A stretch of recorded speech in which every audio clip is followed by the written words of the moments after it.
The Claus in Christmas, a Poppy Creek novel, Book 1. Written by Rachael Bloome. Narrated by E.L. Beckett. Dear friends, thank you for joining me on this journey to Poppy Creek. The town and its quirky, kind-hearted characters are dear to my heart, inspired by people and places I love. I hope you'll feel at home here and visit again soon. The idea for this story first came to me one Christmas, when a friend commented on how many traditions my husband and I celebrate during the holidays. Many carried over from our families, and some we started ourselves. It was out of genuine love for the season and its many wonderful traditions that this story grew. And it's my hope that it will inspire new traditions in your family that will create memories to last a lifetime. To download your own copy of the Christmas calendar, as well as other festive goodies like a delicious fudge recipe and chapter-by-chapter playlist, visit my website at rachelbloome.com. You'll also discover a list of book club questions and an invitation to join my secret garden club, where you'll receive access to a free bonus story and weekly updates from yours truly. I love hearing from my readers, whether it's sharing your own family traditions or what you loved most about the story. Email me anytime at hello@rachelbloome.com. Until next time, happy listening. Sincerely yours, Rachael Bloome. Chapter 1. Cassie Hayward hated Christmas. Candy canes made her cringe. Santa Claus made her shudder. And tinsel. Don't even get her started on the lowliest of holiday decorations. To Cassie, arriving in the quaint, postcard-perfect town of Poppy Creek days before December was akin to stepping foot on the studio lot of a holiday-themed horror flick. Murder in Mayberry. Poison in plum pudding. Chuckling at her fictitious movie title, Cassie clutched her insulated thermos filled with life-inducing caffeine. She'd savored every sip of the earthy, exotic Sumatra blend while she drove the 3+ hours northeast from her apartment in San Francisco. Now, huddled against the winter morning chill, Cassie relished the piping hot liquid as it warmed her from the inside out. Plus, her favorite beverage had a special way of grounding her, providing a sense of calm in less than ideal circumstances. And being in Poppy Creek definitely qualified as less than ideal, even if it was technically her hometown. As her heeled ankle boots tapped against the cobblestone sidewalk, she turned to ignore the extravagant holiday displays crowding the shop windows of the Western-style shiplap buildings. But the further she walked down Main Street, the more claustrophobic she felt. The square configuration of the town center meant all 4 streets, with their garland-entwined lampposts and bedecked storefronts, seemed to close in around her. Cassie picked up her pace, scanning the whimsical names of the various establishments as she breezed past them. Thistle and Thorn, Curiosities and Collectibles, Max Mercantile, the Buttercup Bistro, Hank's Hardware and Video Rental. Cassie did a double-take. Video rental? Hadn't the town heard of Netflix? Shaking her head in disbelief, she glanced at the crisp white envelope in her hand. The return address read, L. Davis Law Office. Squinting across the town square, she studied the surrounding buildings again. Only one storefront on the far corner lacked signage. At least, she couldn't see it, behind the absurdly enormous wreath and larger-than-life nutcrackers flanking the front door.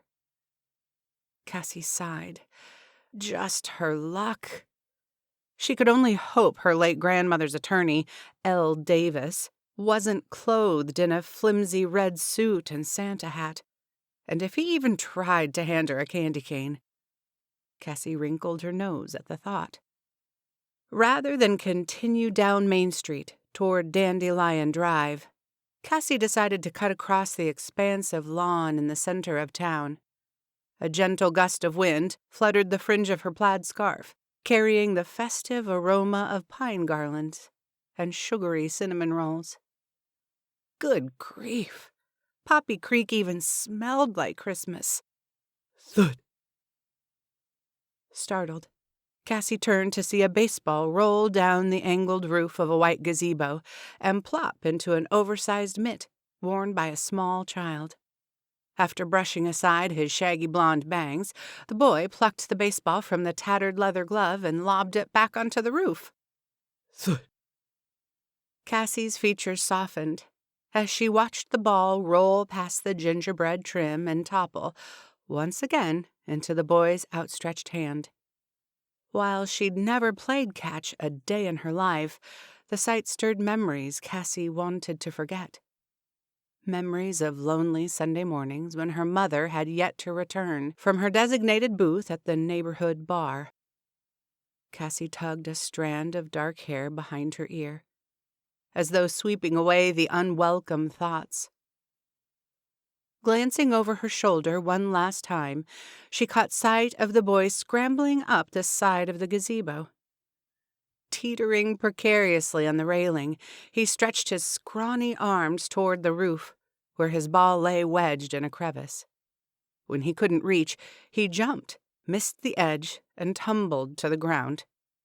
Cassie's internal debate lasted only a second.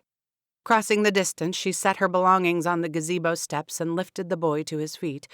"Are you okay?" He nodded, wiping both hands on his grass-stained jeans. "I commend your effort," Cassie told him with a smile. "But you have to work smarter, not harder." "What does it mean?" Cassie strode toward the giant oak tree a few feet away and returned with a long, mossy branch. "Here, I'll show you." Standing on the top step, she grabbed a post for support and stretched onto her tiptoes, jabbing the stick at the baseball. "Come on," she cajoled the branch. "A little bit further." Still a few inches shy, Cassie groaned. Why had she worn her most expensive pair of skinny jeans? Not to mention the incredibly impractical high-heeled boots. Swinging her left leg, she placed one foot on the railing and tried again. In the full lunge, she prayed her fitted jeans wouldn't rip at the seams. She couldn't really afford to buy another pair.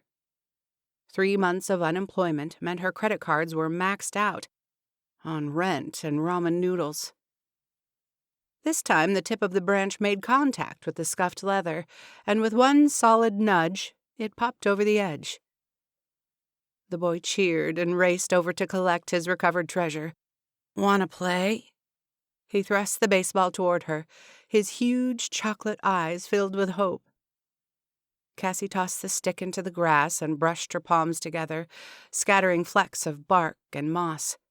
"Sorry, I can't." "Okay." The boy hung his head, tugging on Cassie's heartstrings. "I would," she added, "but I'm meeting someone." She gestured toward the door guarded by nutcracker infantry. A delighted grin spread across the boy's ruddy face. "Uncle Luke!"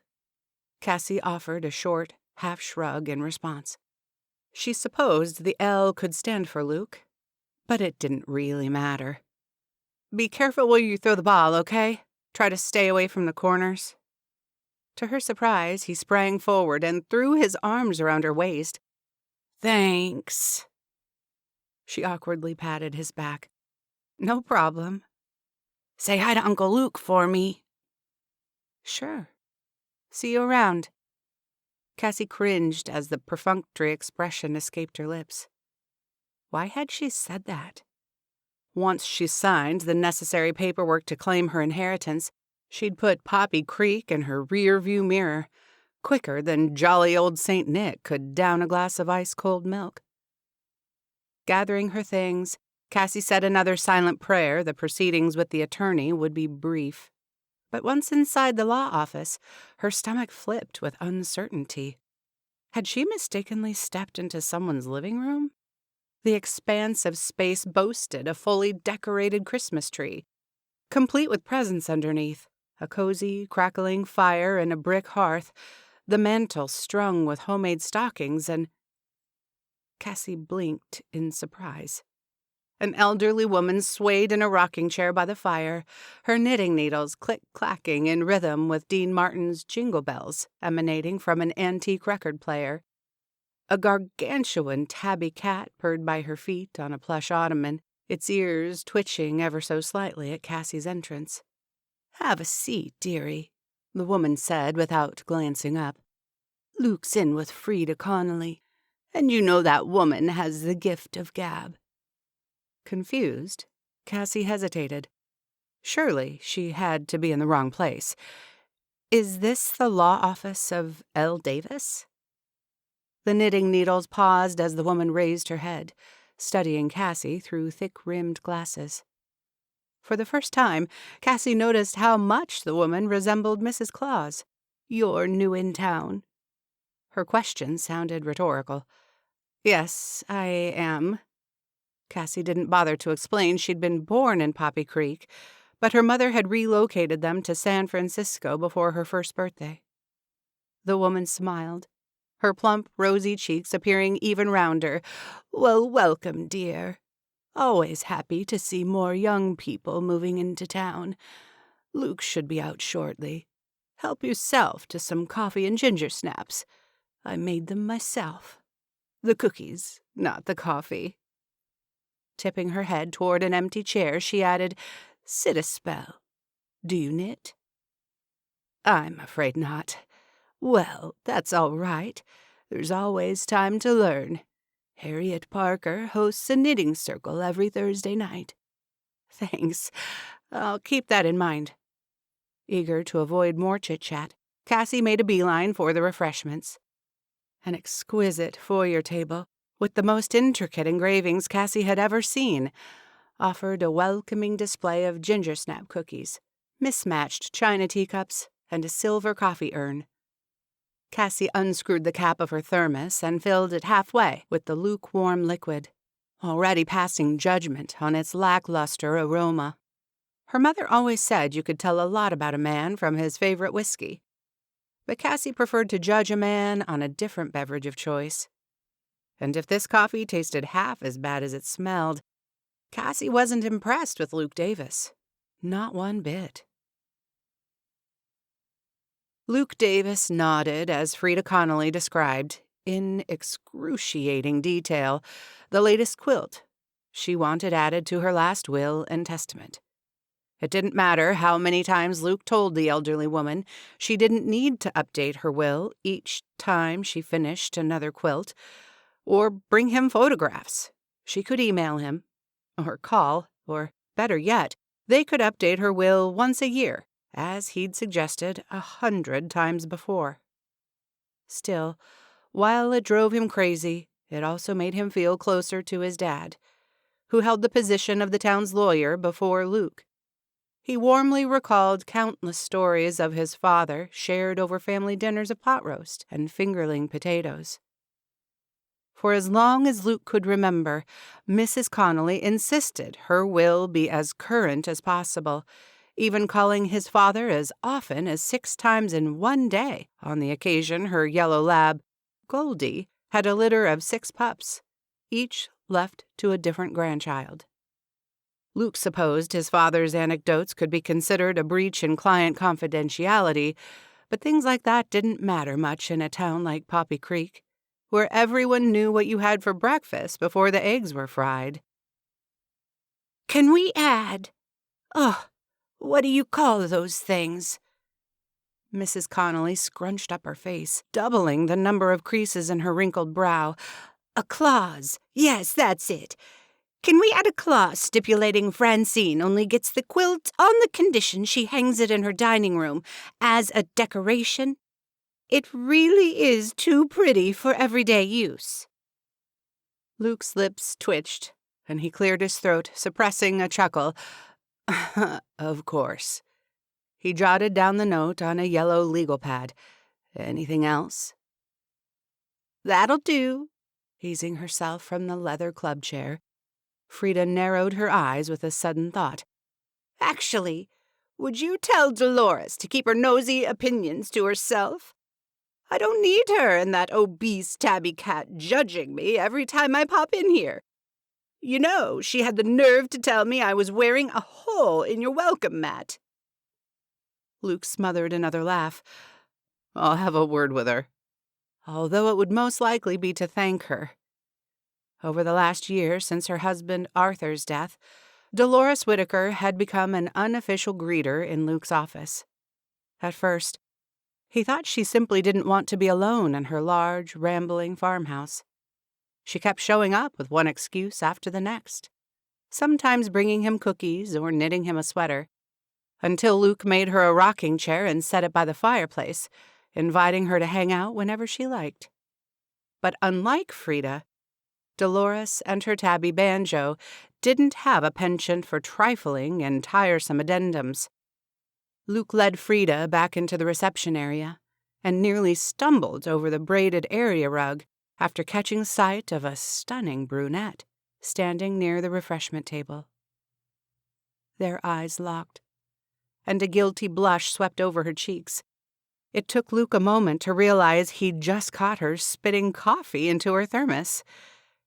"Hi," he said lamely, immediately wanting to kick himself. Hi? Was that the best he could do? Get it together, Luke. He cleared his throat. "Hope you haven't been waiting long." That was better, but had his voice raised an octave? He heard Frida snicker. "Well, I'll scurry on home and let you get to your other client." She wiggled her eyebrows and exchanged a grin with Dolores. Luke tugged on his collar, suddenly feeling too warm in his thick sweater. Oh, no, the sweater. Until that moment, he'd forgotten he'd worn the sweater Dolores made him, the one with Frosty the Snowman appliqued on the front. He suppressed a groan. "Bye, Frida. See you soon." Heart hammering in his chest, Luke forced himself to meet the stranger's eyes. Her mesmerizing, almond-shaped green eyes. The exact color of the holly wreath on his front door. "What can I do for you?" Stepping forward, she held out a wide envelope. "I'm Cassie Hayward. You contacted me about my grandmother's will." Luke's heart stopped. This was Edith Hayward's granddaughter? Oh, great. What he was about to do would be a whole lot harder than he'd thought.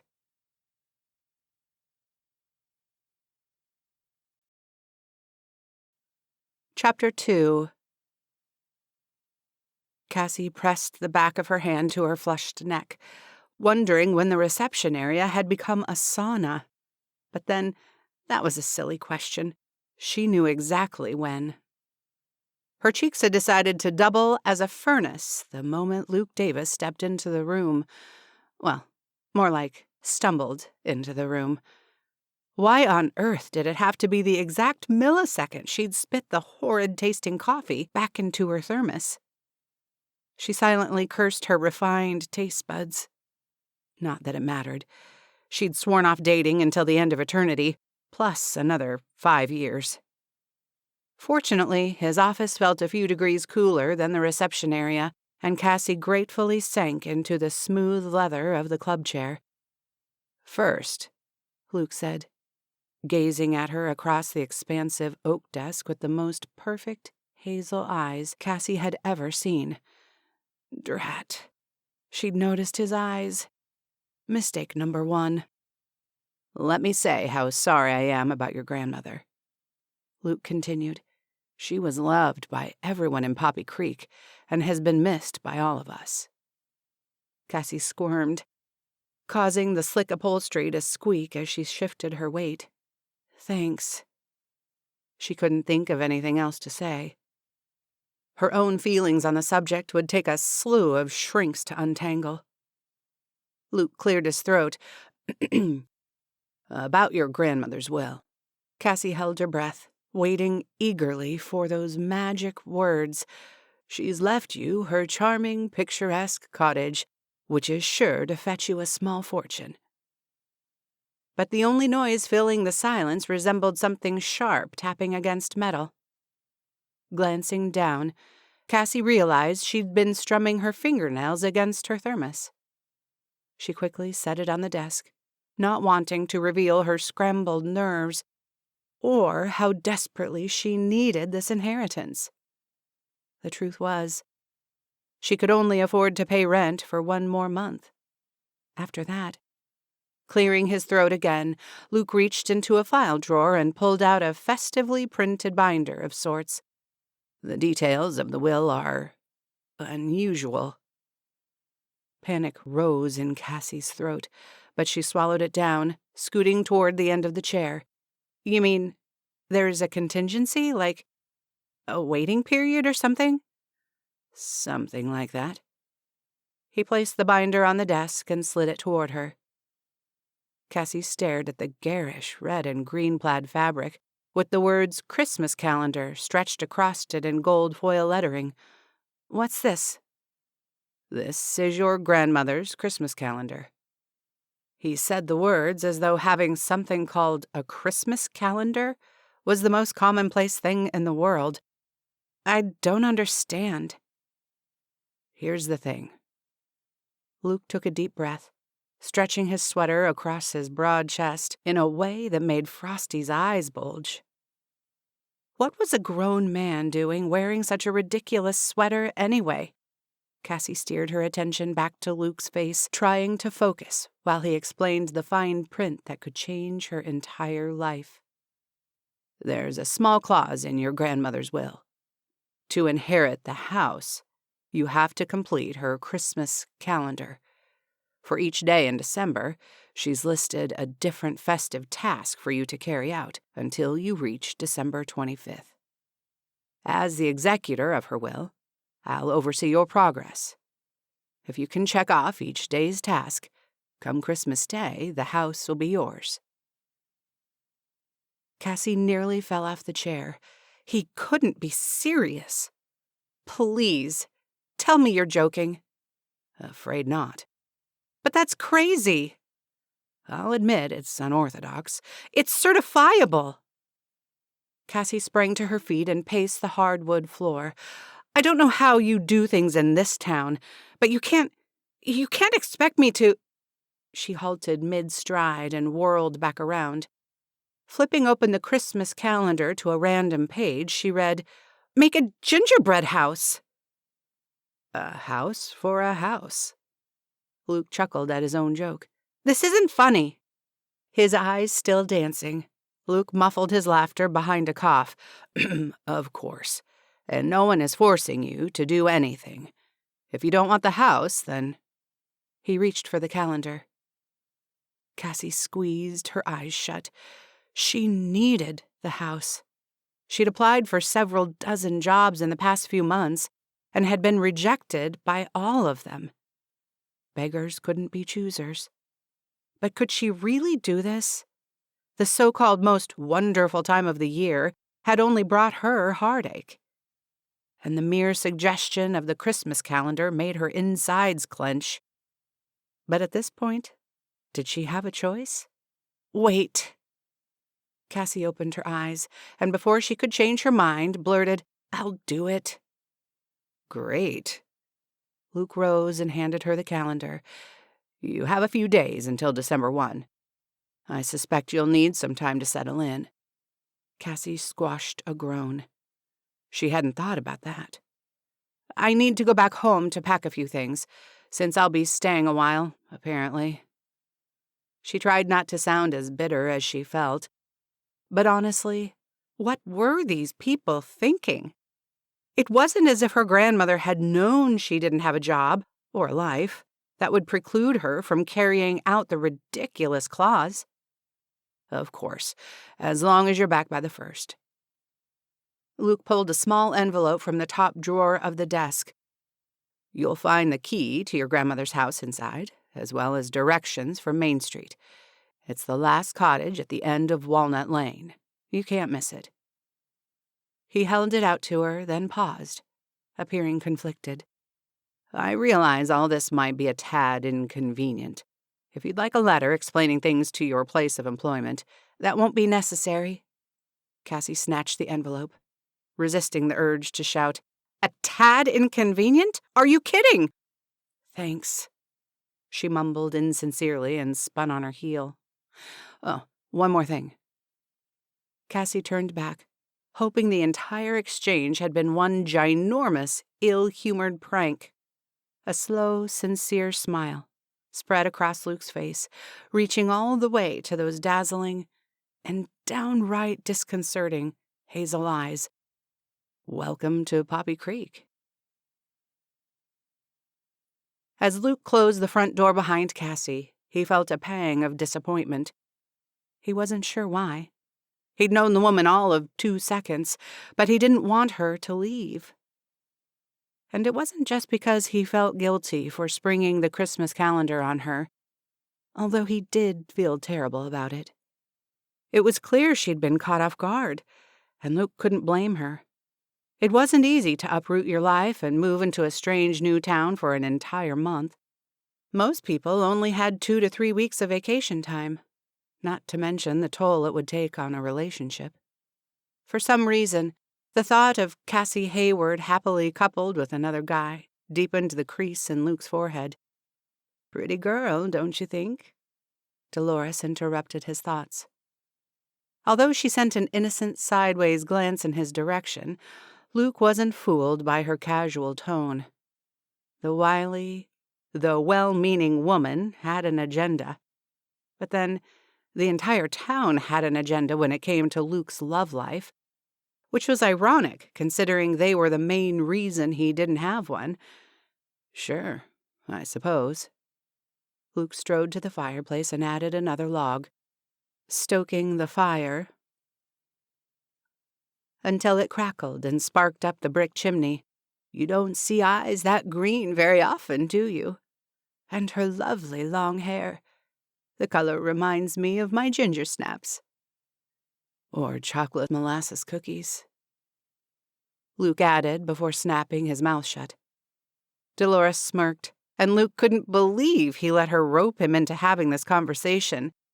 "Yes, you're right. Definitely molasses cookies."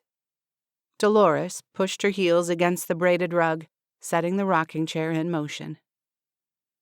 Luke knelt in front of the hearth, giving Banjo a good scratch behind his ears as he watched the sleek lines of the rocker glide back and forth. He still felt proud of that rocking chair. Besides the farm table in his mother's dining room, it was his favorite piece of handiwork. In fact, looking at it made him itch to get back to his shop and design something new. "She's Edith's granddaughter?" Dolores asked, interrupting his thoughts again. "Yeah, crazy, huh? Until a few months ago, I didn't even know Edith had a granddaughter." Luke's throat tightened at the memory. Edith Hayward, a feisty 5'2", had given him the news of her stage 4 cancer diagnosis as nonchalantly as a recipe for fried chicken. She even had her last will and testament typed out on her old Remington typewriter, ready for him to look over. Less than 6 weeks later, she was gone, which came as a shock to everyone but Luke. Given the clause in her will, he suspected Edith somehow knew she didn't have much time left. But that's how cancer was, sometimes. Other times it disappeared for a while, long enough to give a person hope. Until it returned, even more aggressive than before. At least, that's how it had been for Luke's dad. Edith didn't like to talk much about it. Dolores told him. It was a difficult time in her life, you know. When her daughter left, taking her newborn baby with her. "What happened?" Luke asked, surprised by how badly he wanted to know. Dolores stopped rocking and adjusted her glasses, both eyebrows raised. "Why, Luke Ryan Davis, you don't take me for a gossip, do you?" Playing along good-naturedly, Luke feigned surprise. "Of course not. I know better than that." Dolores sniffed and continued rocking. "That you do. This town has enough busybodies, if you ask me. She paused and glanced down at Banjo, who was in heaven thanks to Luke's ear scratches. For goodness sake, he sounds like Arthur's old Cadillac DeVille. Luke chuckled. Before he replaced the engine. Dolores smiled at the fond memory before her brow furrowed. Now, tell me, why did that poor girl seem so upset when she left? Luke's lips curled in bemusement. Apparently, Dolores's aversion to gossip didn't extend to listening. There's a clause in Edith's will that prevents her from inheriting the house right away. Oh? Dolores set down her knitting needles and unraveled a few more inches of the burgundy yarn. I suppose that doesn't surprise me. Edith never did like to do things the normal way. What's the clause? Luke's features softened. Dolores was right. Edith Hayward was an unconventional woman, but her nonconformity usually benefited someone she loved. She'd even waived her client confidentiality, knowing once her granddaughter undertook the tasks of the Christmas calendar, she would need all the help she could get. After Luke filled her in, Dolores threw her head back in laughter. Oh, well, Eddie sure did love her Christmas calendar, didn't she? Not a year went by that she didn't do every single thing on her list. But why would a thing like that make her granddaughter so upset? It's only a bit of holiday fun. Yeah, but it's also pretty inconvenient. The strange thing is, when I pointed that out to Edith, she merely waved her hand as though it wouldn't be a problem. Luke shook his head in incredulity. I offered to send a letter to Cassie's employer explaining the situation, but she didn't take me up on it. Well, I sure hope it works out. You know. Dolores gazed at him over the rim of her glasses.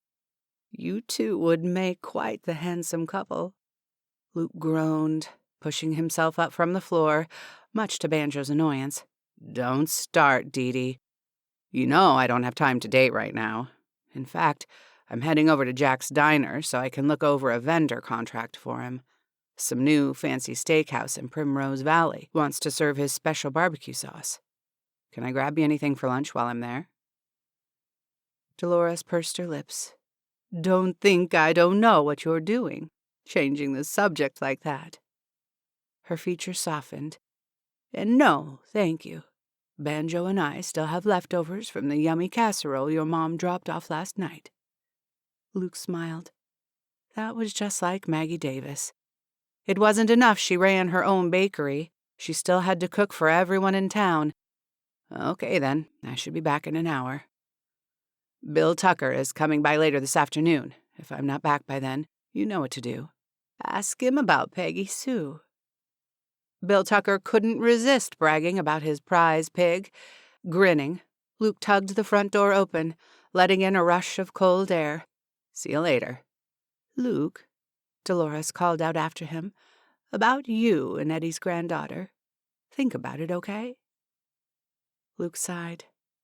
His problem would be trying not to think about it.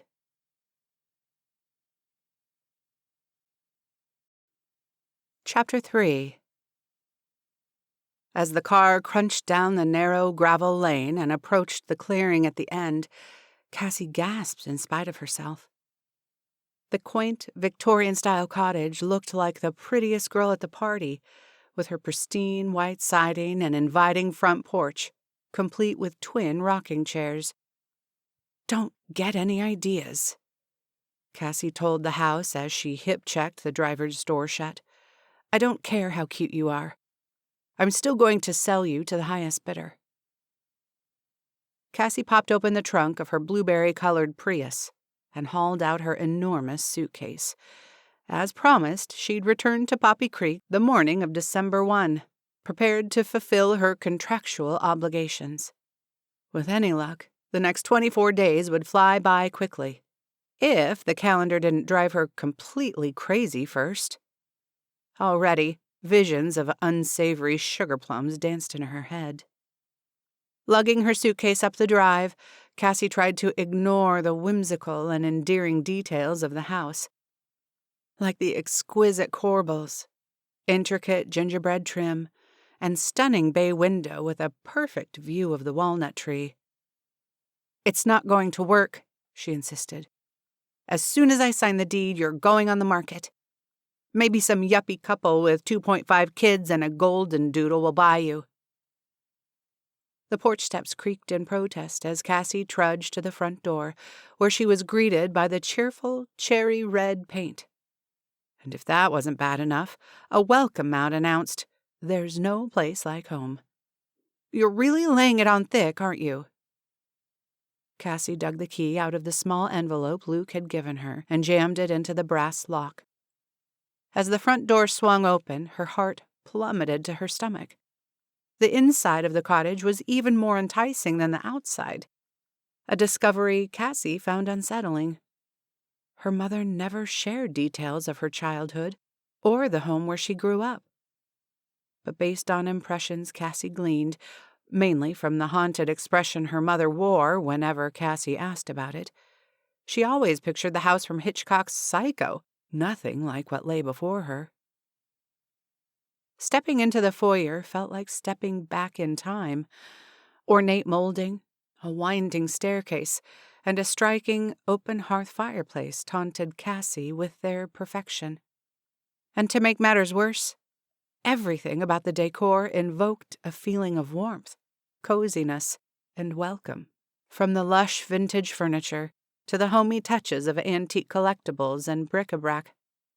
At first glance, Cassie marveled at how her mother could have left a place so charming and idyllic. But if her track record had taught her anything, Cassie knew things that looked too good to be true usually were. As Cassie's heels clattered across the worn parquet floor, she wondered how many times her mother had traveled the same path, enveloped by the similar scents of lemon wood polish and dried lavender. Directly off the living room, she found a kitchen so lovely, Betty Crocker herself would have been jealous. And although Cassie barely knew how to boil water, she could almost picture herself baking an apple pie in the 1930s mint green oven. Setting her oversized handbag on the butcher block island, Cassie retrieved her most prized possession, a polished silver French press, lovingly wrapped in a swath of crushed velvet for safe traveling. She placed a portable hand grinder next to it, followed by a bag of Colombian Supremo, a splurge courtesy of her favorite artisan roaster. Considering she still had to settle in and start day one of the Christmas calendar, which had her decorating the entire cottage inside and out, Cassie would need all the caffeine she could reasonably consume without triggering a heart attack. Given her experience with the town lawyer, she could only imagine the eccentricity she'd encounter in the doctor's office. At least, Cassie could think of one perk of being stuck in Poppy Creek. Derek Price would never find her here.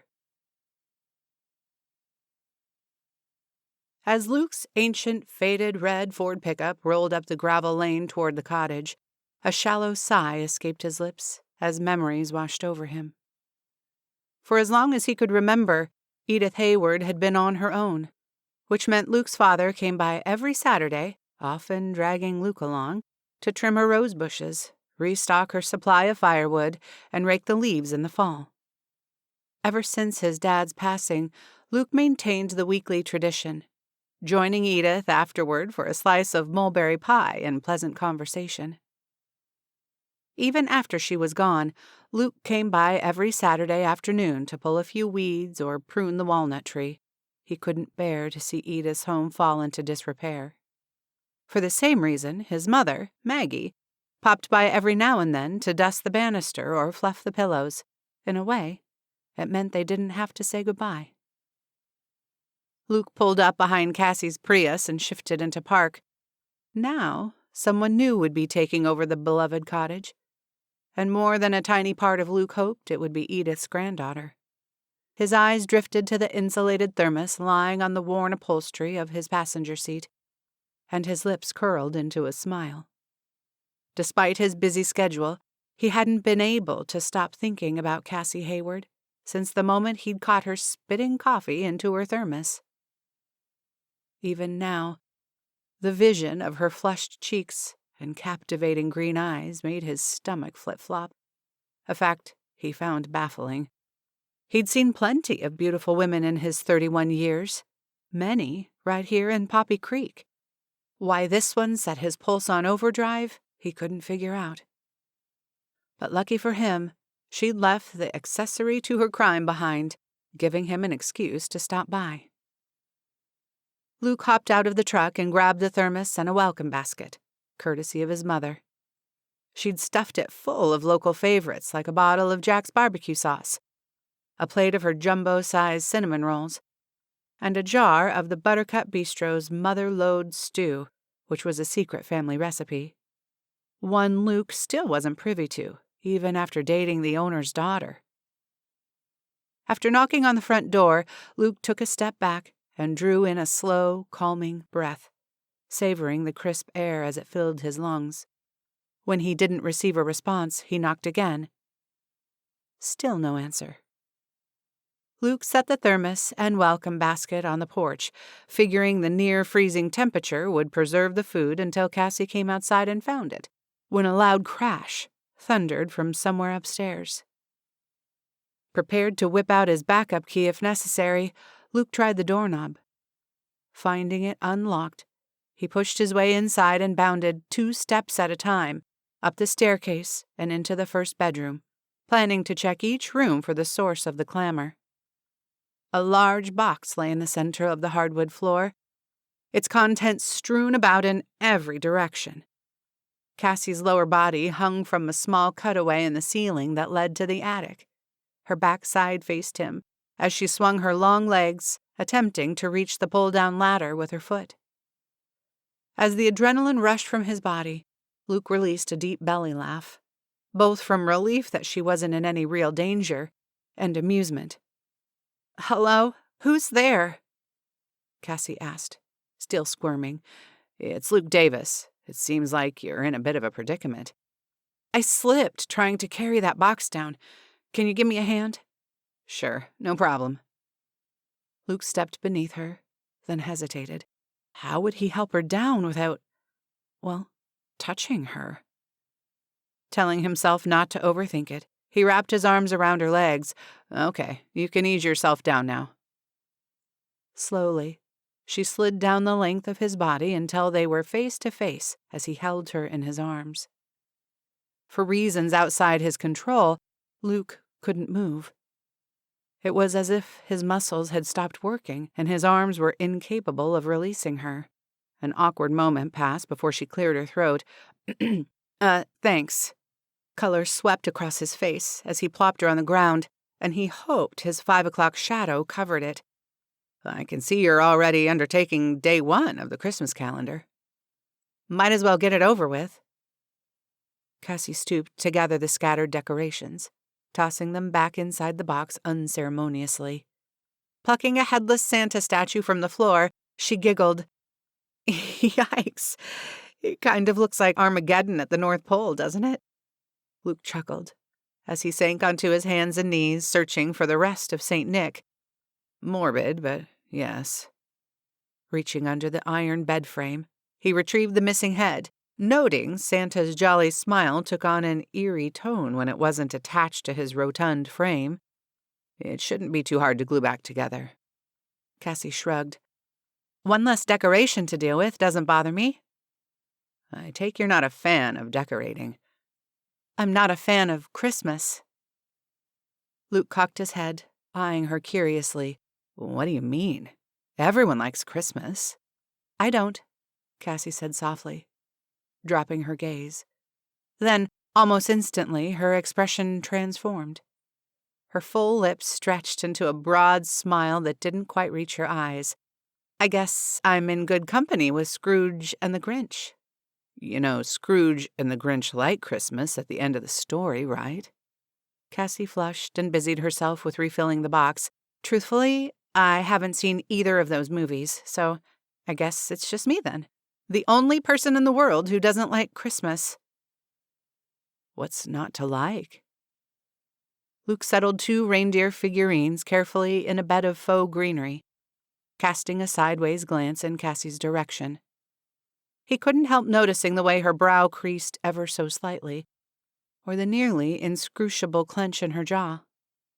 Cassie waved a hand over the mess scattered before them. "It's so excessive. I hate all the commercialism." Luke nodded slowly, although he could tell she wasn't telling him the entire story. "Sure, there can be that aspect, but isn't Christmas what you make of it? We have a choice to go overboard or focus on the things that really matter, like family and friends." Cassie leaned back on her heels and stared at him like he'd grown reindeer antlers out of his head. Clearly, she had some issues with Christmas. Luke only hoped he could help change her mind. "I can see Christmas decorating isn't your thing, so how about I help you out? I'm an expert at hanging Christmas lights. In fact, Clark Griswold wishes he could string lights as well as me." "Who?" "Clark Griswold, from National Lampoon's Christmas Vacation." Cassie's blank expression indicated she still had no idea what he was talking about. "Wow, you really aren't into Christmas, are you?" "I told you. And before you ask, no, I haven't seen White Christmas or Miracle on 34th Street either." "Okay, Cassie Hayward. I'm about to give you a Christmas calendar of my own. The 25 films of Christmas, beginning with my favorite movie, Home Alone." Standing, Luke reached out his hand to help her up. Cassie grinned as he pulled her to her feet. "Home Alone sounds like a horror movie, doesn't it? I can already hear a sinister voice saying, 'The call is coming from the inside of the house.'" Luke chuckled at her impression of the raspy-voiced intruder. "Let's start with the basics, then. You decorate the inside of the house, and I'll decorate the outside. Deal?" He held out his hand again, already missing the feel of her soft skin against his own. "Deal." As they shook on it, Luke realized he didn't want to let go. Cassie didn't seem to be in a hurry either, until her phone buzzed in her pocket. Luke couldn't bring himself to look away as her phone screen came into view. He wasn't sure what he expected to see, but he instantly felt the retribution for his curiosity. No name appeared on the screen, only a number, but the message. That was the real kicker. It might as well have been seared into his brain by a pyrography pen. 3 simple words that weren't simple at all. "I miss you."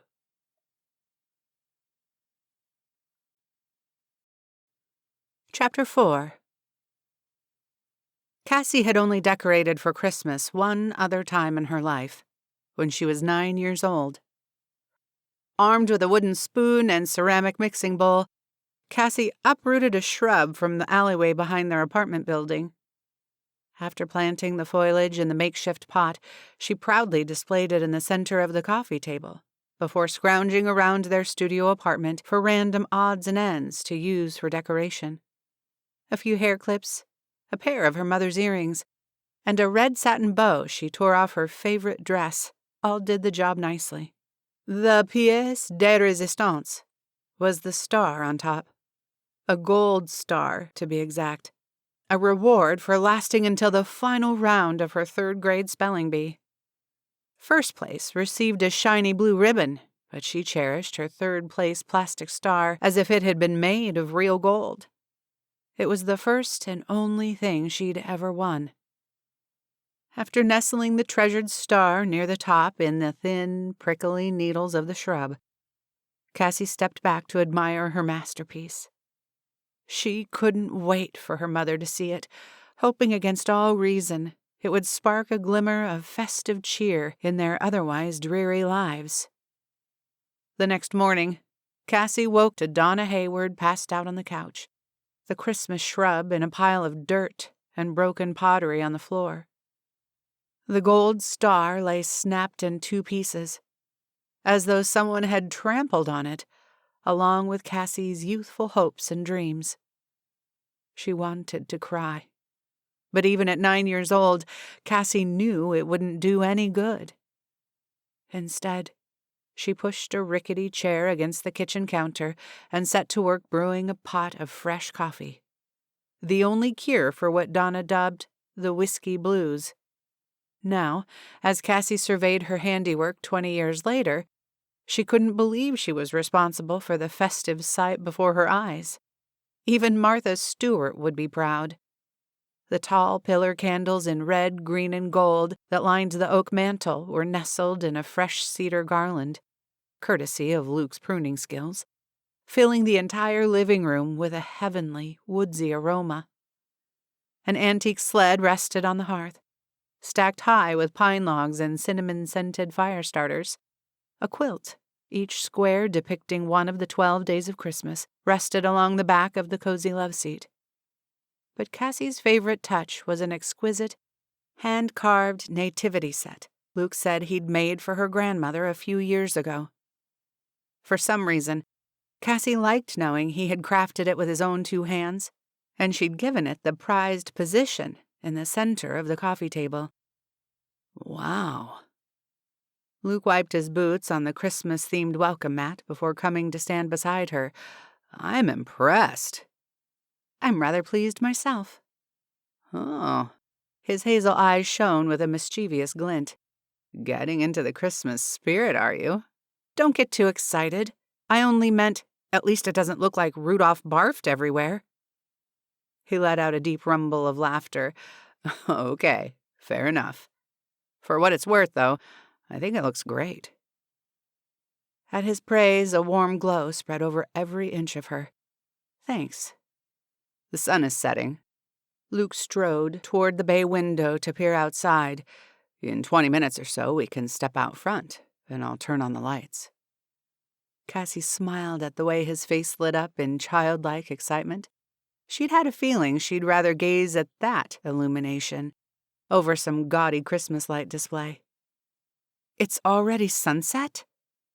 She reached for her phone to check the time, then remembered she'd banished the traitorous device to the darkness beneath her pillow. No matter how many times she blocked Derek's number, he got a new one, and the longer she ignored him, the more he persisted. She had hoped he would at least have the decency to leave her alone at Christmas. Was he clueless to the cruel irony, or did he simply not care?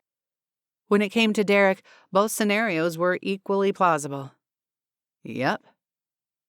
Luke rested one knee on the window seat as he leaned forward for a better view. Judging on how low the sun is in the sky, I'd say it's just past 5 o'clock.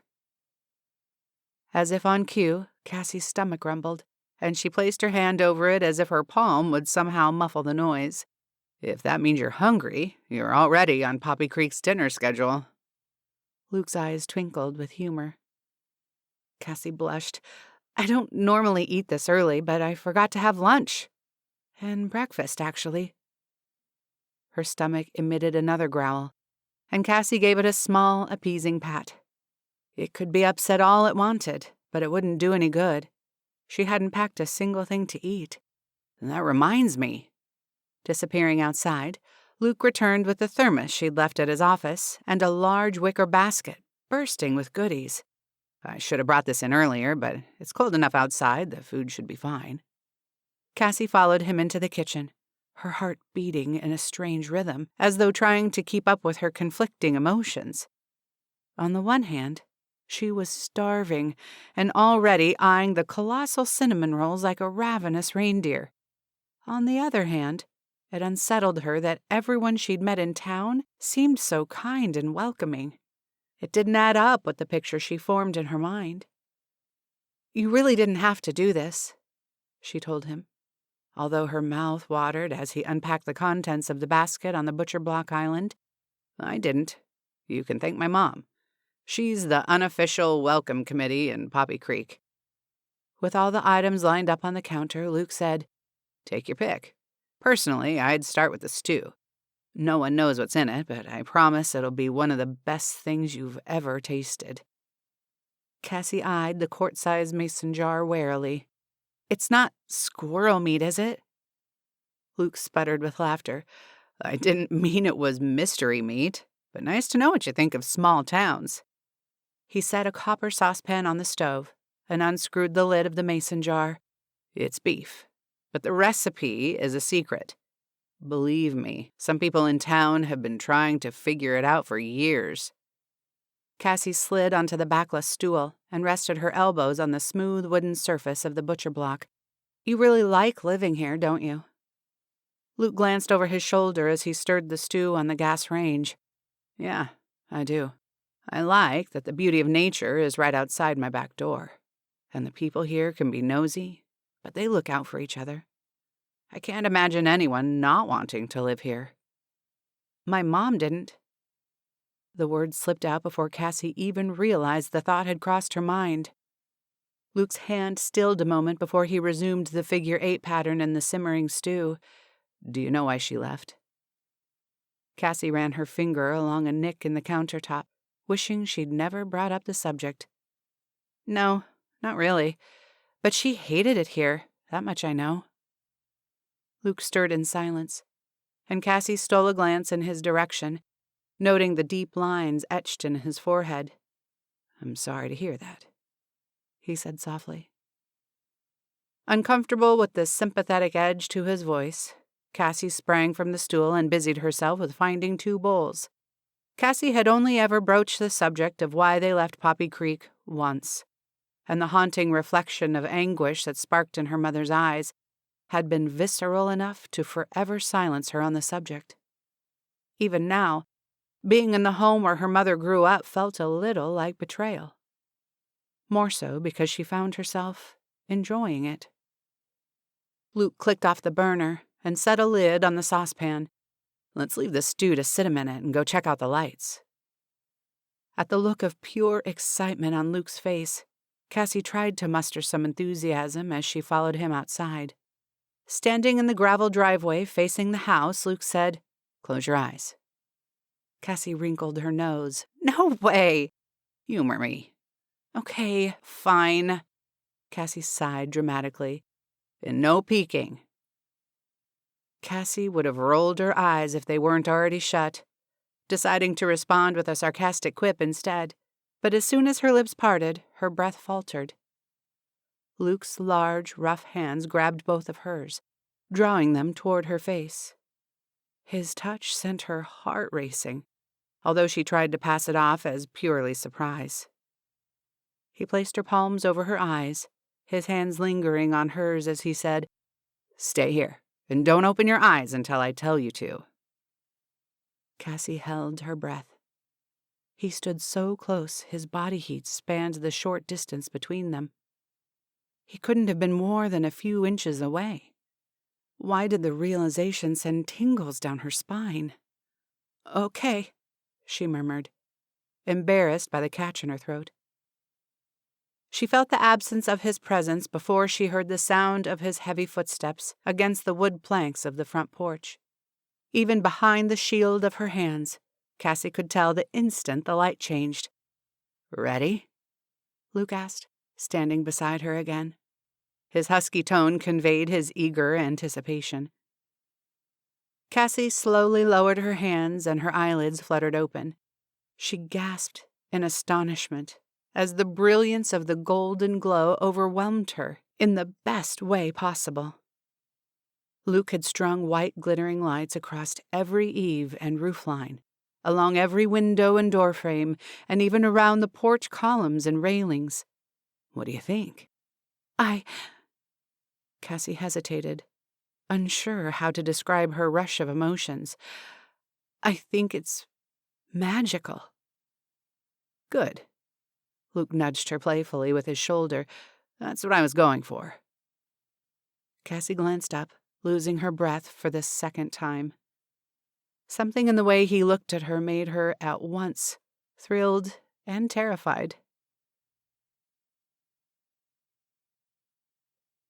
Luke pulled into the weathered barn and shifted his pickup into park as the automatic overhead lights flickered to life. He let the key dangle in the ignition, debating on whether or not to listen to the 5 voicemails cluttering his mailbox. His gaze drifted to the other side of the barn, which he'd converted into a makeshift woodworking shop. It wasn't fancy, but it served its purpose. And with the help of a few space heaters, the bone-chilling air would warm up in no time. The unfinished rocking chair he'd started a few weeks ago beckoned to him. Luke sighed, glancing at the voicemail icon on his cell. He knew the messages could probably wait, and no one would mind if he didn't call them back until tomorrow. But the burden of what if weighed heavily on his shoulders. He lifted the phone to his ear, rolling his eyes towards the roof of the pickup as he listened. As he suspected, no emergencies. Well, no actual emergencies. Frida Connolly seemed to think every tweak to her will was of national importance, but Luke could return her call in the morning. Climbing out of the truck, his boots sank into the thick layer of sawdust covering the dirt floor. The fresh scent of cedar and sap filled his nostrils as he drew in a deep breath. Few things in the world smelled better than his workshop, not even his mother's bakery, although he'd never say so. Kneeling in a patch of sawdust, Luke ran a hand over the rough walnut, deciding he'd spend a few hours sanding, smoothing out the surface. Maybe he'd even smooth out his thoughts in the process. Spending the day, and a good chunk of the evening, with Cassie left a disconcerting churn in the pit of his stomach. He enjoyed being around her more than he wanted to admit, and catching a glimpse of her text message elicited a stronger reaction than seemed reasonable. After all, what did he care if she had a boyfriend back home who missed her? Even if she didn't, she'd be leaving town at the end of the month anyway. Plus, he barely had time to sand a 2x4, let alone date anyone. As if on cue, his phone rang, disrupting the still night air. Recognizing the number of his mother's bakery, Luke answered. "Hello?" "Uncle Luke!" The chipper voice of Ben Carter spilled from the speakers. "Hey, bud, what's up?" Luke picked up a loose square of sandpaper and gently ran it along the arm of the chair. "What you doing?" Ben asked casually. "Working on something in my shop. What are you up to?" The boy released an exaggerated sigh. "Hanging out with Mom and Grandma Maggie. But they're still working and I'm bored. Can you come pick me up so I can hang out with you?" Luke's hand stalled over a particularly rough patch. He'd hoped for a night alone, but how could he turn Ben down? While Ben wasn't blood-related, he might as well be. Luke had stepped in as a father figure the moment his childhood friend, Eliza, gave birth without Ben's biological father in the picture. "I'll leave in 2 minutes." Ben whooped into the phone before shouting, "Mom! Uncle Luke is coming to get me." Luke heard muffled sounds on the other end before Eliza picked up. "Hey, Luke. I'm sorry he called. You don't have to come. Your mom and I are working on a big order for the Wilsons' anniversary party, but we should only have a few more hours left. He can wait." "I don't mind." Luke gave one more pass with the sandpaper before letting it flutter to the ground.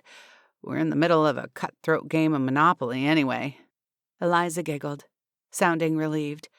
"Okay, but only if you're sure. He is driving us a little crazy. With my parents watching the Nutcracker in the city, he's been cooped up here since school let out." "I'm on my way." After ending the call, Luke slipped his phone inside the back pocket of his faded Levi's. Sure, he wouldn't make any progress on the rocking chair, but babysitting Ben would have its benefits too, least of which would be serving as a much-needed distraction. The last thing he needed was free time to daydream about Cassie Hayward, especially if she wasn't even single.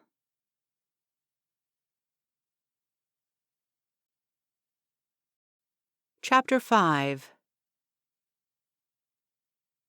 Cassie toyed with the silver heart charm draped against her throat as she debated her next move.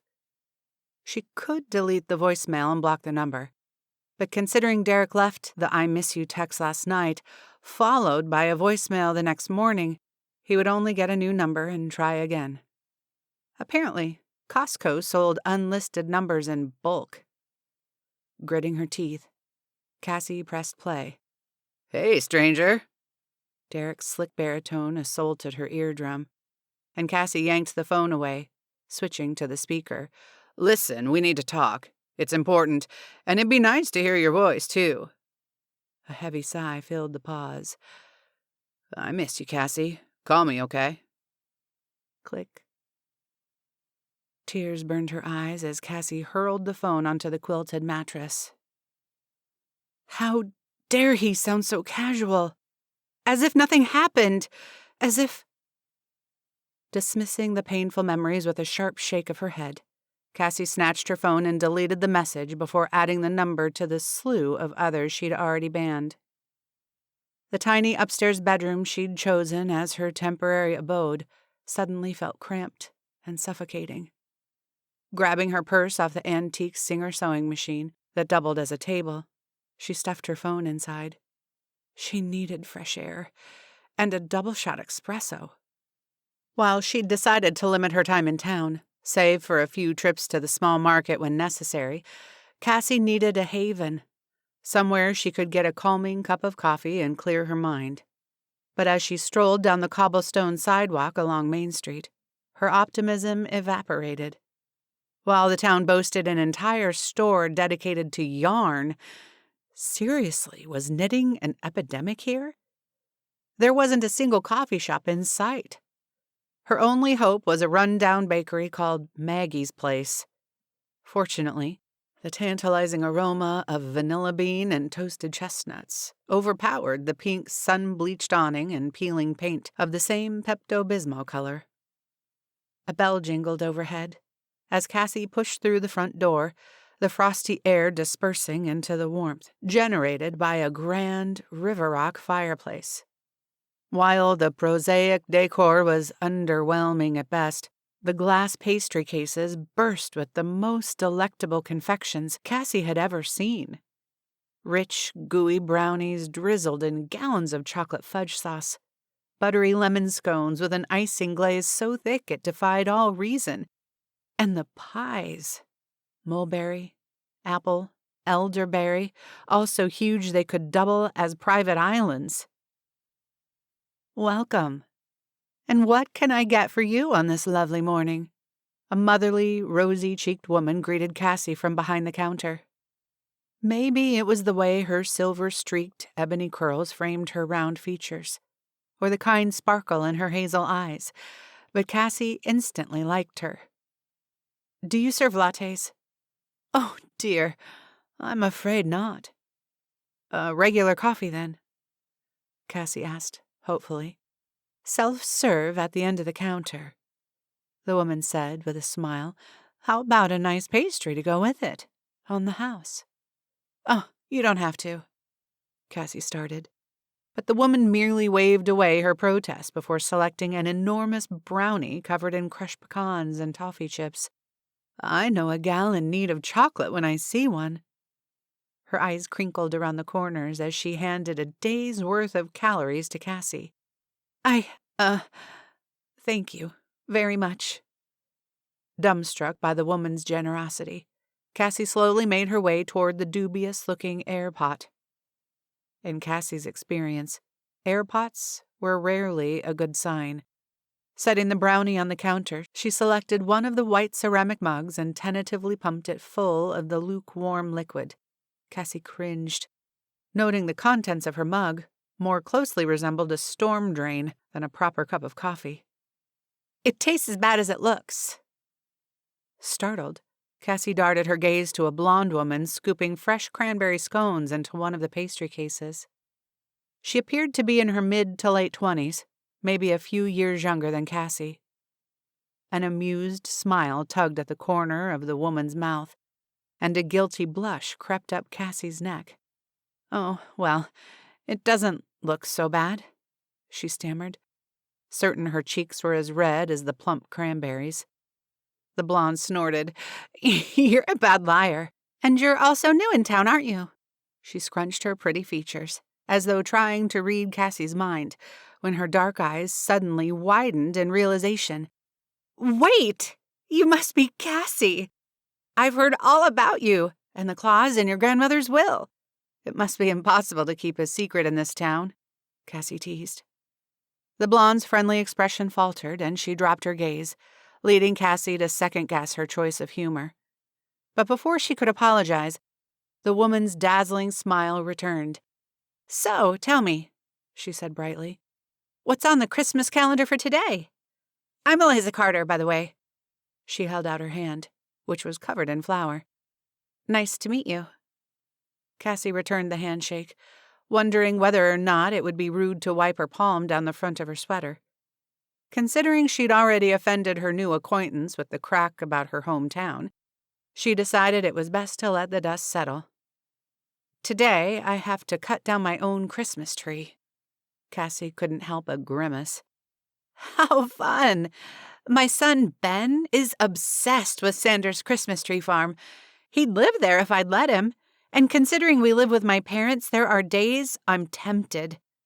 Her infectious laugh was loud and boisterous for someone with such a petite frame, and Cassie found herself joining in. I wish you could go in my place. I'm dreading it, Cassie admitted. I have no idea what I'm doing, or how I'll get the tree from the farm to the cottage in my tiny Prius. Don't you worry about a thing. Ben and I would love to go with you. I get off work about 5. Oh, you don't have to do that, Cassie said hastily. Not wanting to develop more connections in town than necessary, I was only kidding. Nonsense! Eliza flicked her wrist, flinging flour into the air. We want to. Besides, you can't tie a tree to a Prius, as much as I'd love to see someone try. Well... Cassie chewed her bottom lip, ready to make an exception to her no fraternizing with the townfolk rule for the sake of convenience. Do you have a truck? Eliza leaned across the counter, her dark eyes twinkling. No, but I know someone who does. Luke's pulse lurched at the look of surprise that flickered across Cassie's face when she opened the front door. Hadn't Eliza told her he'd be coming to pick her up? Hi. Her surprise softened into an irresistible smile. So, you're the friend Eliza was talking about. Guilty. Speaking of Eliza, Cassie peered over her shoulder. She's not with you? They're running late. She said they'd meet us there.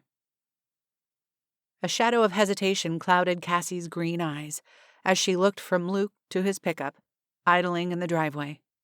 His heart flip-flopped. Did she think this was a date? Not that it wasn't possible, or even probable, for Eliza to attempt a setup, but if Cassie thought he had something to do with it... He tugged on the collar of his jacket, feeling the heat of embarrassment creep up his neck. Sounds great. Her hesitation seemed to evaporate as she tossed one end of her plaid scarf over her shoulder, before bounding down the front steps, leaving a faint trail of spicy bergamot behind her. Luke quickly followed, almost breaking into a trot to beat her to the truck. Cassie raised one eyebrow as he sprang for the passenger door, jiggling the finicky handle a few times before jerking it open. Sorry. He flashed a lopsided grin. Blame my dad. There wasn't a day in his life when he didn't open the car door for my mom. Luke could have kicked himself as he realized how his words might be misconstrued. Or for any woman, he rushed to add. The corners of Cassie's lips quirked ever so slightly, and Luke suppressed a groan. Was he that obvious? Eager to change the subject, he said, You're going to love Sanders' place. As Luke's pickup rolled to a stop in the dirt parking lot of Sanders' Christmas tree farm, they were greeted by endless rows of pine and fir trees jutting into the moonlit sky. Luke stole a glance in Cassie's direction, watching her face brighten with awe at the sight of the roaring bonfire and canopy of twinkle lights stretched overhead, illuminating their path. Pretty, huh? Luke asked, helping her down from the truck. Cassie nodded as she took in the idyllic scene of families roasting marshmallows around the crackling fire, serenaded by 2 harmonizing cowboys plucking Silent Night on their guitars. Uncle Luke! Ben tore across the parking lot before Eliza even closed the driver's door of her run-down Honda Accord. Luke chuckled as Ben tackled him with a bear hug. A little excited, are we? Ben grinned and whispered loudly in Luke's ear. They let you have as much hot chocolate and s'mores as you want." "You don't say." Luke turned to smile on Cassie. "Did you hear that? All the hot chocolate you can handle." Releasing his hold on Luke's waist, Ben glanced at Cassie, his expressive brown eyes widening in recognition. "Hi." He flapped his glove hand in an enthusiastic wave. "You two know each other?" Joining them by Luke's truck, Eliza raised her eyebrows in question as she pulled her Santa hat over her ears. "We met my first day in town," Cassie explained. "I lent a hand when his baseball got stuck in the roof of the bandstand." "Thanks for that. Otherwise, this little daredevil would have tried to climb on top and wound up with a broken arm." Smiling affectionately, Eliza tossed what looked like a green elf hat at her son. "Cover your ears. It's freezing out here." Her words escaped in a puffy white cloud. Ben jammed the pointy hat over his shaggy blonde hair, squirming in anticipation. Can we go? Can we go?" Eliza laughed. "All right. Let's go roast some marshmallows." She reached for her son's hand before turning to Luke and Cassie. "You two ready?" "Not yet." Luke retrieved a chainsaw from the back of the pickup. "We have some work to do first." Cassie's face registered her shock. "We're cutting a tree down with that?" "No, you're cutting a tree down with this." Luke's lips twitched, betraying a playful smile. "Great. I knew this Christmas calendar would kill me," Cassie muttered, hugging herself against the cold. "You two have fun." Eliza winked at Luke before tugging Ben toward the fire pit. Luke cringed at Eliza's lack of subtlety. Hoping Cassie hadn't noticed, he hoisted the chainsaw over his shoulder. "Okay, what kind of tree do we need?" The calendar said to get an 8-foot Fraser fir. "Of course, only the best." He led her down a row of towering fir trees, enveloping them in the sharp, poignant scent of evergreens. "Tell me when you spot the one you want." "Can't we cut down the first one we see?" She let her gloved hand brush against the prickly branches as they walked past. "Is that how you picked your boyfriend?" he teased, instantly regretting it. The last thing he wanted to think was about her doting boyfriend back home. Cassie paused, her lips slightly parted as though about to respond, then her eyes widened, focusing on a point over his right shoulder. "There it is!" Luke turned, following the direction of her finger until his gaze rested on a bushy, lopsided fir. "That one?" He tried to keep the incredulity out of his voice, but didn't succeed. Her bottom lip protruded with an adorable pout as she crossed her arms. "Remind me whose tree we're picking out?" He chuckled. "Fair enough." Lifting the superfluous branches near the bottom, Luke bent down to assess the trunk. Then he walked around the perimeter to determine the correct direction to safely fell the tree. Satisfied with his assessment, he slipped a pair of safety goggles from the inside pocket of his ski jacket and handed them to Cassie. "They're not stylish, but they'll protect your eyes." "From what?" She glanced nervously at the gargantuan safety hazard. "If that thing falls on me, I doubt a pair of goggles will be much help." "They'll protect you from any wood particles that might blow back while we cut through the trunk." "And what'll protect me from death by tree crushing?" Luke passed her the chainsaw. "I will." Stepping behind her, he slid a second pair of goggles out of his bulky jacket. "First, take off your gloves. You'll get a better grip without them." He waited for her to stuff her gloves inside the pocket of her black pea coat before moving in closer. With his chest aligned with her back, he moved his arms around either side of her, situating her hands in the proper position around the handle of the chainsaw. "The vibrations will take some getting used to, but whatever you do, don't let go." She glanced over her shoulder, her eyes filled with uncertainty. Luke couldn't help noticing how close their lips were. It would be so easy to... He swallowed, pushing the thought as far down as possible. "Don't worry, I'll be here to help you until you get the hang of it." His fingertips found the pull cord, and he drew in a deep breath, trying to ignore the sweet scent of her silky hair as it grazed his chin. "Ready?" She nodded slowly, giving him the go-ahead. Their bodies vibrated as the chainsaw rumbled to life, and Luke heard Cassie's sharp intake of breath. He helped her cut a notch at the base of the trunk, then shouted over the noise, "It's all yours. Just keep doing what you're doing."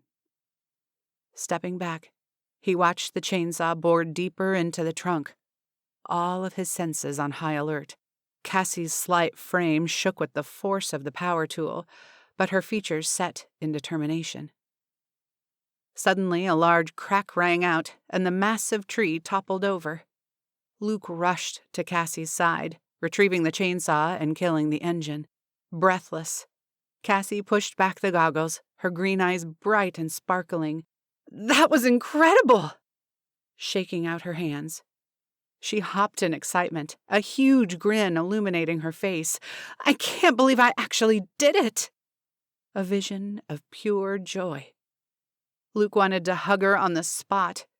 Instead, he slapped her on the back like she was one of his buddies. "Nice job. I think you found your calling as a lumberjack." "I think you're right," she giggled.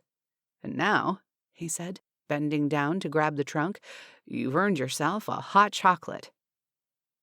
Cassie seemed to glide on air as they made their way back to the truck with her hard-won prize. Luke had grown up cutting down their own Christmas tree every year, and while he always enjoyed it, nothing compared to seeing the experience through Cassie's eyes. Her fervor was infectious. Taking in the velvety black silhouette of the treetops against the star-studded sky, the brisk wintry air, and the intoxicating scent of pine needles and fresh sap, Luke couldn't imagine a more perfect night. Until Cassie said 8 little words that sent his already soaring heart plummeting over the edge. "I don't have a boyfriend, by the way."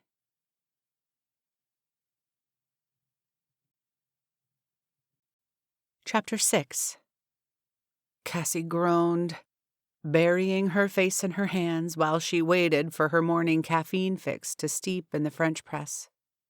The subtle, fruity flavor notes of her favorite Colombian roast only slightly served to calm her erratic heartbeat. Why had she told Luke she didn't have a boyfriend? Momentary insanity? That was the only logical explanation. Her body had been pumped full of adrenaline while cutting down the Christmas tree, and the minute it drained from her body, it took her common sense with it. Cassie rinsed her favorite mug in the porcelain sink and set it next to the French press, admiring the gentle curve of the delicate handle. Although she'd only been staying at the cottage for a few days, it hadn't taken long to choose a favorite mug. It had little to do with the color or design, although the vibrant red poppies made for an eye-catching pattern. The immediate connection stemmed from the way its weight settled in her palm, instantly finding an equilibrium as though it belonged there. In 2 days, Cassie had managed to make herself more or less at home. The only room in the house she hadn't explored was her grandmother's. For some reason, Cassie couldn't even bring herself to crack open the door. Although the soft white paint and brass doorknob caught her eye every morning as she passed the narrow corridor off of the kitchen. She would have avoided her mother's room, too, but Cassie had no idea of knowing which one belonged to Donna Hayward. Both upstairs bedrooms were practically identical, and neither showed any sign of a former teenage inhabitant, almost as if her mother never existed. Forcing out the unwanted air, Cassie rolled the top of the craft coffee bag down as far as it would go before securing it with a rubber band. Her heart sank, realizing she'd gone through her supply much quicker than she anticipated, prompting another trip to town in search of more. Mac's Mercantile sat in the corner of Main Street and Dandelion Drive, its expansive green awnings shading both streets. Stands of seasonal fruit and vegetables like hardy kale, nutty parsnips, and plump persimmons spilled onto the cobblestone sidewalk, intermixed with freshly bound bouquets of carnations, chrysanthemums, and hollyberry. Wrought iron bistro sets studded the colorful display. Although the winter chill precluded most people from sitting outside, each table still offered a free copy of the Poppy Creek Press and a vase displaying a single Christmas rose. Cassie brushed past the oak barrels of individually wrapped taffy candies and licorice shaped like lumps of coal to the back of the store, which catered to locals more than tourists. In between a row of baked beans and canned corn, Cassie stumbled upon a single can of ground coffee. Not one row, one can. Considering the odd assortment surrounding it, Cassie wondered if it had been misplaced. "Hi!" Still clutching the container of nondescript coffee, Cassie swiveled to see Eliza cradling a sack of flour nearly half her size, her dark eyes bright and cheerful. "Hi," Cassie returned Eliza's smile, surprised to find herself happy to see her new acquaintance. "Snatching the last can of coffee, I see," Eliza teased. "Actually, I was wondering if someone accidentally placed it on the wrong shelf. It doesn't seem to belong here." Cassie set the can back in line. Eliza eyed the row of seemingly random items. "Nope, that's right. Coffee. In between baked beans and canned corn." Cassie couldn't hide her confusion, and Eliza shook so hard with laughter, Cassie feared she might drop the sack of flour, turning the entire aisle into the scene of an avalanche. "Mac likes to organize things alphabetically, not by like items," Eliza explained when she finally caught her breath. At Cassie's horrified expression, Eliza grinned. "Don't worry, you'll get used to it." Cassie doubted it, but kept the thought to herself. What I can't get used to is being without good coffee. Eliza's features softened in sympathy. "Wish I could help you, but Poppy Creek is a little behind the times when it comes to coffee." "Only coffee?" Cassie raised her eyebrows, her green eyes twinkling playfully. "Okay, we're behind in a lot of things," Eliza admitted with a giggle, adding, "There's only one place in town to get coffee that isn't—" She wrinkled her nose as she pointed toward the can. "That stuff." Cassie's pulse quickened with an inkling of hope. "And where's that?" "Oh, trust me, you don't want to go there." Clearly, Eliza didn't understand how seriously Cassie took her coffee. "Please, I'm desperate. I only have a half-pound left." Eliza tilted her head, studying her a moment. "Okay," she said slowly. "I have the day off, so I can take you. If you're sure you want to go, I just have to drop this sack of flour at Maggie's first." Cassie exhaled in relief. "Oh, thank you. I owe you one." "Don't thank me yet," Eliza said mysteriously, sweeping past her toward the single register. Wavering only an instant, Cassie followed, relishing the tiny twinge of excitement, setting her nerves on edge. She couldn't remember the last time she'd experienced a true adventure. Now nearly every day was filled with something new and unexplored. When Eliza parked in a patch of dirt off the main road and pointed toward a driveway crowded by overgrown weeds, Cassie's bravery faltered. Deciduous trees clothed in mistletoe drooped over the eerie entrance like ghouls guarding an evil sorcerer's castle. "Welcome to Frank Barry's place, home to Poppy Creek's very own Grinch." Eliza drew out each syllable for dramatic emphasis. "When you said his place was creepy, you weren't exaggerating." Cassie shivered even though they were cocooned in the warmth of Eliza's car. "We used to come out here as kids, daring each other to get as close to the house as possible. Luke's brother, Colt, made it the furthest. That's when he saw Frank roasting coffee in his barn." "Did Luke's brother get caught?" Eliza's lips quirked at the memory. "Almost. I'd never seen Colt run so fast in his life. And he was Poppy Creek High's star athlete." Leaning across the console, Eliza lowered her voice just above a whisper. "Rumor has it, Frank used to be in the military and still has a stockpile of rifles. Back here in the woods, the only trespassing law is shoot on sight." Cassie's heart pounded in her ears. but she forced a shaky smile. "You're teasing." Eliza shrugged. "Believe that if it makes you feel better." Pushing the door open, she glanced over her shoulder and asked, "Are you sure you want to do this?" Cassie nodded, ignoring her clammy palms as she struggled with the release button on her seatbelt. "You don't have to come with me." Are you kidding? I'm the Black Widow to your Captain Marvel. Eliza climbed out of the driver's seat and stretched her 5'4" frame, as tall as it would reach. "How should we do this? I take the front and you go around the back?" Cassie shook her head in bemusement. "We're not ambushing the man. Think of us as reverse Girl Scouts. Instead of selling something, we're looking to buy." Eliza's shoulders drooped with a disappointed sigh. "Fine, but I was already channeling Scarlett Johansson." Cassie giggled, her footsteps feeling lighter as they made their way down the graveled drive, sidestepping potholes. As Frank's home came into view, Cassie's breath caught in her throat. The weather-beaten farmhouse had seen better days. Moss-green paint, now chipped and peeling, hid behind invasive ivy that seemed to swallow the house whole. Crooked shutters dangled from window frames haphazardly, and the palatial front porch looked so barren and forlorn, with only a single rocking chair to fill the expansive space. Cassie's heart nearly broke. "Yikes!" Eliza whistled under her breath. "I haven't been out here in years, but I don't remember it looking this bad. I'd suggest knocking on the front door, but it might fall over." As Cassie deliberated their next move, a familiar aroma flooded her senses, the thick, heady fragrance of freshly roasted coffee. She looked past the roofline to see puffy billows of smoke rising from somewhere behind the house.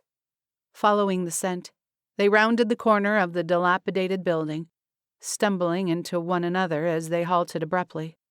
Cassie watched, awestruck, as a lithe, elderly man released the lever of a 10-pound capacity air roaster, and a rush of dark, crackling coffee beans spilled from the machine onto a perforated, cylindrical drum. After securing a lid on the drum, the man wheeled it out of the barn and into the open air. Turning a crank, the metal cylinder began to spin on its axis, aromatic smoke escaping through the perforations, accumulating in a thick cloud that rose into the somber gray sky. "Do you know what we're witnessing?" Cassie whispered, unable to tear her gaze from the man she assumed was Frank Barry. As the speed of the drum slowed from a rapid spin to a gentle tumble, and tilted the drum toward the ground, pouring the coffee beans into a large steel pan, which he deftly lifted and carried a few paces into the barn, where he set it on a long wooden table. "No clue," Eliza murmured in a hushed tone. Cassie didn't respond right away, barely able to believe her own eyes. She'd visited dozens of artisan roasters in her lifetime, several of whom attempted to mimic the world-renowned Mariposa method of roasting coffee, but none had ever been able to master it quite like Frank Barry, who executed each step of the process effortlessly, as though they were as second nature as breathing.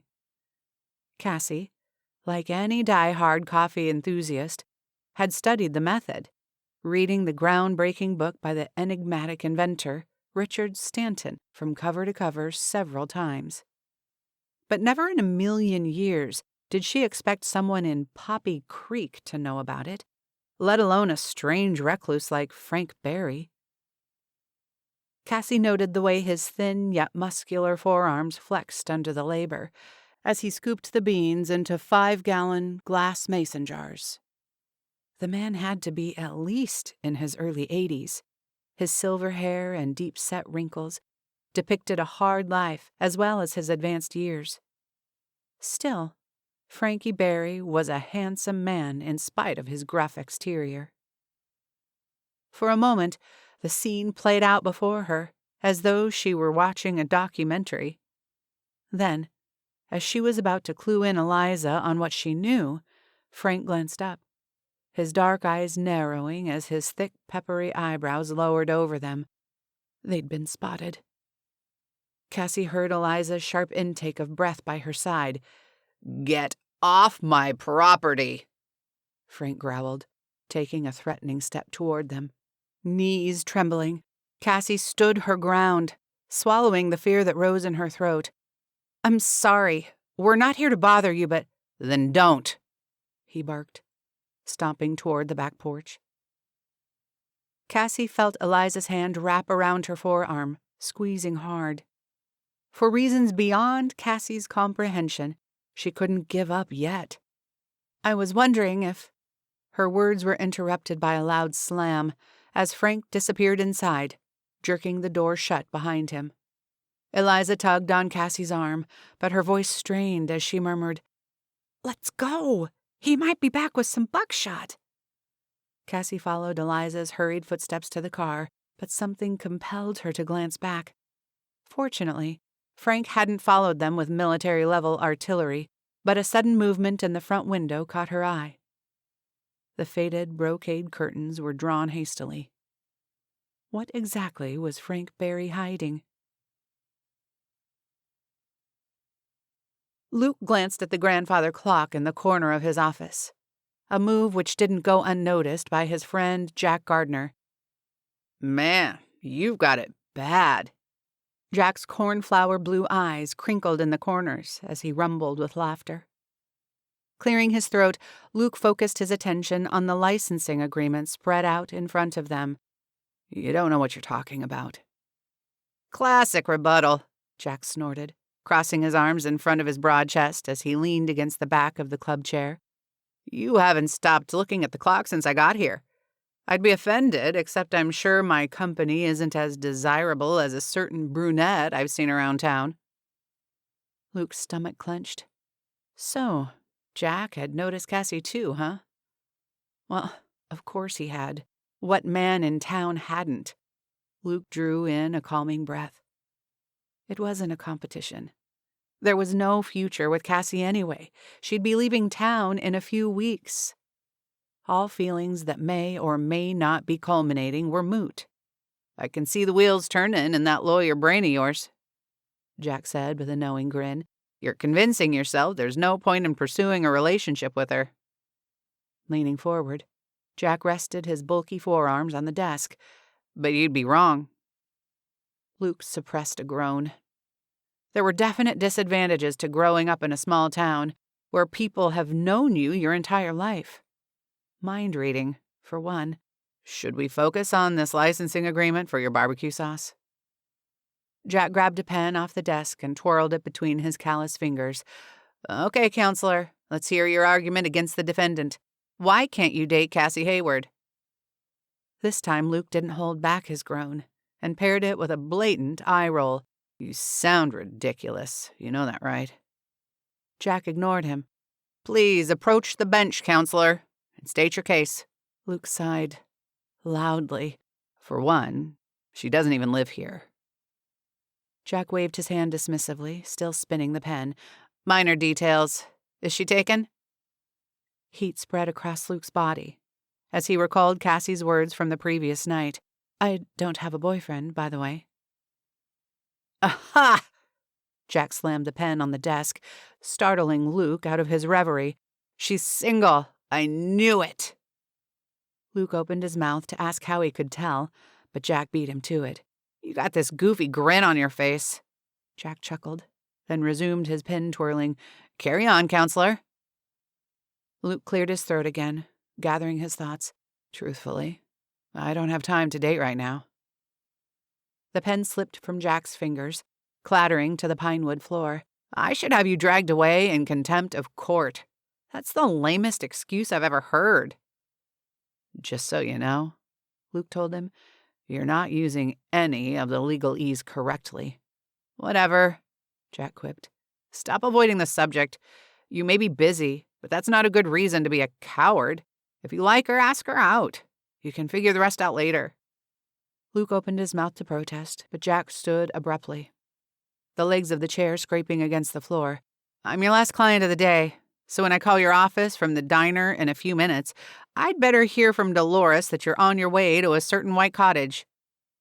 Rising to stand opposite his friend, Luke couldn't help but grin. Maybe you should have been a lawyer. You're bullheaded enough. The world's got enough lawyers, Jack said, returning the pen to the desk. But good barbecue. Now there's a serious shortage. But thanks for admitting I'm right. Luke shook his head, chuckling under his breath as Jack strode out of his office. He had to hand it to his friend. He presented a strong case. Maybe he should put his concerns aside and see what happens.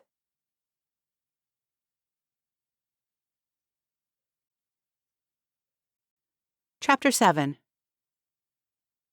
Cassie's palm rested on the open page of December 3rd on the Christmas calendar. But her thoughts were far from the day's activity.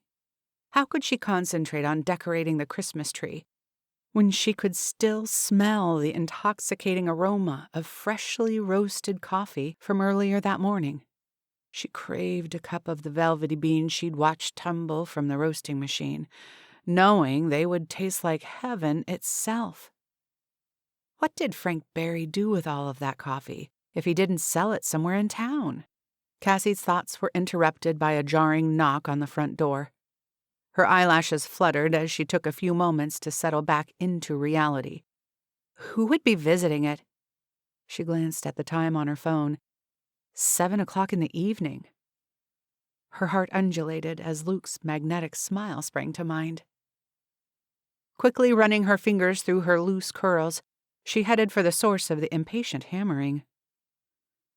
A smile already formed on her lips, Cassie swung open the front door, ready to welcome her guest. But her greeting fell short in her surprise, stalling on the tip of her tongue. Ben beamed at her, both fists poised mid-air.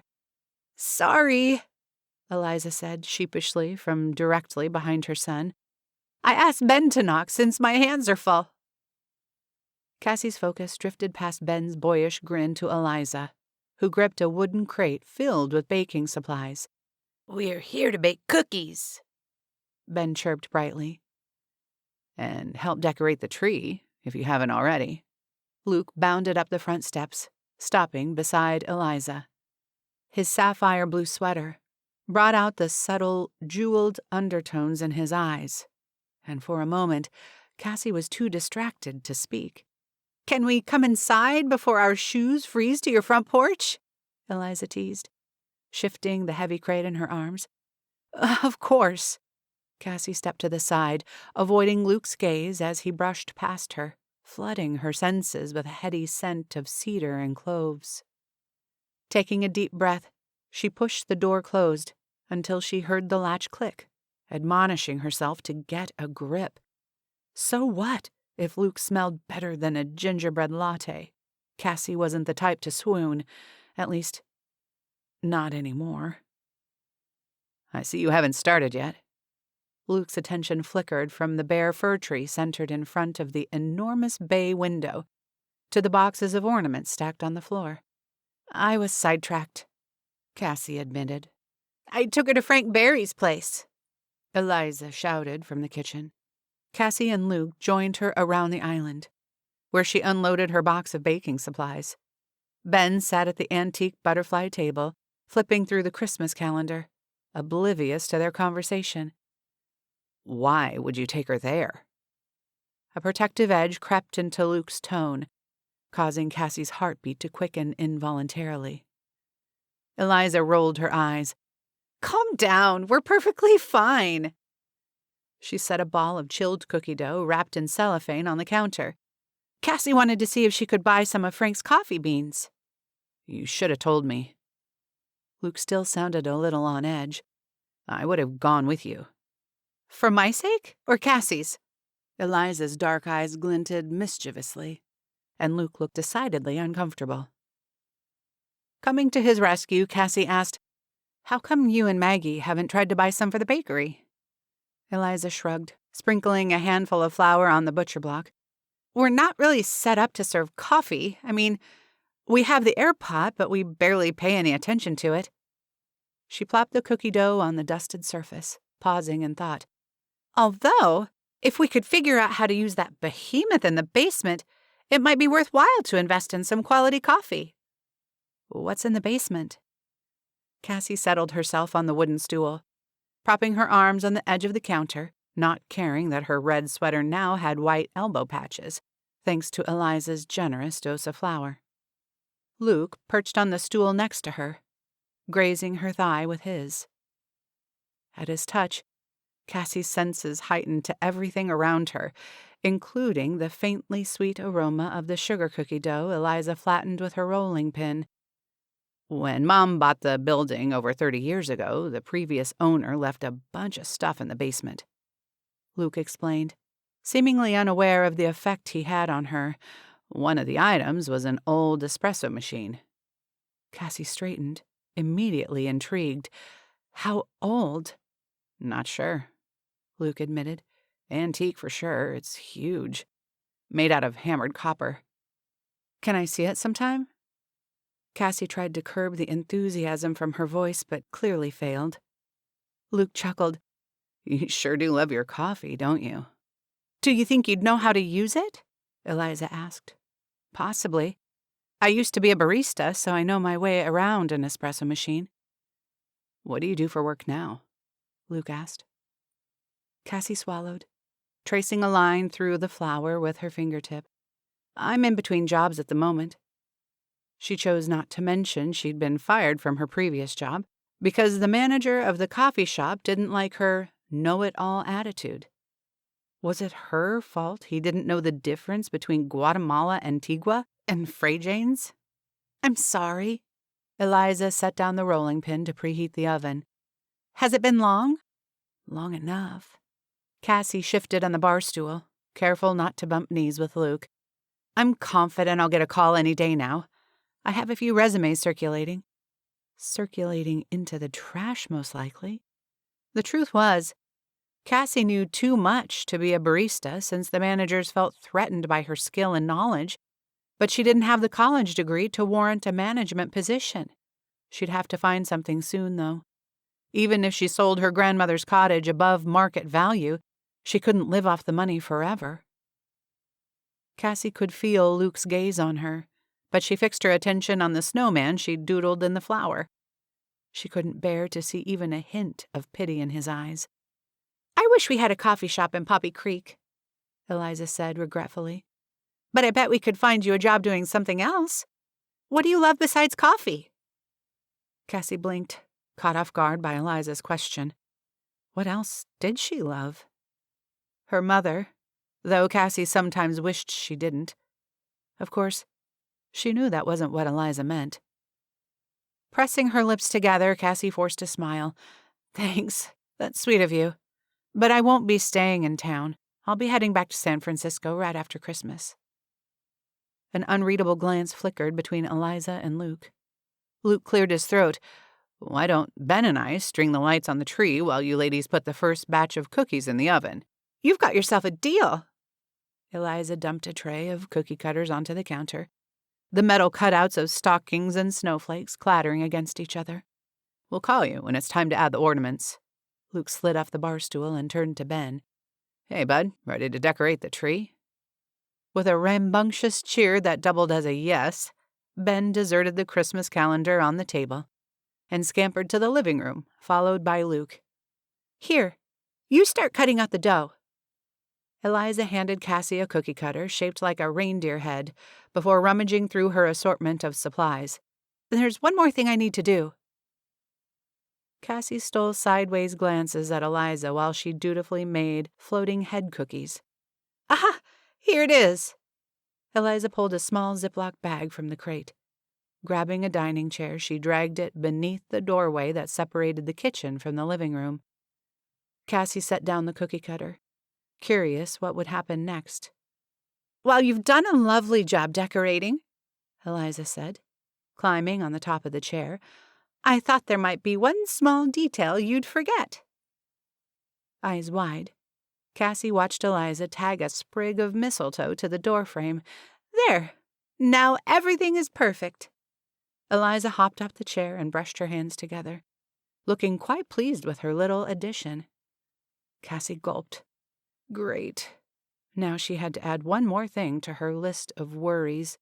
No way could she let herself get caught underneath the mistletoe. Not with anyone. But especially not with Luke Davis. A smile tugged at the corners of Luke's mouth as he watched Cassie gape at the towering fir tree draped in twinkling lights. Brilliant hues of red, green, blue, and gold reflecting off the bay window and dispersing around the room like rainbow fragments. She held an angel ornament tentatively in her hands, her bottom lip drawn between her teeth. If the thought weren't so far-fetched, Luke would assume she'd never decorated a tree before. Slipping his phone out of his back pocket, he scrolled through his holiday music playlist, and the lively rendition of Brenda Lee's "Rockin' Around the Christmas Tree" joined the sound of pine logs crackling in the fireplace. There. Luke leaned his phone against the nativity set on the coffee table. Now the mood is set for you to hang the first ornament. Cassie's uncertain gaze flitted in his direction, then back to the tree. How do I know where to put it? Ben sprang from his cross-legged position on the floor, 2 nutcracker ornaments in hand. Watch me! Watch me! Without a moment's thought, he crammed both nutcrackers on the nearest branch. They hung back to back as though about to count off a duel. Cassie giggled. Well, if it's that simple. On her tiptoes, she secured the angel to a branch directly above her. Stepping back, she placed both hands on her hips and cocked her head to the side. Not bad. Nice job, Luke grinned. Only 99 more ornaments to go. So, basically, we're going to be here all night, Cassie teased.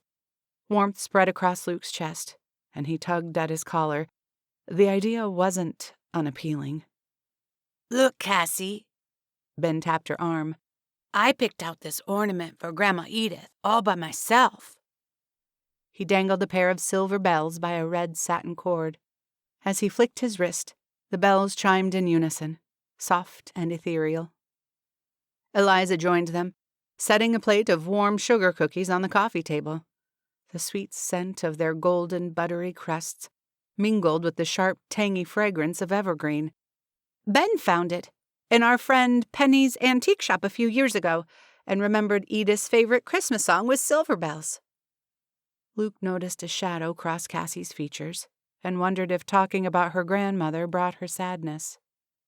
Growing up in Poppy Creek his entire life, he couldn't imagine what it felt like to be disconnected from your roots. And your family. Changing the subject, he directed a question at Ben. Why don't you hang it on the tree and pick another ornament for Cassie? Ben skipped to the tree and hung the silver bells directly above the nutcrackers, apparently going for the clustered effect.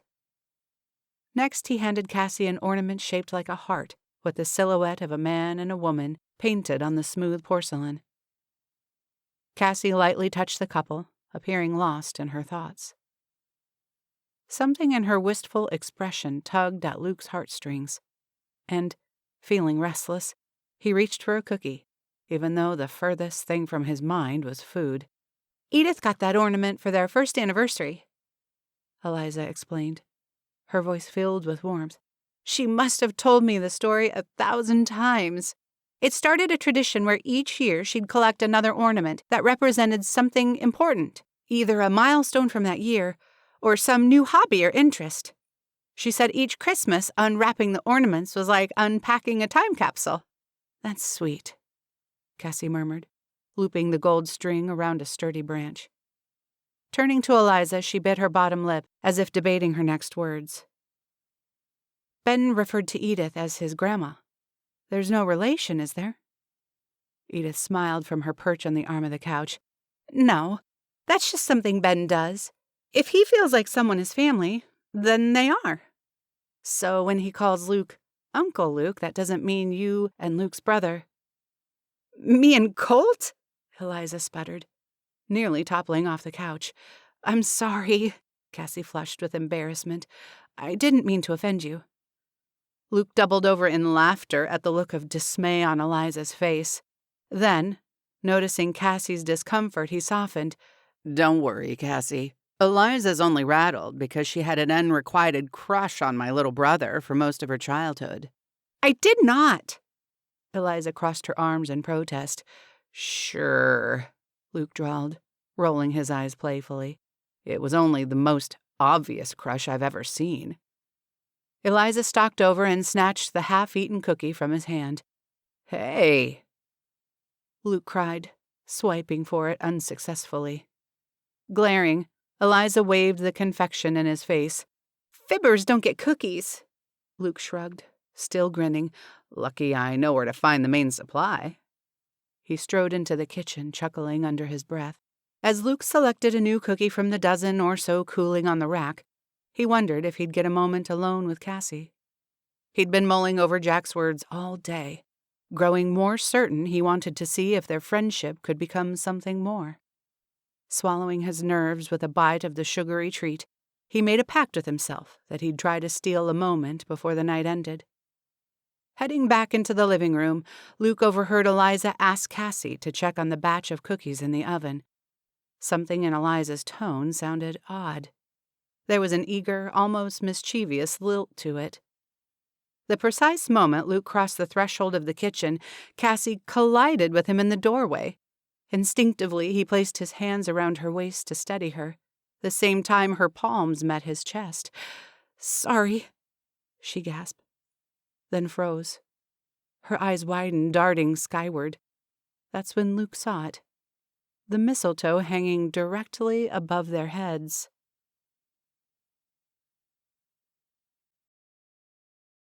Chapter 8. Cassie burrowed beneath a thick layer of quilts, unwilling to face the reality of a new day. Her cheeks still stung from the embarrassment of colliding with Luke under that exasperating sprig of mistletoe. Fortunately, they were interrupted by a glass ornament shattering across the parquet floor. As Cassie recalled the moment, a twinge of disappointment lurked behind her relief. But she forced the thought aside. She had no business wondering what Luke's lips would feel like, gently pressed against her own. Especially since she'd sworn off dating. Not that her subconscious cared about her ban on romance, filling her dreams with all kinds of outlandish scenarios. Who kissed in the back of a sleigh? She didn't even think they existed anymore. Before her brain could come up with something even more outlandish, like making the sleigh airborne, Derek texted again, waking her in the middle of the night, prompting Cassie to shut off her phone. He'd even resorted to following up his "I miss you" message with a string of sad face emojis. As if an emoticon could make her forget last Christmas. As if anything could make her forget. In desperate need of a distraction, Cassie threw back the covers, prepared to undertake whatever task the Christmas calendar allocated for the day. Impersonating one of Santa's jolly helpers would be preferable to agonizing over an almost kiss, especially since every fiber of her being insisted a kiss with Luke Davis would be earth-shattering. Cassie sat up in bed, disoriented by the bright light filtering through the gossamer curtains. Now that she wasn't buried beneath several quilts, the air felt noticeably cooler. Squinting as her eyes adjusted to the brilliant glow, she wrapped a blanket around her shoulders and padded to the window. Thick flurries of snow danced across the frosted glass, shrouding the sky for as far as she could see. Cassie's heart fluttered in her chest. Her very first snowstorm. Clothed in soft gray long johns, Cassie pulled knee-high socks over her bare feet and skipped down the staircase as eager as a child on Christmas morning. The glittering Christmas tree greeted her as she leapt over the last step and sailed into the living room, sliding across the polished floor in her stockinged feet. The night before, she'd been so mesmerized by the tree's beauty she hadn't been able to unplug it before going to bed. Now, as it sparkled in the bright, ethereal glow of the snowstorm, Cassie found herself even more entranced. Who knew something as simple as a topiary draped in lights and colorful baubles could evoke such an emotional response? Tearing her gaze from the dazzling tree, Cassie checked the fire, grateful for the sturdy oak log Luke had added to the coals before bidding her good night. A few bronze embers still smoldered in a pile of ash and cinder. After restocking the fire with another log, filling the cottage with the comforting, smoky scent of scorched timber, Cassie began her morning ritual, steeping a fresh pot of coffee in the French press and checking the day's activity on the Christmas calendar. December 4. Bake a mince pie.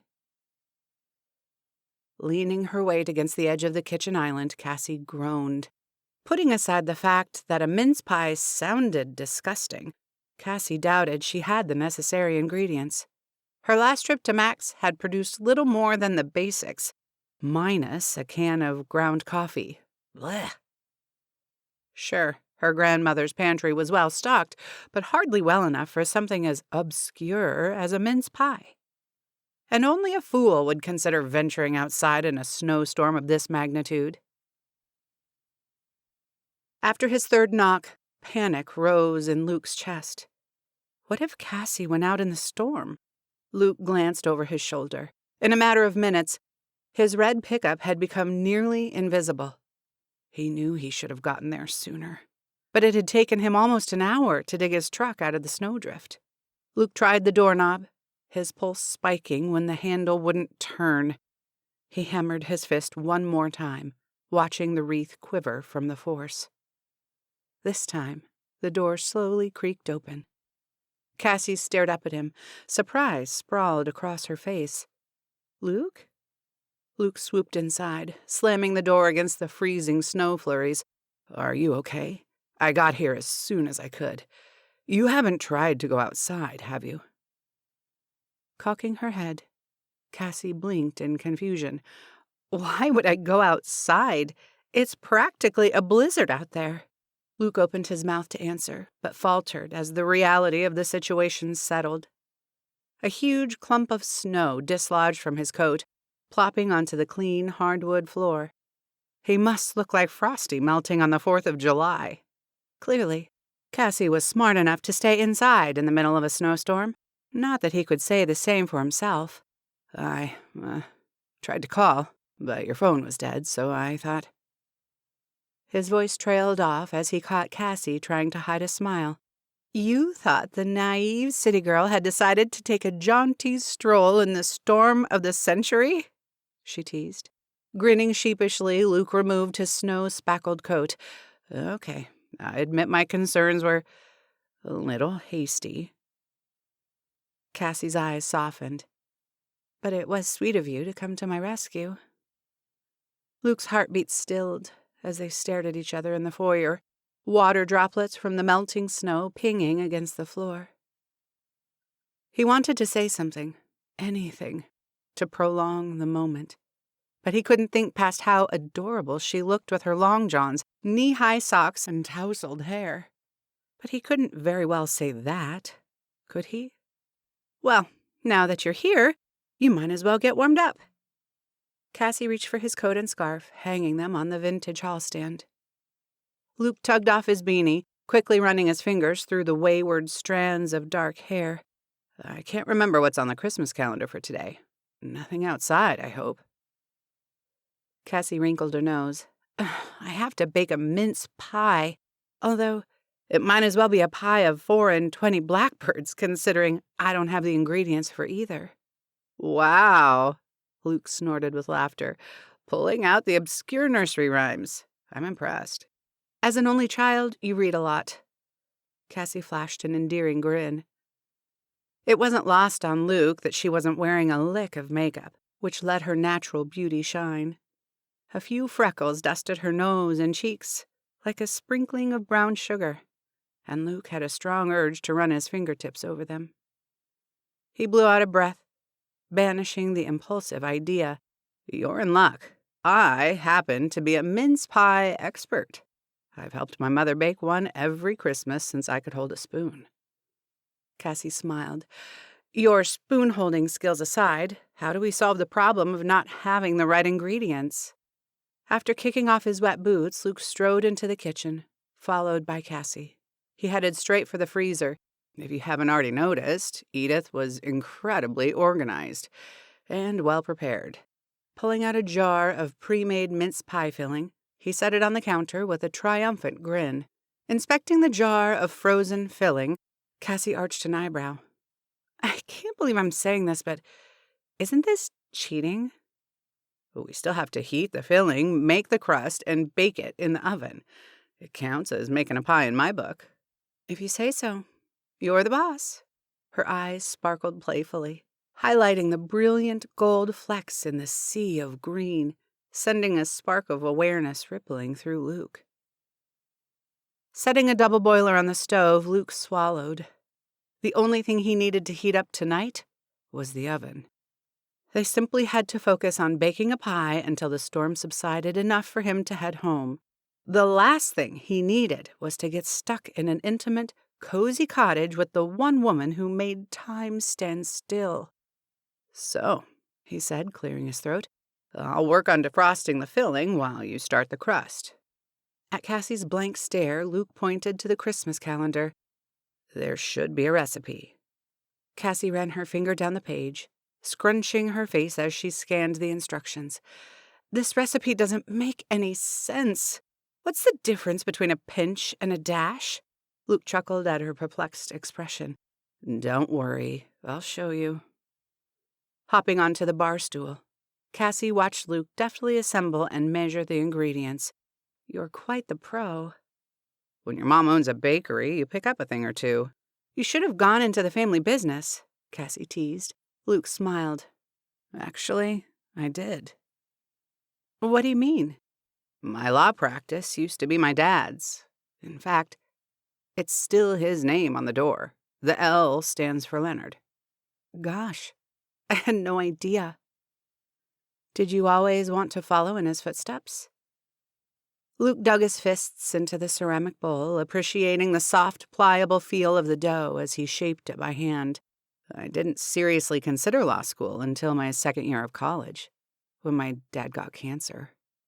Oh, Luke, I'm so sorry.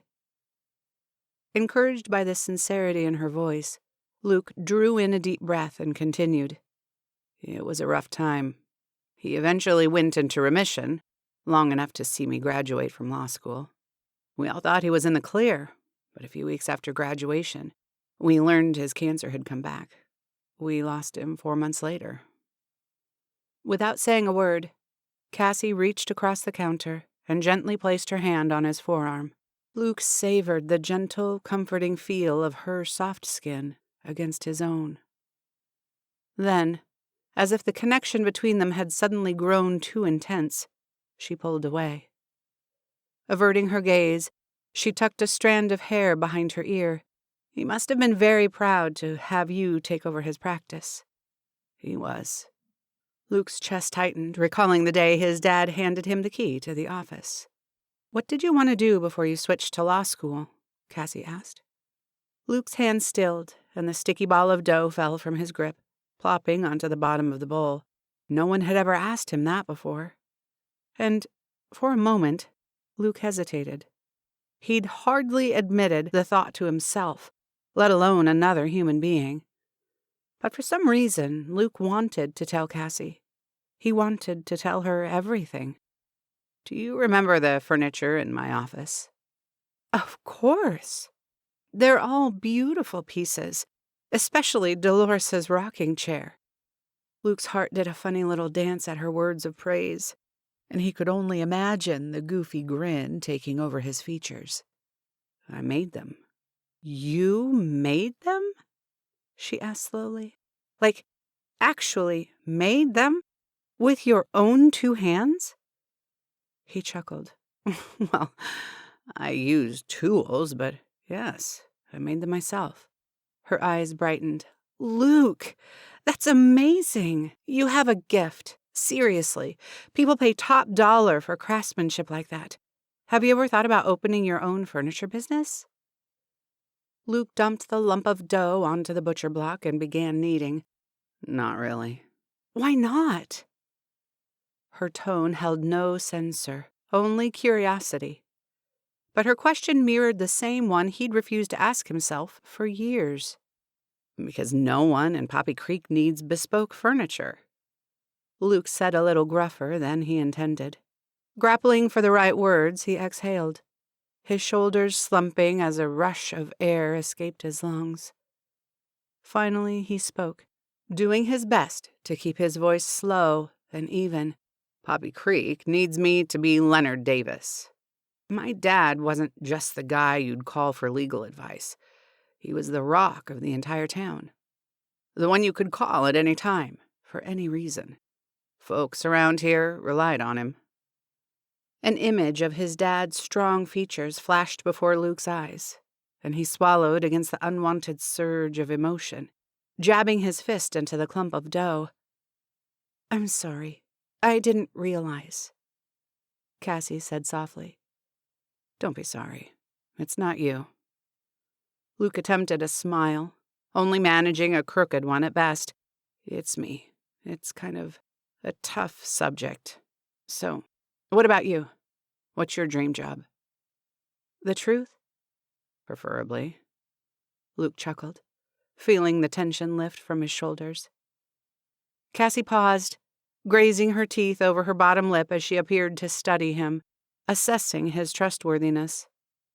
When her lips finally parted, she said, "I've always wanted to own my own coffee shop, a place where I can match people with their perfect cup of coffee." A soft light lit her eyes from within. "My favorite thing in the world is when someone doesn't know what they want, and they take a sip of what I've created for them. One sip, and their entire posture changes. Their shoulders relax, the crease in their forehead fades. It's like they've come home, and they didn't even realize they were lost." Watching the passion illuminate Cassie's face stirred something in Luke. Something he hadn't felt in a long time, and he wanted nothing more than to lean across the counter, take her beautiful face in his hands, and kiss her, like he'd almost done last night. As if reading his mind, Cassie blushed. "That probably sounds ridiculous, doesn't it?" "Not at all," Luke said, wishing his voice didn't sound so husky, "and I have no doubt your dream will come true one day." "Thanks." The word escaped barely above a whisper, her hushed tone increasing the air of intimacy in this snug space. Luke's heartbeat hammered so loudly he was certain Cassie could hear it. Now was his chance. He had to tell Cassie how he felt. With any luck, she'd return his feelings, but Luke glanced out the window. Thick snowflakes continued to tumble from the sky. If she didn't feel the same way, Luke would be trapping them inside the cottage to stew in the awkwardness. Could he really risk putting Cassie in that position? Forcing aside his own preference, Luke asked, "How about we get this pie in the oven, and I'll show you how we spend a snow day in Poppy Creek?" "Before I say yes," Cassie said, sliding off the stool, "please tell me it's not knitting." Laughter rumbled through Luke's chest. "No, not knitting. Cassie Hayward, it's time for your Christmas movie marathon." A slow, tantalizing smile spread across Cassie's lips, and Luke groaned internally. How in the world would he spend the next several hours curled up on the couch next to this irresistible woman without crossing the invisible line of friendship? Luke certainly didn't consider himself a weak man, but did he have that much strength? He honestly wasn't sure.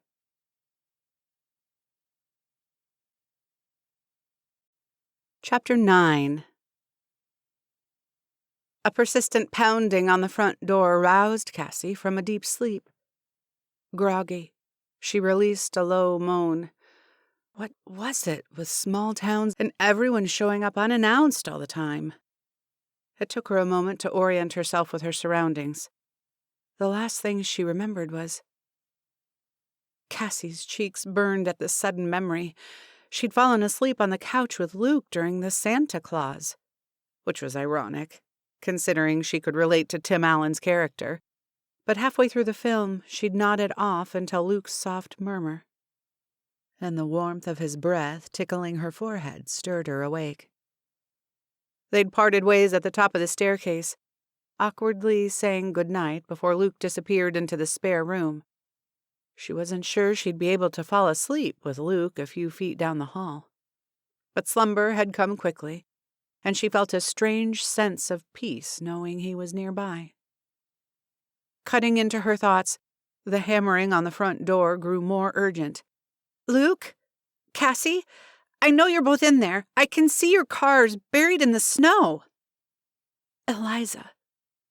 Cassie's heart quickened as she wrestled with the tangle of covers, tumbling onto the floor in a jumble of sheets and quilts. "Are you okay?" Luke appeared in the doorway, sleepy-eyed and disheveled, his voice deep and husky first thing in the morning. Cassie couldn't let her eyes linger too long on the adorable cowlick in his dark hair, or the faint impressions the pillow left on his stubbled cheek. "It's Eliza," she hissed. "She's going to think you spent the night." Luke's chuckle came out low and raspy. "I did spend the night." "You know what I mean." Finally free of the covers, Cassie jumped to her feet and pushed past him into the hall, doing her best to ignore his irresistible, musky scent. Watching Christmas movies over slices of mince pie had already drained every ounce of self-control she possessed. The urge to lean against him as they sat side by side on the couch all evening had been stronger than she wanted to admit, even to herself. Throwing open the front door, Cassie was surprised to see Ben standing there with his mother, dressed head to toe in an entire department store's worth of snow gear. "I want to hear all about this," Eliza said, waggling her finger between Luke and Cassie. "But it'll have to wait. School's called a snow day because of some frozen pipes. My parents are out of town, and I need someone to watch Ben while I'm at work. I tried your place first, Luke, but when you weren't home, I figured I'd check here." Eliza didn't bother hiding her smirk. Cassie's cheeks reddened. She supposed Luke had been spending an inordinate amount of time at the cottage, but it didn't mean anything, did it? "Luke came over yesterday to check on me," Cassie blurted. "But the storm didn't let up, so he stayed the night, in the extra bedroom." "I see." Eliza flashed an impish grin. "I can't wait to get all the details." She winked before turning to Ben and planting a kiss on his forehead, the only part of his body not engulfed in layers of winter wear. "Be good. Love you." "Love you." Ben's voice was muffled behind the thick scarf wrapped high around his neck. As Cassie watched Eliza crunch through the snow to her Honda Accord, she asked, "Is it even safe for her to drive through the snow in that car?" "A volunteer crew plows all the roads into town," Luke explained. Placing a hand on Ben's shoulder, he nudged the boy inside. "Come on, let's get out of the cold." Ben waddled into the foyer before Cassie closed the door, shutting out the early morning chill. "I have to make the rounds and check on a few people after the storm," Luke said, helping Ben escape his snow gear. "Can Ben stay with you?" "Sure," Cassie managed a weak smile, swallowing her nerves. She'd never babysat a gerbil, let alone a child, but she liked Ben. How hard could it be? With his outerwear now piled in a heap on the floor, Ben stood in a pair of navy corduroys, a red sweater with Rudolph appliqué on the front, glancing from Luke to Cassie as if waiting for a cue. "Do you want to help Cassie with her Christmas calendar today?" Luke asked. Ben showcased the small gap between his two front teeth, nodding enthusiastically. "Why don't you go check the day's activity? The calendar is in the kitchen. Look under December 5. Grinning from ear to ear, Ben skipped into the kitchen, leaving the adults to talk. "You sure you're okay with him staying?" Luke asked. Cassie hesitated, busying herself with hanging Ben's belongings on the coat rack next to Luke's. "Yes, I'm sure. It'll be fun." Okay, so she didn't know if it would be fun exactly, but she felt a certain kinship with Ben, and to her surprise, the thought of spending an afternoon together was almost pleasant. "Great," Luke smiled. "Call me if you need anything." "I will. Thanks." An awkward pause filled the space as they stared at each other, uncertain how to say goodbye. Luke cleared his throat and reached for his boots. His jeans and sweater were rumpled, and Cassie briefly wondered if he'd slept in them, or... Another blush tinted her cheeks.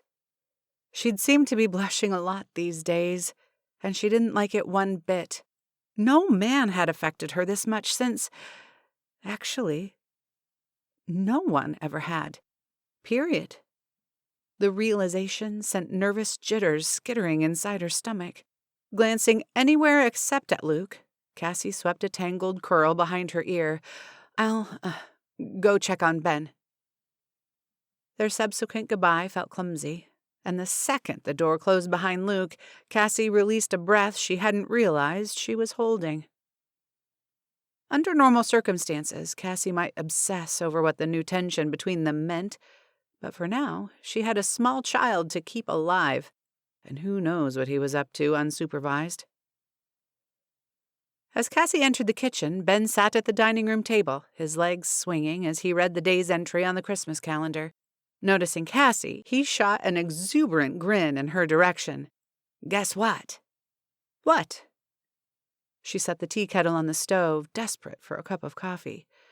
"We have to build a snowman." Ben's excitement sent his voice soaring several octaves higher. Cassie frowned. "Well, that seems unfair. What if it hadn't snowed yesterday? How could I complete the calendar then?" Ben stared at her, his little legs still swinging beneath the chair. Clearly, he didn't concern himself with the injustice of the situation. It had snowed, which was apparently good enough for him. "Have you had breakfast yet?" Cassie asked, deciding to move on. "I thought I might make pancakes." "Chocolate chip pancakes?" Ben scooted toward the edge of the chair, his doe eyes bright and expectant. "Let's see." Cassie searched the pantry.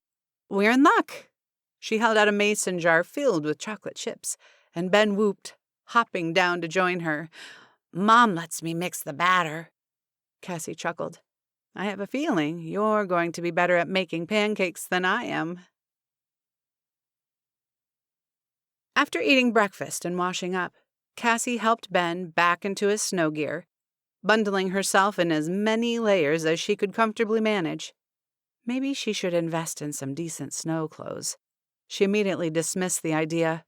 Her first week of the calendar was almost over.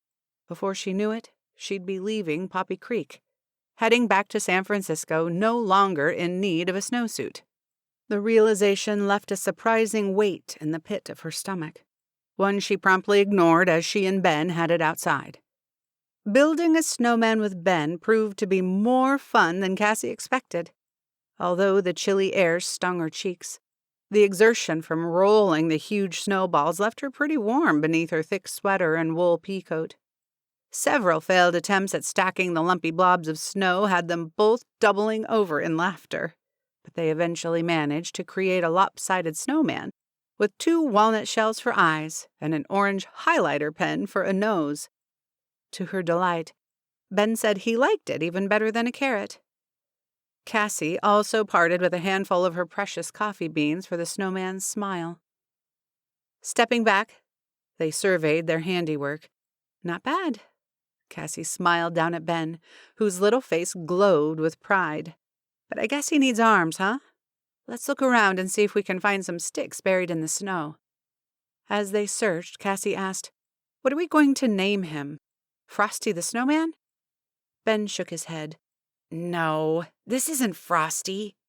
"Who is he, then?" Cassie's gaze fell on the tip of a branch peeking out from the glittering snow. Gripping it with her damp glove, she prepared to yank it free. "He's my dad," Ben answered, the same moment Cassie gave a firm tug. In her surprise, she lost her balance, falling on her backside in a mound of snow. "Yay, you found one!" Ben cheered, oblivious to the effect his comment had on her. Racing over, he plucked the stick from her hands. "Good job." "Thanks." Cassie hoisted herself out of the snowdrift, watching Ben twist the branch into the side of the snowman. "Ben," she said slowly, In the several days she'd spent in Poppy Creek, no one had mentioned Ben's father before, and Cassie would be lying if she said she wasn't curious. "What's your dad's name?" Ben shrugged. "I don't know." His tone was casual, almost breezy, as he looked up the search for another appendage. "You don't know your dad's name?" Cassie pressed, determined to make some sense out of his answer. I've never met my dad." Once again, Ben sounded nonchalant and unconcerned, and thousands of possibilities reeled through Cassie's mind.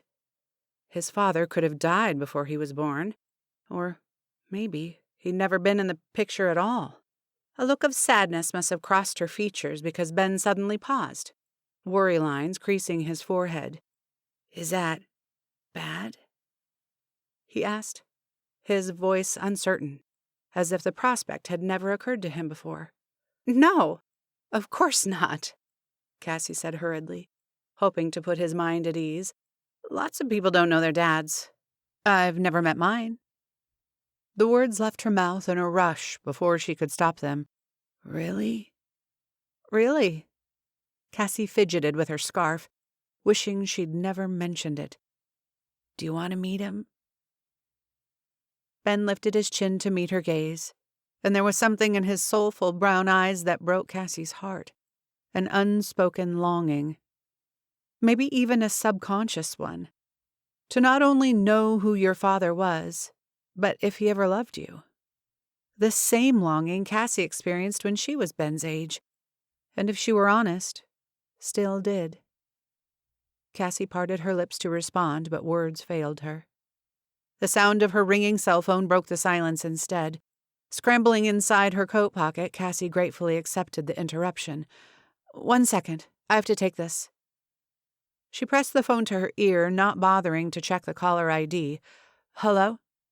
"Cassie, finally. I thought I'd never reach you."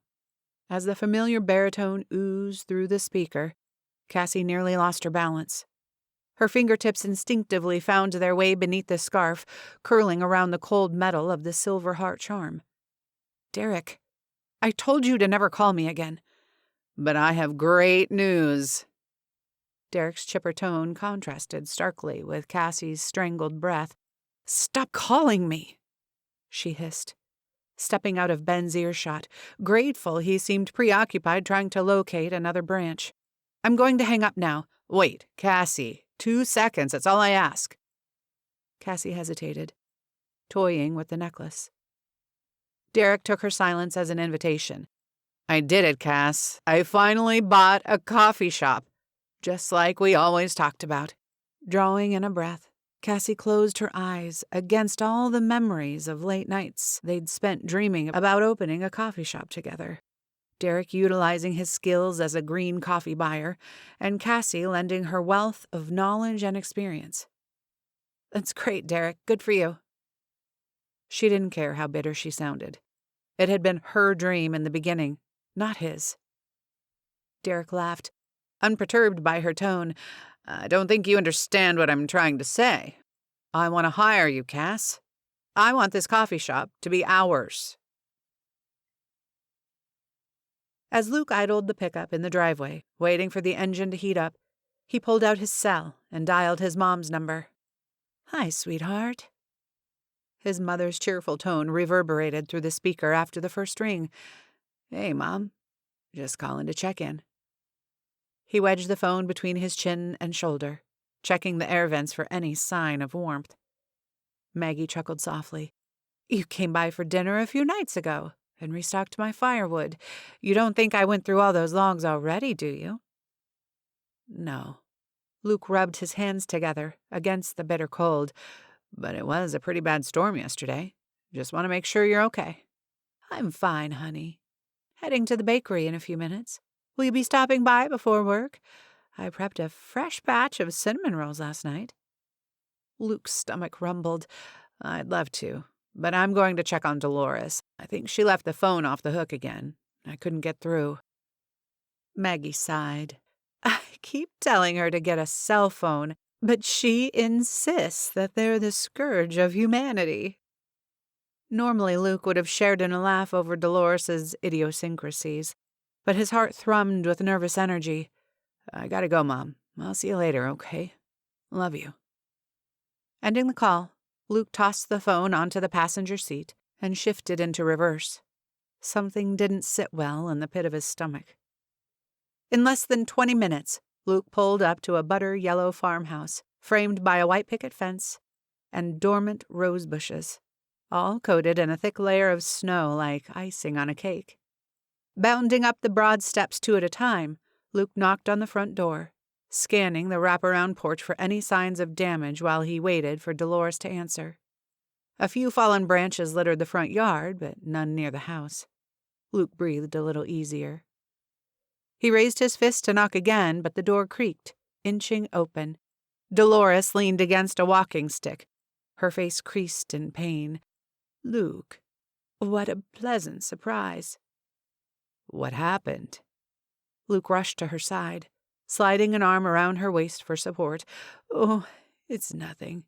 No need to fuss over me. She tried to laugh and winced. Come on, let's get you off your feet. Luke kicked the door closed with the heel of his boot and helped Dolores into the small sitting room just off the entrance. It's silly, really. Dolores insisted, as Luke eased her into the armchair in front of the fireplace. Silly or not, I want to hear what happened. Luke took the walking stick from her hand and propped it against the side table before glancing around the room for a footstool. He almost missed it, buried beneath a pudgy orange fur ball. Sorry, Banjo. Luke shooed the large tabby cat off the ottoman before scooting it closer to Dolores. Banjo hissed and ruffled his tail, giving Luke the evil eye, before sauntering toward his plush chenille bed in front of the hearth. All right, Dee, Luke said firmly as he elevated her swollen ankle. Tell me the whole story. Dolores sighed. Not much to tell. It had started snowing pretty hard, and I wanted to move my potted azalea inside. In my haste, I must have slipped on a patch of ice. Luke cringed, imagining how painful it must have been for Dolores to get back inside all on her own. Sit tight. I'm going to call Doc Parker to come have a look at it. Oh, it's fine. Dolores waved her hand dismissively. All I need is a little rest. Maybe so, Luke said, striding toward the kitchen where Dolores kept her old rotary phone. But I'm still calling Doc. With each step he took, Luke's boots felt harder to lift off the floor. How could he have not come to check on Dolores when the snowfall first began? Guilt tore at his insides as the truth pummeled him. He'd gone to check on Cassie instead. Luke's heart constricted as if a C-clamp had been placed around it, tightening with each second it took for him to come to the inevitable conclusion. He had to put all thoughts of pursuing Cassie aside. Too many people counted on him.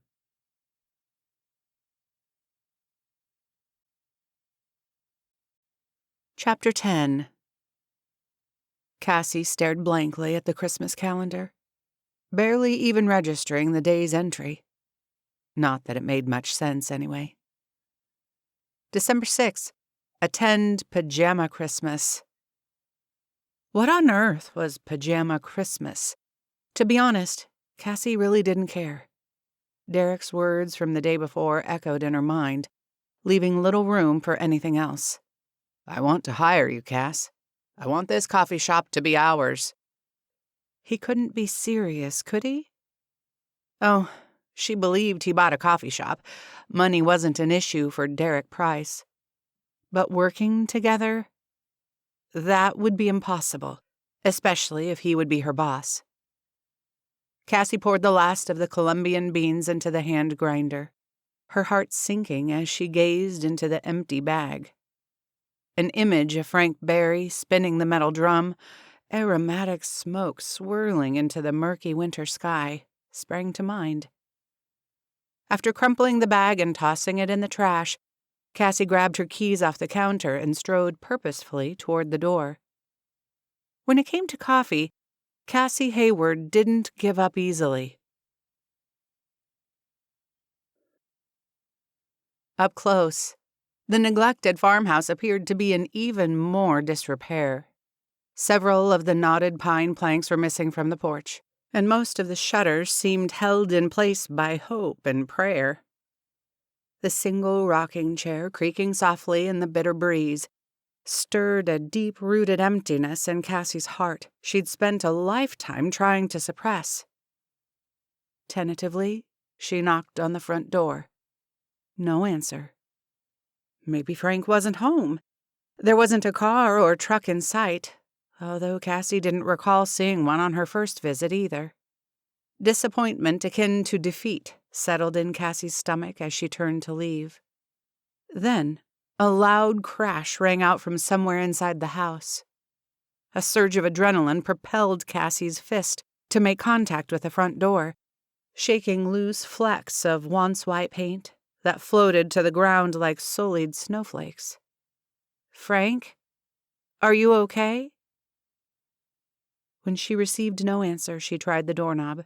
It turned easily. "Hello? Frank?"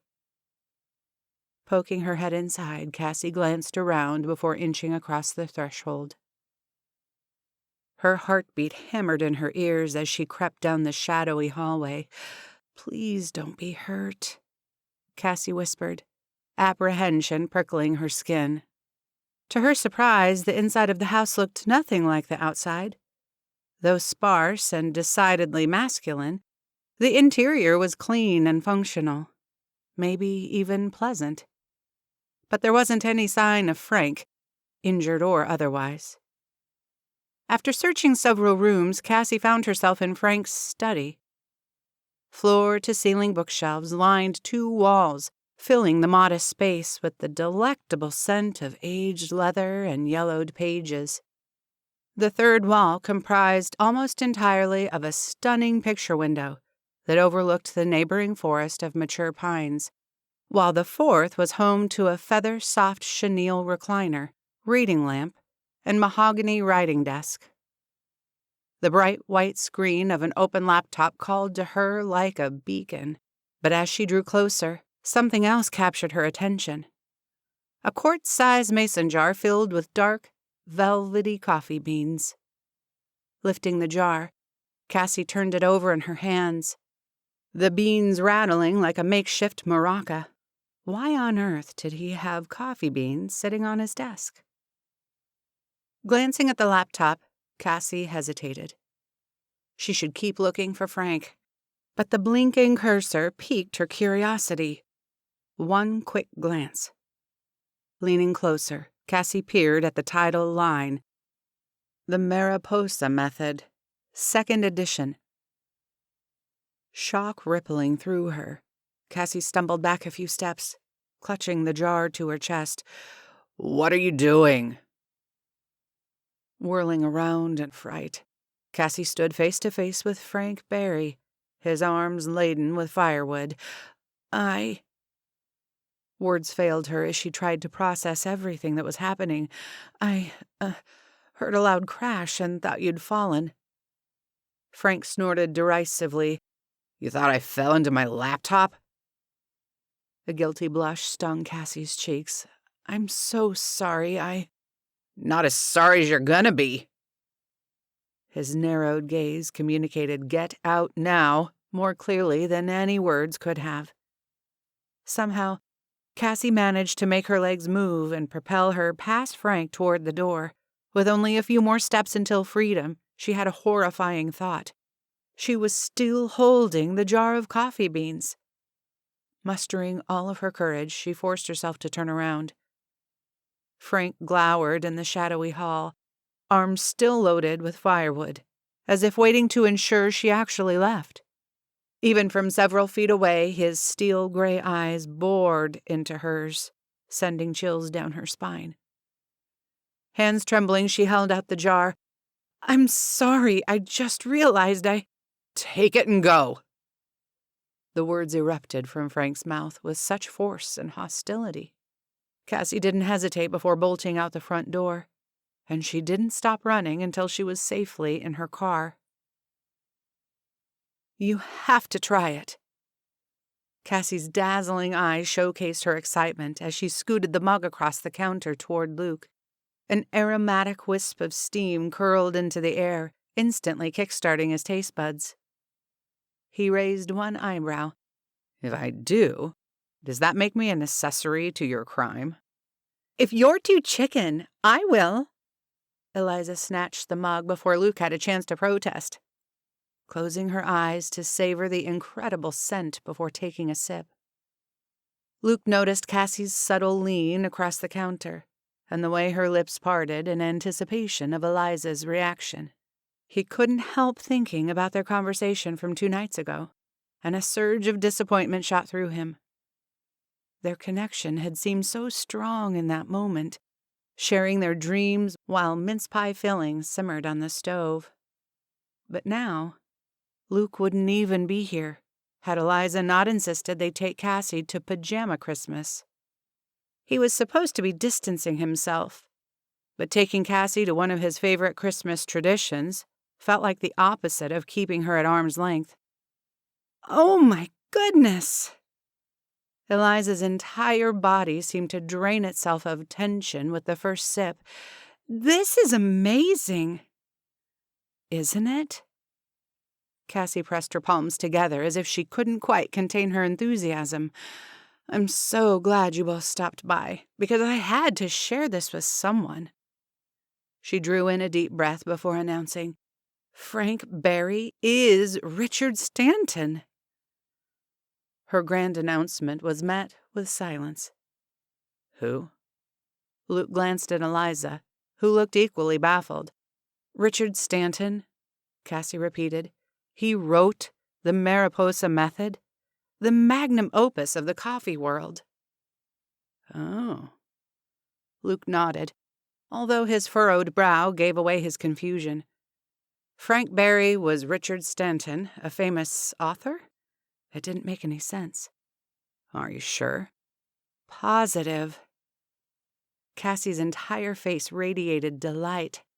I saw the proof myself. He's writing a second edition of the Mariposa Method. What does Mariposa mean? Eliza asked, taking another sip before handing the mug to Luke. It's Spanish for butterfly, Cassie explained, her voice filled with admiration. In the book, Frank, equates the coffee roasting process to the transformation of a butterfly. Luke inhaled the earthy aroma before bringing the mug to his lips. As soon as the smooth, rich liquid hit the tip of his tongue, he knew why Cassie couldn't stop raving about it. It was, by far, the best coffee he'd ever tasted in his life. Cassie's lips arched as she watched him. Good, huh? That's an understatement. Normally, I wouldn't condone stealing, but for this... He took another sip, savoring the way it slid down his throat, warming him from the inside out. I still can't believe you went to his house again and stole his coffee, Eliza giggled, reaching for the mug. Luke reluctantly handed it over. I didn't technically steal it. I think he was so desperate for me to leave he didn't care if I took it. He should have been grateful when you went inside to check on him, Eliza pointed out. What if he'd actually been hurt? Cassie gave a little half shrug. In hindsight, I think he probably dropped his armload of firewood. But you didn't know that? Eliza pressed. True, but now that I've not only trespassed on his property, but stumbled upon his secret identity, I have a feeling if I had any hope of connecting with him before, it's gone now. She sighed. Looking so dejected, Luke had half a mind to march over to Frank Barry's that second and sort the whole thing out, but they were already running late. I'm sure we'll figure something out, he said with an encouraging smile. But right now, we have somewhere to be. Right. So mysterious. Cassie smirked. Don't get me wrong. I was relieved when you called to say you and Eliza would pick me up for pajama Christmas, but I was really hoping you'd give me some clue as to what it is. Where's the fun in that? Eliza teased. heaving her giant purse onto the counter. "Ben isn't coming with us?" Cassie asked. "My parents took him a little early. He likes to—" Eliza paused, then waggled her finger at Cassie. "Nope, you're not getting any hints from me." Cassie laughed. "Okay, I give up. Should we get going then?" "First things first." Eliza flashed a devilish grin as she pulled a garish pair of flannel pajamas from her purse and tossed them to Cassie. "Put those on." Cassie gaped at the gaudy pattern of snowmen, reindeer, and Santa Clauses spattered across the plaid fabric like wacky polka dots. "Do I have to wear this?" "Yup," Luke and Eliza said in unison. "What about you two?" Cassie asked. "Don't worry about us." Eliza pulled 2 matching sets of PJs from her bag, handing one to Luke. Cassie grinned. "Well, I guess if I have to embarrass myself, at least I won't be doing it alone." Luke's heart did a somersault as Cassie's gaze met his own. Something about the idea of wearing matching pajamas sent an exhilarated shiver down his spine. But he pushed the thought aside. Distance, Luke, distance. But he couldn't help it. No matter how hard he fought against the unwanted emotions, Cassie seemed to pull him toward her like a magnet. And tonight, more than ever, it would be nearly impossible to keep his growing feelings at bay.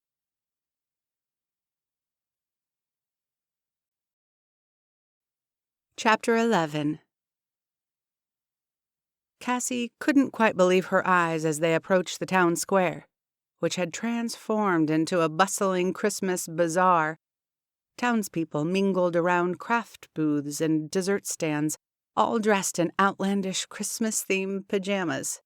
The night air felt crisp and cool against her cheeks, carrying the scent of caramel corn and candied chestnuts with the gentle breeze.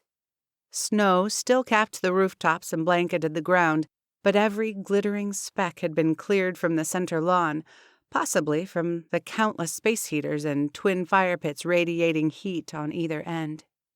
As they stepped foot on the lawn, they were enveloped in a pocket of warmth, and it quickly became apparent the center of the square boasted the main attraction, a towering Christmas tree, bedecked in plaid ribbon, and a plethora of handmade ornaments, waited to be lit.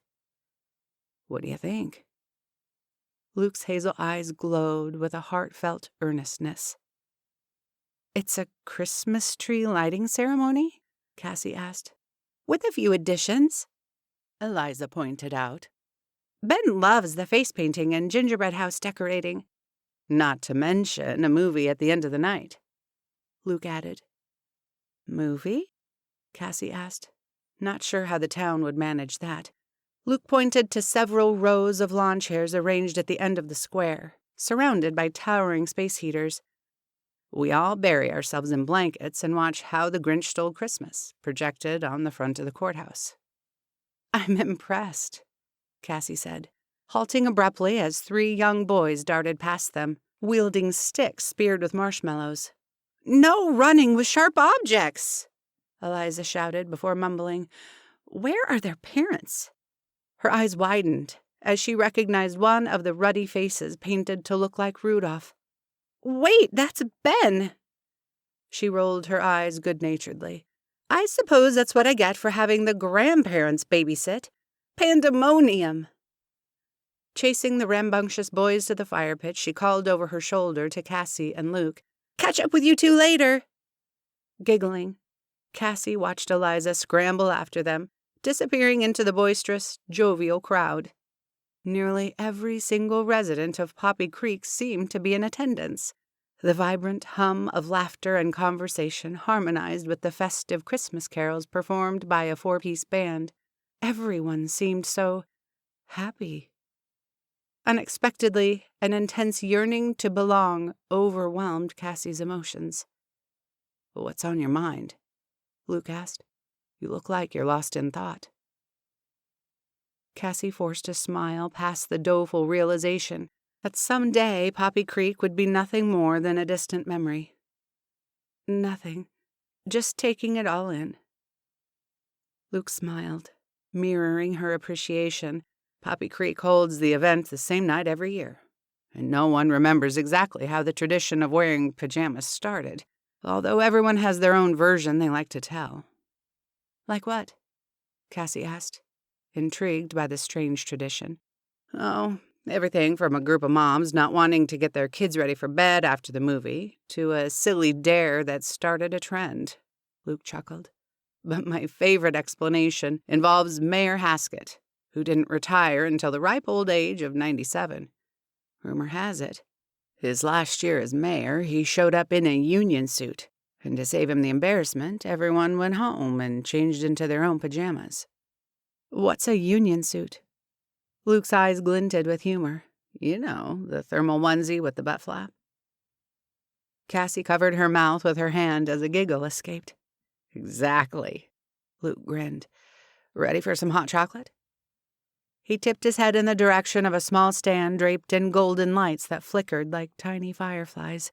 Sadie Hamilton owns the sweet shop, and she makes hot chocolate so decadent you almost have to eat it with a spoon. Luke placed a hand on her lower back, directing her toward the booth, and even beneath her thick coat, Cassie could sense the warmth from his touch. Abruptly, Luke froze. Cassie followed his gaze to a striking platinum blonde in thermal leggings and a long plaid nightshirt that fell mid-thigh. Her icy blue eyes drilled into Cassie, only breaking away when the volunteer at the booth diverted her attention, handing her a paper cup brimming with whipped cream. Throwing one last glare over her shoulder, the blonde stomped toward the fire pit, where she joined a lively group of friends. Who was that?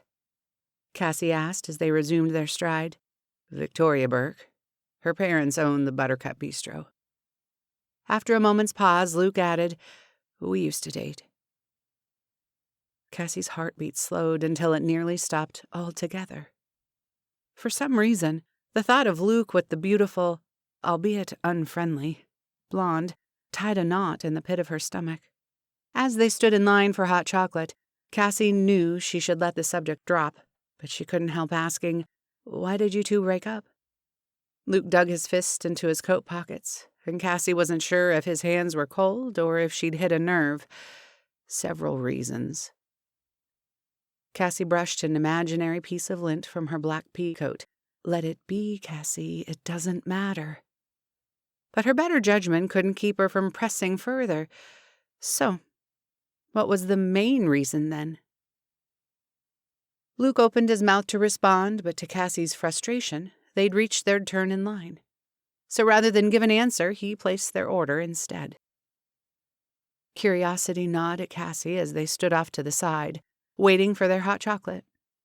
So much so, she couldn't concentrate on anything else. Not the beauty of the starlit sky that looked like 1,000 twinkling Christmas lights had been stretched across it, or the tantalizing scent of rich, dark chocolate and crushed peppermint, and certainly not the buzz of merriment going on all around her. In the short amount of time she'd known Luke, she'd taken his single status for granted. It never crossed her mind that he could be seeing someone, or perhaps pining over a lost love.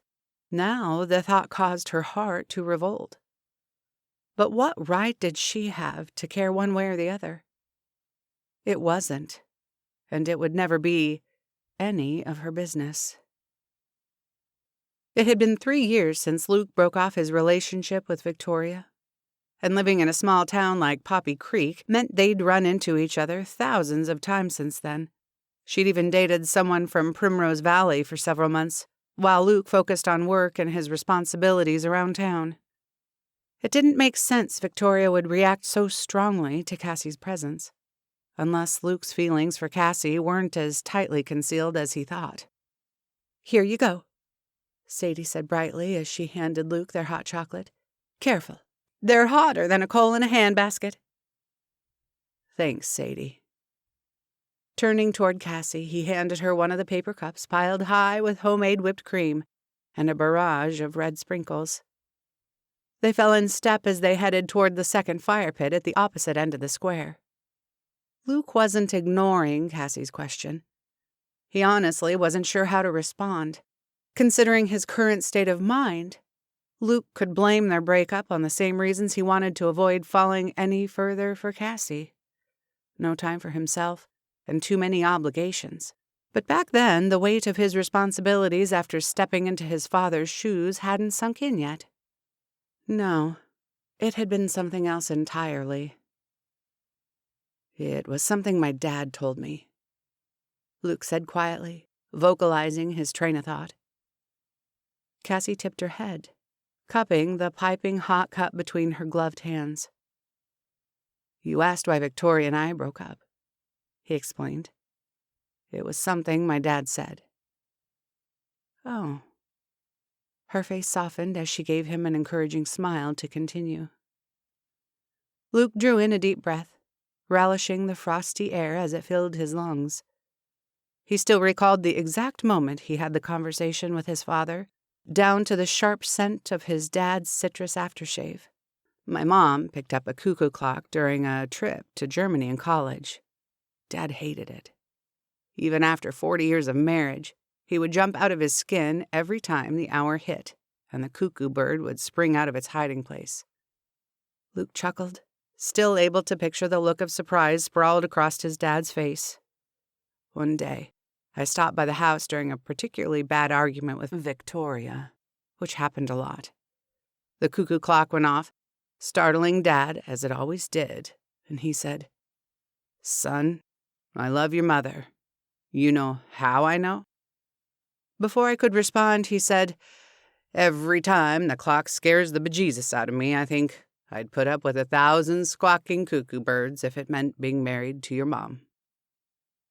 Luke paused several feet from the fire pit, staring blankly at the rollicking scene of marshmallow roasting and laughter, as though he were removed from it, back in their living room with his dad, conversing in front of the fire. "That's so sweet," Cassie said softly, drawing Luke to the present. Luke gazed down at her, her delicate features illuminated in the glow of the bright, flickering flames. Her eyes searched his, probing for the meaning behind the story. "Yeah, it was." Luke smiled wistfully. "My dad was a man of few words, but when he spoke, people listened." The familiar ache in his chest returned. Even though he was talking about a cuckoo clock, I knew what he meant. Loving someone means accepting the bad with the good. It means pursuing them no matter what.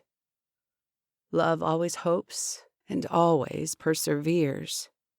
I thought I loved Victoria, but when my dad shared his story about the cuckoo clock, I knew it wasn't enough. Suddenly self-conscious about how much he'd shared, Luke stole a sideways glance at Cassie. Was it his imagination, or were her eyes glimmering with unshed tears? He cleared his throat. "I guess epiphanies occur at all kinds of strange and unusual moments, don't they?" He tried to laugh, but the unguarded look in Cassie's eyes made him falter. Something lingered behind the intense shade of emerald green. Understanding? Longing? He wasn't entirely sure, but he knew if he didn't look away, he would have no choice but to kiss her. He desperately needed to shift the mood. I bet our hot chocolates have cooled off by now. Luke watched Cassie take a sip, anticipating her reaction. But as she withdrew the cup from her lips, he couldn't help but chuckle. "What?" she asked innocently. You have." Luke gestured toward her nose, where a huge glob of whipped cream sat covered in red sprinkles. "Are you cold? Your nose is a little red." He chuckled again. Cassie's eyes widened, and she quickly swiped at the unwanted adornment. "You should leave it," Luke teased. "The red nose looks good on you. In fact, from now on, I'm going to call you Rudolph, or Rue for short." Cassie's mouth flew open in protest as Luke took a sip of his own hot chocolate. As he lowered the cup, she snickered. "Is that so?" Her eyes flashed mischievously. "In that case, I'm going to call you Sprinkles." Luke rubbed his nose with the back of his hand, revealing a smear of whipped cream and red sprinkles. He had to laugh. Touché. Cassie joined in his laughter until the crackling of a microphone interrupted their mirth. A hush fell over the square as Mayor Burns took his place at the foot of the Christmas tree. Luke searched the enraptured faces of the crowd, catching the sight of Eliza with her parents. Ben tugged on her hand in unbridled excitement as they waited for the big moment. The only one not clad in Christmas pajamas, Mayor Burns stood out like a lump of coal in his official-looking black suit and slicked-back dark hair. Although only in his 50s, he looked about as miserly as Scrooge himself. Pre-haunting, of course. As Luke stood next to Cassie, waiting for the mayor to finish his long-winded speech, he took a moment to soak up the ambiance, the palpable sights, smells, and sounds, the feeling of hopefulness that settled on his chest, like a thick, comforting blanket. That's what he loved most about Pajama Christmas. The intangible spirit of the season felt so real he could almost hold it in his hands. And it's what made being with Cassie so risky. During Pajama Christmas, anything seemed possible. Suddenly, the town square illuminated with dazzling lights as the tree erupted in vibrant color. Oohs and ahs rippled through the crowd. Luke glanced down at Cassie. Her entire face shone in the multicolored glow. Maybe it was how lovely she looked, or how magical the moment felt, or perhaps he'd never know why he did it exactly. Before Luke could talk himself out of it, he brushed his hand against Cassie's. Their pinkies grazed, sending shivers up his arm. He held his breath, waiting for her to pull away, but she didn't stir. Heart pounding. Luke let his touch linger, relishing the intimacy of such a simple gesture. As the band performed a poignant rendition of O Christmas Tree, while those around him sang along, Luke allowed his heart to hope, if only for one night.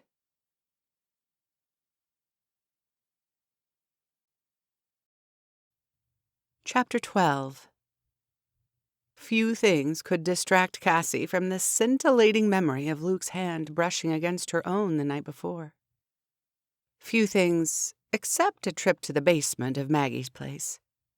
Although, as the ancient staircase leading below the bakery creaked beneath their weight, Maggie explained it really wasn't a basement at all. Rather, an old mining tunnel dating back to the 1800s, when gold miners settled in the area in search of the next mother lode.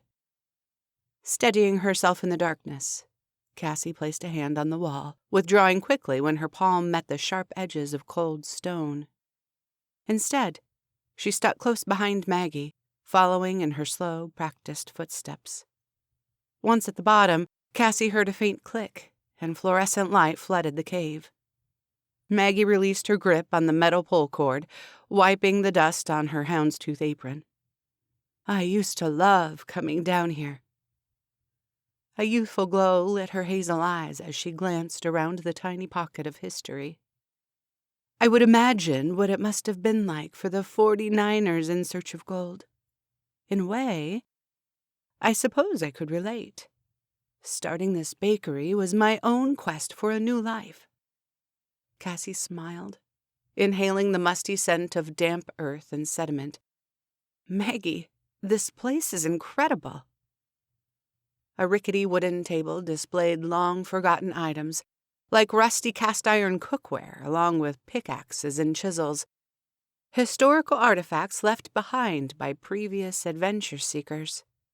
At the far end of the table, a flannel sheet covered a large, bulky object. "Is that?" Cassie glanced over her shoulder at Maggie, who nodded, confirming her suspicion.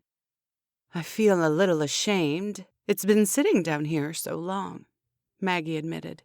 "But I had no idea what to do with it." Holding her breath in anticipation, Cassie carefully tugged the sheet. The soft fabric slipped away, revealing an antique espresso machine. Although the hammered copper had lost its sheen, it appeared to be in excellent condition, perhaps even working condition. A small gasp escaped Cassie's lips. Maggie chuckled. It must be something pretty special. It's, Cassie gently ran her palm along the grimy surface, beautiful. I have no idea if it still works, but I'll ask Penny to come take a look at it. She runs the antique store, Thistle and Thorn. If anyone can fix it up, she can. Really? Cassie asked, barely allowing herself to hope. Why now, after all these years? Maggie's eyes shimmered with motherly warmth. Sometimes it takes the right person to inspire a change of heart. Cassie didn't know what to say. She smiled her appreciation, holding back grateful tears. After running her hand along the cold metal one last time, she slid the sheet back in place. Returning to the brightly lit kitchen, it took a moment for Cassie's eyes to adjust. Slowly, her gaze settled on the dingy brick walls, outdated appliances, and scratched stainless steel countertops. Not for the first time, Cassie noticed how badly it needed a makeover, or at the very least, a fresh coat of paint. So, what do you think? Eliza scooped warm gingerbread cookies onto a cooling rack, the spicy, sugary aroma curling into the air with wisps of steam. The espresso machine is pretty cool, huh? It's amazing. Cassie still hadn't found the proper words to describe the full extent of her emotions. Nothing seemed to do it justice. I hope it still works. I'm not an expert in refurbishment, but one espresso machine works pretty much like the next. I could try my hand at it. Let's see what Penny thinks, Maggie said, closing the door to the basement. It could be it simply needs a good cleaning, but Penny'll know for sure. Great idea! Eliza beamed her approval. She's a genius when it comes to old forgotten things. A bell chimed, signaling the entrance of a new customer, and Maggie excused herself. Sliding a fresh tray of cookies into the oven, Eliza asked, What's on the Christmas calendar for today? Cassie made a face. I have to go sledding. Which either means my grandmother had a crystal ball or she didn't care if I was able to complete the calendar or not. Or, Eliza said, she cared more about your attempt to complete it, not the completion itself. Kind of like, it's the thought that counts. Not wanting to belabor the point, Cassie shrugged. It wasn't as if she could comment on the motivations of someone she'd never met. Anyway, Eliza rattled on, it sounds fun. Ben's been begging me to take him ever since the storm. Her eyes brightened. We should all go. Luke, too. I get off work at 4 today. What do you say? Cassie hesitated. She'd been spending an awful lot of time with Luke. Too much time. Without waiting for an answer, Eliza narrowed her eyes, assessing Cassie's outfit of skinny jeans, cable net sweater, and black pea coat. You do have proper snow clothes, right? You can't go sledding in that. Cassie regarded her stylish leather boots. Not really. Eliza gave her the once-over. You have a good 4 inches on me, so my clothes won't fit. What size shoe are you? 7.5. Perfect. I wear the same size. You can borrow a pair of my boots, but we'll have to find you a snowsuit. Eliza glanced at the clock on the faded pink wall. I take my lunch in 20 minutes. We can pop by Thistle and Thorn and see what second-hand options Penny has. While we're there, we can ask her about the espresso machine, too. Sounds great, Cassie lied. While she was eager to discuss the espresso machine, spending money was a bad idea. Another one of her job applications had been rejected that morning. Maybe she'd have to start applying outside the city and succumb to a disheartening commute. Derek's offer tugged at the back of her mind, but she shoved it down deeper. Until she found herself out on the street, working for her ex-boyfriend wasn't an option. She could only hope Thistle and Thorn had reasonable prices. The tagline of the antique store, Curiosities and Collectibles, represented the quirky shop to a T. Every nook and cranny burst with an assortment of oddball items like vintage typewriters, a wooden butter churn, and Cassie lifted a beautiful silver bowl and turned it over in her hands. The way the light reflected off the shimmering surface created a mesmerizing effect. That's a chamber pot. A statuesque redhead uncurled herself from a velvet chaise lounge and set down a worn copy of Persuasion. With a shudder, Cassie hastily shoved the silver pot back on the shelf. Eliza chuckled. Penny, this is my friend Cassie. Cassie, this is Penny. Pleasure to meet you. The young woman extended her hand, wrapped her long, graceful fingers around Cassie's. You too. Cassie returned her warm smile, noting the woman's eyes were almost the same coppery color as her hair. We're looking for some snow clothes that would fit Cassie, Eliza said. Penny looked Cassie over, estimating her size. A slow smile spread across her lips. I have just the thing. Waving for them to follow, she led them toward the back of the shop where a few racks of clothing screened off a section of the expansive room. What do you think? Penny held up a puffy white snow jacket with a faux fur-lined hood and matching pants. But Cassie didn't notice. She couldn't see anything except a stunning, off-the-shoulder evening gown draped over an antique dress form. The delicate, emerald green lace clung in all the right places, before pooling on the floor in an elegant swirl. Gorgeous, isn't it? Penny asked, following her gaze. I like to imagine it belonged to Grace Kelly or Audrey Hepburn. Want to try it on? I'm pretty sure it's your size. Yes, try it on, Cass.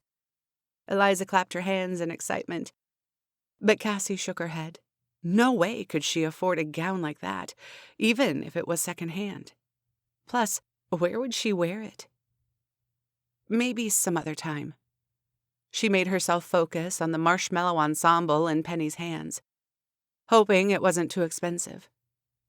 How much is the snowsuit?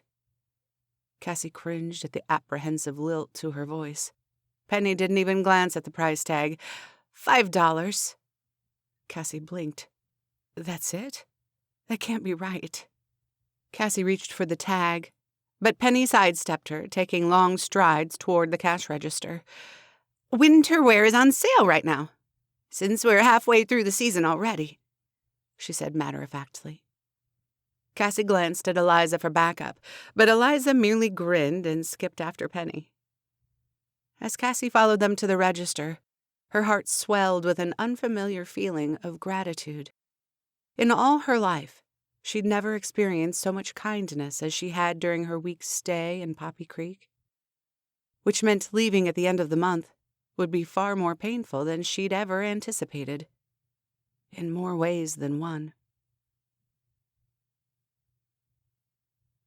As Luke sat beside Cassie on the lowered tailgate of his pickup, he tried to focus on Ben as he sailed down the snow-covered slope on his plastic toboggan, not on how close Cassie's thigh was to touching his own.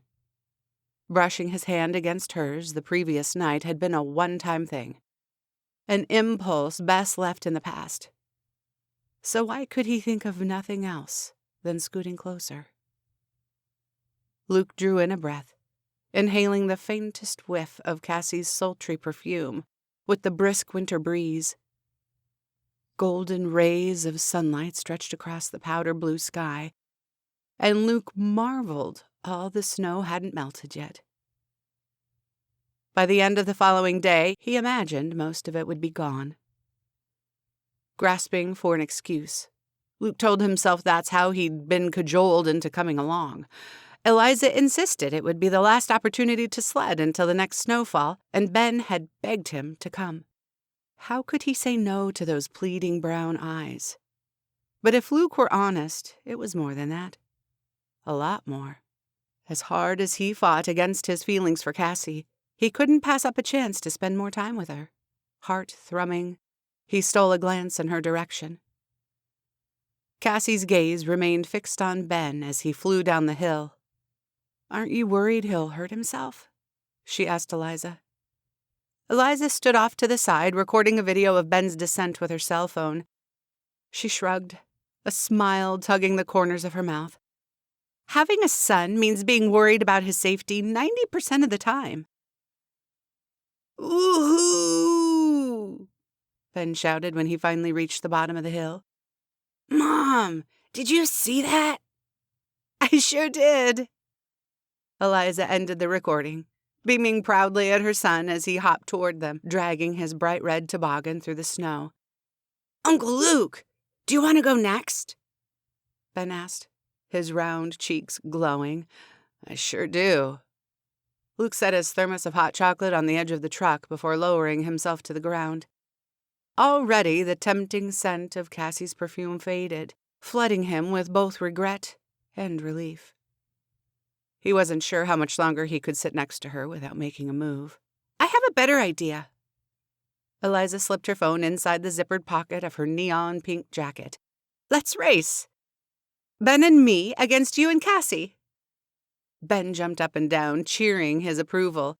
You're on. Luke grinned at Cassie. What do you say? Her grip tightened around her thermos. I don't know.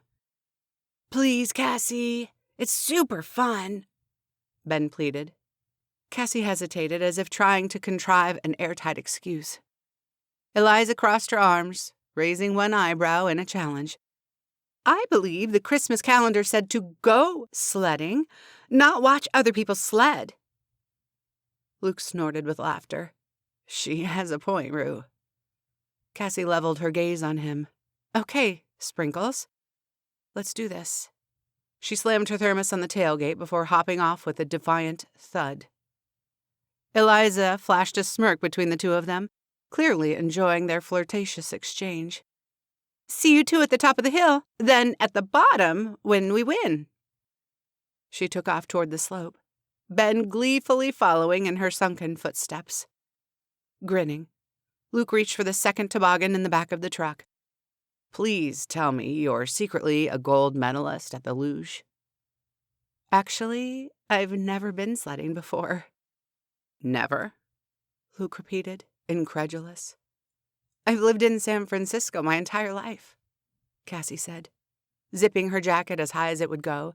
The closest thing I've seen to snow is sleet, and on the streets of San Francisco, it's basically brown sludge. Then you're in for a treat. Luke hoisted the toboggan over his shoulder. Sledding is a rush. As Luke set his toboggan at the top of the hill, several feet from Eliza's, he realized this sled run would contain an extra thrill. More physical contact with Cassie than seemed safe. Cassie's gaze flitted to Eliza and Ben as they climbed onto their sled. Ben in front, Eliza tightly curled around him. Her eyes registered her own misgivings about the scenario. Luke gestured toward the sled. I'll get on first, then you can settle yourself in the front. Cassie didn't move, toying with a strand of dark hair that had escaped her loose braid. Breathing steadily to settle his nerves, Luke situated himself in the back of the toboggan before waving Cassie over. She lingered a moment before climbing in the front, sitting as far forward as possible. Cass, you're going to have to scoot all the way back to balance our weight. Without a word, she slowly slid toward him until she was nestled in his arms. Luke cleared his throat. Great. Now grip the handles in front. Her scent fully enveloped him now to the point of distraction. Get it together, Luke. Are you ready? Cassie nodded. Ready? Eliza shouted, raising her hand in a thumbs-up motion. Ready, Luke called back. Count us down, Ben. Ben's spirited voice carried effortlessly above the stillness of the late afternoon. When he squealed, Go! Luke pushed off with both hands, sending them over the edge with a whoosh. A scream escaped Cassie's lips as they plummeted toward the bottom, and Luke pressed himself tighter against her without releasing his grip on the handles.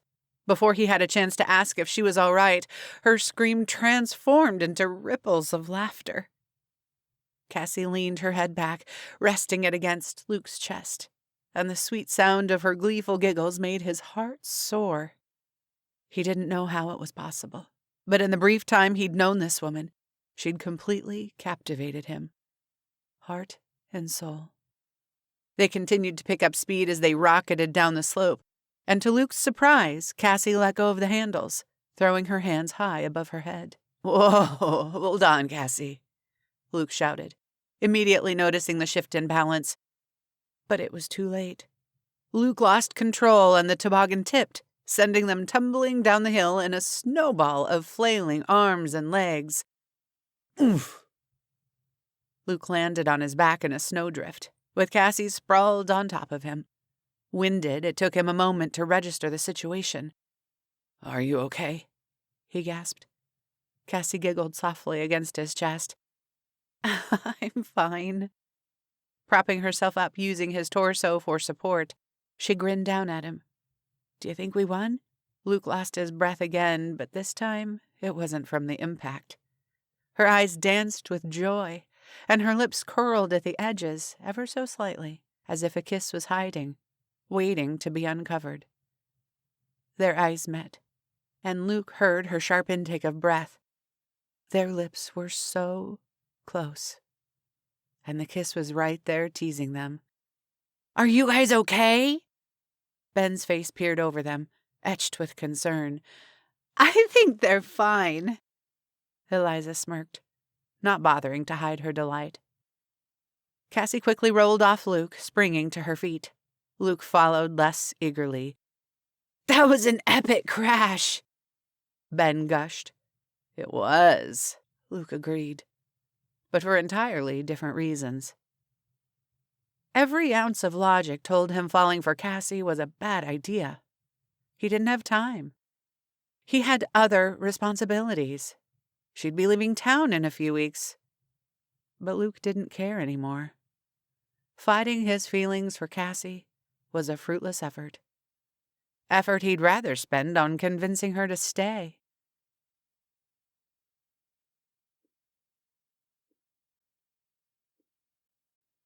Chapter 13.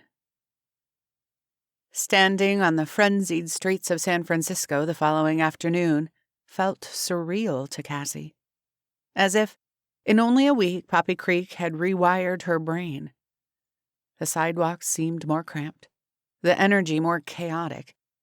Even her mother's favorite restaurant, Salvatore's Italian Bistro, had lost some of its luster. The sun had taken its toll on the red and white striped awning, and the ordinarily slick black paint of the front door looked dull and dreary. Cassie gripped the wrought iron handle and heaved it open, slipping in among the jam-packed lunch crowd. After giving her name to the hostess, she squeezed into the only sliver of space not occupied by a hipster, tourist, or haggard assistant picking up eggplant parmesan for their boss. Other than the lack of personal space, Cassie didn't mind the 30-minute wait to be seated. Her mother would never arrive on time for their noon lunch date anyway. Derek used to joke, "If you want Donna Hayward to show up on time, tell her to show up an hour early." Cassie fingered the heart charm at her throat, feeling the tension creep up her shoulders. There was another downside to being back in San Francisco. It would be harder to keep her mind off of Derek's job offer. A small part of her, the one with a penchant for morbid curiosity, couldn't help wondering where his new coffee shop was located. Not that it mattered. It wasn't like she'd pop in for a visit. Cassie had already been seated for 15 minutes, enough time to down 1 glass of water and 2 breadsticks, before Donna waltzed past the hostess desk and several impatient patrons to their small table by the window. "Yikes! It's a madhouse in here." Donna flopped onto the high-backed chair and shrugged out of her wool coat, revealing a V-neck sweater much too tight for a lunch date with her daughter, or anyone for that matter. "Good thing you got here early." Cassie offered a thin smile before taking a sip from her empty water glass. A few drops trickled down the side, providing her little comfort, or hydration. Gratitude wasn't Donna Hayward's style, nor was motherly warmth or affection, but Cassie showed up at her beck and call anyway. Even if it meant dropping everything to drive the 3+ hours back to the city. Although, this time, Donna's phone call had sounded urgent. "What is it you wanted to discuss?"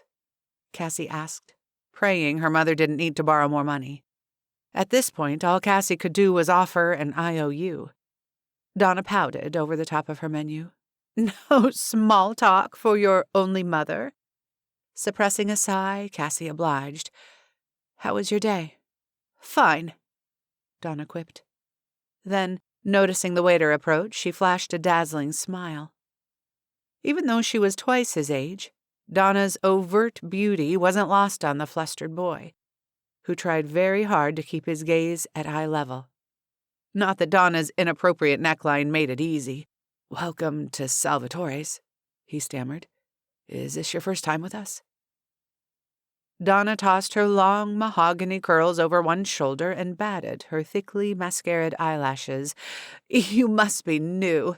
I'm a regular here." "Oh." The server looked momentarily taken aback, but to his credit recovered quickly. "I am new. Otherwise, I'd definitely remember you." "Well, isn't he the sweetest?" To a random observer, it might have appeared as if Donna were addressing Cassie. But knowing better, Cassie remained silent, allowing her mother to continue her performance. "I'd like to order your finest red wine," Donna told him with a ceremonious flair. "A glass or a bottle?" For the first time since arriving at the table, the smitten server acknowledged Cassie's presence with a curt glance. "Oh, what the heck! Let's order a bottle." Donna giggled as if they were about to celebrate something monumental. Never mind, Cassie had never touched a drop of alcohol in her entire life, and wasn't about to start now. Or ever. "I'll be back with that in a moment. Don't go anywhere." The server grinned before turning on his heel, leaving Cassie holding her empty water glass aloft. "They have such lovely service here, don't you think?"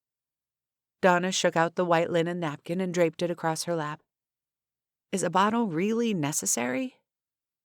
Anxiety churned in Cassie's stomach, both because her mother would have no qualms about consuming the entire thing, and because Cassie would most likely be stuck with the bill.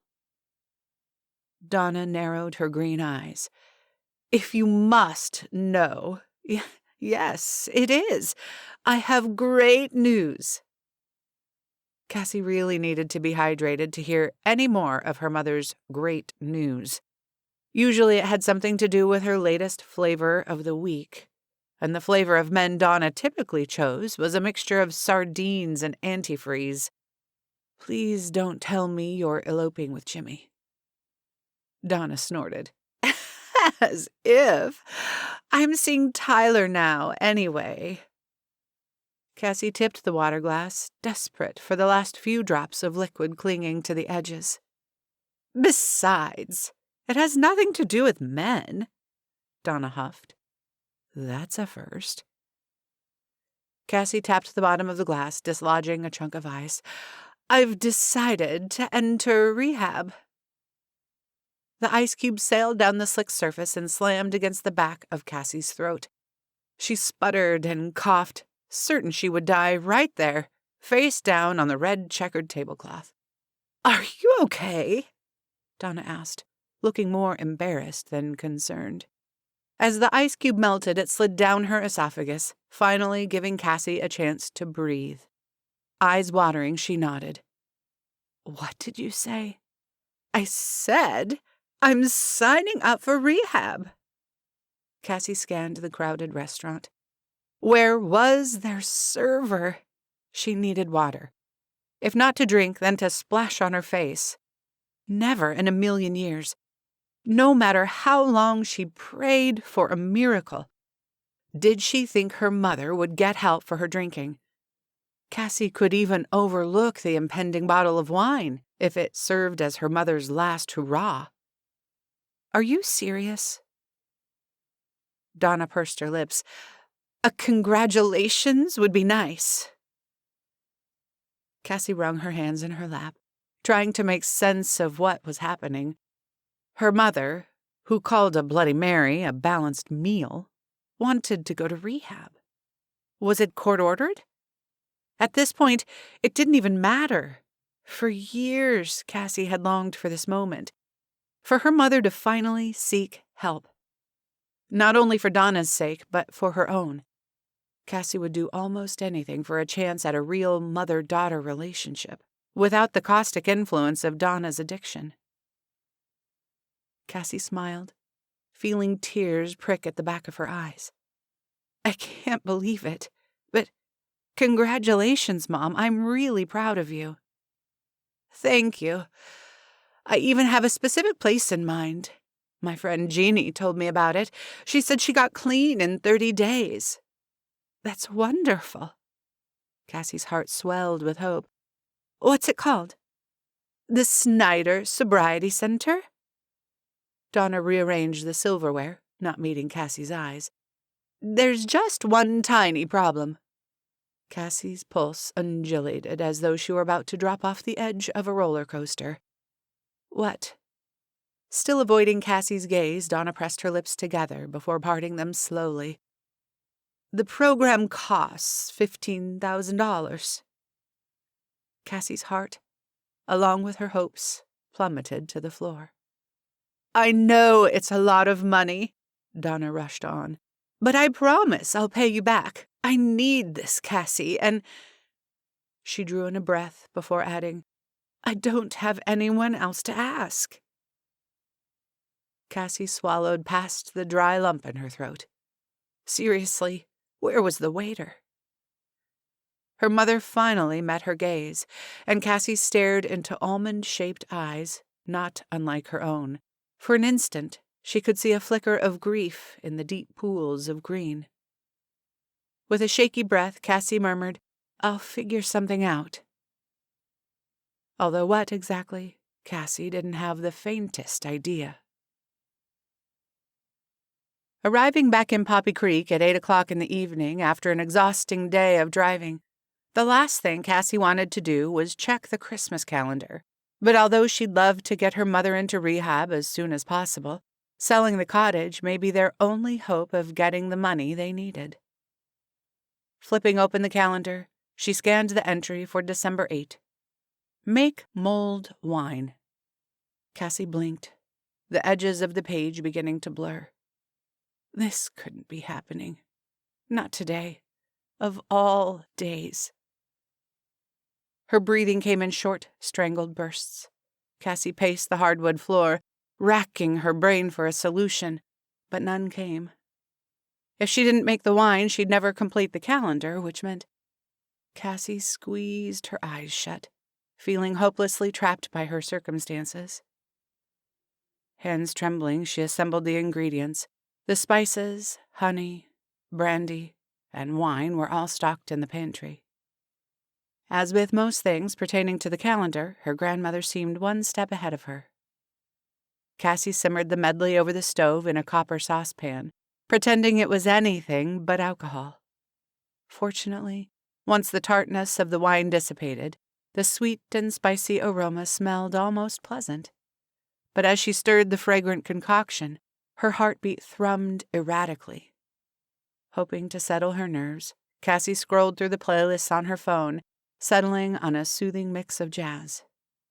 Closing her eyes once more, Cassie let the soulful notes of Etta James' Have Yourself a Merry Little Christmas wash over her. Leaning forward over the stove, she drew in a calming breath, inhaling the tingling scent of cinnamon, nutmeg, and cloves. It will be fine, Cassie. One sip, that's all. Then you can move on. But even as she tried to convince herself, her shoulders began to shake. Tears trickled down her cheeks and into the saucepan, like raindrops sprinkling across a still lake.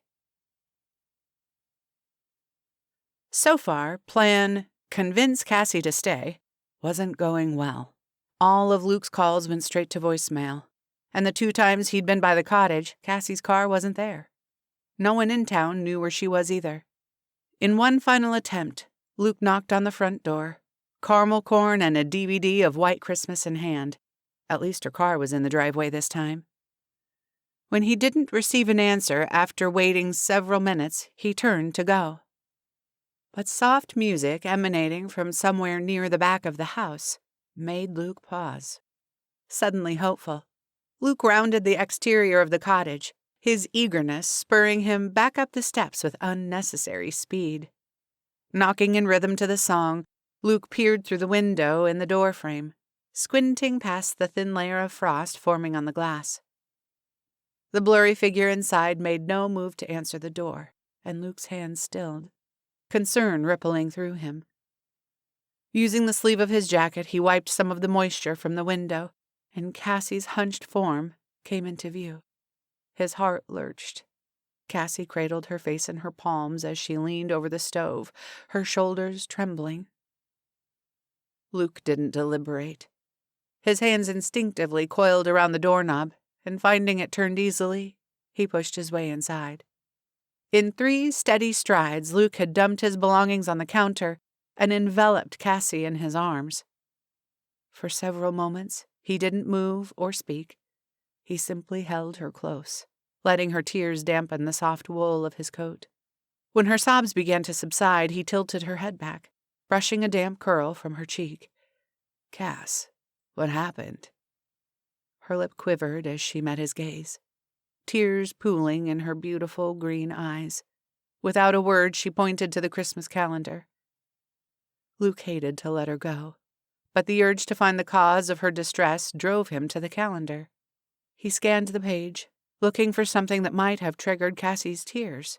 Other than a recipe for mulled wine, he didn't see anything unusual. He glanced up, searching her face. "I'm not sure what I'm looking for," she sniffed, swiping at her red-rimmed eyes with the back of her hand. "I have to make mulled wine, but I can't." Her breathing came in short, ragged breaths, and Luke could sense another sob building in her chest. Closing the calendar, he rushed to her side. "Hey, it's okay.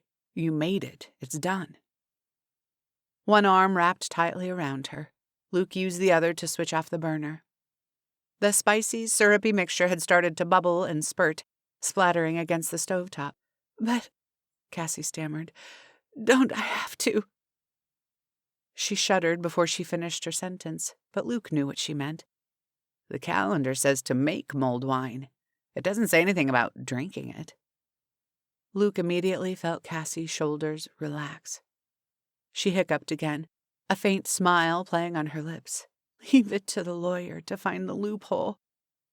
Luke chuckled softly. Now that the crisis appeared to be over, he savored the blissful feeling of holding Cassie in his arms. "Do you want to talk about it?" he asked gently.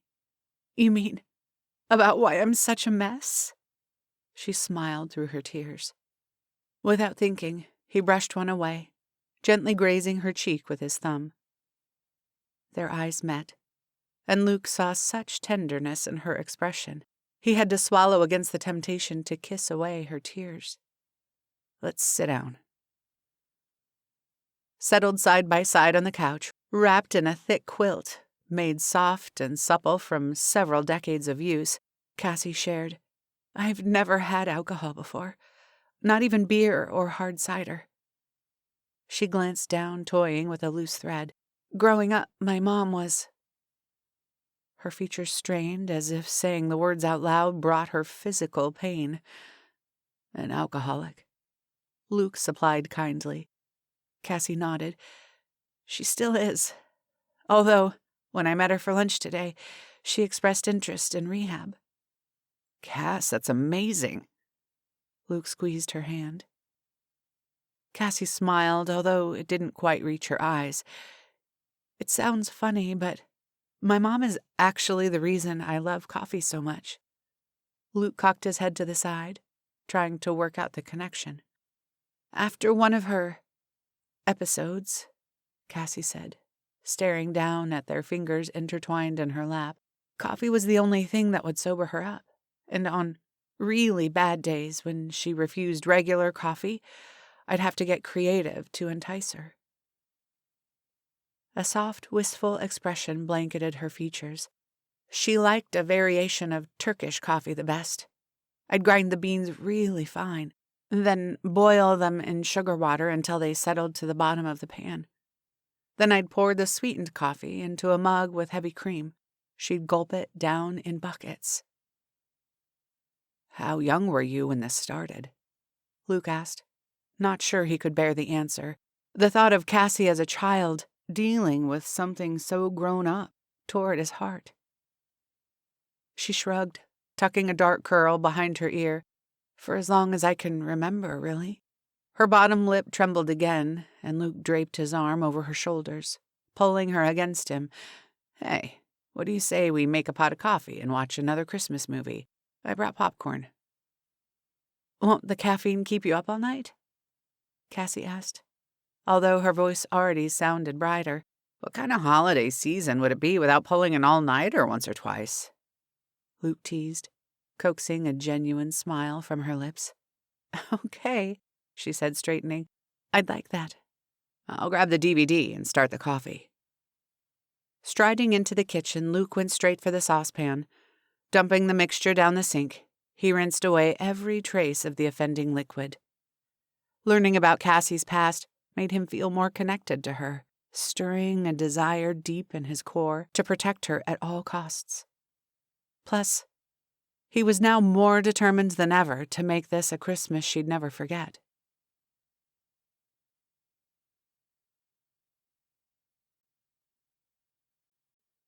Chapter 14. Despite her emotional and physical exhaustion from the previous day, Cassie woke with a smile on her lips, ending the evening on the couch with a cup of coffee in hand, and Luke by her side had been exactly what she needed. Cassie remembered dozing off at the end of the film, then being lifted gently in Luke's arms and carried upstairs.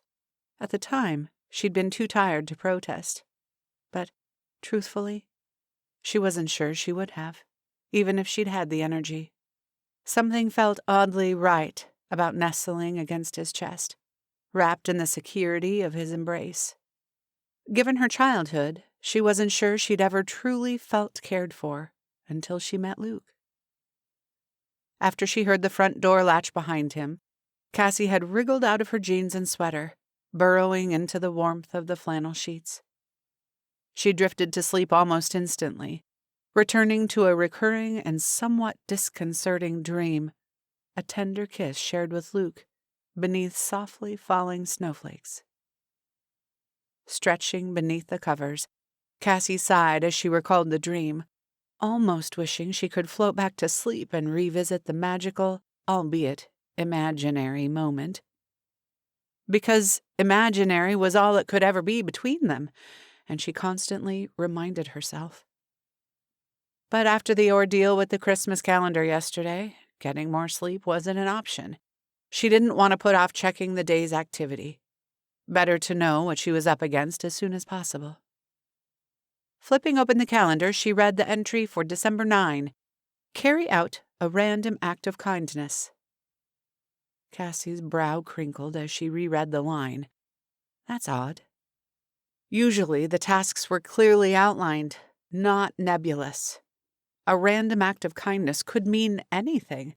How would she choose? Her chest tightening with uncertainty, Cassie filled the tea kettle with water and set it on the stove. Narrowing down the endless possibilities to one option wouldn't be easy. And how would she select a benefactor of said act of kindness? Eeny, meeny, miny, mo? Cassie set to work grinding a handful of coffee beans. One name forced its way front and center in her mind, but she quickly brushed it aside. No way! The tea kettle whistled, and Cassie slowly poured the bubbling water over the grounds in the bottom of the French press, inhaling the rich, earthy scent as it wafted toward her with a barrage of steam. As she mentally ticked off her options, waiting for the coffee to steep, the stubborn name refused to vacate the forefront of her thoughts. Okay, fine, Cassie grumbled aloud, compressing the plunger with a firm shove. Frank Berry it is. Cassie tapped her foot against the slivered pine slat of Frank's front porch, clutching a jar. Well, his jar, now filled with generous squares of chocolate fudge, courtesy of Maggie's place. What man could refuse fudge? Surely not even the curmudgeon of Poppy Creek. Chewing all the mint-flavored chapstick off her bottom lip, Cassie waited anxiously for Frank to answer her persistent knock. Considering their previous encounters, she resigned herself to the likelihood that he'd ignored her entirely. As she debated leaving the jar of edible kindness by the haggard front door, it slowly creaked open. Frank peered through the narrow slit between the door and its frame, his sharp gray eyes widening in surprise. Cassie's stomach flip-flopped as she struggled to clear the lump of nerves from her throat. "Hello, Mr. Barry. I don't think I've ever properly introduced myself. I'm Cassie Hayward." She summoned a genuine smile. "And I brought you something." The door groaned on its hinges as Frank pushed it open a few more inches. "What did you say your name was?" "Cassie Hayward," she repeated, her voice a little less shaky this time. "I brought a small thank you for the coffee." Cassie held out her humble offering, but Frank made no move to accept it. Losing her meager supply of confidence, she rambled, "I'm sure you already know this, but it was the best coffee I've ever had." "And how would I know that?" One peppery eyebrow shot straight up. "Because, well," Cassie stammered, wishing she could crawl through the one of the many cracks in the front porch, "you're the coffee master. Yoda, if you will." To her shock, Frank tipped his head back and laughed. Actually laughed. "Yoda, huh? I prefer Obi-Wan Kenobi myself. Less green and wrinkly." His eyes twinkled, astounding Cassie to the point of dislodging her jaw from its proper position. Did Frank Barry have a sense of humor? "Well," Cassie trailed off, now completely at a loss for words, "I guess I'll leave this here and get out of your hair." She glanced around for an appropriate place to set the jar, since Frank still hadn't accepted her gift. But other than the rickety old rocking chair, the front porch was painfully barren. It seemed rude to place it on the floor, now that he was standing in front of her. But what else could she do? She hovered awkwardly. "Since you seem to know who I am," Frank said, his voice flat, "I suppose you fancy yourself something of a coffee expert?" Heat spread across Cassie's cheeks. He sure knew how to make a girl uncomfortable. "I guess you could say that." "Let's see how good you are, then." Frank swung the door open a few more centimeters, wide enough for Cassie to squeeze inside. Cassie blinked, certain she must be imagining things. "What's the matter? Feet glued to the floor?" Frank grunted. Flustered, Cassie scrambled across the threshold. As she followed Frank down the dimly lit hallway, she suddenly became self-conscious of her feet. Was she walking too fast? Too slow? Should she match his stride or trail behind? Finally, they made it to the kitchen, and Cassie exhaled in relief. Never in all her life had placing one foot in front of the other been so stressful. Frank's kitchen was pure heaven.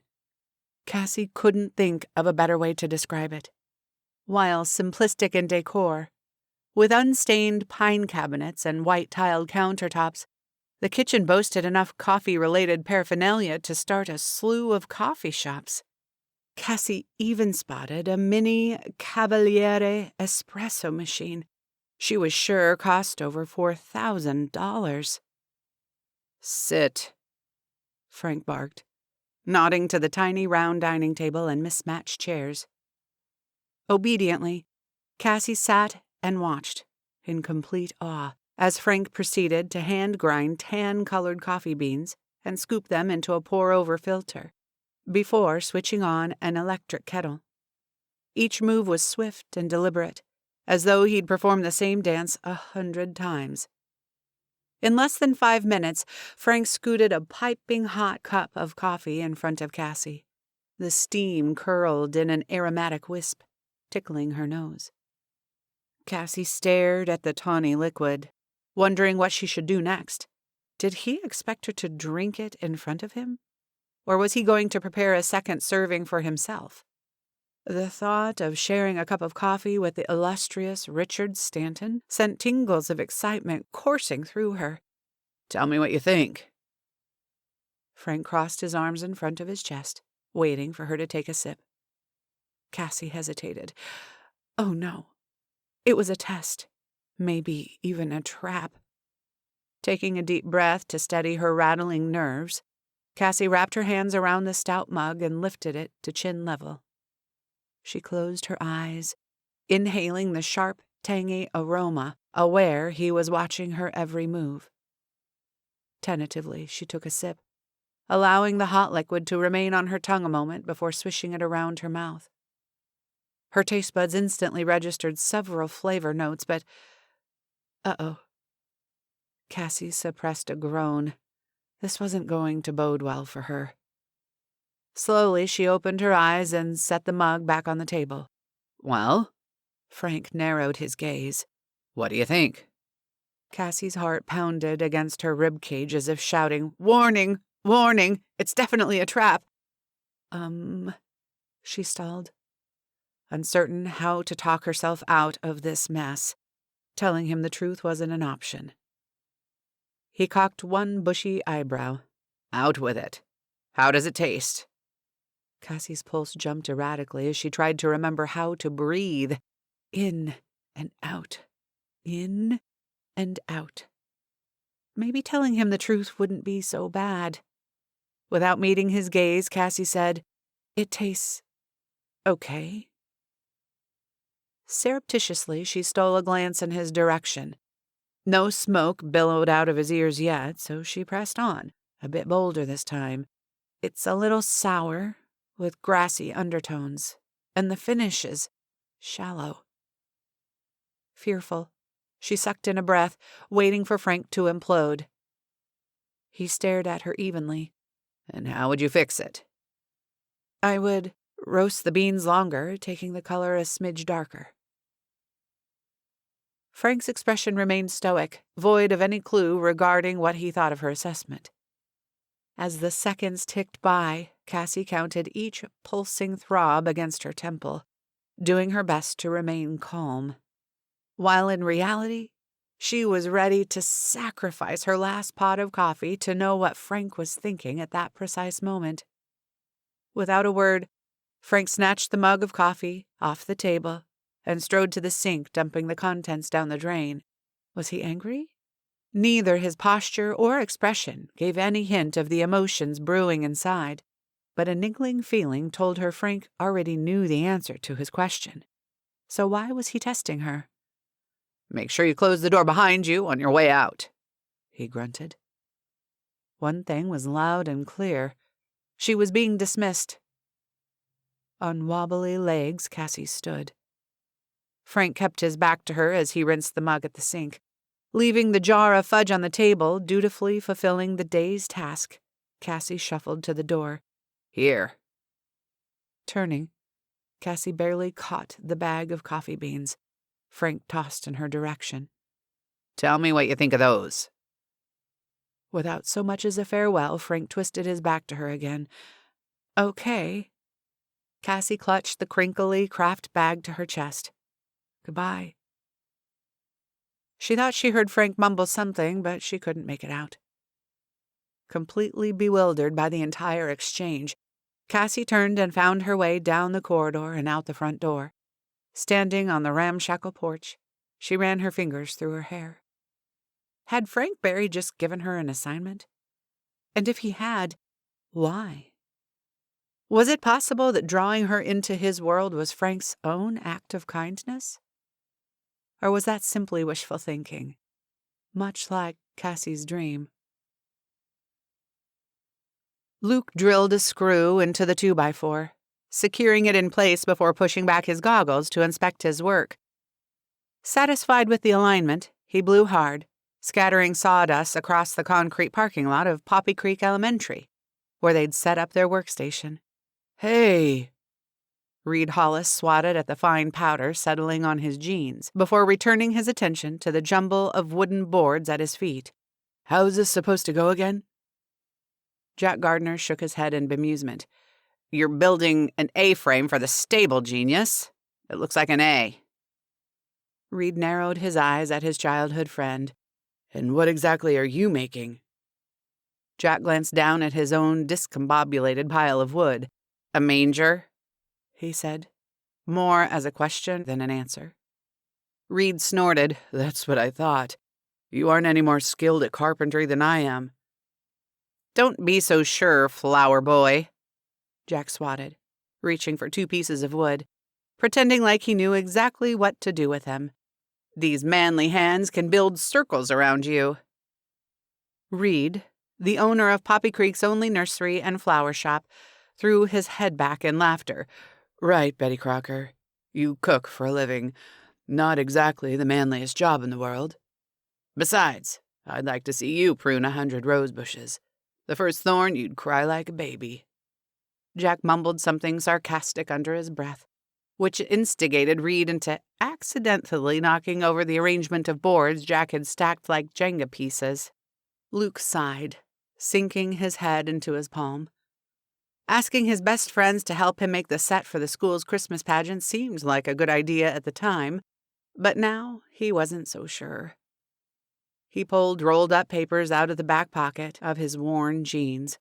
I have instructions for you, lunkheads. Luke handed them over with a good-natured swat. Hey, Jack protested with a chuckle. Then, glancing at the plans, he said, I think I can manage this. They're upside down. Luke groaned. Jack could make the best pulled pork and baby back ribs in town, but a skilled carpenter he was not. I know that, Jack lied before flashing a grin at Reed. At least Luke's in charge of building the actual stage. True, Reed chuckled. I wouldn't want to put any kids at risk by having one of us give it a try. Speaking of taking risks, Jack waggled his thick eyebrows at Luke. Have you asked Cassie out yet? Right. Reed matched Jack's impish grin. How's that going? Should I be renting my tux yet? Are you sure you guys want to give me a hard time about this? Luke turned the drill back on for a menacing effect. Jack held up his hand in surrender. Okay, calm down, Sprinkles. Heat shot up Luke's neck. How did you? Eliza told me. You know she can't keep a secret to save her life. Jack's blue eyes twinkled playfully. And before you turn your drill of death on me, I think it's great. You know what they say. First comes the nickname, then they take your last name. Reed finished in a sing-song voice. Luke rolled his eyes. What are you, 5? His friends grinned like clowns. No, not like clowns. They were clowns, who just so happened to be the best friends a guy could ask for, most of the time. In all seriousness, though, Jack finally composed himself. How's it going with Cassie? Luke hesitated, one hand poised on his safety goggles, ready to resume work. But the truth was, he wouldn't mind a bit of advice. It's going well. Great, actually. I'm learning a lot about her. In some ways, it feels like we've known each other forever. Luke caught a quick glance between Jack and Reed and narrowed his eyes. Whatever juvenile comment is stirring in your blockhead brains, save it. I'm being serious. We know you are, Jack said solemnly. We weren't going to make fun of you. Truth is, we're jealous. Caught off guard, Luke blinked. Really? Darn straight, Reed told him. We've all been hopeless bachelors for years. Now you found Cassie, and we've never seen you happier, Jack finished. And we're happy for you, you Twitter-pated traitor. Reed slugged Luke in the arm, but his dark eyes were warm and affable. Luke's chest swelled with appreciation for his well-meaning, if somewhat maddening, friends. Thanks, guys, but it's not exactly a done deal. Cassie could still leave at the end of the month. "So what's your plan?" Jack asked. Luke paused. What was his plan exactly? "She has a lot on her mind at the moment, but eventually I plan to tell her how I feel and see if she feels the same way. Eventually?" Jack and Reed said in unison, each raising their eyebrows in question. "I'd tell her sooner rather than later," Jack said. Reed nodded his agreement. "Yeah, why wait?" The question hung in the air between them, and Luke twisted the toe of his boot into the concrete. Luke had known Cassie for little more than a week. Was it too soon to admit he was falling in love with her? And that maybe he'd already fallen?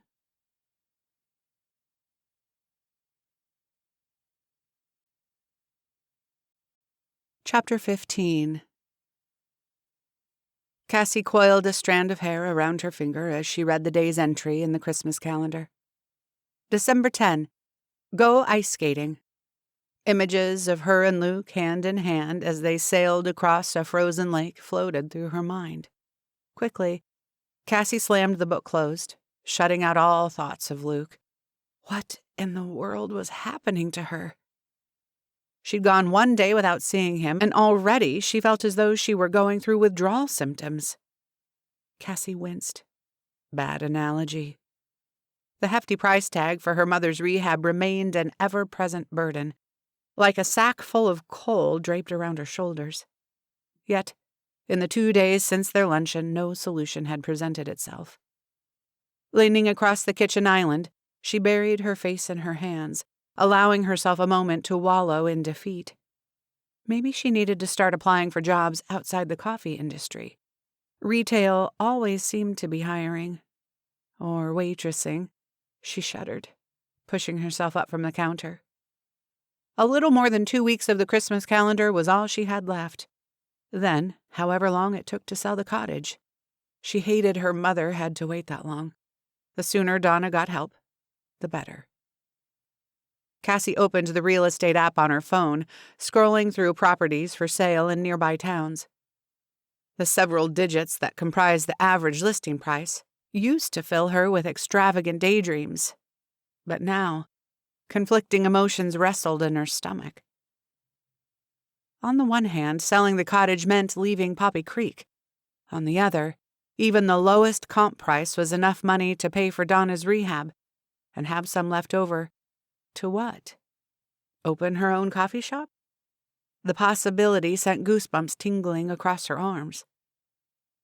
Crossing the kitchen, Cassie swung open the pantry door and reached for Frank's bag of coffee. She hadn't been able to touch a single bean, wary of the complications. Frank had asked her for her thoughts. But what if, like the last cup, she didn't like it? She'd told him the truth once, but a second time? Cassie wasn't sure she had the gumption. Unfolding the tin ties that held the bag closed, Cassie snuck a peek inside for nearly the 100th time since yesterday afternoon. The sweet, earthy aroma flooded her senses, causing her mouth to water. Cassie tilted the bag toward the light, peering closer, noting the beans looked plump and satiny, the exact color of decadent dark chocolate. Her pulse quickened, filling Cassie with a familiar, breathless excitement. "Come on, Cassie," she murmured aloud.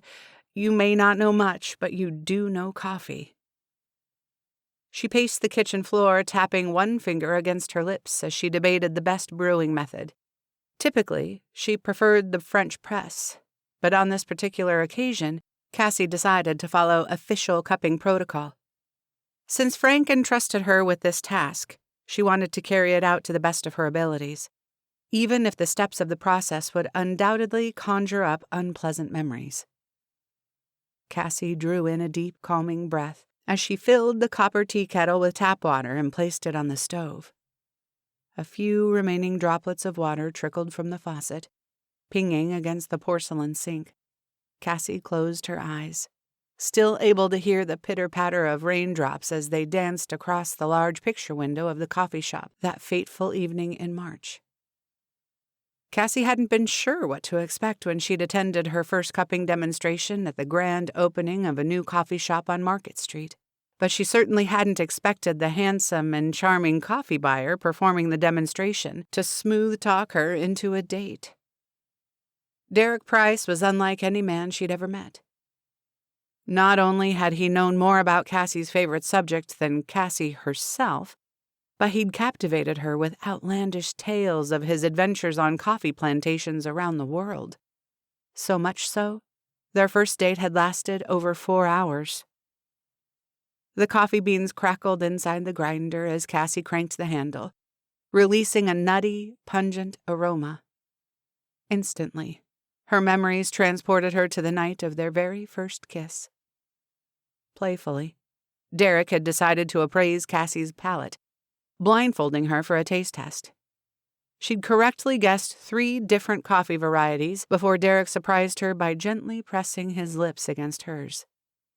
At that time, the gesture seemed incredibly romantic. Now, Cassie wondered if she'd been blindfolded throughout their entire relationship.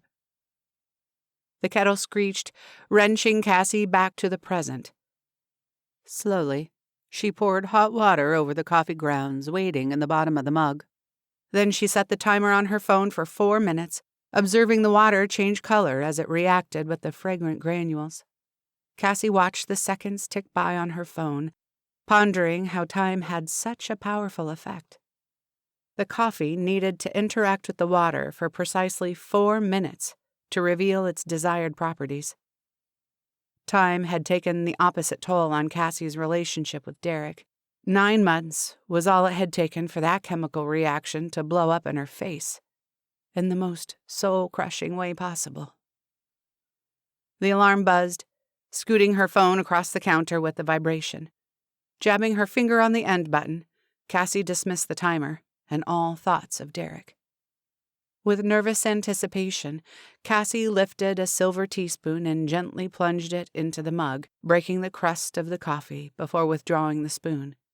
As the foam ran down the sloping curve onto the handle, Cassie inhaled the aroma, observing the various fragrance notes, exactly as Derek had taught her.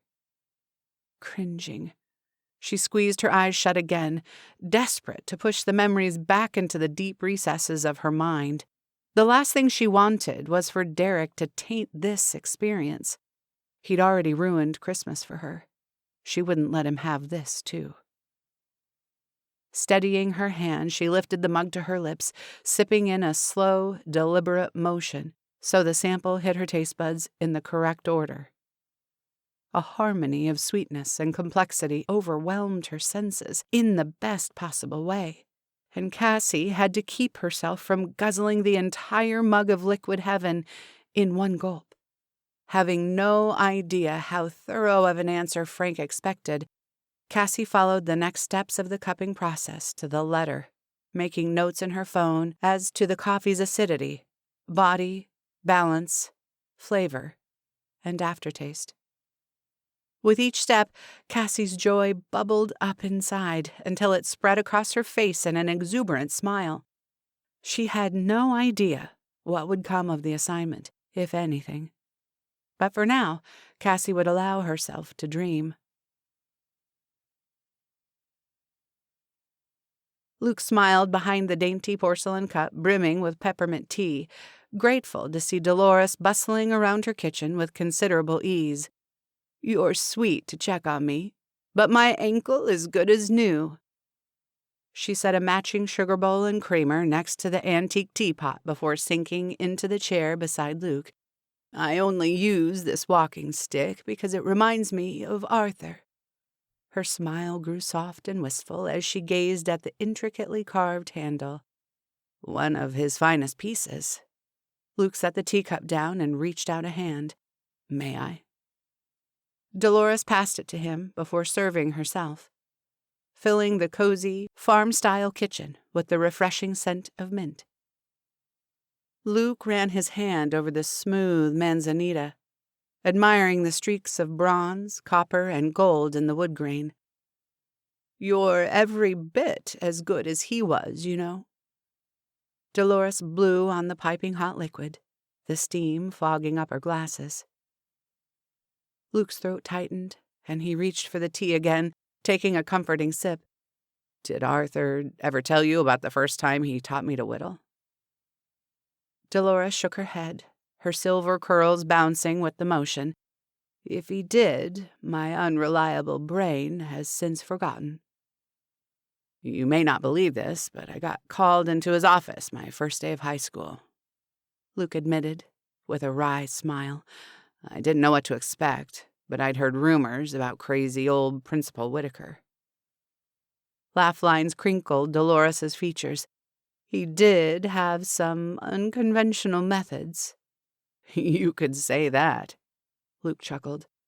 "I'd gotten into a fight with another freshman eager to establish himself as the school bully, but Arthur didn't even ask me about it." "I suspect he already knew who the real troublemaker was." She winked over the gold-etched rim of her teacup. "Did he give you a good scolding anyway?" "I thought he was going to, but—" Luke shook his head, still baffled by the memory. Arthur kicked his dusty boots on top of his desk and leaned back with a hunk of manzanita in one hand and a carving knife in the other. I tell ya, my eyes bugged out of my head when I saw the glint of that knife." Dolores giggled. "Sounds like my Arthur, all right. What did he say?" He said, "You know what's great about working with wood? You can make it anything you want it to be, but it's still a chunk of wood." Pausing mid-sip, Dolores cocked her head, a puzzled expression on her round face. "What was that old fool rambling on about?" "I think he was trying to say you can't change your circumstances, but you are responsible for what you make of them." Tears sprung to Dolores's eyes, and she stared intently at the elegant rosebud pattern on her teacup, blinking them away. "Of course, I didn't realize that until later," Luke said softly, tracing the carving with his calloused fingertip, "but he'd planted that seed."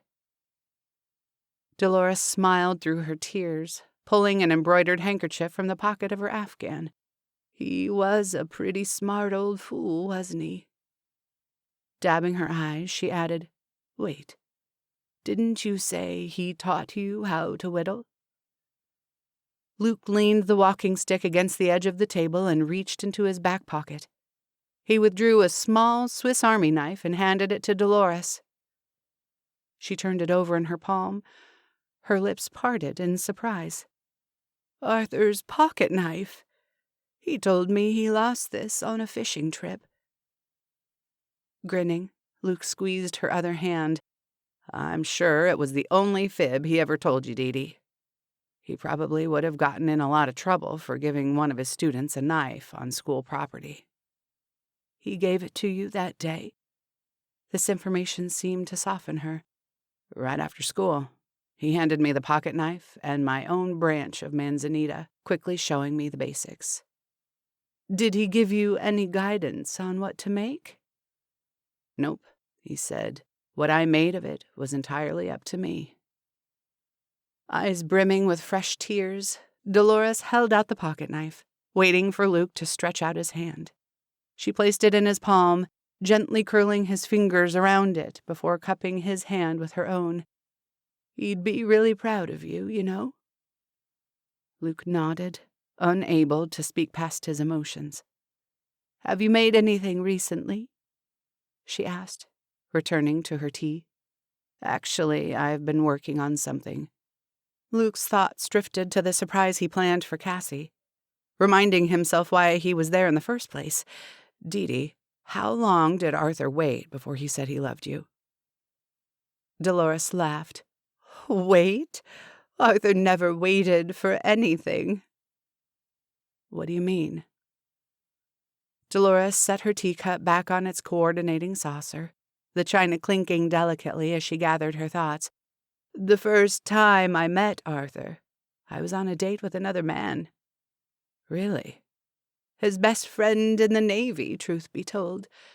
Dennis Flanders. They were both home on leave, and they picked up my girlfriend Sally and I for ice skating. Sally was supposed to be Arthur's date, but he spent the entire evening skating with me." "I bet Dennis loved that." Luke interjected with a laugh. Poor Dennis gave up pretty quickly, switching his attention to Sally, which suited Arthur and I just fine. For a moment, her gaze fluttered past Luke, and he could almost see the memories dance across her shimmering blue eyes. At the end of the night, Arthur marched right up to me and said as soon as he returned home from the war, he was going to marry me. Luke slapped his palm against the table, rattling the china dishes. You're kidding. What did you say to that? I said he'd better try his darndest to stay alive then, 'cause no girl wanted to lose her fiancé overseas. Luke leaned back against the chair, shaking his head in amazement. How did you two know so quickly? It's different for everyone, of course. Arthur said he fell in love when he saw me fall on the ice 50 times and get right back up to try again. She laughed at herself. I've never been ice skating before, but Arthur wasn't the only determined one. And you? I knew any man who'd be that bold on my behalf was a man worth keeping. Dolores met his gaze with warmth and affection. You're a lot like my Arthur, you know. Placing a hand over her heart, she tapped her fingers. Here, where it counts. Luke swallowed, feeling tears prick his own eyes. That's the kind of story he wanted with Cassie, except their own unique version. But he knew it would never happen if he didn't follow Arthur's lead. Tonight, he would have to be bold.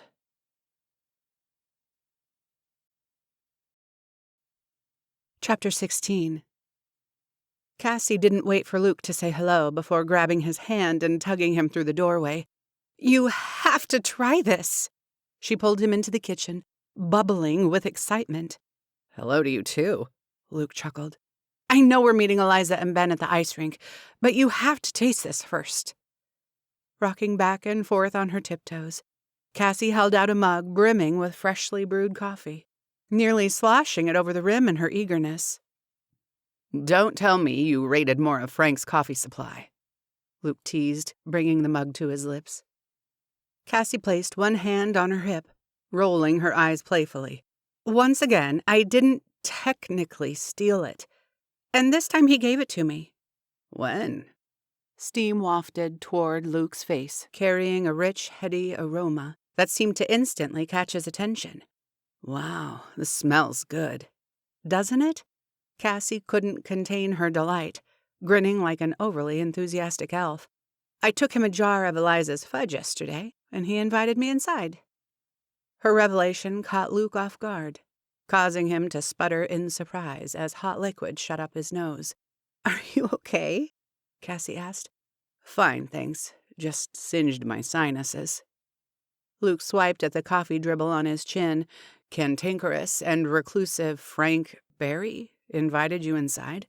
What did he want? He wanted my opinion on one of his blends. Well, 2, actually. I tried one at Frank's, and he sent me home with the one you're drinking right now. That's strange. Luke tried a second sip. And if his expression was any indication, the sultry flavors lingered on his tongue long after he'd swallowed. This tastes incredible. Even better than the first cup I tried the night of Pajama Christmas. I know! Cassie beamed, pleased he had a similar reaction to her own. I've been thinking about this all day. You know how I mentioned Frank's writing a second edition of his book? Luke nodded, taking another sip. What if... Cassie drew in a breath, wondering if her thought would sound crazy when she finally said it out loud. What if Frank is working on new blends for his book, and he wants my help? That would be great. Luke trailed off, his brow knit together. But why do you think he'd ask for your help? With a heavy sigh, Cassie slouched against the edge of the counter. Yeah, that's the one thing I can't figure out either. Luke set the mug down and reached for her hand, giving it a squeeze. Hey, if Frank's half as smart as you say he is, he can probably tell natural talent when he sees it. I don't even know why I asked. Thanks. Cassie waited for him to release her hand, but he didn't move a muscle, except to apply another gentle squeeze. His touch sent a shiver up her arm, and she slowly lifted her gaze to meet his. The heat simmering in his hazel eyes startled her, and she subconsciously parted her lips. "Cass." His voice barely above a whisper, Luke leaned across the counter. Cassie didn't dare answer or breathe, and simply tilted her chin. But the sharp trill of her cell phone wrenched them from the moment. Luke's eyes mirrored her surprise as he scanned the kitchen for the source of the interruption. Heart hammering, Cassie yanked her phone from her back pocket. "Hello?" Were you running or something? Eliza asked. You sound all weird and breathy. No, what is it?" Cassie mouthed, "It's Eliza," to Luke, who nodded in understanding. Was she imagining things, or did he look disappointed? Cassie turned away from his sightlines, smiling to herself. "Where are you guys?" Eliza asked. "Luke said to meet at the rink at 7:30, and Ben's getting antsy to get out on the ice." "We're leaving now," Cassie said. "Don't wait for us. Are you sure?" Eliza sounded relieved. "Absolutely. We'll be there soon." After saying goodbye, Cassie hung up the phone, suddenly conscious of the awkward undercurrent rippling across the room. "That was Eliza," she said lamely. "I know." Luke smiled. "Shall we get going then?" "Sure." Slipping her phone back in her pocket, Cassie grabbed her insulated thermos. Pouring the remaining coffee inside, she said, "Can't waste stuff this good." "Definitely not." Luke flashed the kind of grin that made Cassie feel a little lightheaded. While she screwed the lid on tight, the butterflies in Cassie's stomach drifted about in a forlorn flutter, as if mourning an opportunity lost. As much as she tried to fight the longing, there wasn't any way around the truth. Bad idea or not, Cassie wanted Luke to kiss her. And preferably tonight. Cassie adjusted the collar of her peacoat, pulling it tighter around her neck as they approached the ice rink. It's an actual rink. Her breath escaped in a filmy white cloud as she rubbed her gloved hands against the cold. Luke chuckled. "Were you expecting a frozen lake?" "Truthfully, yes. It doesn't usually get cold enough to freeze an entire lake suitable for skating." Luke hesitated, stealing a glance in her direction. "Are you disappointed?" Cassie warmed at the tentative edge to his voice. How could I be disappointed with something this beautiful? While not a lake, the man-made rink was nestled in the center of a field, surrounded by the neighboring forest. Snow-capped mountain tops towered in the distance, silhouetted by the silvery moon and multitude of stars. Large, old-fashioned bulbs stretched above the rink, casting a shimmering glow across the ice, where skaters swirled and spun like dancers on a stage. "Do you know how to skate?" Luke asked, standing in line at the makeshift rental booth. "I used to rollerblade, which is basically the same thing." "I admire your confidence," Luke said with a laugh. Once they laced up their skates, Cassie hobbled toward the edge of the rink, close behind Luke. She noticed his furtive glances over one shoulder, as though he were ready to catch her at any moment. "I'm fine," she assured him. "These skates are easy to balance on." He didn't look convinced, grasping the railing while offering Cassie his free hand. "It's slippery on the ice." Out on the rink, Ben caught sight of them and hollered, "Uncle Luke! Cassie!" He waved as he zipped past, the fringe of his scarf fluttering behind him like a cape. "My goodness, he's fast," Cassie said in awe. "He's been skating since birth," Eliza said, skidding to a stop. "Have you been ice skating before?" "She's rollerbladed," Luke offered, joining Eliza on the ice. He made the transition from the dry land look effortless. "I see," Eliza smirked. "This should be fun, then." Cassie's bottom lip puckered as she eased herself across the divide. "I don't know what you're both so worried about," She pushed off the wall, smoothly sailing a few feet before slowing to a stop. "See, Her balance faltered, along with her words. Arms flailing fruitlessly, she plopped, bottom first, onto the cold, hard ice. In an instant, both Luke and Eliza were by Cassie's side, lifting her back on her feet. "You were saying?" Eliza teased. "Ha ha," Cassie mumbled, wiping the flecks of shaved ice from her gloves. But she couldn't help but laugh herself. "Okay, so it's harder than it looks." "Are you okay?" Luke asked, steadying her with one arm around her waist. Cassie nodded. "Yes, and I'm determined to learn, no matter how many times I fall." "That's the spirit," Eliza cheered, patting Cassie's shoulder. "I'll leave you in Luke's capable hands while I go check on Ben. He's probably looped past us a dozen times by now."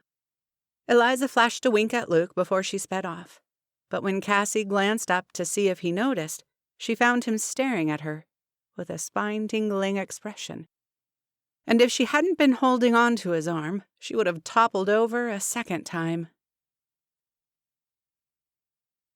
Luke marveled at the events of the evening thus far. Except for the double date, the night mirrored Arthur and Dolores's meet-cute right down to Cassie falling on her backside. And then, those incredible words of determination spilled from her lips, reminding him, for the millionth time, why he'd fallen hopelessly in love with her. "Should we try that again?" Cassie asked, steadying herself on his arm. Luke suppressed the urge to confess his feelings right then and there. "Absolutely. We'll start slow, almost like a shuffle. Then we'll transition to a gentle glide. Sound good?" Cassie nodded, tucking her arm through his, gripping it tightly. Luke smiled, savoring her nearness and the scent of her perfume, which had become a fragrance that was at once familiar and alluring. As Luke guided Cassie around the rink, he did his best to remain present in the moment, but his thoughts kept drifting to when and where he would make his move. Definitely not on the crowded ice. Somehow he'd have to steal her away to somewhere more private. If only he could... "Luke, look out!"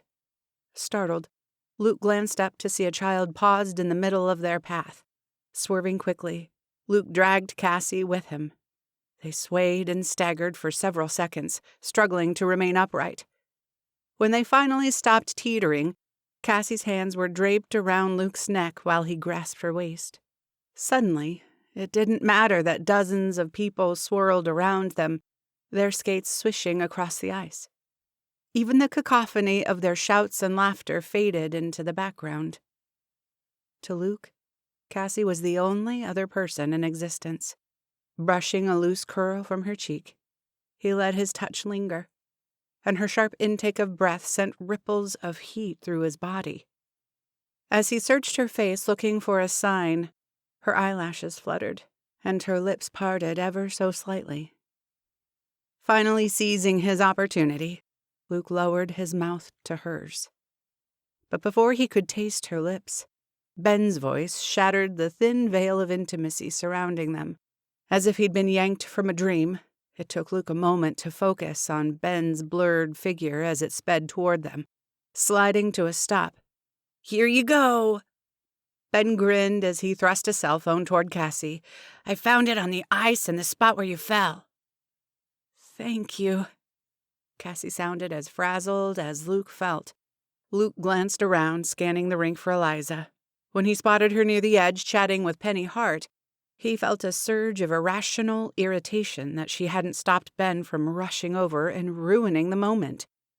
Ben didn't seem to notice he'd interrupted something monumental. "I know it's yours because the message has your name in it." Ben grinned, as if proud of his deduction.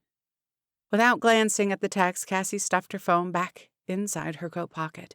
"I didn't know all of the words," Ben admitted. "But I know it's about a job.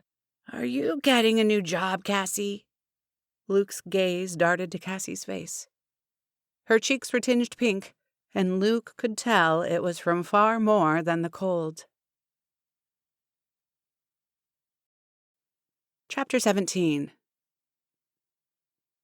Please call me back. I've decided to sweeten the deal. Forget the job offer. Let's be partners, 50-50. I need you, Cassie. Cassie read Derek's text for the 100th time, but she still couldn't believe it. 50-50 partners? It didn't make any sense. Why would Derek want to share his business with her? Between his lucrative job as a coffee buyer and his trust fund, he didn't need her financial contribution, even if she had enough money to make one. So why give her equity? What exactly did he want in exchange? The questions swirled in her mind as her finger hovered over the delete button. Before Cassie could make a decision, the shrill cry of her cell phone interrupted her thoughts, nearly causing her to tumble out of bed in surprise. Derek's message disappeared as Eliza's glowing, pink-cheeked face flashed across the screen. Cassie smiled. Recalling the moment, Eliza had snatched her phone the afternoon they went sledding, programming her number with the title of New Bestie. Cassie hadn't bothered telling Eliza she didn't need the new modifier, since Cassie didn't have a best friend. Or any friends, really. Sure, she made friendly acquaintances all the time. She'd even grabbed coffee once or twice with a few co-workers. But an honest-to-goodness friend, the kind you confided in and trusted explicitly, they seemed as mythical as St. Nick himself. Or at least they had before Poppy Creek. "Cassie!" Eliza's cheerful warmth resonated through the speakers. "Sorry if I'm waking you, but I didn't think you'd want to miss this." "Miss what?" "Penny's here, and—" Eliza dragged out the syllable for dramatic effect. "The espresso machine is working." Cassie couldn't get dressed fast enough, even slipping on mismatched socks in her haste. She flew down the staircase, pausing only when she remembered she hadn't checked the Christmas calendar for the day. Racing into the kitchen, she flipped through the pages until she reached December 11. Crossing her fingers, the activity would be quick and easy. Make eggnog. Relief flooded her. Definitely quick and easy, and decidedly more pleasant than making mulled wine. Snapping the book closed, Cassie spun on her heel. She'd check off the task later. As she dashed past the pantry, she halted abruptly. Yanking the door open, she snatched the bag of Frank's coffee beans before resuming her sprint. Heart fluttering in anticipation, Cassie pushed through the entrance of Maggie's place, welcoming the aroma of freshly baked cinnamon rolls. "Good morning, sweetheart." Maggie stepped from behind the cash register to envelop Cassie in a hug. "We have a surprise for you." One arm draped around Cassie's waist, Maggie led her to the end of the long display counter. Nestled in the back corner sat the gleaming copper espresso machine, flanked by Eliza and Penny, arms splayed like Vanna White. "Ta-da!" They cheered in unison. Cassie's breath caught as she took in the sight. Not only was the machine operational, Maggie had designated an entire space for it, arranging a stack of white ceramic mugs and an assortment of other items Cassie would need, including portafilters and tamps. Following her gaze, Maggie said, "We found those in an old tin canister labeled coffee in the basement. I'd forgotten all about them." She smiled warmly, her hazel eyes shimmering with delight. "What do you think? Is this enough space?" "Enough space for what?" Cassie's voice hummed with equal parts anticipation and hesitancy. "For you to serve lattes," Eliza blurted, unable to hold back her excitement. "And whatever else you do with this thing." Cassie gaped at Eliza, then Maggie. "Wait, what exactly are you saying?" Maggie grinned. "If you're interested, we'd love to have you serve specialty coffee drinks here at the bakery. For a few hours in the morning to start. I can't pay you much, but I'll purchase all the supplies and, of course, all the pastries you can eat." She laughed brightly, Eliza and Penny joining in, but Cassie couldn't make a sound past the lump in her throat. After a pause, she murmured hoarsely, I I don't know what to say. Say yes, Eliza encouraged, but Cassie trailed off, barely able to string two thoughts together. What coffee would I use? We'll have to figure that out, Maggie admitted, but I'm sure we'll come up with something. Our sister town, Primrose Valley, is bigger than we are, Eliza pointed out. Maybe we can find something there. Cassie's heart swelled at their use of we. I travel to all the surrounding towns looking for stuff for my shop, Penny added. I can ask around for you. Perfect. Eliza hugged herself as if she might burst with happiness any second. But for now, do you have any of Frank's coffee left? Reaching into her purse, Cassie took the opportunity to blink back her impending tears. Overwhelmed with emotion, she wasn't sure if she wanted to laugh, cry, or hug all three of them at once. Never in her life had she been so fully embraced and accepted by anyone, let alone an entire town. Sniffling, she withdrew the bag of Frank's latest blend. Yay! Eliza applauded as though Cassie had just pulled a rabbit out of a hat. What are you going to make first? Penny asked. A smile spread across Cassie's face as an idea came to her. I think I'll make an eggnog latte. Luke couldn't stop grinning as he gazed at Cassie across the dining room table. When his mother told him she'd invited Cassie to join their weekly family dinner, Luke had been thrilled. But when Maggie also told him about her job offer, Luke felt more elated than the first time he used a power saw. The only problem was, he hadn't been able to think about anything else all day. He needed to know if Cassie planned to stay in Poppy Creek. You should have seen the line out the door. Maggie beamed with pride as she raved about Cassie for the third or fourth time that evening. People were tripping over themselves to get one of Cassie's eggnog lattes. She stole another glance at Cassie, noting the soft pink flush across her cheeks. She'd remained quiet throughout most of dinner, but she seemed happy, which gave Luke hope.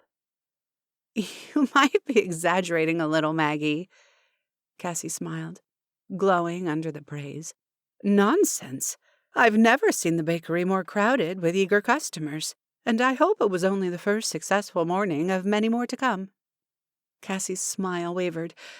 Your offer is incredibly generous, but Maggie held up her hand.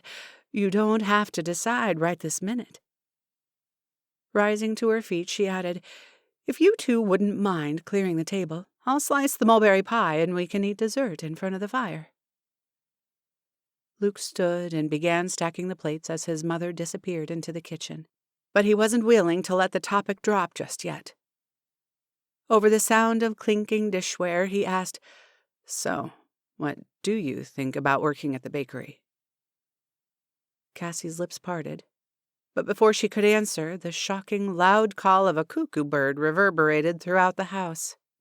They both jolted in surprise, and Luke almost dropped his armload of dishes.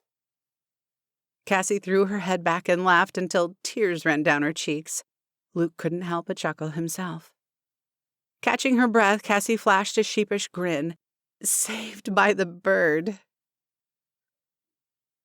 After generous slices of mouth-watering mulberry pie, Maggie brought out 2 mugs of piping hot apple cider and handed them to Luke and Cassie on the couch. You're not having any? Cassie asked, accepting the ceramic mug shaped like a snowman. It's long past my bedtime, Maggie said with a twinkling smile. But you kids stay up and enjoy the rest of the evening. Luke wanted to leap from the couch and engulf his mother in a grateful hug, but he kept his cool in front of Cassie, taking a casual sip of cider instead. After bidding them good night, Maggie shuffled down the hall, leaving Luke and Cassie alone with little more than the crackling fire and ticking cuckoo clock to fill the heavy silence. Cassie stared into her mug as if searching for conversation topics in the amber liquid. Luke wondered if her rosy blush meant she saw right through his mother's ploy to give them time alone. Either way, Luke cleared his throat, intent on not squandering the opportunity. So, what do you think of Mom's offer? Do you think you'll take it? Keeping her head lowered, Cassie ran her finger along the rim of the mug. I'm not sure. Didn't you say there's not much keeping you in San Francisco? In Poppy Creek, you'd have a home, a job, and people who care about you. It's not that simple. Luke searched her face, feeling his chest tighten. All of the puzzle pieces were coming neatly together. Why couldn't Cassie see it? Why not? He pressed. What's getting in the way? Is it the mysterious job offer Ben mentioned last night? The question left a sour taste in his mouth, and he tightened his grip on the mug, waiting for Cassie to dismiss the suggestion. But she merely shrugged, setting her cider on the coffee table. Maybe. Luke winced and swallowed hard. He could sense her slipping away. Setting down his own mug, he took a deep breath, trying to calm his agitated pulse. Can you tell me about it? For a brief moment, her gaze flickered to meet his, but just as quickly she looked away. Not tonight. It's getting late. I should head home. Without waiting for a response, she rose from the couch and strode toward the door. Springing to his feet, Luke followed her. You called the cottage home, Cassie. Doesn't that mean something? It's an expression, Luke. It doesn't mean anything. Avoiding his gaze, Cassie shrugged on her coat. That's not true, and you know it. We'll talk about this later, okay? Cassie flung open the front door, letting in a rush of cold air. Watching her step outside into the soft moonlight, panic settled in Luke's chest. He couldn't lose her, not without telling her how he felt. Not bothering to grab his coat, Luke ran after her, bounding down the porch steps 2 at a time. Let's talk about it now. What is it, Cass? Is it the money? As soon as the words left his mouth, Luke wanted to take them back. They sounded harsh and judgmental, not at all how he meant them. Halfway to her car, Cassie whirled around, her eyes blazing in the dim light. And what if it is about the money? Is that so wrong? No, it's not, Luke said hastily, pausing a few feet in front of her. I just meant... Cassie narrowed her eyes, but he could see the hurt hiding behind her indignation. Luke closed the gap between them. I'm sorry. I don't know what I'm saying. The truth is, I really want you to stay. Why? Her voice was barely above a whisper. Why do you care? Their toes nearly touching, Luke gazed into her stunning green eyes, the ones that made him feel like the best version of himself, as though she could see all the good in him and all the greatness he could become. Lost in her gaze, he couldn't move, soaking up every ounce of magic before it slipped away. Thick, feathery snowflakes began to drift from the sky, swirling around them like they were standing in a snow globe, a perfect moment captured in time. I care, Luke said, his breath mingling with hers, because I'm falling in love with you, Cassie. In the span of a single heartbeat, Cassie's hands slid around Luke's neck as he encircled her waist with his own. When their lips met, all the emotions Luke had been trying to control since the instant he laid eyes on her erupted in their kiss, a burst of passion and tenderness that nearly knocked him over. Snowflakes collected on his exposed neck, sending shivers down his spine, but Luke didn't care. The warmth of Cassie's lips permeated all the way to his soul, and he would have stood in the snow, tangled up in her kiss, until spring. As their kiss deepened, Cassie abruptly broke away.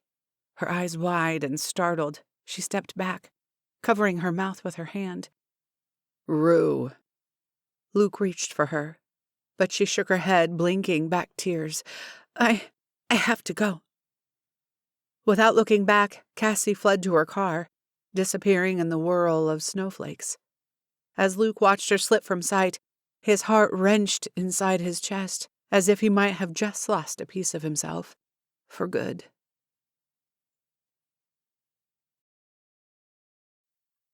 Chapter 18. Cassie lay awake in bed as slender rays of sunlight filtered through the frosted window pane. Although she hadn't been able to sleep a wink, she wasn't tired. Too many thoughts circulated in her mind. Gently, Cassie pressed a fingertip to her lips, still able to feel the warmth and pressure of Luke's mouth on hers, still able to taste him. The inexplicable kiss had been everything she'd imagined it would be, plus so much more. The moment their lips met, everything else fell away. And for the first time, Cassie saw her future with clarity. She wanted to stay in Poppy Creek with Luke. But as quickly as the realization overcame her, the fears crept in. Could she risk her heart again?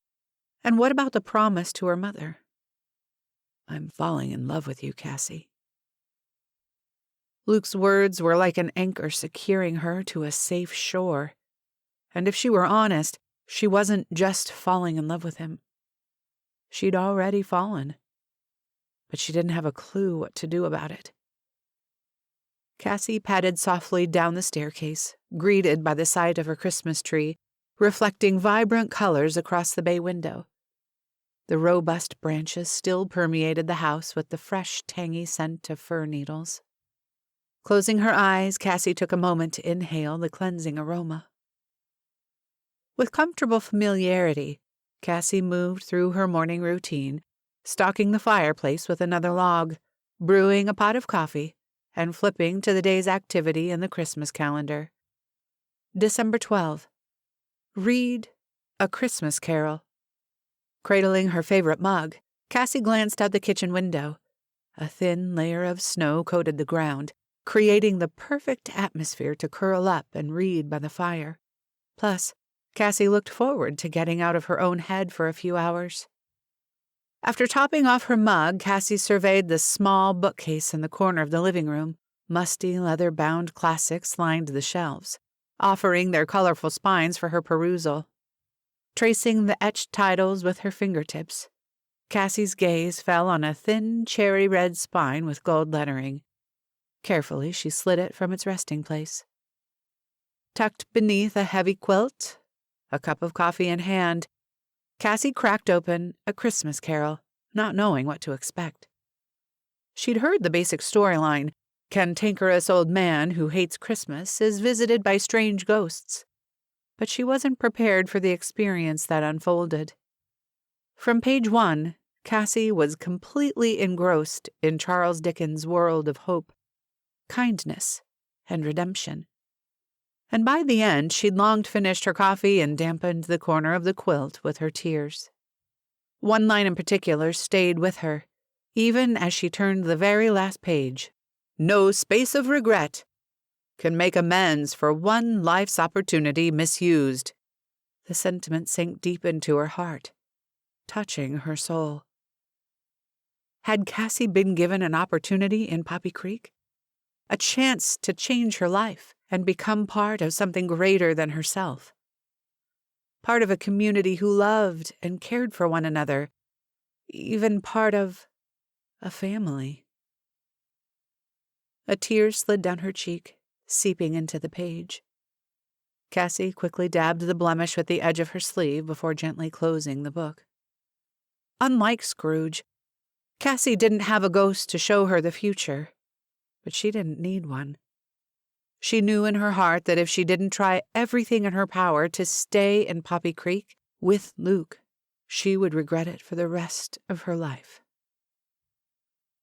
Luke stared at the tiny blocks of wood waiting to be pieced together.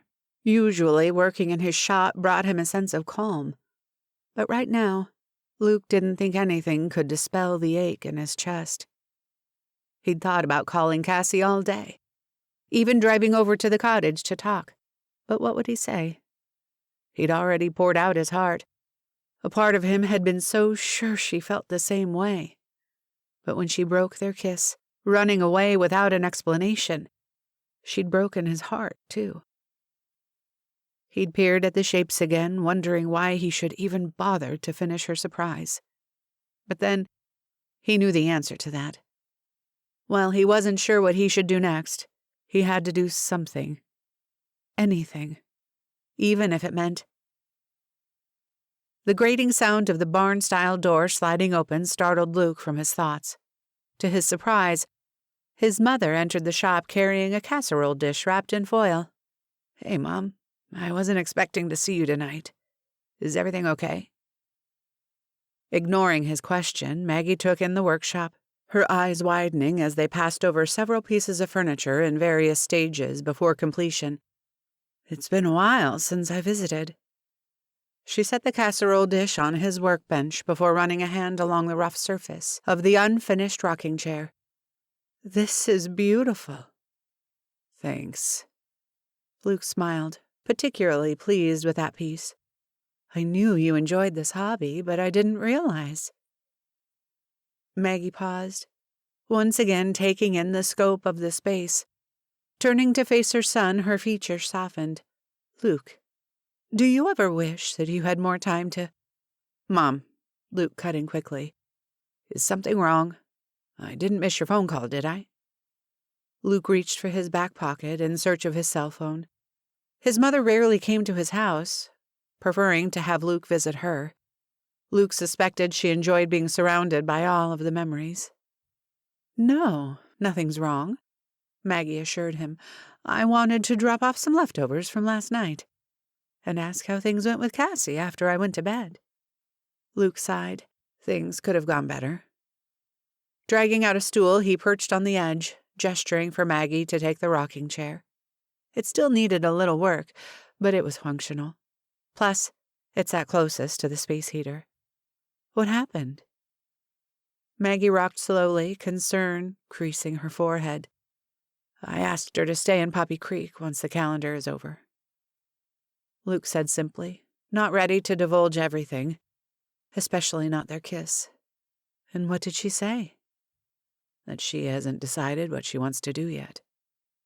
"Did you tell her that you're in love with her?" Luke's head shot up as color rushed to his cheeks. Maggie laughed. "Don't look so surprised. We've all known for a while now." "Who's we?" "Myself, Dolores, Eliza, Jack." Okay, Luke groaned. "I get the picture. The problem is, I don't think Cassie feels the same way." "Did you ask her?" "More or less." Maggie planted her feet against the sawdust-covered floor before gently pushing off again. "Did you know the first time your father asked me out, I said no?" Luke frowned. "No, that's not right. I remember the story of how you met, at the Fall Flower Festival. Dad plucked a rose off the winning float and gave it to you with some cheesy line about how you were the prettiest rose in the parade." "That's true." Maggie smiled fondly. "But that wasn't the first time he asked me out. It was actually the third. We just like that story better."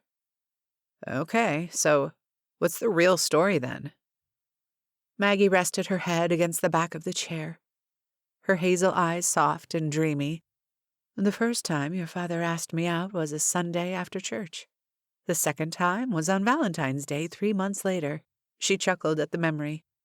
"He bought every box of chocolate at Mac's just so he could fill one box entirely with the caramel-scented ones. My favorite." "Impressive. Why'd you turn him down, especially after that?" "No good reason, really," Maggie admitted. "I just returned from my trip to Europe, and I had the itch to travel the world. Your father was fresh out of law school and was anxious to set up the first practice in Poppy Creek. Seems foolish now, but I thought we were too different to make a real go of it."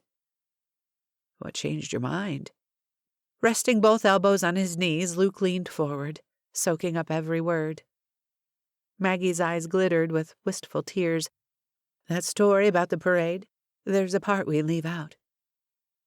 "You mean you lied about your lie?" Luke teased. Maggie's lips twitched. "I suppose you could say that." She planted her feet once more, but this time she remained motionless. When your father plucked that rose off the float, he got cut by a thorn. Pretty bad. In fact, the blood trickled all the way down his hand, staining his best trousers. Luke cringed. I can see why you left that part out. Maggie released a regretful sigh. We shouldn't have. The truth is, it was one of the most romantic things your father ever did for me. What? Bleed all over himself? Luke asked with a laugh. When that thorn stuck your father's hand, he didn't even flinch, Maggie said proudly. He stared me right in the eye, got down on one knee, and held out the rose with an invitation to dinner that night. Wait. Luke held up his hand. You turned him down after he gave you an entire box of your favorite chocolate? But you said yes to a rose covered in blood? Maggie's shoulders shook with laughter. It wasn't covered. Besides, you know what I saw? I saw a man who pursued me, even through pain. Her features sobered as she met Luke's gaze. Marriage might be a bed of roses, but sometimes those roses have thorns. And when times get tough, you want someone by your side who will fight with you and for you. When you have that, differences seem a whole lot smaller.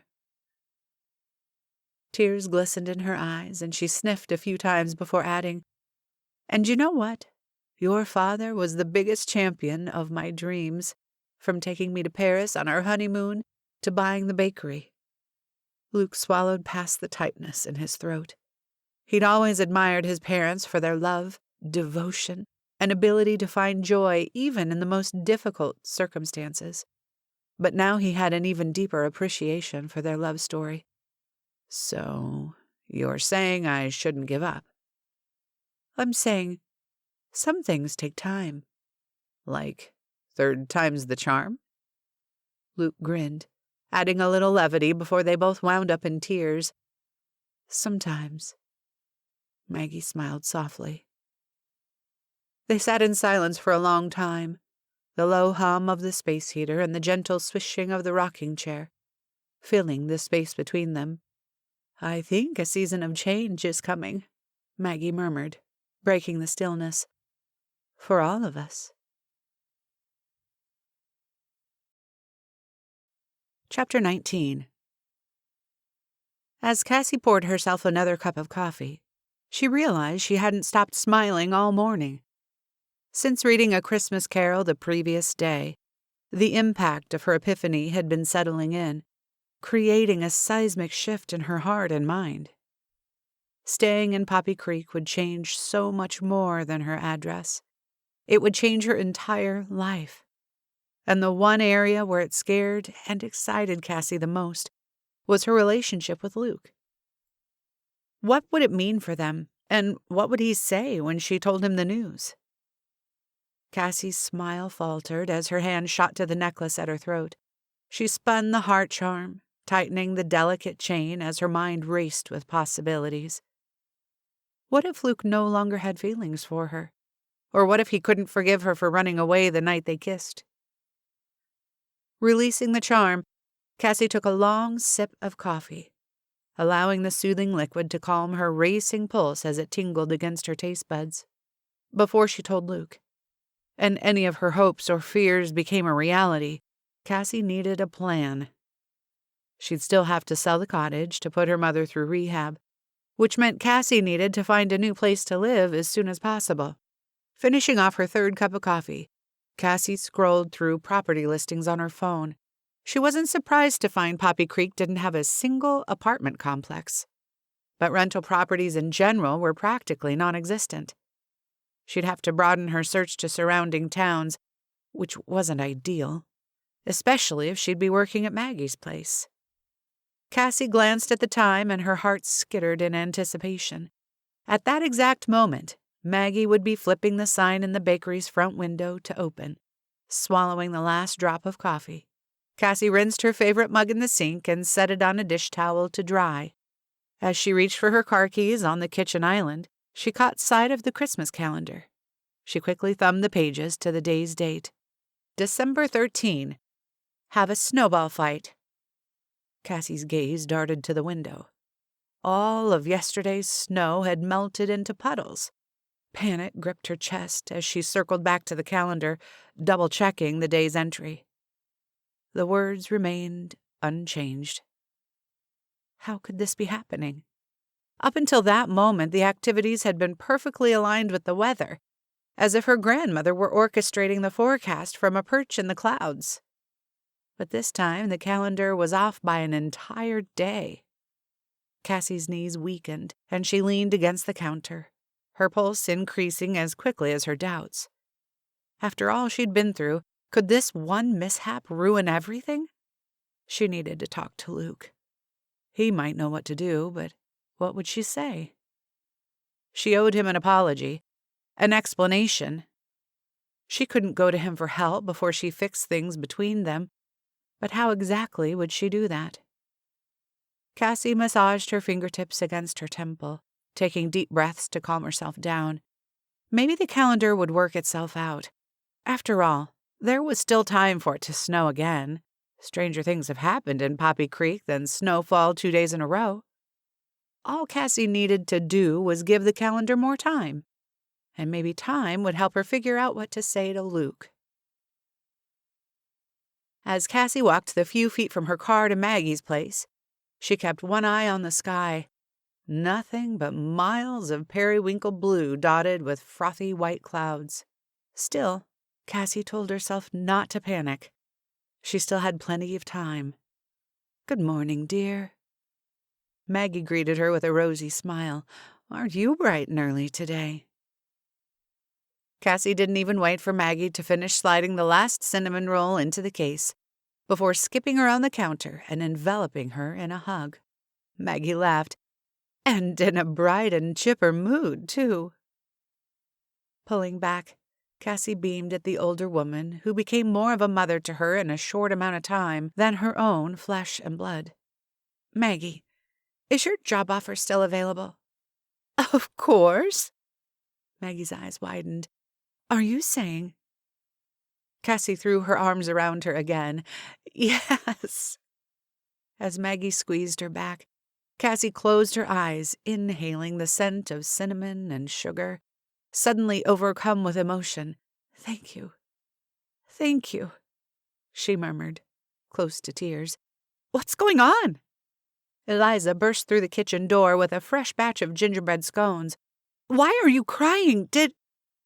Realization flashed in Eliza's dark eyes, and she carelessly tossed the baking sheet onto the counter as she cried, "You're taking the job?"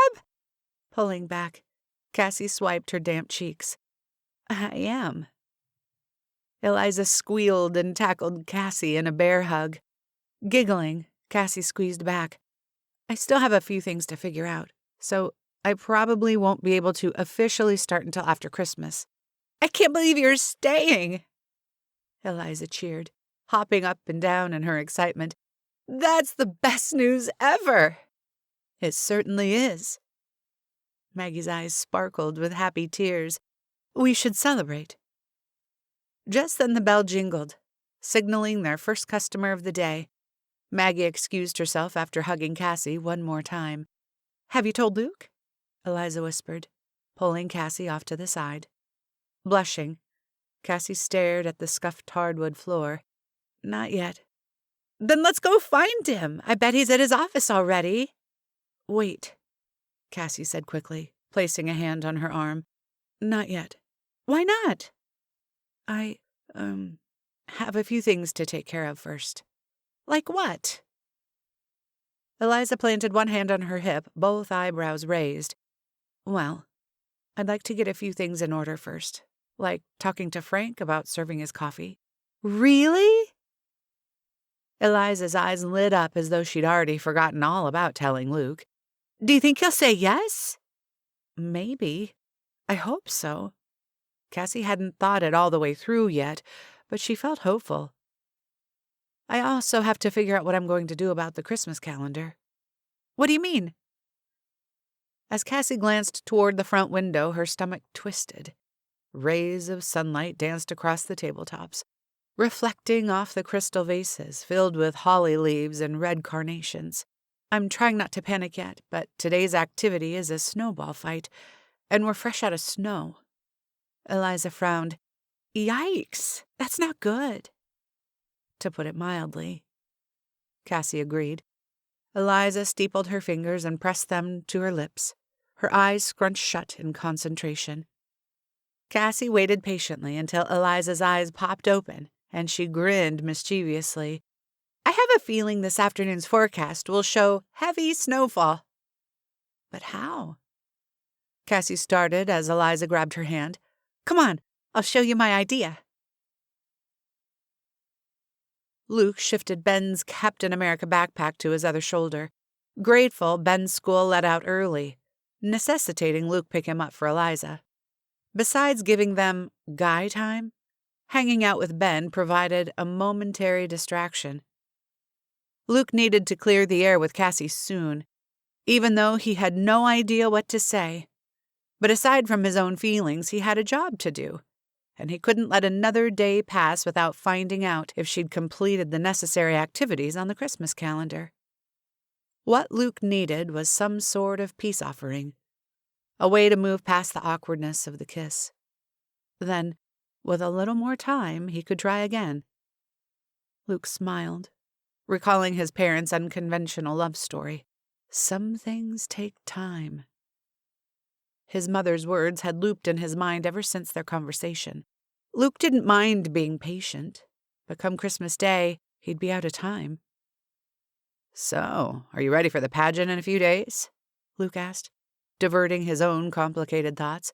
Did you memorize all your lines? Ben nodded, kicking a pine cone across the grass. Nana's been practicing with me. She said acting is in my blood. Gross. He made such a comical face. Luke laughed. She means you're a natural. Your grandma was a big-time actress before moving to Poppy Creek. I know, Ben said matter-of-factly. She tells me all the time. Luke stifled another chuckle. Before he could ask Ben to share some of his lines, Ben shouted, Look, it's Mom and Cassie. Following the direction of Ben's outstretched finger, Luke spotted Eliza and Cassie waiting for them in the middle of the town square. Luke froze mid-stride, the mere sight of Cassie turning his insides to mush. What were they doing out here? Squinting, Luke tried to make out the objects they were holding. Send us your youngest, Eliza bellowed in a dramatic, warrior-like tone. Ben giggled. That's me, that's me. He raised his hand, waving it over his head before racing toward his mother. Luke watched, completely baffled, as Eliza whispered something in Ben's ear. Then she pointed at two lumpy objects nestled in the grass, which Ben quickly scooped up in both arms. As he trotted back toward Luke, the mystery items came into focus. 2 sacks of flour made from tightly woven cotton fabric, each with bold lettering that read, Samuel Ball's Snow White Flour. This one's yours. Snickering, Ben handed Luke a sack of flour. What's it for? Ben giggled again, but didn't say anything as he untied the string cinching his sack closed. Still confused, Luke called out, Eliza, what in the world is... But before he had a chance to finish his question, Eliza roared, Charge! And she and Cassie bolted across the field. In a matter of seconds, they were bombarded with fistfuls of flour. Ben squealed, tearing across the lawn with Eliza in quick pursuit. Cassie's laughter mingled with the billowy cloud of white powder. And as the dust settled, Luke caught sight of her brilliant smile. You'd better get it together, Sprinkles, or you're going to lose this snowball fight, she teased, holding up a handful of flour. Her green eyes sparkled with mischief, but something in her purposeful gaze communicated so much more than her words. And in that moment, Luke realized the playful fight was actually a white flag. Chapter 20. When Frank opened the front door, he nearly fell over in surprise. Cassie grinned, realizing she must be quite the sight, covered head to toe in flour. She'd done her best to brush most of it off, but she still looked like a loaf of artisan bread. Without mentioning her odd appearance, Frank pushed the door open a few more inches, grumbling, "About time you showed up." "I'm sorry it took so long," Cassie said, foregoing the excuses, "but I think you'll be pleased with what I have to say." Frank held up a finger, indicating she should wait.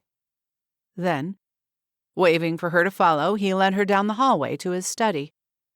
He shuffled to his desk and eased into the fancy, ergonomic chair while Cassie hovered by his side. The laptop flickered to life as Frank put on a pair of reading glasses. "I'd ask you to sit down, but you appear to be coated in more flour than fried chicken." Cassie giggled. "It's a long story." Frank narrowed his gaze over the rim of his glasses, clearly not amused or interested. "What did you think of the coffee I gave you?" So, he was going to get right to the point, was he? Well, so could she. "Frank, is this for your book? The second edition, I mean?" Cassie held her breath, fully expecting him to sidestep her question. But to her surprise, he pushed back his glasses and rubbed his eyes, mumbling, "Apparently, one bestseller isn't enough. The publisher wants more, and they want me to include specific blends this time. Seems no one can think for themselves these days." Cassie offered a sympathetic smile, her hunch confirmed. "For what it's worth, I think a second edition is a great idea, and you should definitely include the blend you gave me. It was the best coffee I've ever had, by far." After readjusting his glasses, Frank poised his fingers over the keyboard. "What flavor notes did you notice?" Beaming proudly, Cassie pulled up the notes app on her phone and set it on the desk.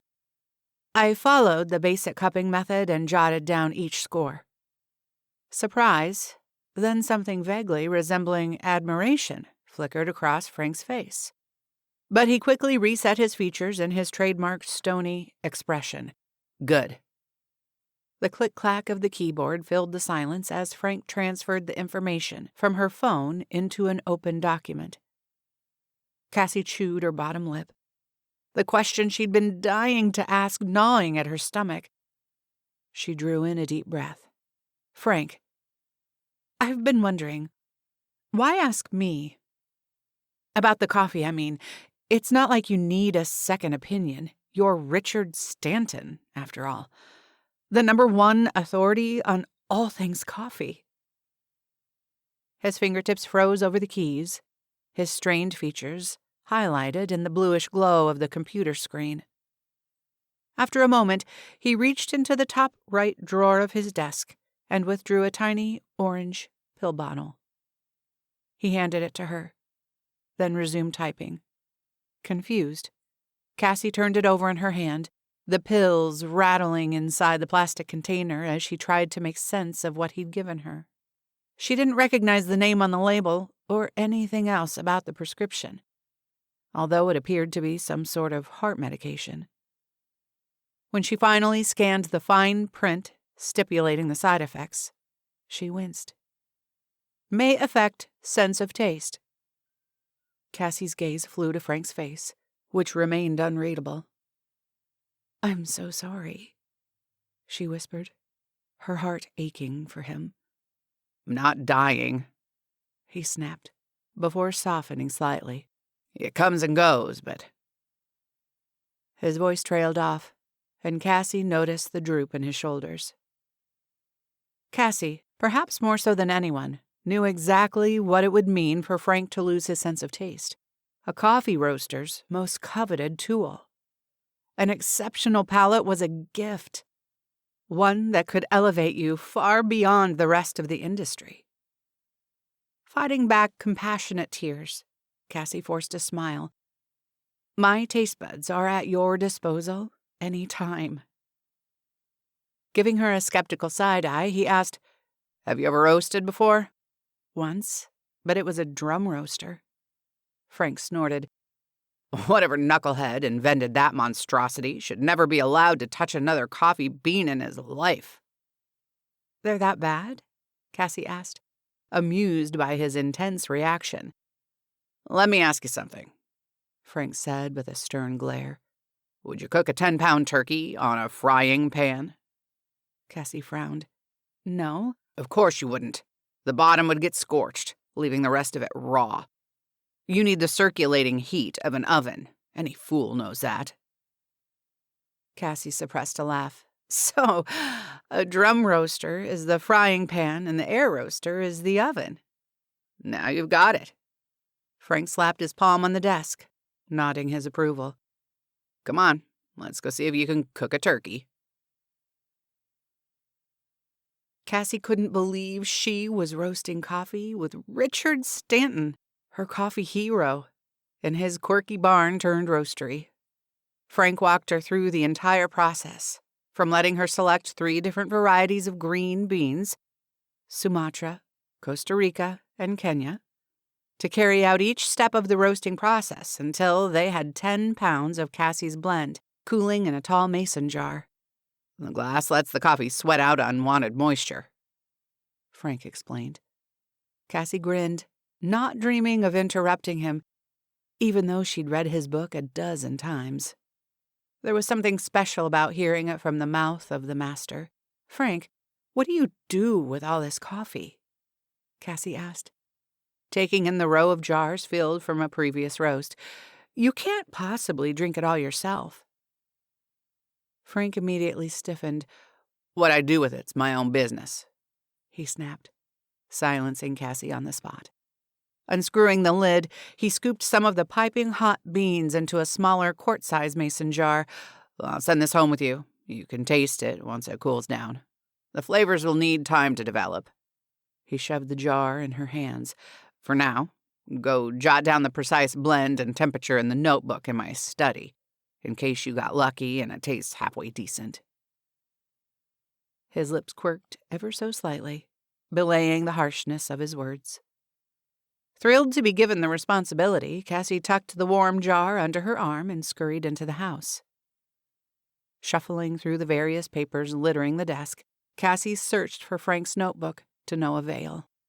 Unwilling to give up, she pulled open the top drawer, where 2 leather-bound books rested side by side. Aha! It had to be one of those. Lifting the largest of the 2, she untied the thick leather cord and flipped it open. An aged photograph fluttered to the floor. As her fingers curled around the faded edges, Cassie's heartbeat stilled. Frank's youthful, smiling face beamed out at her beside a pretty auburn-haired girl, flashing a diamond engagement ring. Cassie gasped, sinking into the chair as her knees gave out. The almond-shaped green eyes staring back at her were more than vaguely familiar. They belonged to her grandmother. Cassie tightened her grip on the steering wheel, her heart still pounding from the startling discovery. Frank Barry was engaged to her grandmother. Nothing seemed further from the realm of possibility. When she'd heard Frank's footsteps echo down the hallway, she'd quickly slipped the photograph between the pages, shoving the book back inside the drawer. Her heart wrenched with guilt. She didn't want to hide anything from Frank, but she also wasn't sure she could face the repercussions. Their relationship had come so far, barely surviving one secret. How would he feel if he found out she'd uncovered another one? Somehow, Cassie managed to conceal her newfound knowledge. When they'd concluded their work, Cassie bid Frank goodbye and slipped away to her car. Pulse still racing, Cassie fidgeted with her phone, debating her next move. Acting on instinct, she found herself dialing Eliza's number. "Hey, Cass, what's up?" Eliza asked over Christmas music blaring in the background. Cassie hesitated, suddenly realizing the peculiarity of her request. "Can you give me Luke's address?" A long silence followed, and Cassie could imagine the huge grin plastered across Eliza's face. She instantly regretted not calling Luke instead, but hearing his deep, spine-tingling voice would have made Cassie lose her nerve. "Sure." Eliza said with an impish lilt to her voice. Blushing even in the privacy of her car, Cassie punched the address into her GPS. Thanks, Eliza. Before her inquisitive friend could pepper her with questions, Cassie hung up the phone. As she headed back to the main road, Cassie's cautious inner voice implored her to turn around and go home. Showing up on Luke's doorstep unannounced was a risky idea, especially as the sun dipped below the horizon. But in a moment when Cassie needed advice, she instantly thought of Luke. Not only could she trust him with Frank's secret, but she'd come to value his input, more so than anyone else's in her life. Suddenly, Cassie had an overwhelming urge to see Luke's home and the insights it would provide into the man himself. And the closer she got to her destination, the more her curiosity grew. Rounding the final bend in the road, Cassie nearly slammed on the brakes as a breathtaking 2-story home came into view. A blend of wood and stone, the lodge-style estate stood on several acres of sprawling land, bordered by a thick forest of pines. An enormous A-frame picture window showcased a dazzling Christmas tree, at least 9 feet tall. Large, colored bulbs outlined nearly every inch of the house, which was pretty enough to be on a Hallmark card. After ringing the doorbell, which Luke had somehow programmed to play Jingle Bells, Cassie drew in a shaky breath, doubts running through her mind. She should have called first. What if he wasn't home? Admonishing herself for her impulsivity, Cassie whirled around and bounded down the front steps. But as she headed for her car, the whirring of a saw cut through the stillness of the brisk, wintry air. Her pulse matching the speed of a spinning blade, Cassie rounded the corner of the house and crunched along the gravel path, anxiously closing the distance between her and the sound. Light streamed through the open barn door, casting curious shadows on the ground. As Cassie inched closer and peered inside, her breath caught in her throat. Luke leaned over a table saw, the sleeves of his flannel shirt pushed up to his elbows.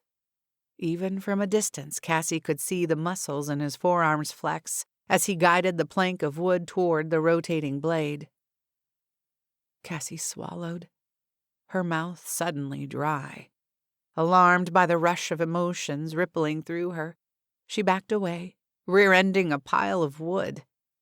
The logs toppled over, clattering to the ground. Startled, Luke glanced up, pushing his safety goggles on top of his forehead as he clicked off the saw. "Hello?" He squinted in her direction, where she stood partially shrouded in darkness.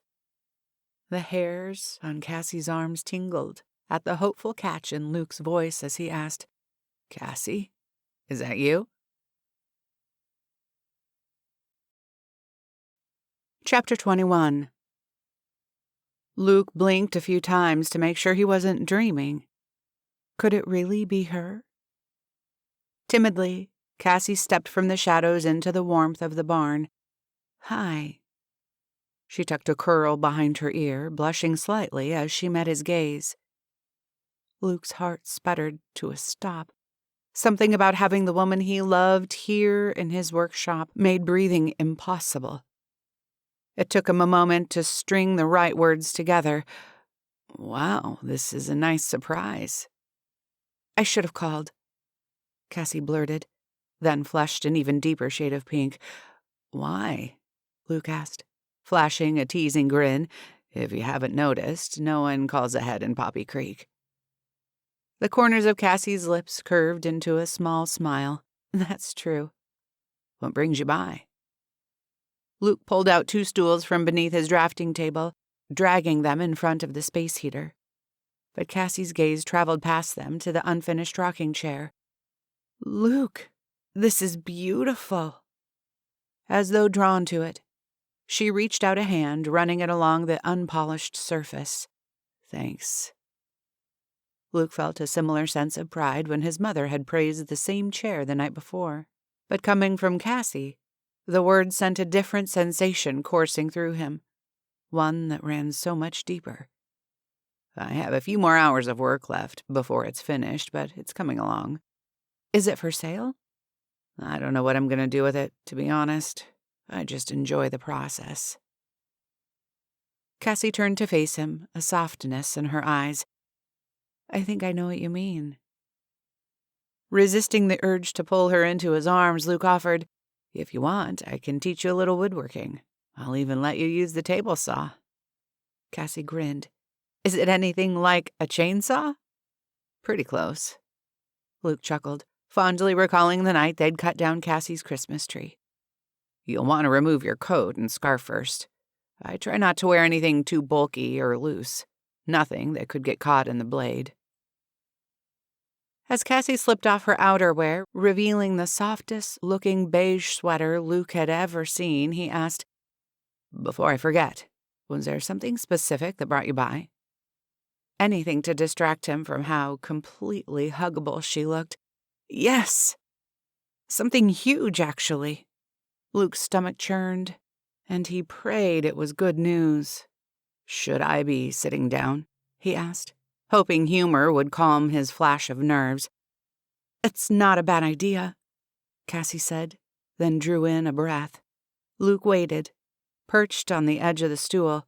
Frank Barry. She paused and glanced at the ceiling as if the words to follow would fall from the sky. Luke scooted even closer to the edge, barely able to contain his curiosity. When Cassie met his gaze again, the words escaped her lips in a rush. Frank Barry was engaged to my grandmother. What? Luke lurched forward, catching himself before he fell on the stool. Cassie laughed softly. That's basically how I reacted, too. How did you find out? Did he tell you? Luke still couldn't believe it. It was sort of an accident. I stumbled across an old engagement photo. Wow. Luke breathed, running a hand through his hair. I had no idea. I don't think anyone did, Cassie said. Does Frank know you found out? No, and I'm not sure how to tell him. Distress settled across Cassie's features. We've come so far, I feel like he's finally trusting me. I'm afraid if I tell him, he'll get angry and not want to see you anymore. Luke finished gently. Cassie's eyes clouded with sadness. Leaping from the stool, Luke wrapped an arm around her shoulders. Hey, don't worry. Once you explain it to him, I'm sure he'll understand. He ran his hand up and down her arm for comfort, and I have no doubt you'll find the perfect moment to tell him. Thank you. Cassie smiled up at him. Luke's breath hitched in his throat as their eyes locked. Suddenly, he was all too aware of the sensation of his fingertips against her feather-soft sweater, and the heat from her body so close to his. He cleared his throat, but before he could voice any of his thoughts, Cassie asked, Should we get to work on that rocking chair? Yeah, Luke stammered. Sliding his arm from around her shoulders, he passed her a pair of safety goggles. This feels vaguely familiar, Cassie smirked. Yeah, but it'll be even better. Trust me. After Luke walked her through all the steps, including safety tips, he moved off to the side, where he could watch from a close enough distance to intervene if she needed help. Her features set in determination, Cassie eased the walnut plank toward the spinning blade. But as she leaned forward, a glint of metal caught Luke's eye. Quickly, he leapt forward and flipped off the switch, and the machine rumbled to a stop. What's wrong? Cassie asked, yanking off the goggles. Your necklace. Luke strode to her side. You don't want anything dangling near the table. Taking the charm in his fingertips, he moved to tuck it behind the collar of her sweater, but the engraving caught his eye. Cass. He began peering closer. What do the initials MC stand for? Cassie tugged the wool blanket around her shoulders as Luke placed another log on the campfire, the embers sparking into the inky black sky. When he appeared satisfied with the strength of the flames, Luke settled on the Adirondack-style bench next to her.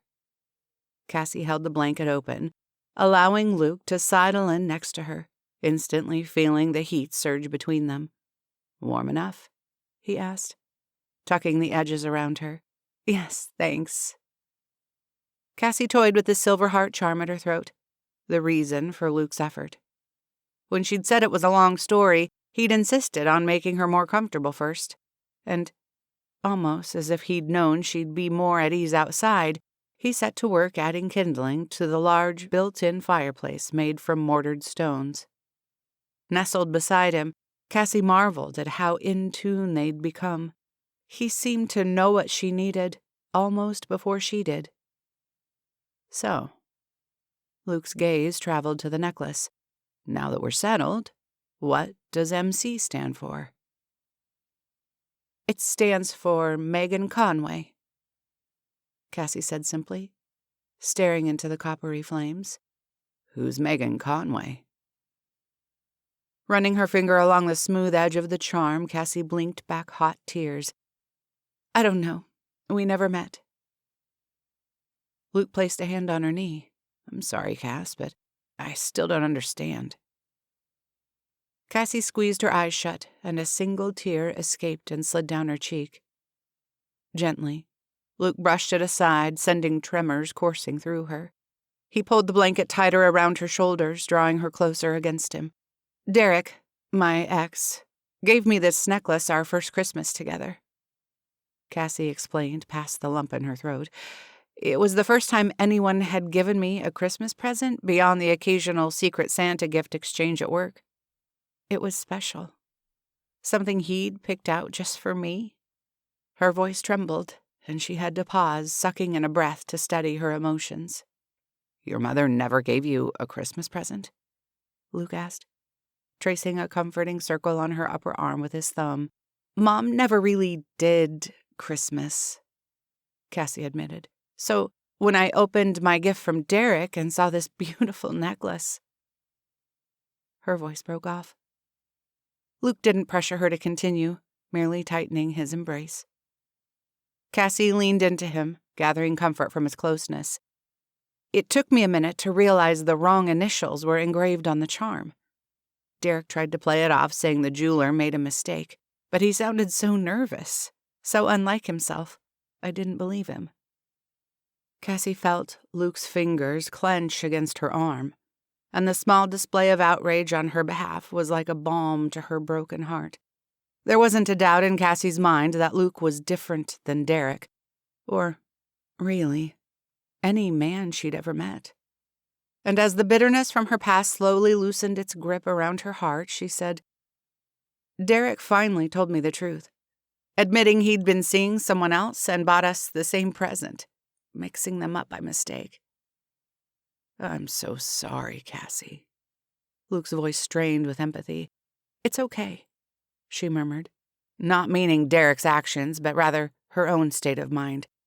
Nuzzling her head against his chest, Cassie savored how safe and protected she felt in his arms, how loved. "Can I ask you something?" he said quietly. "Anything." "Why do you still wear the necklace?" Cassie didn't respond for several seconds, the sound of the crackling embers filling the silence between them. How could she explain something so deeply personal? Explaining that a flimsy silver necklace felt like the strongest piece of armor in the world didn't make any sense. Not to anyone but her. Finally, she answered in a voice barely above a whisper. "It's a reminder." "Of what?" "That hope causes nothing but heartache." The words slipped from her lips easily, and yet they didn't quite seem true anymore. For a moment, Luke said nothing. He continued to run his thumb along her arm in comforting circles, staring intently into the fire. When he finally spoke, his words rang with a gentle truth. "You know, I've always thought hope cured heartache." As Cassie listened to the sound of Luke's strong, steady heartbeat, a slow smile spread across her lips. "You know," she echoed softly, "I think you're right."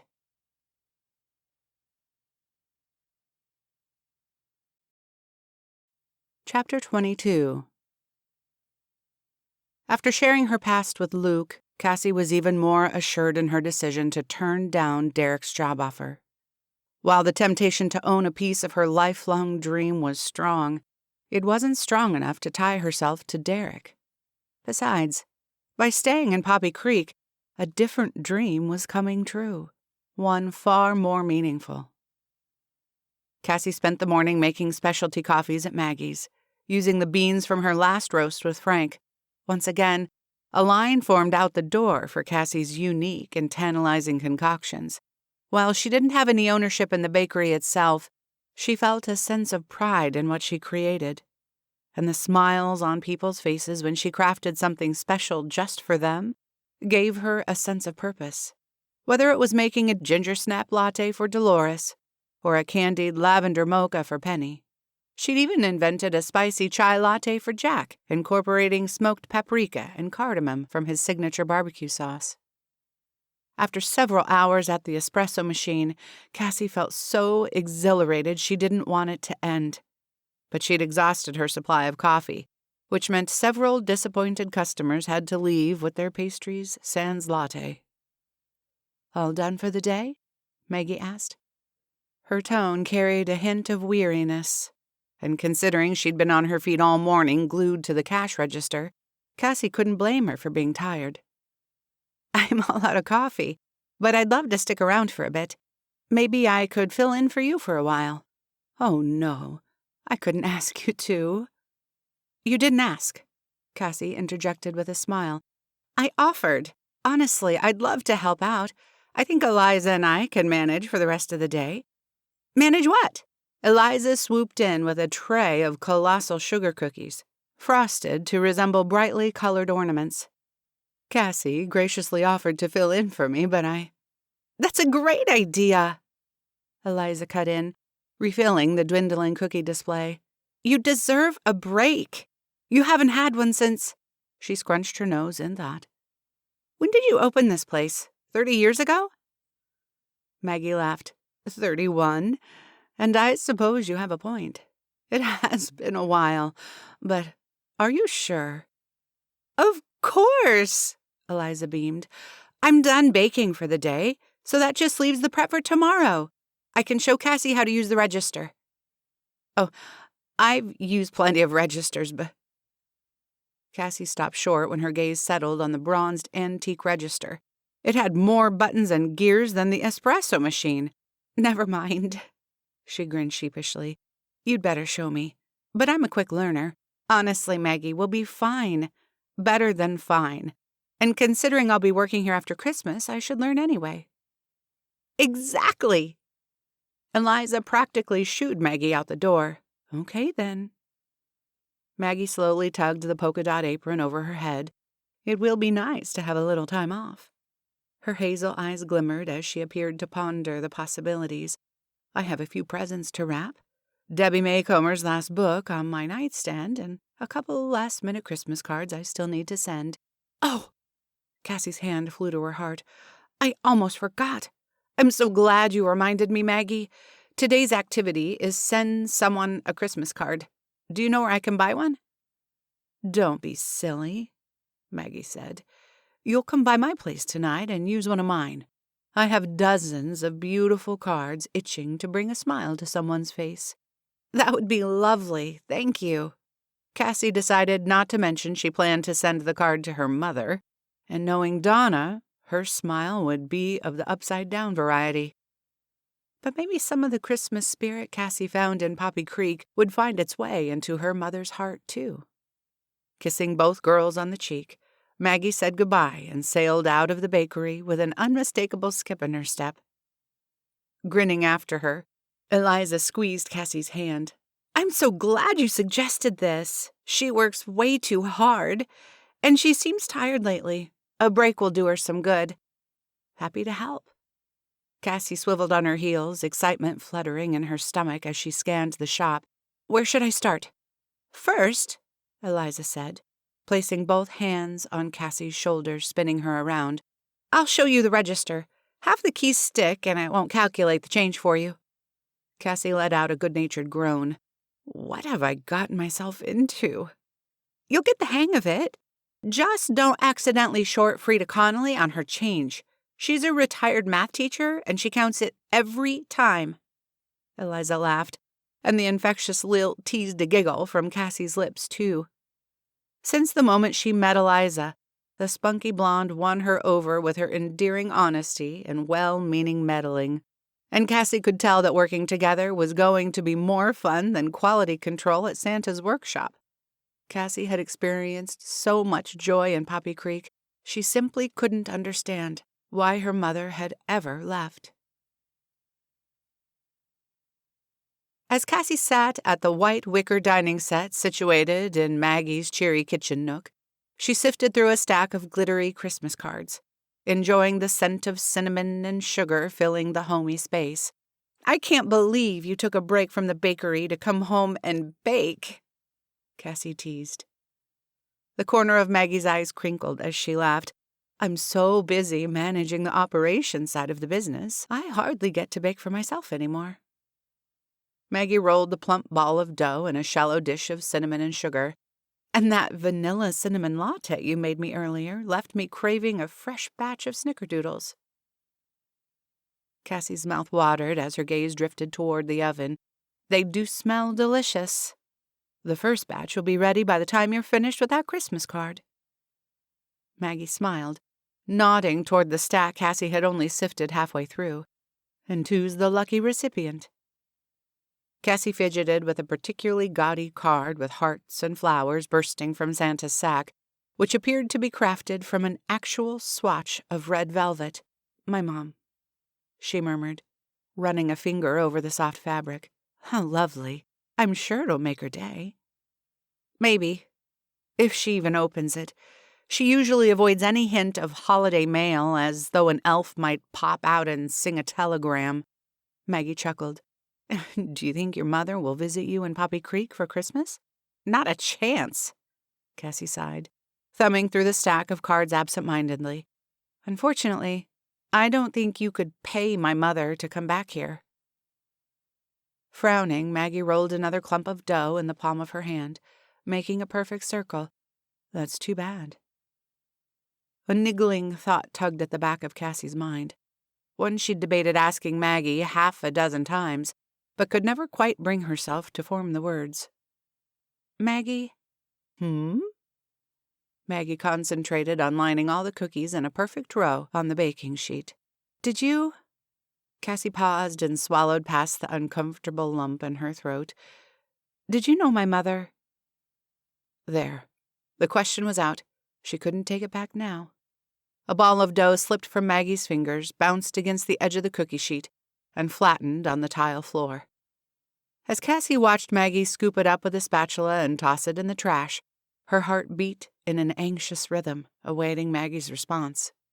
Maggie returned to the mixing bowl and began rolling a replacement when she finally answered, "I knew of your mother. I was a bit older, so our social circles didn't cross paths all that often." "What was she like? As a kid, I mean." "Well, as a youngster, she seemed adventurous and precocious, always getting into trouble. She wanted to do anything the boys could do, but better, whether it was climbing the tree higher or riding her bike faster." Maggie chuckled, shaking her head. "Your poor grandmother. She was a bundle of nerves worrying after your mom." "And my grandfather?" "Oh, he thought it was wonderful. He'd take your mother fishing and teach her how to shoot a pellet gun. In some ways, it was like he had a son and a daughter. That is, until..." "Until what?" Cassie had completely forgotten about the Christmas cards and scooted toward the edge of the chair, the wicker creaking as she shifted her weight. "Until she grew up," Maggie said softly. "Seemingly overnight, she developed into a young woman, an incredibly beautiful one at that. And her taste for adventure went off in a different direction." "Boys?" Cassie asked, already confident of the answer.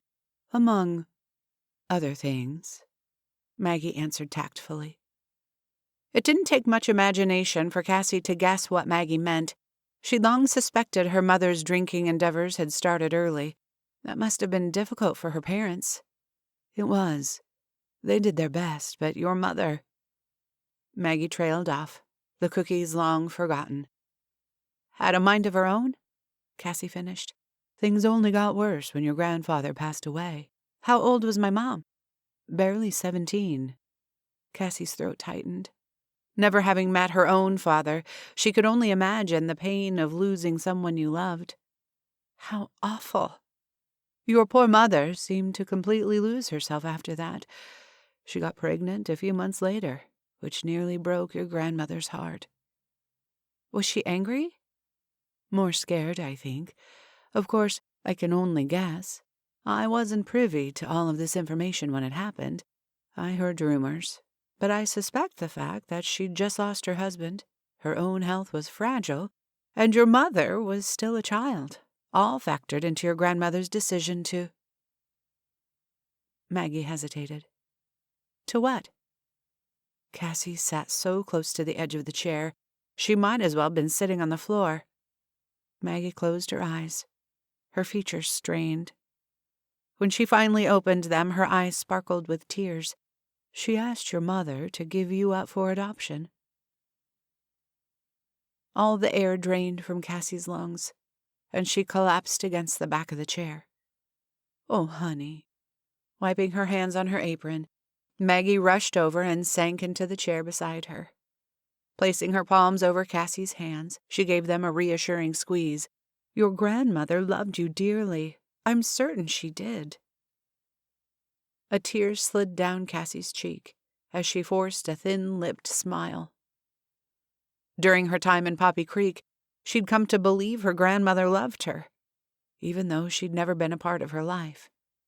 But now, Cassie didn't know what to think. When people are afraid, Maggie said slowly, they tend to do things they wouldn't normally do. And I think your grandmother was terrified she and your mother couldn't give you the life you deserved. Cassie nodded, although her heart physically ached. The life she deserved? What did that even mean? All she wanted was a family, someone who loved her. What more did she need? I'm so sorry, Maggie whispered, her own tears falling freely. Perhaps I shouldn't have told you. Cassie interlocked her fingers with Maggie's, squeezing back. I'm glad you did. Truly. It helps to finally have some answers, even though I still don't understand why my mother left Poppy Creek.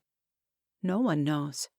The suspicion is that your grandmother gave her an ultimatum, and your mother refused. A few months after you were born, your mother disappeared, taking you with her. It just doesn't make sense. Cassie released Maggie's hands, pressing her fingertips to her throbbing temple. Why didn't my mom give me up for adoption? She doesn't exactly relish the role of motherhood. I'm sure it was because she loves you and didn't want to give you up, Maggie said simply. Cassie frowned, but an inkling of hope pricked her heart. Could that really be true? Cassie wanted to believe it, but something deep in her gut told her that there had to be more to the story. Do you know who my father is? She asked. I wish I did, but I'm afraid I have no idea. No one else in town seems to know either. Your mother never told you? No, she didn't. Cassie's lips trembled slightly as conflicting emotions, pain, disappointment, hope, washed over her.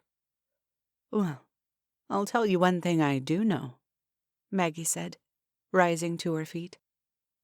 Cassie glanced up expectantly.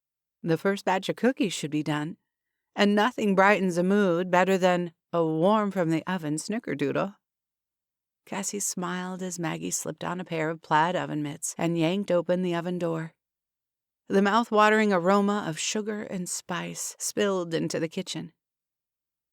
While Maggie busied herself with sliding the cookies onto a cooling rack, Cassie turned her attention to the stack of Christmas cards. The one resting on top depicted a charming cottage covered in shimmering snow with the words, Home for the Holidays, scrawled across the top in red swirly letters. Fanning the card open, Cassie pressed the crease into the table. Before her conversation with Maggie, Cassie had planned to send a simple holiday greeting, but now the words she penned carried an extra level of meaning. Dear Mom, Merry Christmas. Wishing you a heart full of hope this holiday season. Love always. Your daughter.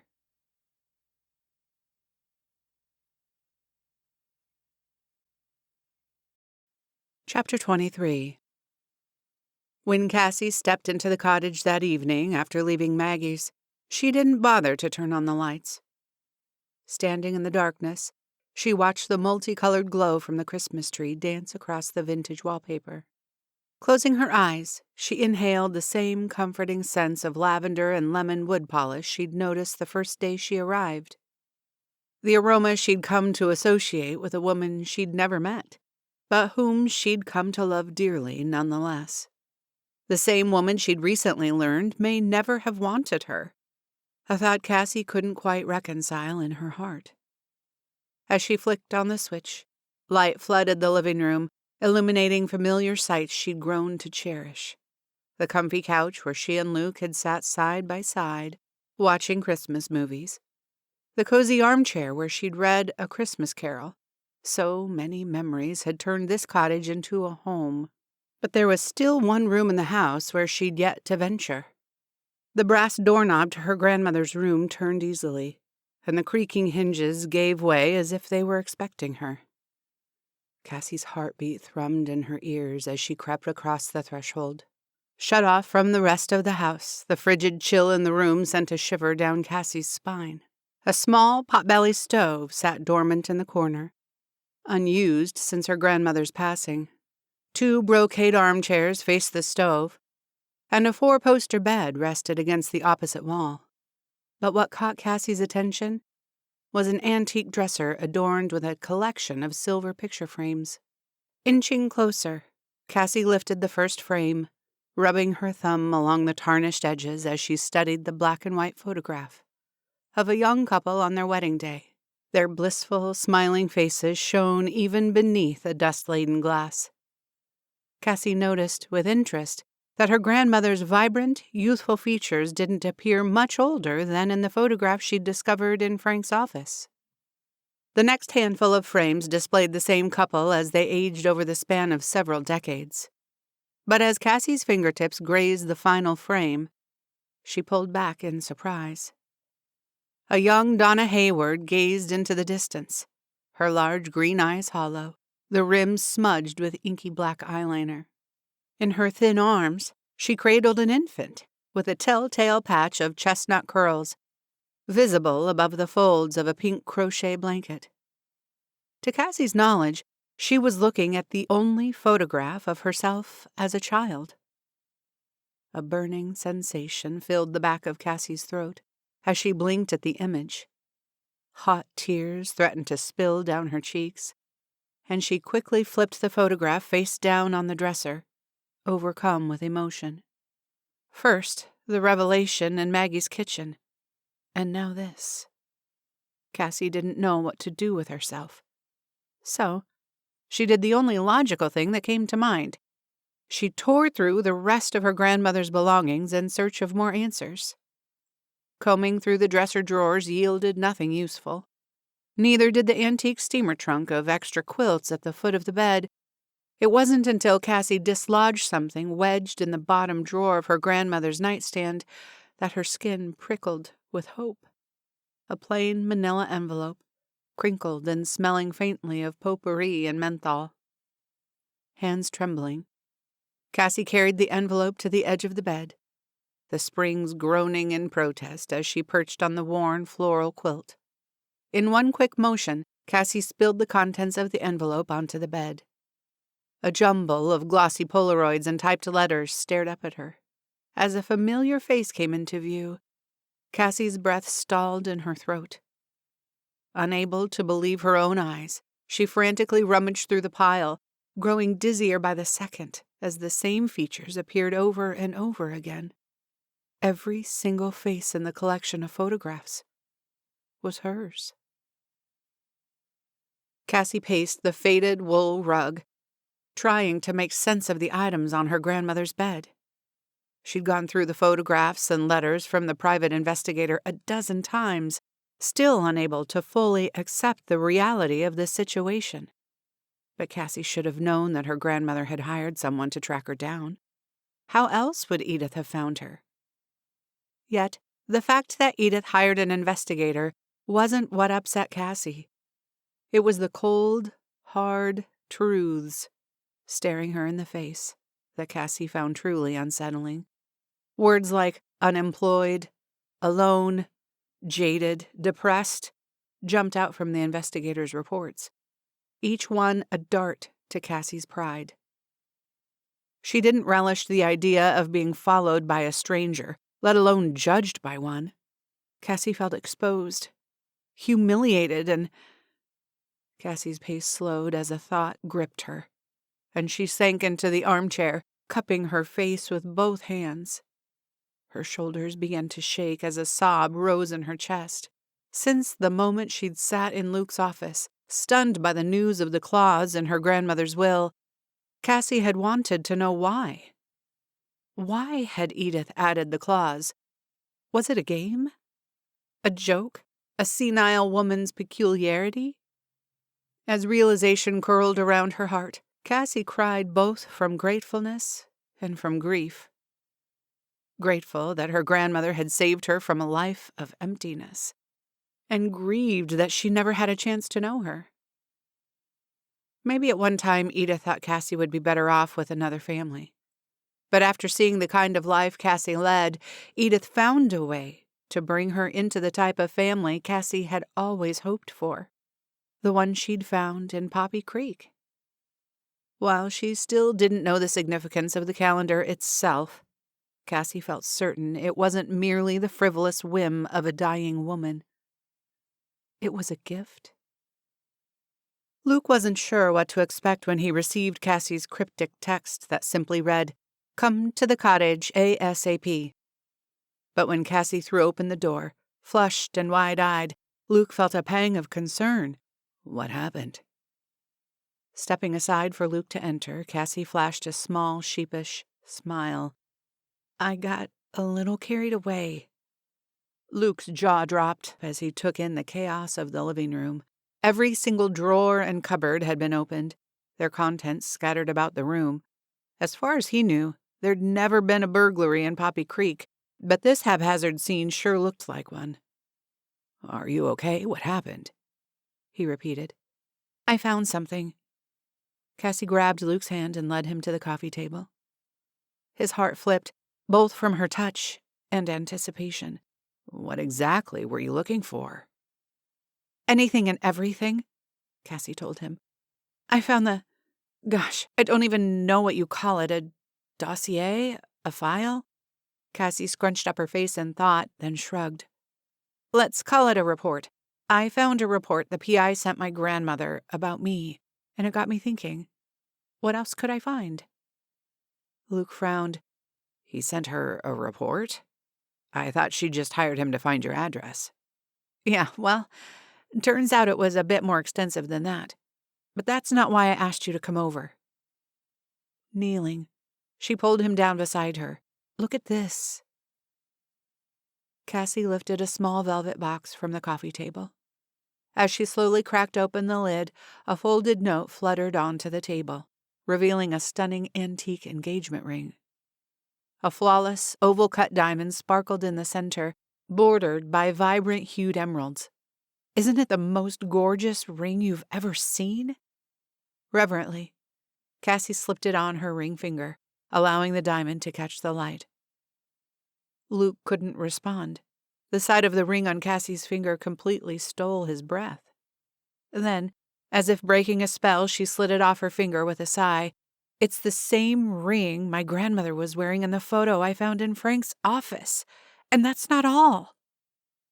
She tucked the ring back in the box and picked up the folded piece of paper. Guess whose name is on the note? But Luke could barely concentrate on Frank's name scrawled in sloping cursive. All he could think about was the way Cassie looked with that ring on her finger.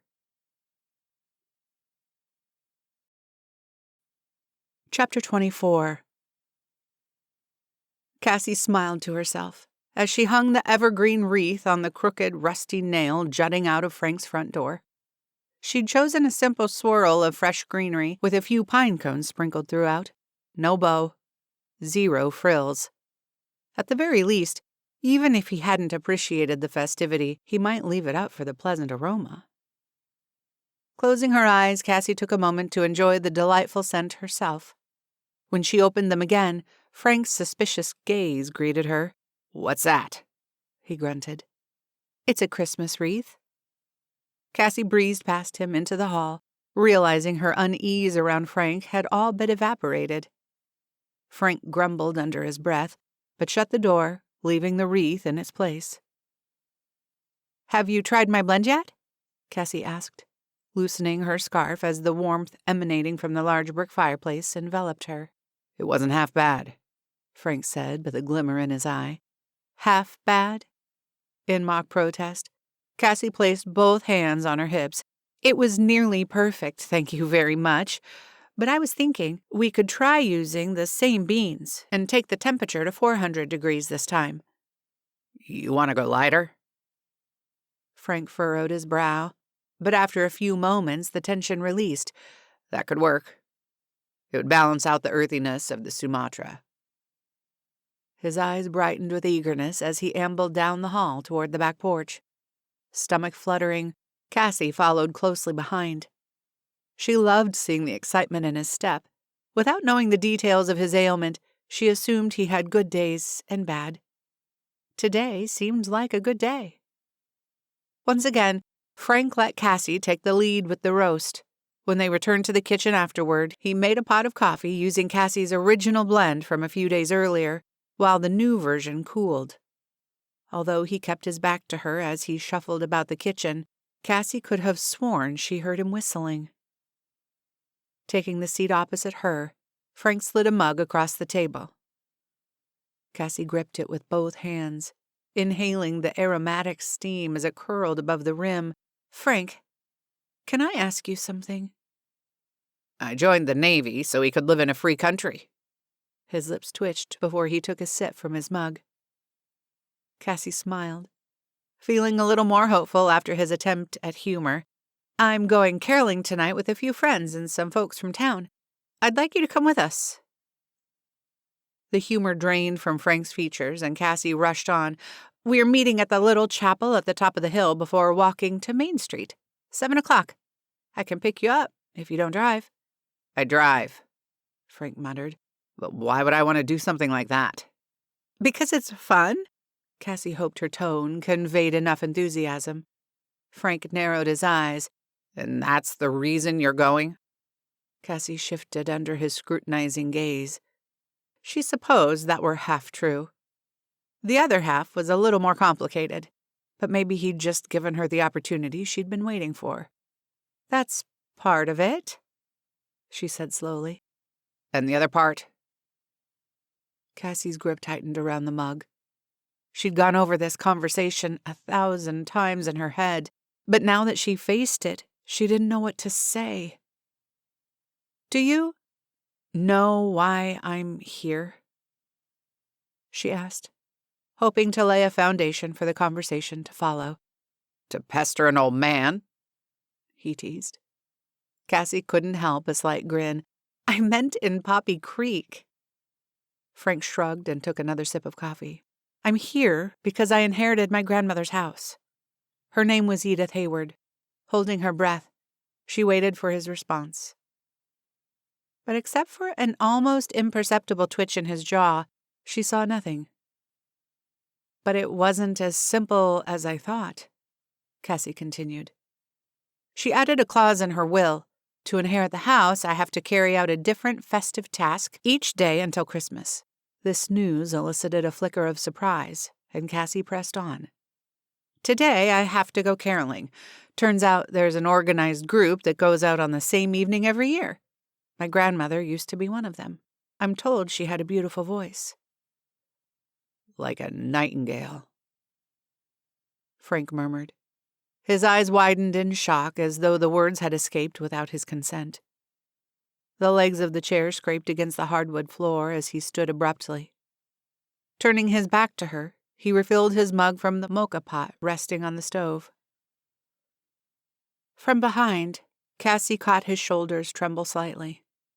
But when he turned around, his expression remained unreadable. After easing himself into the chair, he took a long sip. Cassie reached inside her pocket and withdrew the velvet box. "I found something among my grandmother's belongings last night." She set it in the center of the table and nudged it toward him. "There's a note inside. For you." His steely gaze darted to hers, panic settling in his features. "Don't worry," Cassie assured him. "I didn't read it, but I did see what's inside the box." Frank still hadn't made a move toward it, his knuckles whitening as he gripped his mug. "Frank," Cassie said gently, "what happened between you and my grandmother?" Cassie waited in patient silence as Frank stared intently into his coffee as though he'd lost something. When he finally spoke, he sounded miles away. "You two are a lot alike, you know. Passionate, strong-willed, full of life and adventure." He traced the rim of the mug with his finger, pausing at a small chip. "Your grandmother liked to pave her own way in life. It was one of the things I loved about her." He paused, the creases in his brow deepening. Cassie leaned forward, enwrapped with every word. "Then I was deployed overseas, and I called off the engagement." "Why?" Frank shut his eyes against the painful memory, and when they finally drifted open, they gleamed with unshed tears. "Fear can make a person do foolish things." "Fear of dying?" With a look of sadness, he shook his head. "Fear of pain." With bated breath, Cassie waited for Frank to explain.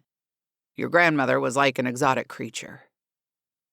The creases in his forehead diminished as he gazed into the distance.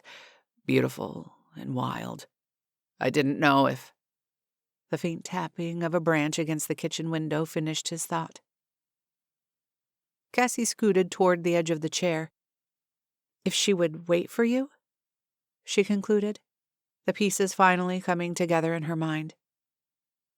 With an anguished expression, Frank nodded. "I didn't know if I could survive the war, only to die of a broken heart." They sat in silence, the howl of the wind echoing Frank's sorrow.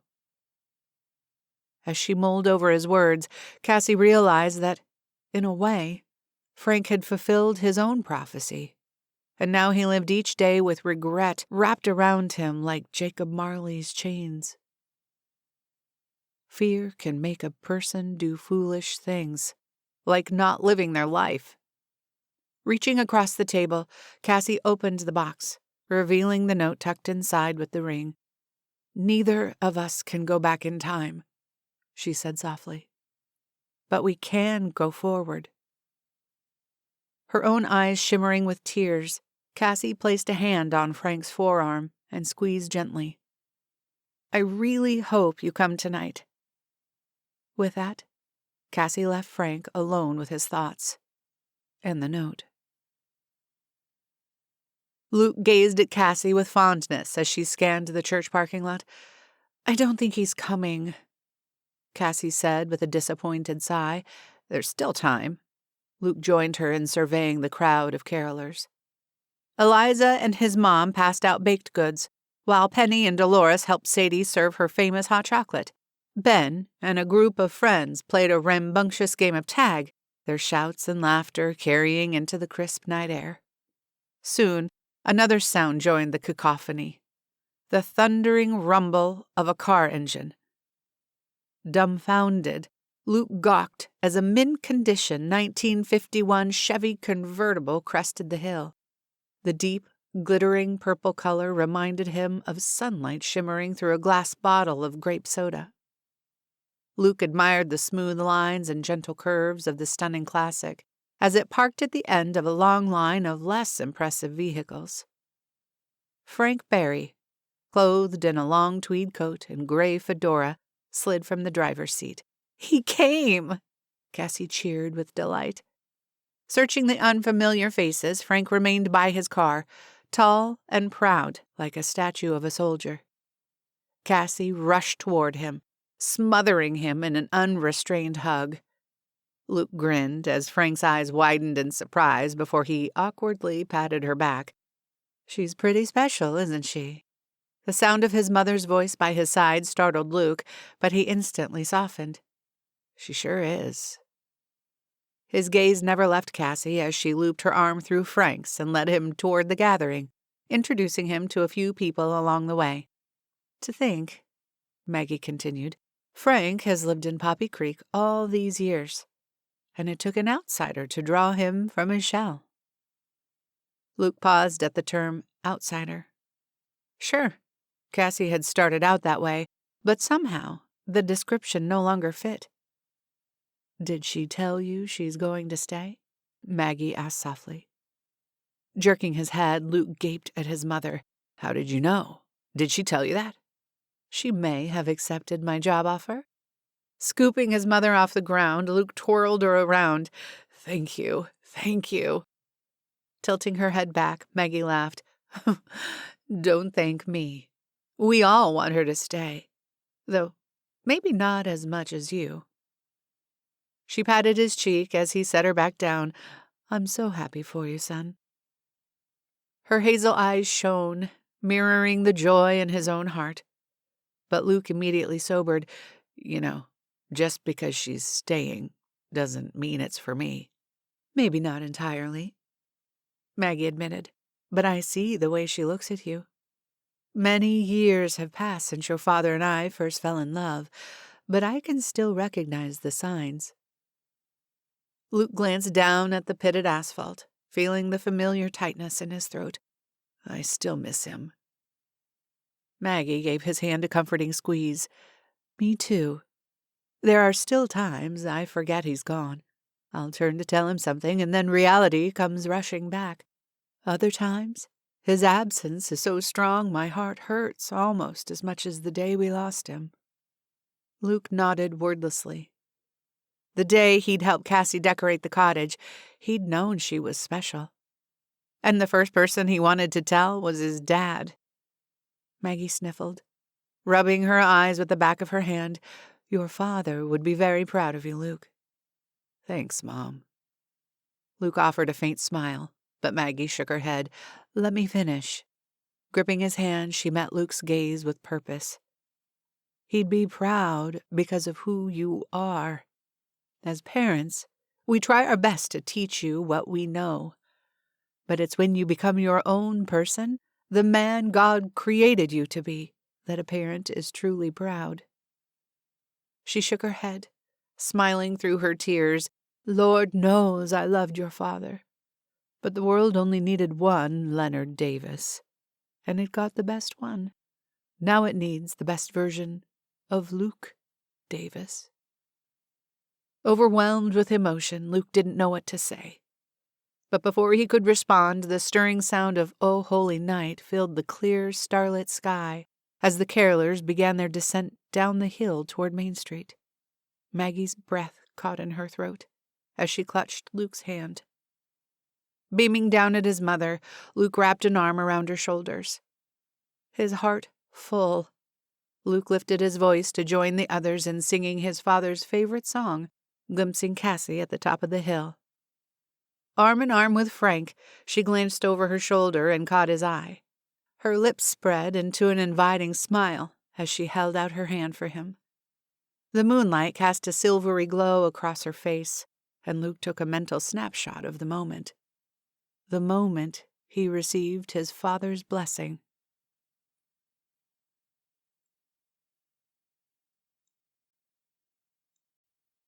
Chapter 25.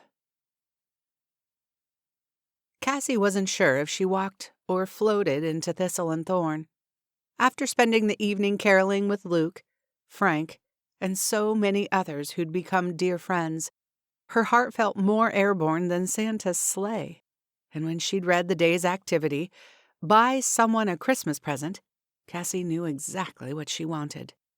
And if one place on earth would have it, it would be Penny's Peculiar Store. Hi, Cassie. Penny set the vintage camera back on the shelf, tossing the dust rag over her shoulder. What brings you by? Did you come back for the green dress? I wish, Cassie sighed, her longing gaze traveling to the goddess-worthy gown. If she could afford it, she wouldn't hesitate to claim it as her own. But as it was, buying a present for Luke would be a stretch on her dwindling bank account. Then what can I help you find? Penny asked. Running a restless hand through her hair, Cassie hesitated. She should tell Penny what she was looking for. Otherwise, it would take all day to find it. But even though the significance of the gift would be lost on anyone but Luke, Cassie felt too shy to share. I'll just look around if that's okay. Of course. With a bright smile, Penny tugged the rag off her shoulder, ready to resume her work. There's a whole lot more in back that I haven't sorted through yet. Feel free to take a look if you don't find what you want out here. Thanks, I will. Smiling gratefully, Cassie began her search. As she explored the eclectic shop, Cassie marveled at how Penny had managed to create an atmosphere both chaotic and calm. There didn't seem to be any clear organization, and yet everything appeared to be exactly where it belonged.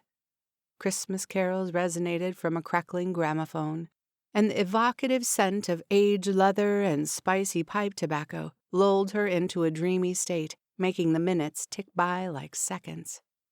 After she'd looped around the store several times, only stopping to admire the gown twice, Cassie's search came up empty. Penny? Cassie interrupted the tall redhead as she dusted an odd chess set of exquisite marble sculptures, featuring cats on one side and dogs on the other. You mentioned looking in the back? Yes, please do. Penny's copper eyes shone with delight. I love it when customers peruse the back room. It's like sending someone on a treasure hunt. Cassie smiled. She already felt a little bit like Indiana Jones. But as she followed Penny's graceful stride, her pulse quickened with anticipation. Ceremoniously pulling aside a heavy brocade curtain, Penny revealed an enormous back room, bursting with antiques and collectibles of every sort. Immediately overwhelmed, Cassie swallowed, wondering if it was too late to change her mind. Incredible, isn't it? Penny gushed, clearly misreading Cassie's shock for awe. You never know what hidden gem you'll uncover. Finding her voice, Cassie asked, Do you collect all of this yourself? Not always. I do a fair amount of scavenging myself, but a lot of stuff is dropped off, too. Sometimes in huge shipments when someone passes away and family members don't want to bother with an estate sale. I'll give them a price, sight unseen, and they'll unload everything in here. You pay for it without knowing what it is? Cassie asked. What if it's worthless junk? One man's junk is another man's treasure. Penny winked, then laughed. Besides, that's half the fun in what I do. Sometimes in a shipment of seemingly ordinary things, you find something extraordinary. Cassie's heart fluttered at Penny's romanticized explanation. Well, I'll leave you to it. Happy hunting. With a swish of the curtain, Penny disappeared, leaving Cassie alone in the jungle of doodads and thingamabobs. Inhaling deeply, Cassie noticed the air smelled mustier than out front, and the bronzed glow from the antique light fixtures cast an otherworldly sheen about the room. 30 minutes into her exploration, Cassie began to feel a little claustrophobic, but as she turned to find her way out of the maze of objects, Cassie froze. There, tucked away on a cluttered shelf, sat the very item she'd been searching for. An authentic cuckoo clock. Nostalgia watched over Luke as he glanced around the office where he'd spent so much of his life. First, visiting his father at work, then, when it became his own space. Since his father's passing, Luke tried to keep the essence of the office the same, merely adding a few items of furniture he'd crafted himself. But the layout and design remained exactly as his father left it, homey and inviting. Leonard Davis believed a law office should evoke calm rather than anxiety.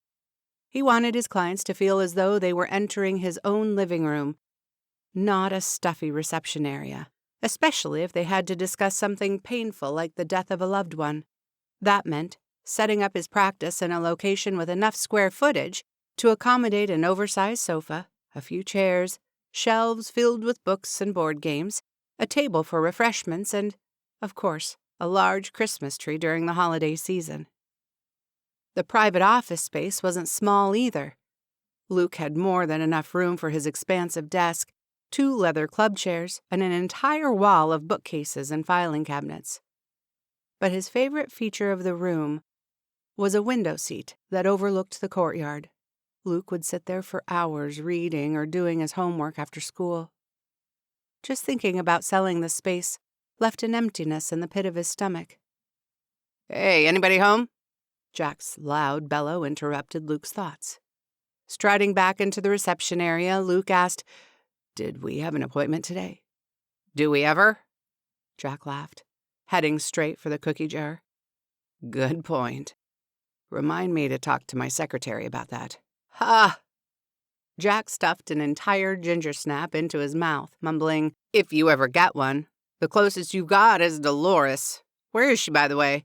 I kind of miss getting the evil eye from Banjo when I visit." Luke chuckled. She's at another one of Harriet Parker's knitting circles. Apparently, they're trying to make 100 blankets for the homeless shelter by Christmas. What brings you by? Snatching another cookie, Jack strolled into Luke's office, draping himself across one of the club chairs. "Legally speaking, how much trouble would I be in if I decided not to sell my barbecue sauce to that fancy new restaurant in Primrose Valley?" Not much. Luke pulled Jack's file from the top drawer of the cabinet. I added a clause in your contract that gives you 90 days to rescind. Jack snapped his fingers. "And that's why I hire the best." "I'll be sure to send you my fee," Luke teased. "You mean all the ribs you can eat?" "Exactly." Luke grinned before sinking into his chair with a sigh. "I hate to say this, but I'm going to miss this." "Miss what?" Jack asked, devouring the second cookie. "Bartering legal fees for barbecue." Luke rubbed the kink in his neck, avoiding Jack's gaze. "I'm thinking about a change in careers." As the words lingered in the silence, Luke stole a glance in Jack's direction. Even Jack's week-old beard couldn't hide the huge grin on his face. "What?" Luke asked. "Why are you grinning like that? I didn't think you'd consider this good news." "Hey, as much as I appreciate the legal advice, I've been dying for my own Adirondack chairs, and now you'll have the time to make 'em. I assume you're going into the furniture business full time." Luke gaped at his friend, completely incredulous. "How'd you know?" "You know, for a lawyer, you're not very smart," Jack teased. "It doesn't take a genius to figure out you're as nuts about woodworking as you are about Cassie. Well, almost." "Clearly, it doesn't take a genius if you figured it out," Luke lobbed back, and both men shared a laugh. Sobering quickly, Luke said, "You don't think it's a crazy idea?" "Maybe a little," Jack shrugged. "But so are vegan hamburgers, and I get several requests a week for those things. Crazy doesn't necessarily mean bad." Luke flashed a bemused smile, ready to ask if Jack was really considering a change in his menu. "But seriously," Jack continued, "if you tear down a few of these walls, you'd have a great studio right here." Startled, Luke straightened. Keeping the office and turning it into a studio to showcase his work had never crossed his mind. "You know what? That might actually be a good idea, Gardner." "I occasionally have those." Occasionally being the operative word. "Hey, I'm full of great ideas," Jack protested. "It was my idea for you to go out with Cassie." "Technically, it was Dolores's idea." Luke leaned back in his chair with a satisfied smirk. "Okay, fine. I'm a generous man. I'll share credit with Dolores on that one." Jack steepled his fingers, his brow scrunched in thought. "But—" Luke kicked his feet up on the desk, leaning back even further as he waited for Jack to continue. Jack grinned, his eyes sparkling with a devilish glint. I want credit for telling you to propose. Caught off guard, Luke toppled backward, crash-landing on the floor.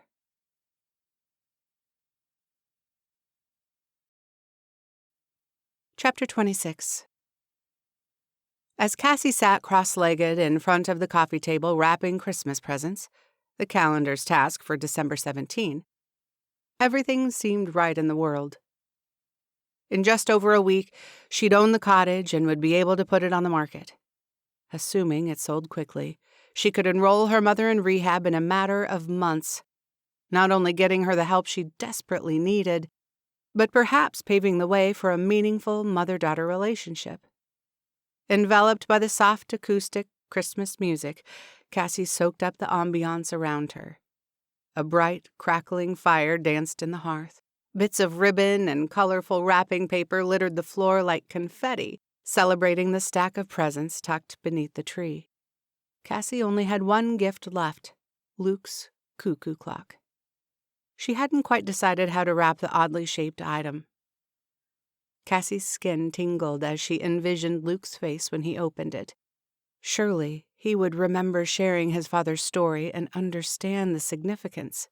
In her mind, there wasn't a more perfect way to tell Luke she loved him, and awaiting his reaction left her breathless with hopeful anticipation. A loud hammering on the front door caused Cassie to jump in surprise. Suspecting it might be Luke, she raced to find something to cover the cuckoo clock. But a familiar voice made her blood run cold, rooting her to the spot. "Knock, knock. It's Santa." Chills skittered down Cassie's spine as she made her way to the door. And even though she knew exactly who she'd find on the other side, she still blinked in disbelief. "Hello, daughter of mine." Donna slurred, slumped against the doorframe. "Hi, Mom." Cassie recoiled as the scent of alcohol assaulted her senses. Peering over Donna's shoulder, she asked, "How did you get here?" "Ride share." Donna stumbled through the doorway, gripping a large bottle of vodka. "A group of kids on their way to a ski resort or something. Cheap fare. And I gave them my second bottle as a tip." She waved the vodka above her head, teetered, then clutched the hall table for support. Cassie cringed, but at least was grateful Donna hadn't driven herself in her present condition. She hadn't seen her mother this far gone in a long time. A tiny twinge of resentment pierced Cassie's heart. Considering all she had to sacrifice for Donna's rehab, her mother could at least avoid the binge of the century. But then, if Donna had self-control, they wouldn't be in this mess in the first place. Shutting the door against the cold, Cassie helped Donna struggle out of her coat. "What brings you by, Mom? I have to admit, I'm a little surprised to see you." "You mean that lovely Christmas card wasn't an invitation?" Donna's words dripped with sarcasm, and finally, free of her coat, she took a lengthy swig from the bottle. Her stomach twisting, Cassie watched the level of clear liquid drop rapidly. "Imagine my surprise when I saw the return address." Clutching her purse, Donna staggered into the living room. "This place looks exactly the same, although I didn't expect to ever see it again. I assumed dear old Mom left it to a charity or something." The vodka swished in the bottle as Donna collapsed onto the couch. Carelessly, she kicked her boots off and they clattered to the floor. "I was surprised, too," Cassie admitted, perching on the edge of the armchair. Then hesitantly, she asked, "Did Grandma leave you anything?" Donna released a derisive snort. "Some hick lawyer called to say she left me a letter. And would I like to pick it up in person or have it mailed?" Cassie bristled, certain the hick lawyer had been Luke. "And what did you say?" "I said he could burn it for all I cared." Donna gulped down the rest of the vodka, then scanned the room as if looking for a place to dispose of her trash. Clambering to her feet, Cassie held out her hands. "Here, I'll take." But before she could finish her sentence, Donna lobbed the bottle into the fireplace. Shards of glass shattered against the hearth. The remaining drops of alcohol reacted with the flames, igniting a startling blaze that shot up the chimney. Cassie flinched as Donna cackled, but at least the drinking would be over now. As soon as Cassie completed her thought, Donna rummaged through her purse, withdrawing a mini bottle of rum. She immediately twisted off the cap and took a swig. "Mom, let me make us some coffee." Cassie stepped quickly toward the kitchen, but Donna waved her hand in dismissal. "So, daughter," she slurred, emphasizing the word in a way that concerned Cassie. Had her Christmas card inadvertently provoked her mother's binge? "have you sold this dump yet?" Wincing, Cassie drew in a deep, calming breath. "I haven't. I don't technically own it yet." Donna's green eyes narrowed. "Why not?" "There was a clause in the will." Cassie hesitated, uncertain how much she should share. Her mother wasn't exactly rational under the best of circumstances. The last thing Cassie needed was one of Donna's famous outbursts. "What kind of clause?" Donna gulped more of the amber liquid. Cassie swallowed, her gaze darting to the Christmas calendar lying on the coffee table beside Luke's present. Donna followed her gaze, her eyes widening as they fell on the gold lettering. With a sigh, Cassie opened her mouth to explain. "That's the Christmas calendar," Donna murmured, scooping it into her arms. "Yes, but how did you know?" Suddenly somber, Donna brushed her palm against the plaid binding, her gaze soft and glistening.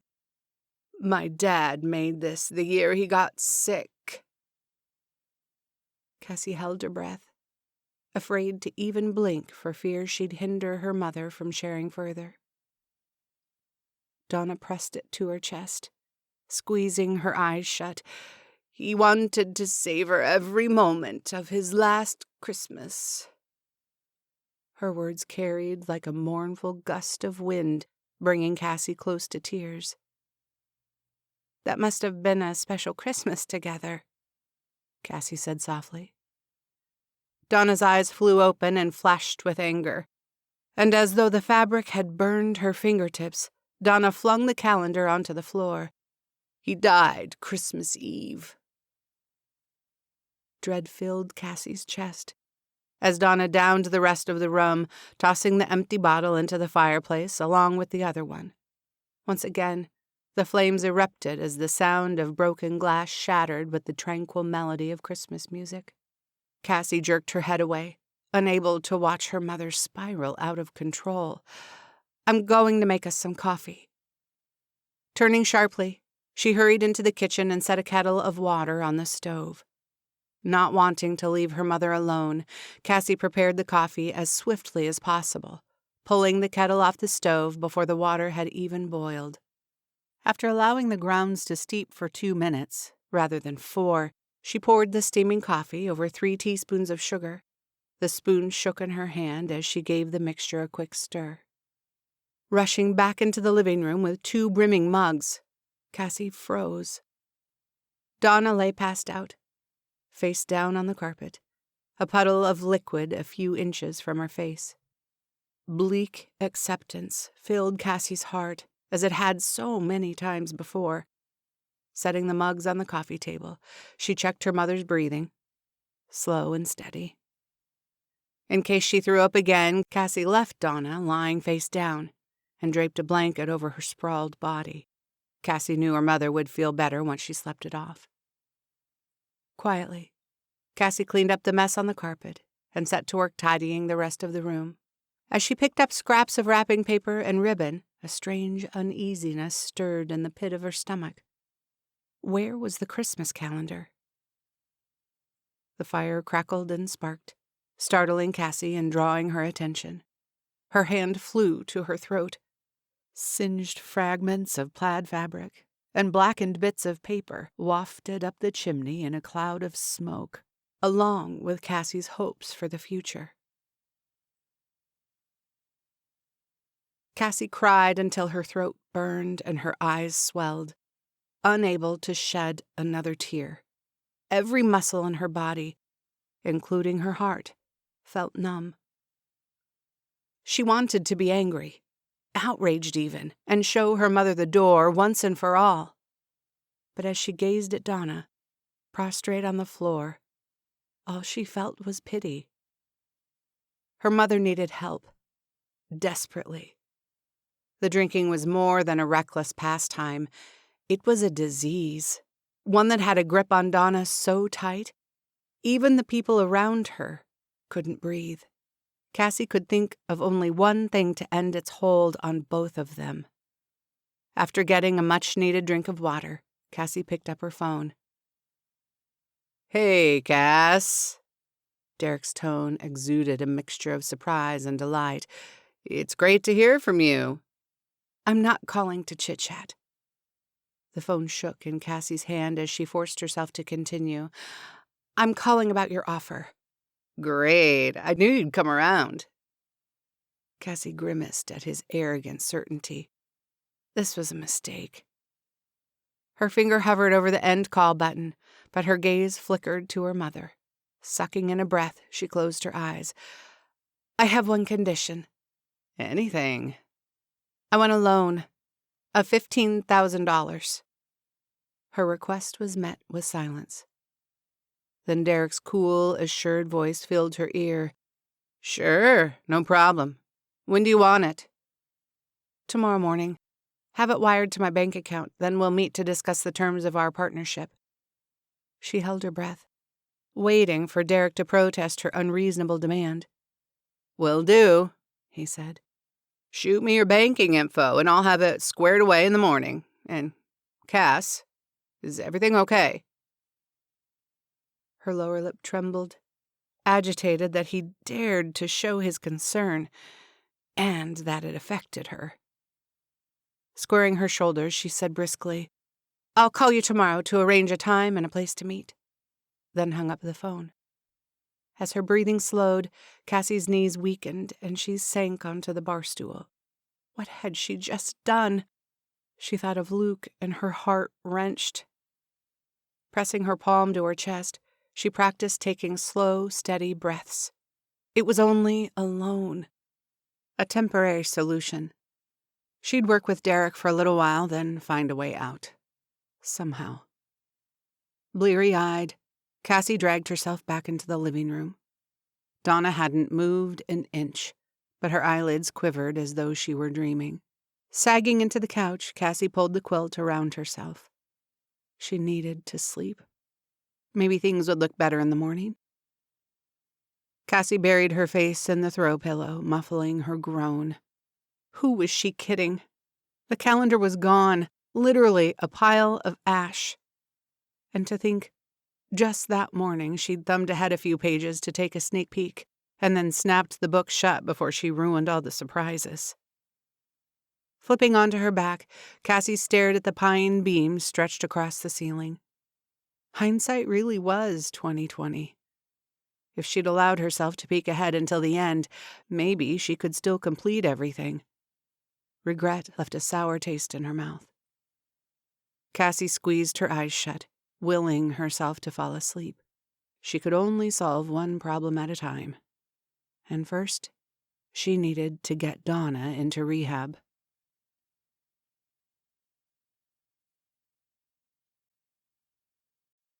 Chapter 27.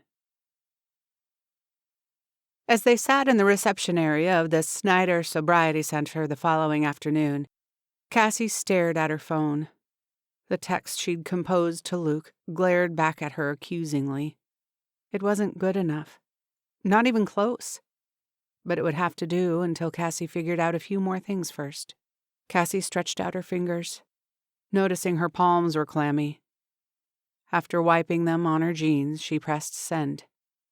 The pathetic message telling Luke she'd be gone for a few days.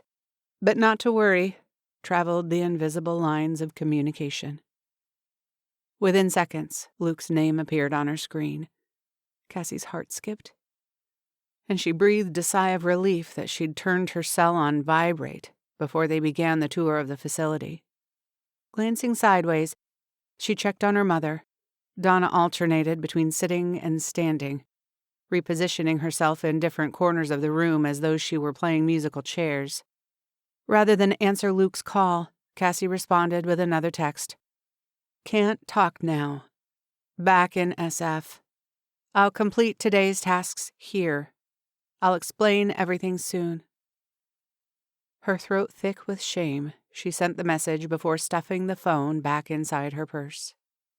The truth was, she did plan on continuing with the few activities she remembered, although she wasn't exactly sure why. She supposed, deep down, she wasn't willing to give up just yet, even though the very idea was ridiculous. The calendar was gone, and there wasn't a single thing she could do about it. Cassie stole another glance at Donna. Her mother had remained eerily silent throughout the entire tour, which surprised Cassie. Even factoring in the world's worst hangover, Cassie expected to see at least a glimpse of Donna's usual vivacious performance. Not the timid, docile woman wringing her hands a few chairs down. Cassie wondered if reality had hit her mother like a runaway sleigh. This clearly wasn't a vacation or a spa retreat. It was serious. Donna had 72 hours to change her mind. After that, she was on lockdown for 30 days. No Jimmy, Tyler, or whichever boyfriend she chose this month could visit. And all of her belongings had to fit in a single duffel bag. No wonder Donna looked ready to bolt for the door at any moment. Donna Hayward? The receptionist called out. Cassie's features softened as her mother's eyes widened in panic. It'll be okay. Cassie offered a reassuring smile as they made their way toward the front desk. Did you enjoy the tour? The blonde, middle-aged receptionist beamed at Cassie as though they just visited some world-famous museum. You have a lovely facility. Cassie tried not to fixate on the woman's bright magenta lipstick. Turning to Donna, she added, Don't you think so, Mom? Donna responded with a tight-lipped smile. Don't worry, the receptionist said kindly, attaching a few papers to a clipboard.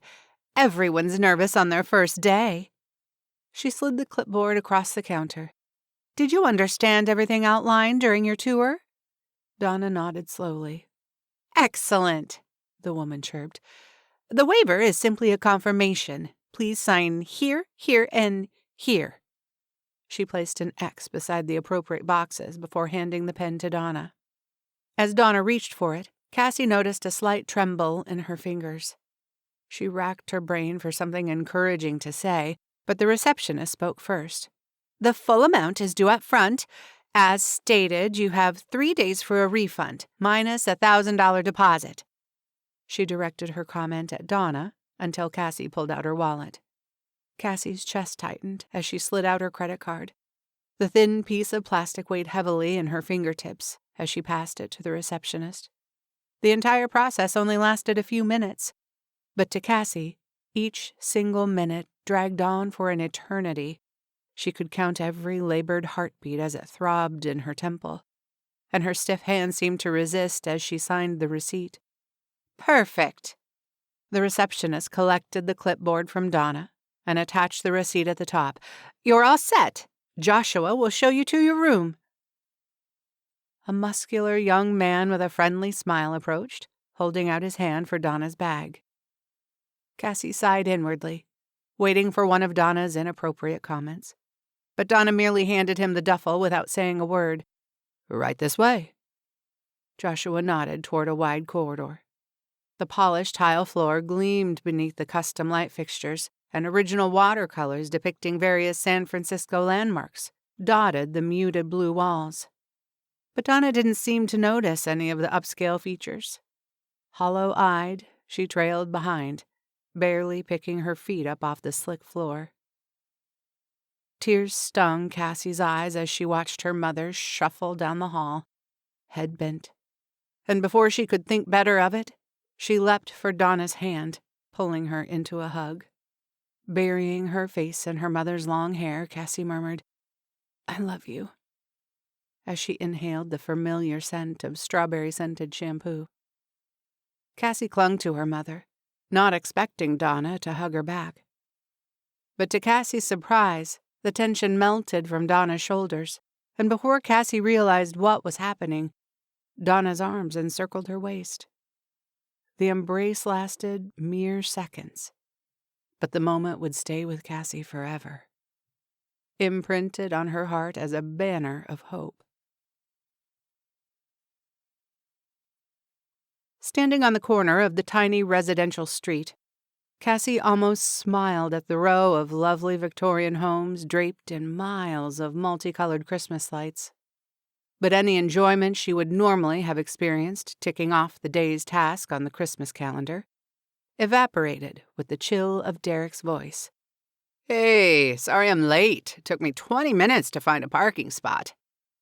Derek rounded the side street, halting mid-stride when he caught sight of Cassie.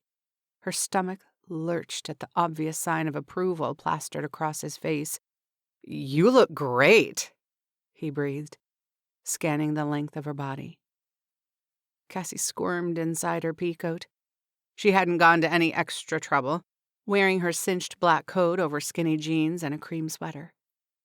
Although her red knit cap and plaid scarf could be considered festive, she flushed, recalling the first time she'd glimpsed Luke noticing her appearance. But somehow, his appreciative glance felt much different than Derek's. "Hi," she said stiffly, tightening her collar against the cold and Derek's unwanted gaze. Why exactly are we meeting here instead of the coffee shop? His breath escaped in a puff of white as he rubbed his bare hands together for warmth. "Because I wanted to look at the lights." Since when? "Since now." Derek tilted his head, narrowing his blue eyes, but he didn't press her further. Did the wire transfer go through okay? "Yes, thanks." Cassie dug her hands into her coat pockets as she started down the narrow sidewalk, trying to ignore how closely Derek fell into step beside her. He still wore the same musky cologne, and it irked her that she noticed. "I want to talk to you about that, actually. You understand it's simply a loan, right? I plan on paying you back soon." Derek shrugged, his broad shoulders straining beneath his fitted cashmere overcoat. Sure, whatever. "Not whatever, Derek." Cassie paused in front of a particularly beautiful 3-story Victorian draped in silvery lights. Huge falling snowflakes drifted across the front, cast from a laser projector hidden somewhere in the well-manicured yard. "This is important. Our partnership is only temporary. I'll work with you for as long as it takes to get the coffee shop open and running smoothly. And I'll help you hire the perfect manager, someone you can trust to run the place while you're gone." Derek opened his mouth to protest, but Cassie held up her hand. "We can both agree on a fair wage, but I don't want equity. When I've earned enough money to pay you back, I want out of the arrangement. Understood?" Derek's lower lip protruded, as though he were about to pout, but then his lips spread into a boyish grin. "Understood. New businesses can take a long time to set up." Cassie groaned, not bothering to muffle the sound as she continued her stride. Chuckling, Derek caught up with her. "You may not want to admit it, but working together is going to be fun." Cassie knit her eyebrows together in response, but Derek was undeterred. "I'm serious," he insisted. "I guarantee this will be the best decision of your life." Incredulous, Cassie snorted. The man had a lot of nerve. She could guarantee it most certainly wouldn't be the best decision of her life. She could only hope it wouldn't be her worst.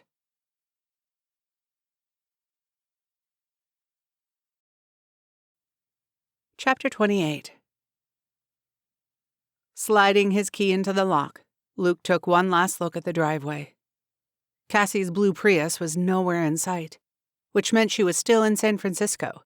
Only 2 days had passed since she left, but it felt like forever. As Luke pushed through the front door, he marveled at how quickly he'd come to view the cottage as Cassie's home. The once familiar scents of lavender and lemon oil gave way to Cassie's heady perfume and the lingering aroma of freshly brewed coffee. Her white snow jacket hung from the vintage hall stand, and Luke gently ran his hand over the puffy sleeve, his pulse quickening at the memory of their bodies sprawled in the powdery snow. Tucking the tiny package under his arm, he stepped into the living room, surprised by how empty the space felt without Cassie's presence.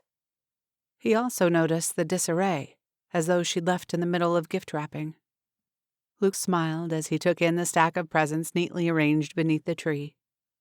Adding his to the pile, he straightened, ready to head home. But as he cast one last glance around the room, he decided to tidy up a little for Cassie's return. Whistling as he set to work, Luke lifted the quilt from where it had been thrown haphazardly across the coffee table. As he pulled back the folds of patchwork fabric, the upbeat tune of Jingle Bells halted on his lips. Resting in the center of a large square of gold-foiled paper sat an antique cuckoo clock. All the blood rushed from Luke's head as he fell to his knees in shock. It had to be his gift, didn't it? Which meant, glimpsing the corner of a gift tag protruding from the edge of the wrapping paper, he lifted it gently. Warmth radiated throughout his entire body as he read the 4 words written in Cassie's handwriting. 2 sprinkles. Love, Rue. Luke blinked, not trusting his own eyes. He read the words again and again until tears blurred his vision. Cassie loved him. Luke didn't know whether to whoop with joy or cry. Pushing himself off the floor, Luke stood, filled with urgency. He didn't care about time or the distance. He had to see Cassie. As Cassie collapsed onto the couch in her cramped apartment, a puff of dust escaped the faded gray upholstery. She didn't know a person even needed to dust a couch. Besides, she'd only been gone for... She tried to count off the days, but gave up after she ran out of fingers. Her brain was fried after spending all morning, afternoon, and evening with Derek, going over menu options, food vendors, and decor ideas. And although she hated to admit it, she'd relished every minute. Well, not every minute. She loathed spending time with Derek, but the thrill of planning her dream coffee shop gave her goosebumps. While she reveled in the day's excitement, Cassie's stomach growled. She'd forgotten to eat dinner. Padding barefoot into the kitchen, she rooted through her cupboards, stumbling upon a box of microwave popcorn. Not exactly a balanced meal, but it would pair perfectly with the Christmas calendar's activity for the day. If she closed her eyes, she could still see it written in her grandmother's elegant script. December 19. Watch It's a Wonderful Life. Although confident she'd enjoy the movie, the evening elicited mixed emotions. Once the ending credits rolled, the calendar would be over. It was the last activity Cassie could remember, which meant, after tonight, she'd have to face the bitter reality. She'd failed, forfeiting her inheritance. While she didn't fully understand all the legalities, she knew Luke was bound by law to ensure she fulfilled the terms of the will. And without the calendar... Cassie shuddered, snuggling deeper into the plush throw blanket. After pressing play, she ripped open the bag of popcorn, barely noticing the mouth-watering scent of butter and salt wafting toward her with the steam. She missed Luke. He'd texted her a few times to check in, and Cassie had promised to be back in Poppy Creek soon. At the very least, she wanted to return in time for Ben's school play on the 22nd. Then she'd explain everything. And hopefully, she'd have a few more answers to give Luke. As the ending credits rolled across the TV screen, Cassie ugly cried into the corner of the blanket, both from how deeply the film had touched her heart and how homesick she felt. Impulsively, she tossed back the blanket and sprang from the couch. In a matter of minutes, Cassie had gathered her things and threw open the front door, ready to go home. Derek stood on the other side. "Going somewhere?" he asked, eyeing the coat in one hand and her purse and keys in the other. Yes, Cassie stammered, completely caught off guard. What are you doing here? I thought I'd take you to a late dinner. Derek sniffed the air, stepping inside her apartment uninvited. But it smells like I'm too late. Popcorn? Cassie left the door ajar, eager to get rid of Derek and be on her way. I really don't have time to... Derek surveyed the empty bag of popcorn and the blanket puddled on the couch.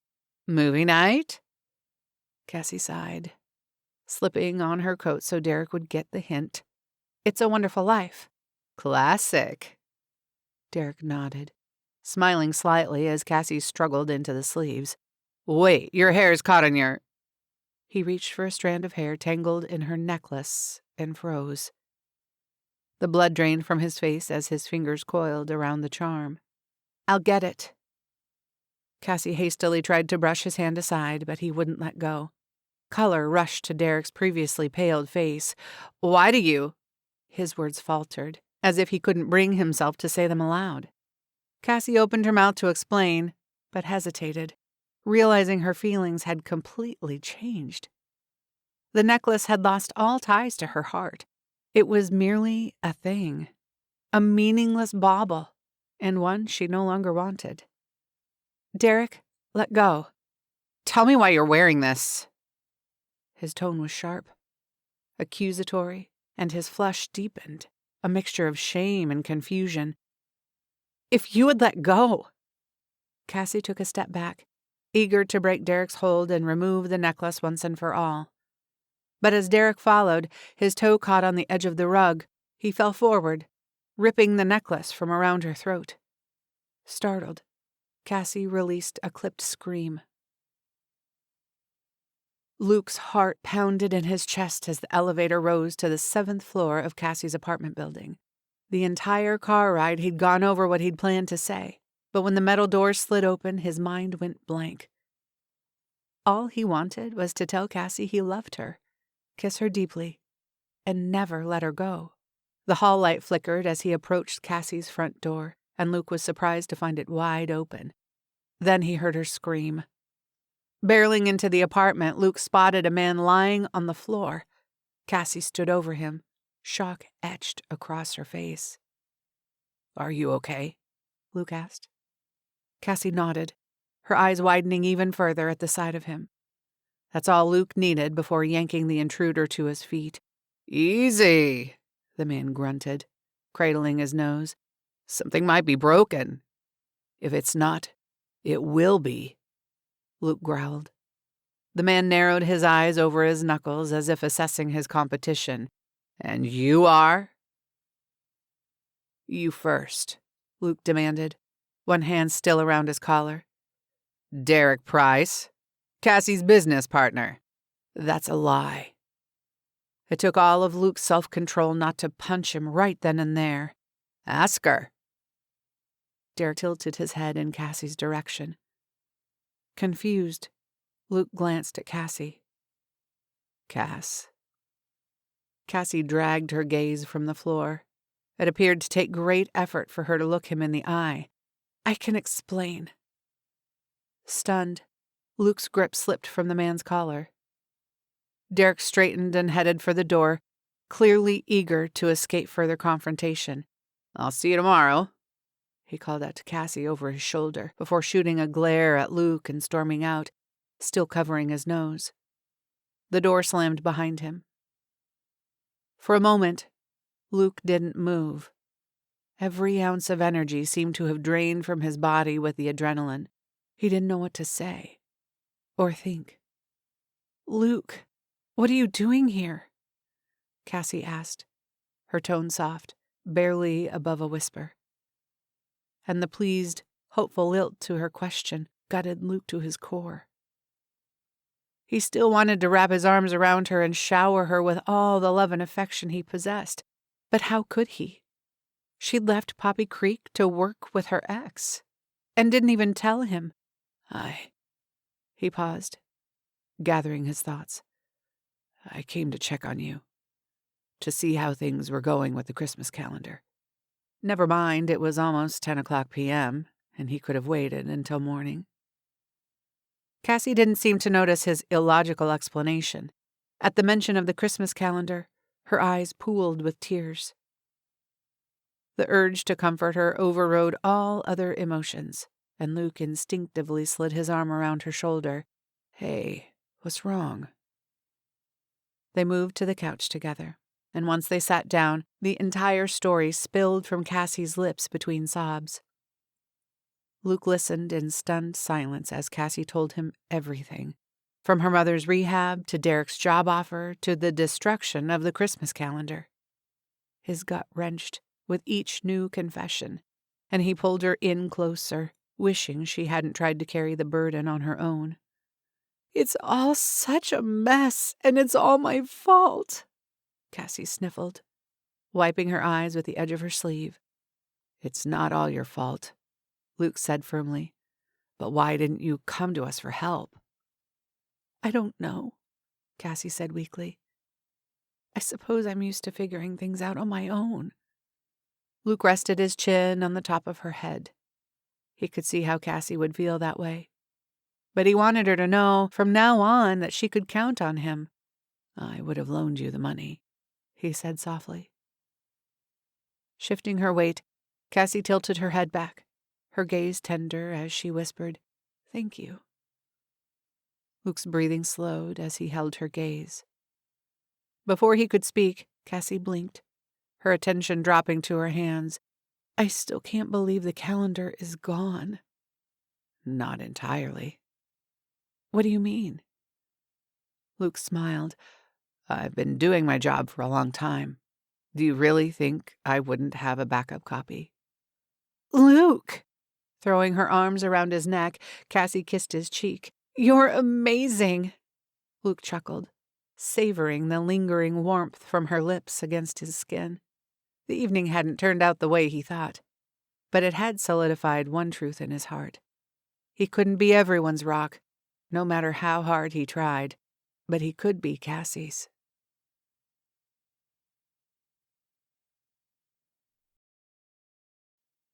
Chapter 29. As Cassie's eyes fluttered open, it took her a moment to adjust to her surroundings.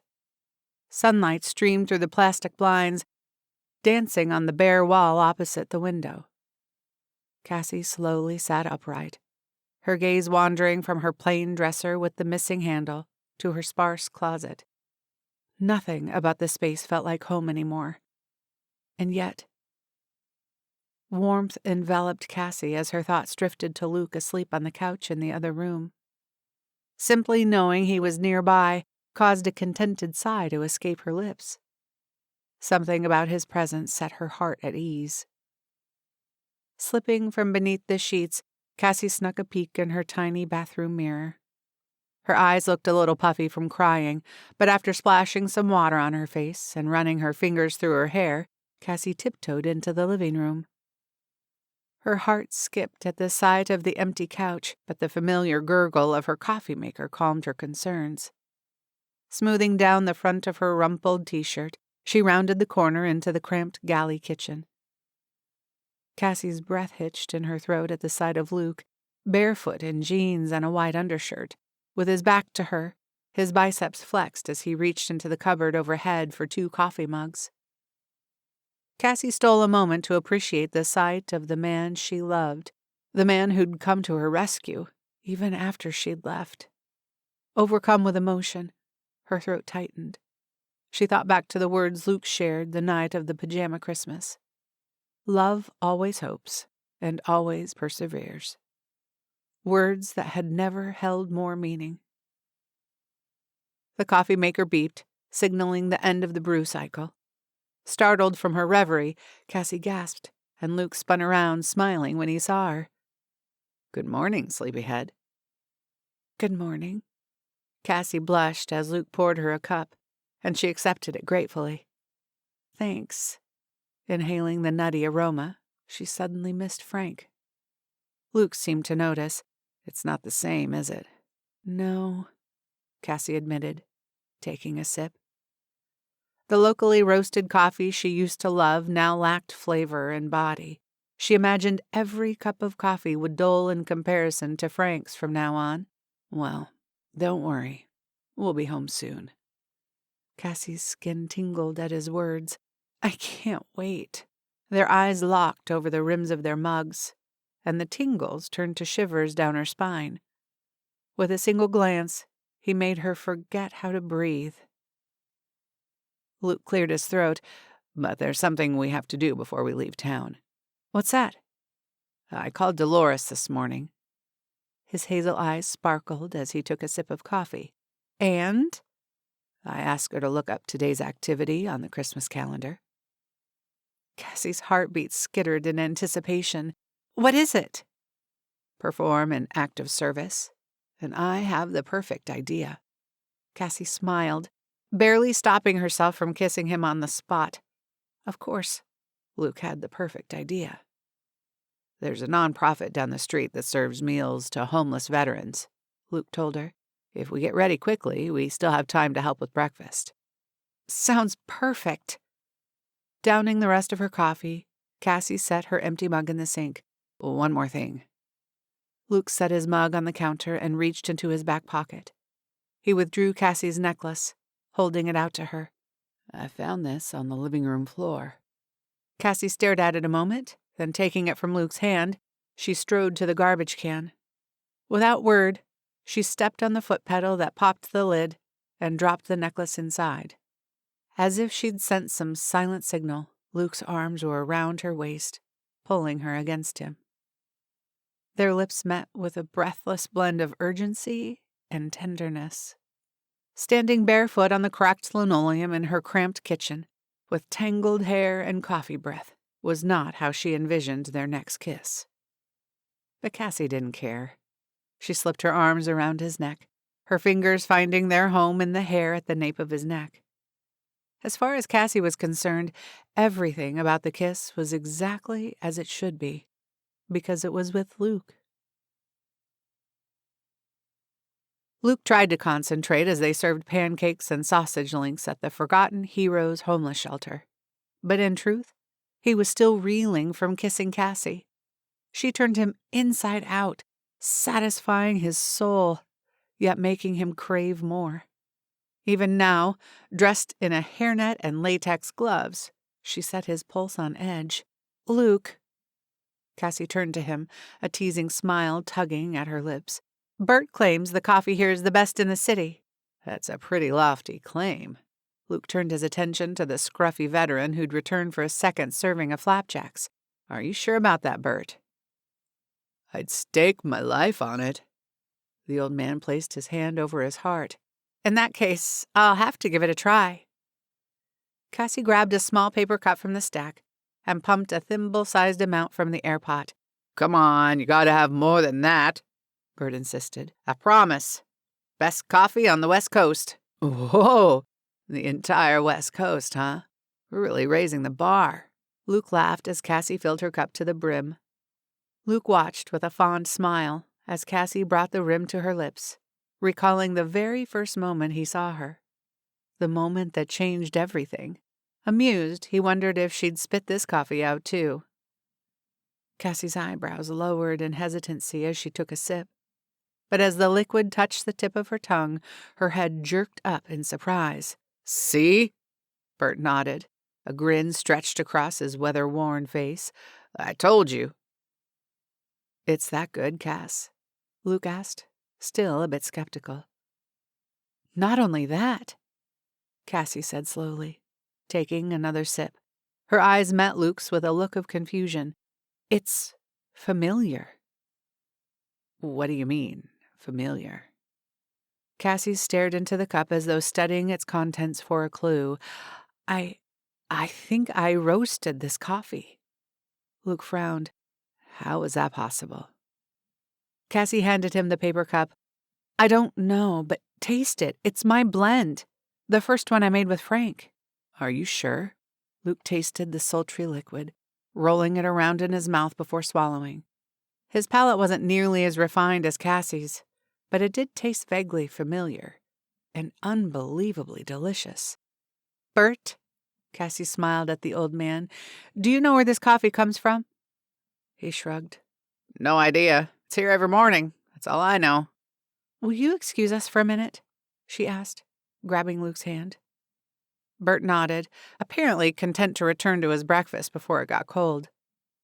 Excitement illuminating her face, Cassie tugged Luke toward the kitchen. Breathless, Cassie pushed through the swinging double doors leading into the kitchen. You don't really think it could be? Luke trailed off, following close behind her. Cassie's eyes dazzled with the possibilities as she glanced over her shoulder. I'm not sure, but it would make sense, wouldn't it? Frank never did tell me what it does with all the coffee he roasts. Luke seemed to consider as they paused in the chaos of the breakfast cleanup. Excuse me, Cassie addressed one of the volunteers. Can I speak to whoever is in charge of the kitchen? The boy pointed to an older woman dressed in a white smock and hairnet. That's Deb. Thanks. Cassie's pulse raced as they approached the woman checking off an inventory sheet on a clipboard. She glanced up with a friendly smile. Can I help you? I hope so. Cassie snapped off the latex gloves, stuffing them in her back pocket. I'm wondering who your coffee supplier is. It's good, isn't it? Deb said proudly. But I'm afraid I don't know. It's an anonymous donation that gets shipped to us every 2 weeks. Cassie's heart sank. She'd been so hopeful a moment ago. Well, thanks anyway. Turning to go, a sudden idea struck her. Whirling back around, she asked, Do you still have one of the shipping boxes? I think so. But I don't know if it'll do you any good. No name or company is listed on the return address. Only a P.O. box. Cassie smiled, trying to calm the excited butterflies rollicking in her stomach. Is it okay if we take a look? Sure.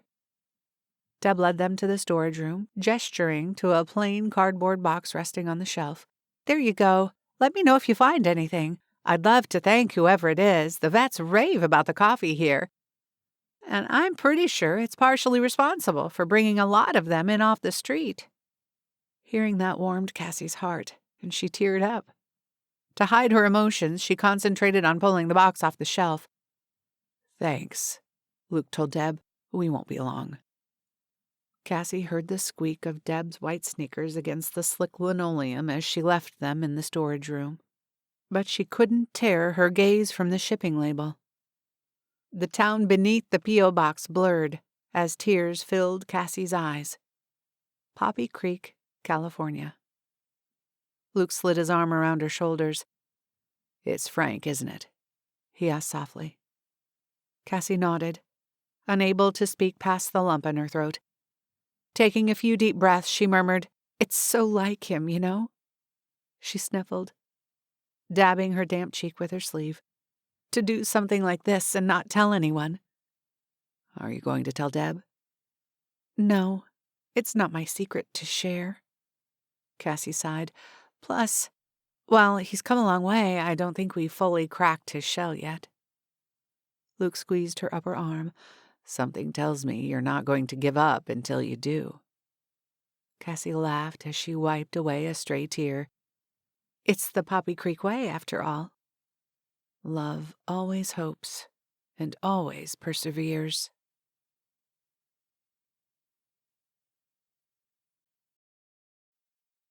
Chapter 30.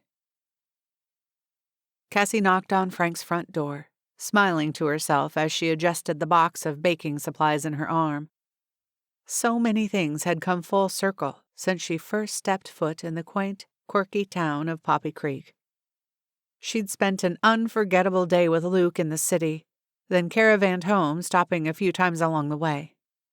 Luke claimed he wanted to check out the various fruit stands, but Cassie secretly suspected he wanted an excuse to hold her hand and steal a kiss, which she didn't mind in the slightest. Truth be told, she hadn't stopped walking on air since their kiss in her kitchen. Even her phone call to Derek, explaining she'd be gone for a few days, hadn't dampened her mood. She'd promised to carry out her duties, calling vendors and price-checking equipment, and keep him apprised.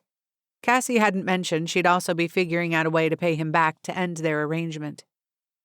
Luke had reiterated his offer to loan her the money, but Cassie still wasn't sure if she should accept it. $15,000 was a lot of money. A loan of that magnitude might be too much strain on a new relationship. Cassie's heart fluttered at the thought. A relationship. They hadn't spelled it out in so many words, but with the way Luke looked at her, Cassie didn't have any doubts. He made her feel as though he'd been waiting all these years just for her. The door swung open, and Frank cracked a smile before his gaze settled on the box. What's that? Baking supplies. Cassie slipped past him, taking the lead down the hallway toward the kitchen. And hello to you, too, she teased. Frank mumbled something incoherent before he echoed, baking supplies. Cassie set the box on the kitchen table, whipping out an apron. We're making a gingerbread house. It's today's activity on the Christmas calendar. And why do I have to help? Because, Cassie quipped simply, looping the apron over her head. Frank grumbled, but didn't object. If it makes you feel better, Cassie offered. Once we bake the gingerbread, we'll have some free time while we wait for it to cool. I thought we could try a new roast. Frank's eyes gleamed, and Cassie could tell she'd struck the right chord of compromise. After the roast, they'd returned to the kitchen to check on the gingerbread. Perfect, Cassie said, testing the biggest square with the back of her hand. What about the extra dough? Frank asked in a much more amiable mood. Oh, I'll just pop a few gingerbread men into the oven. Cassie attempted her most casual tone so Frank didn't catch wind of the surprise. It never hurts to have a few extra cookies, does it? Frank snorted, eyeing the enormous ball of dough. It looks like enough to feed an entire naval squadron. But suit yourself. Cassie grinned. While I get these cookies in the oven, why don't you start frosting the walls together? She handed Frank the pastry bag of thick white icing. He muttered a little under his breath, but couldn't hide the glint of delight in his eyes, and Cassie suppressed a giggle. He sure tried to be cantankerous, but he wasn't fooling her. Not anymore. They worked together in peaceful silence for a few minutes until Frank cleared his throat. I submitted my proposal for the second edition. Cassie brightened. Really? That's fantastic. Frank concentrated on his task, his head down. I told my publisher I'd be working with a co-author this time. Cassie paused, the cookie sheet halfway in the oven. The heat blazed, tinging her cheeks bright red, but she didn't notice. When the surprise finally subsided, she slowly slid the tray onto the rack. Closing the oven door, Cassie twirled around. Frank, are you saying... She didn't dare speak her thought out loud, in case she was wrong. After all, she had to be wrong. There was no way. I want you to ride it with me. Cassie's excitement bubbled to the surface, and she threw her hands into the air, a giddy squeal escaping her lips. The oven mitts went flying in opposite directions as she wrapped her arms around Frank. He chuckled, patting her back while he gripped the pastry bag. Don't get too excited. My name will still be bigger on the cover. Cassie laughed, brushing a stray tear from the corner of her eye. Sorry, I just can't believe it. This is so generous of you. You've earned it. Besides, I could use your help. Cassie glowed from the inside out, barely able to contain her joy. She threw her arms wide, ready to envelop him in another hug, but he wielded the pastry bag. If you're this giddy already, I hate to see what happens when I tell you the rest of the news. There's more? Cassie wasn't sure she could handle more good news. Frank shuffled toward a kitchen drawer and pulled out a plain white envelope. Handing it to Cassie, he said, As my co-author, you're entitled to a portion of my advance. Cassie balked, shaking her head adamantly. Oh, no, I couldn't accept. He shoved the envelope into her hand. Cash it or don't. It's up to you, but the money's yours. Hesitantly, Cassie slid the check from inside the envelope. She gasped, gripping the back of the chair for support. $20,000? Quickly, Cassie slipped the check back into the envelope, holding it out to Frank. I can't take this. It's too much. If it makes you feel any better, Frank's lips twitched. It's not even half.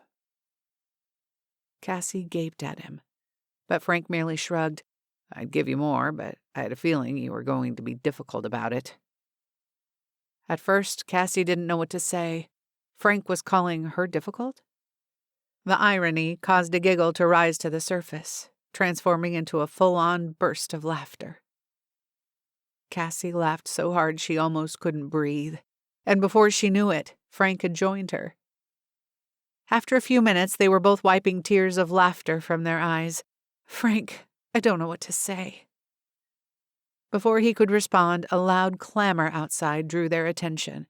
Frowning, Frank led the way down the hall toward the source of the commotion. Throwing open the front door, he teetered in shock, and Cassie braced his elbow, grinning from ear to ear. 5 pickup trucks were parked in the driveway. Luke, Jack, Reed, and a few other men from town unloaded wood, toolboxes, and other supplies, while Penny and Eliza, along with her parents, unpacked paint cans and a plethora of rollers and brushes. Maggie, Dolores, and several women from their knitting circle carried enough cleaning supplies to spruce up a farmhouse twice its size.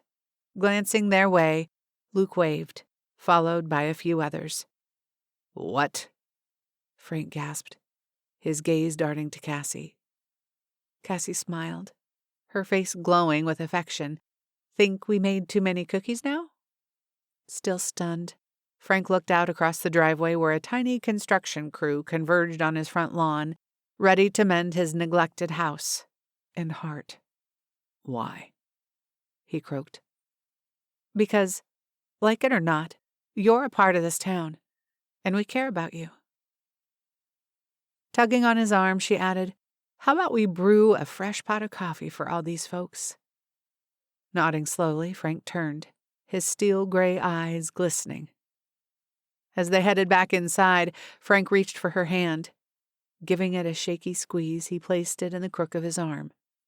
Side by side, they walked down the hall, accompanied by the sounds of life outside Frank's front door. A few hours later, as Frank served the group another batch of cookies, Cassie stole a minute with Luke. Once they were hidden behind Luke's pickup, he scooped her into his arms, pressing a kiss to her lips. When he finally released her, Cassie beamed up at him, breathless. She didn't think she'd ever get used to that. "You're amazing," he murmured, pressing his forehead into hers. Melting inside, she smiled. "So are you." "I mean it, Rue." Pulling back, Luke gazed into her eyes intently.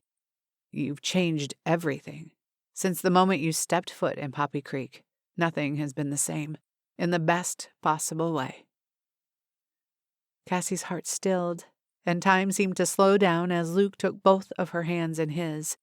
"Being with you these past few weeks, watching you fight for the important things in your life." Pausing, Luke swallowed. Offering encouragement, Cassie tightened her grip. Luke took a deep breath, running his thumbs along the backs of her hands. "I've decided to do the same. Pursue something important in my life." It took all of Cassie's strength to remain standing as anticipation weakened her knees. Was Luke about to? "I've decided to quit my law practice and pursue my passion full time." It took a moment for Luke's words to sink in, but then a slow smile spread across Cassie's lips. "Really?" "Really. And I have you to thank for it." Cassie threw her arms around his neck, burying her face against his chest. Her heart swelled with happiness. She knew it must have been a difficult decision, and she couldn't be prouder. "I'm so happy for you, Sprinkles." Luke laughed softly into her hair. "We make a good team, don't we?" "The best." Speaking of teamwork, Luke released her so he could let down the tailgate of his pickup. "Ready to see the project we worked on?" Cassie gasped as Luke lowered a stunning walnut rocking chair, the fresh polish gleaming in the sunlight. "Luke, it's gorgeous." She ran a hand along the headrest, her fingers grazing the delicate carvings. "Let's just hope Frank likes it," Luke said, grabbing one side. "Ready to show him?" "Ready." She couldn't wait to set the 2 rocking chairs side by side already hopeful a special person, one day soon, would come along to balance the pair.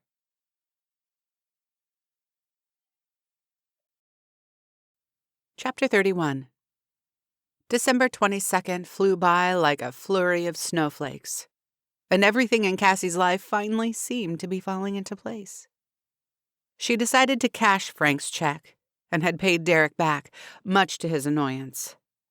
He whined and complained, even though Cassie had emailed him a list of her top 5 food vendors, links to all the equipment he needed to purchase, plus the resumes of 3 ideal candidates for the management position.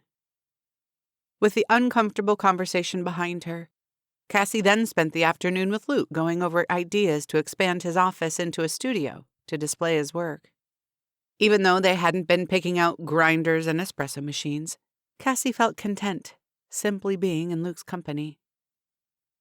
To end the evening, everyone in town, including Frank, converged in the cafeteria of Poppy Creek Elementary to watch the kids perform A Charlie Brown Christmas, which happened to not only be the annual Christmas performance for the entire elementary school, but also the calendar's activity for the day. So far, Luke had been giving Cassie's tasks to her one day at a time. But on this particular morning, 2 days before Christmas, he'd called to say he wanted to keep it a surprise. As Cassie waited for her morning cup of coffee to steep in the French press, she idly tapped her fingertips against the countertop. Checking the Christmas calendar used to fill the 4-minute brew time, but now Cassie realized how much she missed it, and Luke's photographed pages simply weren't the same. Her fingertips grazed a nick in the butcher block, tilting the corners of her lips into a smile. She still wondered how the groove had come to be. Was it the slip of a knife or something else? As her gaze traveled the rest of the kitchen, she observed other small details. How one gingham curtain was slightly longer than the other, and the tiny dent near the bottom of the white retro-style refrigerator. So much life had taken place in the cottage. So many memories lingered in the nooks and crannies, memories that didn't belong to her. In a matter of days, the house would become Cassie's, and even though the cottage had already become her home, she realized very little in the space was actually hers. At least, not in the usual sense. For the first time, Cassie wondered what she would keep exactly as it was, and what she would make her own. Perhaps she would spend the day figuring some of it out, while she waited for Luke's surprise. Cassie stood in front of the village hall stand, peering past the aged patina of the antique mirror to assess her appearance. She'd left her hair down, falling in loose waves around her shoulders, topped with her red knit cap, which made her lips and cheeks look even rosier. Sticking with her basic black peacoat, she paired it with a red and green plaid scarf and a bejeweled poinsettia brooch she found in her grandmother's jewelry box. Somehow, she thought her grandmother would approve of the festive addition. Cassie wasn't sure why she'd paid so much attention to the little details, except something told her the evening would be special. Ever since she'd received Luke's text that simply read, "Pick you up at 7, dress warm," she'd been buzzing with anticipation. Cassie glanced at her phone, noting the clock denoted 7 o'clock on the dot. Trying not to be impatient, she stuffed it back inside her coat pocket and fidgeted with a few wayward curls. The faint jingle of bells outside drew her to the door. Swinging it open, Cassie's breath stalled in her throat. Luke hopped down from Cassie blinked. A sleigh? A real honest-to-goodness sleigh? Pulled by 2 magnificent Clydesdales, their reddish coats gleaming in the moonlight. Luke grinned as he leapt up the porch steps to greet her. His gaze traveled from her beaming face to the brooch on her coat lapel, and he didn't bother to hide his admiration. "You look beautiful." Slipping his hand around her waist, he bent to kiss her softly, stealing her breath for the second time. When their lips finally parted, Cassie gripped his shoulders, still a little wobbly on her feet. "We're going on a sleigh ride?" "Technically, it's a carriage. Sleighs don't do so well without snow." As soon as the words left his mouth, large, feathery snowflakes drifted from the sky, as if on cue. "You were saying?" Cassie teased. Wow. I don't think snow is in the forecast for tonight. Grandma Edith probably ordered it just for us. Luke laughed. You're probably right. It won't ruin your plans, will it? Not at all. I always plan ahead just in case. As Luke helped Cassie climb into the carriage, she saw what he meant. Several thick, heavy blankets lined the seat, and she spotted a thermos filled with what she suspected to be Sadie's famous hot chocolate. "Ready?" Luke asked, climbing in beside her. Cassie beamed her approval. "I can't believe a carriage ride was on the Christmas calendar." "It's not." Luke grinned, tapping the reins to signal the horses. They whinnied, whipping their black manes as they trotted forward. "It's not?" Cassie echoed in confusion. "We're on our way to the Christmas calendar's activity. The carriage was my idea." Touched beyond words by his gesture, Cassie planted a kiss on his cheek. "I guess it was a good idea." Luke chuckled, and Cassie snuggled in closer, pulling the blanket around them. As they traveled down a quiet one-lane road, the soft jingle of bells complemented the peaceful silence of their surroundings. Moonlight reflected off the bright white snowflakes, transforming them into glitter cascading from the sky. Enraptured by the sight, Cassie didn't even notice the sting of the cold air against her cheeks. "We're almost there." Luke transferred the reins to one hand so he could slide the other around her shoulders, pulling her into the warmth of his body. A contented sigh escaped Cassie's lips, her wispy breath disappearing into the stillness of the night as she cuddled closer. As they rounded a bend in the lane, the pines grew denser until one final curve in the road led them to a small clearing in the trees. Cassie clutched Luke's hand, unable to believe the spell-binding scene before her. In the distance, hedged by a thick forest, a single pine stood draped in golden twinkling lights. "What is it?" Cassie whispered. "It's called the wishing tree." Luke hopped down and looped the reins over the hitching post.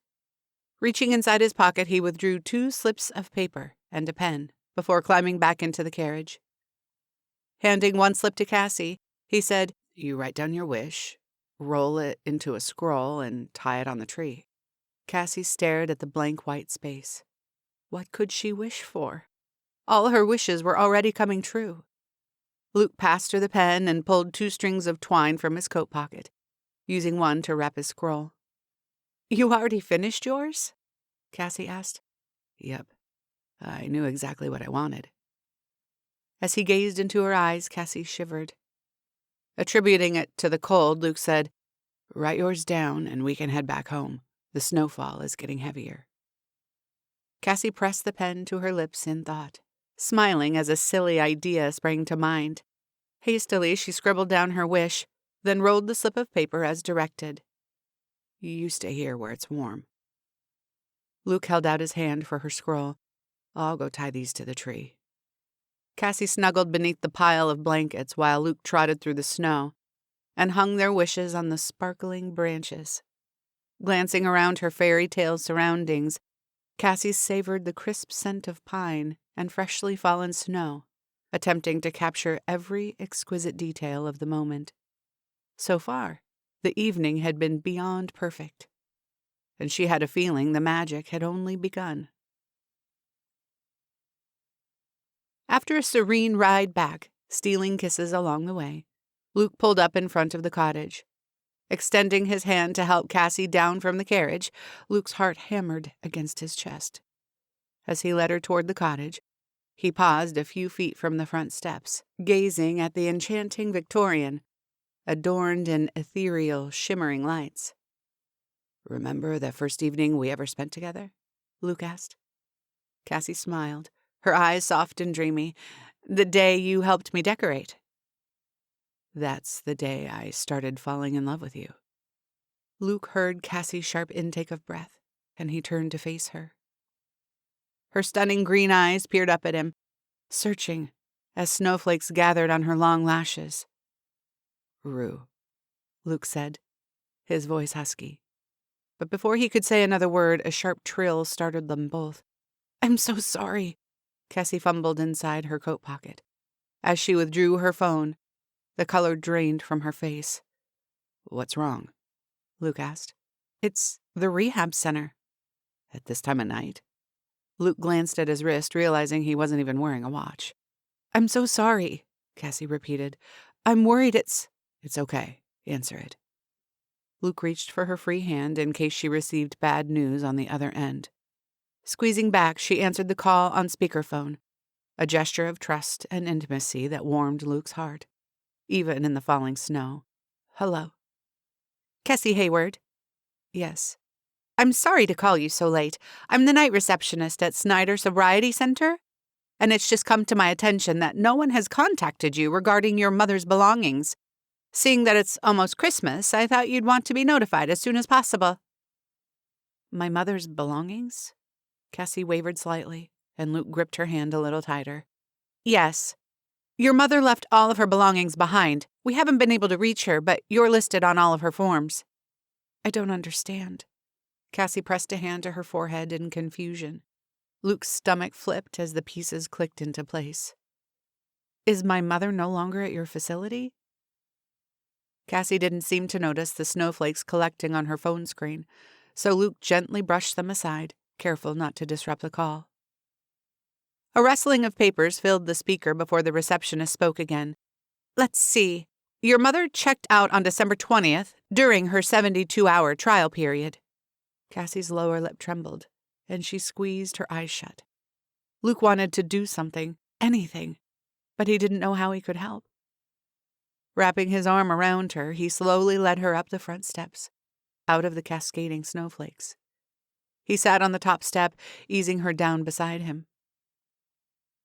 "Ma'am, what would you like us to do with your mother's belongings? Would you like to pick them up?"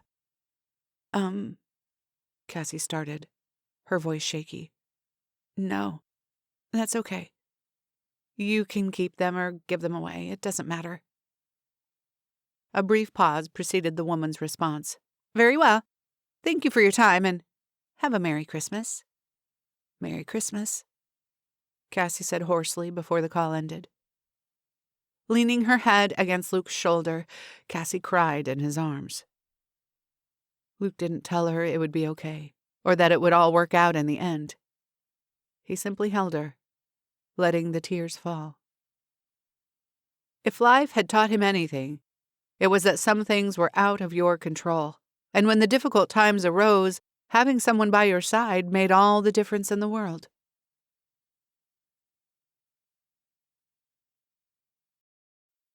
Chapter 32. Waking up the morning of Christmas Eve evoked bittersweet emotions for Cassie. Although she had countless reasons to celebrate, the news of Donna's departure from rehab left an ache in the pit of her stomach. She'd tried calling her mother, but each attempt went straight to voicemail. However, there was a silver lining in the darkness.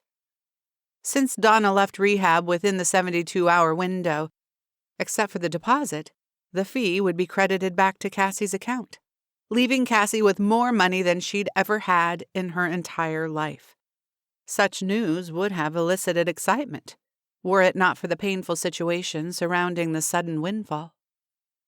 Throwing back the covers, Cassie slipped out of bed, determined to break through the cloud of sadness shadowing an otherwise perfect day. She had plans to meet Eliza, Penny, Maggie, and Dolores at Sanders Farm to prep the enormous barn for the Christmas Eve dance later that evening, which was also the calendar's activity. The dance! It suddenly occurred to Cassie that she didn't have a single thing to wear. Her thoughts drifted to the elegant emerald green gown displayed in Penny's shop. What were the chances it was still for sale now that Cassie could actually afford it? She made a mental note to stop by Thistle and Thorn on her way to Sanders. Her mood slightly lifted. Cassie padded into the living room to restock the fire, when her gaze fell on a beautifully wrapped package resting on the coffee table. Intrigued, Cassie removed the note tucked inside the red satin bow. "Merry Christmas Eve. Don't wait to open it. Sprinkles." Grinning like a child on Christmas morning, Cassie tore away the red and green striped wrapping paper. Luke left her a present, and it wasn't even Christmas yet. Lifting the lid of the white gift box, Cassie's breath faltered as a corner of the emerald green lace hid beneath the tissue paper. The thin paper rustled as Cassie flung it into the air like confetti, revealing the breathtaking gown underneath. How had Luke known? Cassie's lips twitched as she imagined Eliza gleefully pointing Luke in the right direction. A truer friend than Eliza didn't exist, and Cassie couldn't wait to thank her in person. Nestling the gown back in the box of tissue, Cassie hummed softly. The hurt and disappointment slipped away as easily as the silky lace slid from her fingertips. She'd spent a lifetime wallowing in the pain and rejection of her past. This Christmas, she would choose a different path, one she wouldn't walk alone. That evening, Cassie double-checked her appearance in the mirror above her grandmother's dresser. Although it wasn't full length, it was the largest mirror in the house. To her delight, the gown fit like a dream, hugging every curve as though it were made for her. Paired with simple black heels on loan from Eliza, the delicate lace gently grazed the floor. The elegant cap sleeves draped off her shoulders, drawing attention to Cassie's bare neck. Her fingertips brushed her collarbone, where the heart charm had once rested. Its absence represented a lifted burden, and Cassie almost regretted covering up with her grandmother's vintage mohair stole, but the soft ivory fabric paired perfectly with the gown and provided a modicum of warmth against the chilly winter night. Twisting a strand of hair between her fingertips, Cassie tucked her grandmother's pearl-studded comb behind her ear, sweeping her long dark curls off to one side.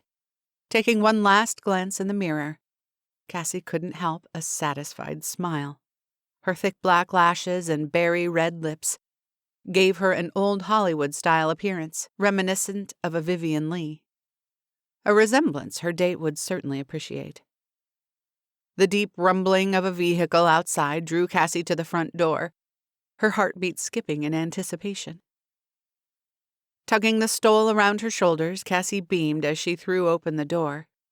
Frank's Chevy convertible gleamed in the moonlight as he climbed from the driver's seat. "Merry Christmas Eve," Cassie smiled, suddenly feeling shy as Frank blinked in awe. "You look just like your grandmother," he murmured, holding out his hand. He stood tall and gallant, clothed in full dress uniform, complete with shimmering medals pinned above his left breast pocket. Cassie accepted his outstretched hand and placed a kiss on his cheek. "You look very dashing." "It's the only formal wear I own," he mumbled. But Cassie noted the pleased glint in his eye as he escorted her through the crunching snow. When they approached the car, Cassie reached for the door, pausing in confusion. "Frank, there isn't a handle." Cassie hoped he wasn't about to remove the canvas top and make her climb over the side of the car in her gown. Frank chuckled, bending to access a hidden button in the chrome trim. The door popped open. Her eyes sparkling, Cassie smirked. "Well, aren't you full of surprises?" "The car was my first purchase after my book hit the bestseller list." Frank helped her slide onto the buttery upholstery. "Have you thought about how you're going to spend your advance?" "Not yet," Cassie admitted. Deep down, she longed to open Poppy Creek's first coffee shop, but there wasn't a single space for sale or rent. "You'll think of something." Frank shut the door, shuffling around to the driver's side. Cassie pushed all thoughts of her dream coffee shop aside. Tonight, she only wanted one thing: to see the look on Luke's face when she entered the dance wearing his gift. Luke nearly choked on his chilled apple cider. The moment Cassie waltzed into the room arm in arm with Frank, she looked stunning, radiant, breathtaking. He couldn't think of a single word that would do her beauty justice. Wiping his mouth with the back of his hand, he set his glass on a nearby table, rushing to greet them at the door. Reaching for her, Luke froze, taking a second to soak up every single detail of her appearance. Wow, you look. He still couldn't conjure up an adequate adjective. For Pete's sake, Frank grunted. tell her she looks beautiful and kiss her already. Yes, sir. Luke slid his arms around Cassie's waist, kissing her deeply. Frank cleared his throat. That'll do, sailor. Pulling apart, Luke and Cassie laughed. You really spruced up the place, Frank told Cassie, scanning the expansive barn with an appreciative glance. She did a great job, didn't she? Luke admired the dozens of pine-scented garlands and wreaths bedecking the barn's interior, particularly impressed with the hundreds of paper snowflakes dangling from the ceiling. It was a group effort. Cassie blushed as she focused her gaze on the 10-foot-tall Christmas tree. And it was women like Maggie and Eliza who really went above and beyond. After spending the morning decorating, they filled the dessert bar with their delicious baked goods. Speaking of Mom, Luke spotted Maggie across the room where she chatted with a pretty older woman dressed in a burgundy organza gown. There's someone she'd like you to meet. Locking his fingers with Cassie's, Luke led them toward the dessert table. Maggie's entire face lit up when she saw them approach. Sweetheart, you look dazzling. After kissing Cassie on both cheeks, she turned her attention on Frank. And don't you look handsome in that uniform? Frank mumbled something incoherent before adding, Merry Christmas Eve, Margaret. Frank, have you met Beverly Lawrence? Maggie's hazel eyes twinkled as she gestured toward her friend. She's the town librarian and knows more interesting facts than a contestant on Jeopardy. I prefer Wheel of Fortune myself, Frank muttered. Luke suppressed a groan. Wow, Frank really wasn't getting the hint. Beverly smiled, her porcelain cheeks turning pink. Me too. Frank cocked a peppery eyebrow. Did you watch last night's rerun? Beverly giggled. You mean when the contestant didn't recognize the famous line from Shakespeare? I almost threw my dinner plate at the TV, Frank admitted with a wry grin. So did I. Grasping Cassie's elbow, Luke shot a meaningful glance at his mother and slowly backed away, leaving Frank and Beverly to chat alone. Well, don't they make an adorable couple? Cassie whispered. As long as Frank doesn't find out one minor detail. What's that? Beverly doesn't like coffee. Cassie's hand flew to her mouth, stifling a laugh. Oh, no. That might be a deal breaker. You think so? Catching Eliza wave at them across the dance floor, Luke steered Cassie through the crowd of swaying couples. And what if I didn't like coffee? Would you still love me? As the words floated from Luke's lips, time slowed down. His heart thumped above the four-piece band so loud he was certain Cassie could hear it hammering. The night of their first kiss, Luke held back. He'd told Cassie he was falling in love with her, but she deserved more than that. She deserved the truth. In the middle of the crowded dance floor, Luke took hold of Cassie's hands. She gazed up at him, her eyes searching his. Cassie Hayward. Luke began, his voice thick with emotion. I am hopelessly in love with you. A soft smile tugged at the corner of her mouth. Hopelessly? Why, Luke Davis, you know better than that. Baffled, Luke's mouth fell open. Cupping his chin with her fingertips, she murmured, Love always hopes, remember? And pressed her lips against his. Luke melted into her kiss, savoring the knee-weakening taste of her. Gently pulling back, she whispered, I love you too. As Luke took her in his arms, the silky notes of the Christmas waltz filled the air, cocooning them in the melody.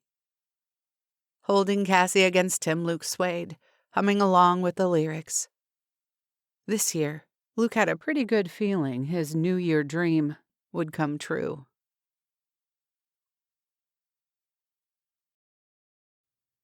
Chapter 33.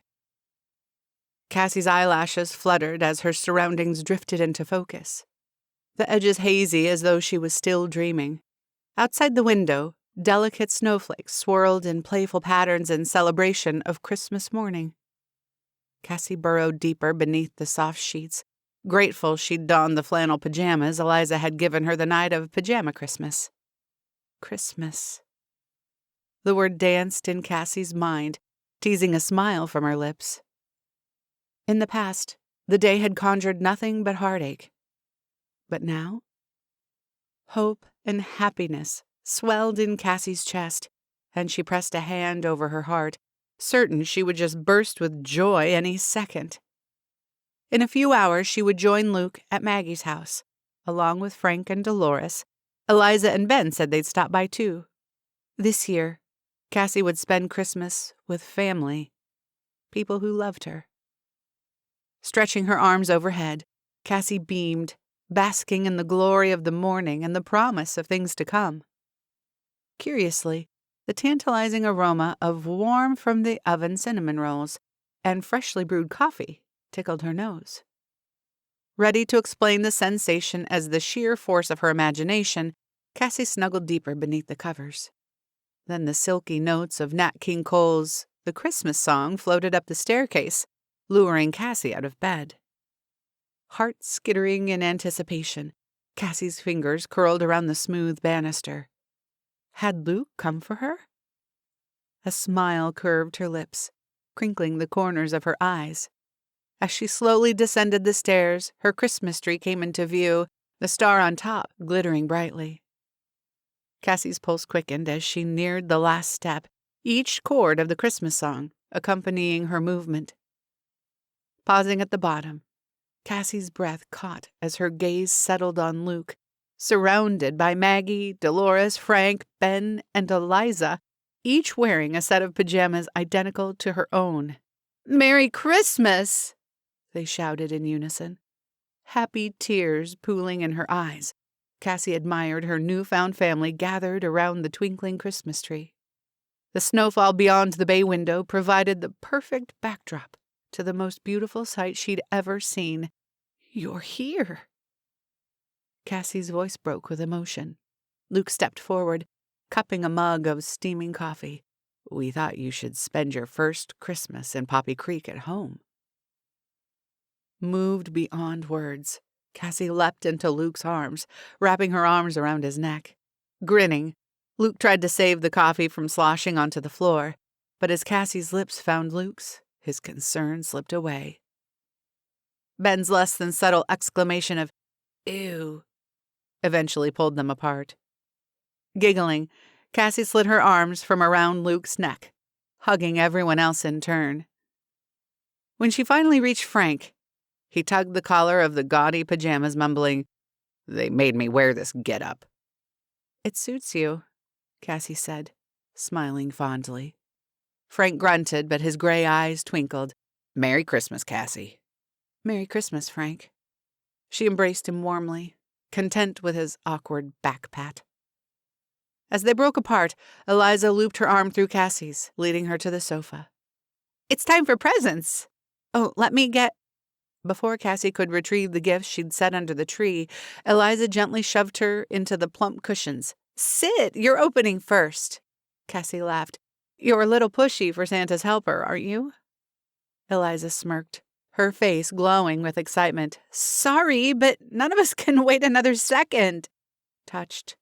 Cassie's throat tightened as they all gathered around the crackling fire, festively wrapped packages in hand. "Me first, me first!" Ben skipped toward her, thrusting a thin, flat rectangle into her hands.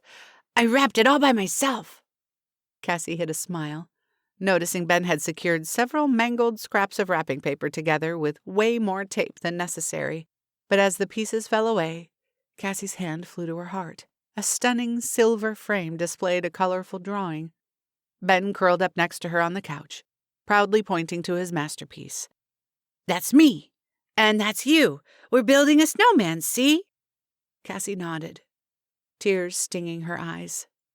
"That's the pen we use for his nose." Ben's finger tapped the glass right above a bright orange streak depicting the highlighter pen. Tilting his pink-cheeked face to look at her, he asked, "Do you like it, Aunt Cassie?" Swallowing past the lump in her throat, Cassie draped her arm around Ben, pulling him into a hug. "I love it. It's perfect." Ben beamed, throwing his arms around her. Resting her chin on top of his head, Cassie closed her eyes, hoping to capture the moment in her memory. She couldn't imagine any present topping the one she'd just received.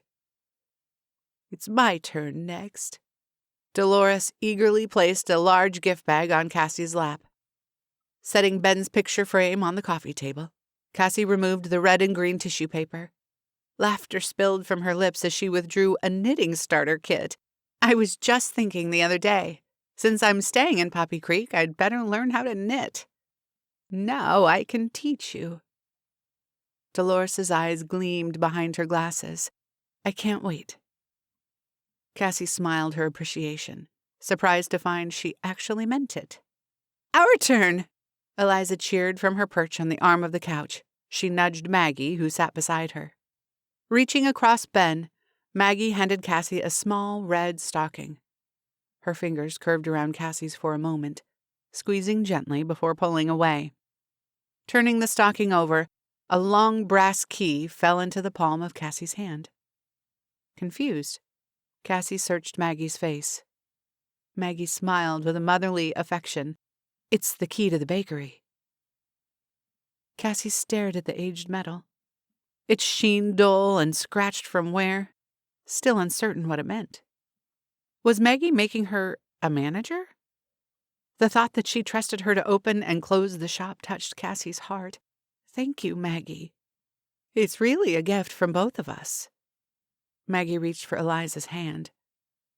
When I hired Eliza, the intention was she'd take over for me one day. I wasn't sure when that day would be, but... Misty-eyed, she patted the top of Eliza's hand. When you girls took over for me the other day, I realized I enjoyed having some time for myself.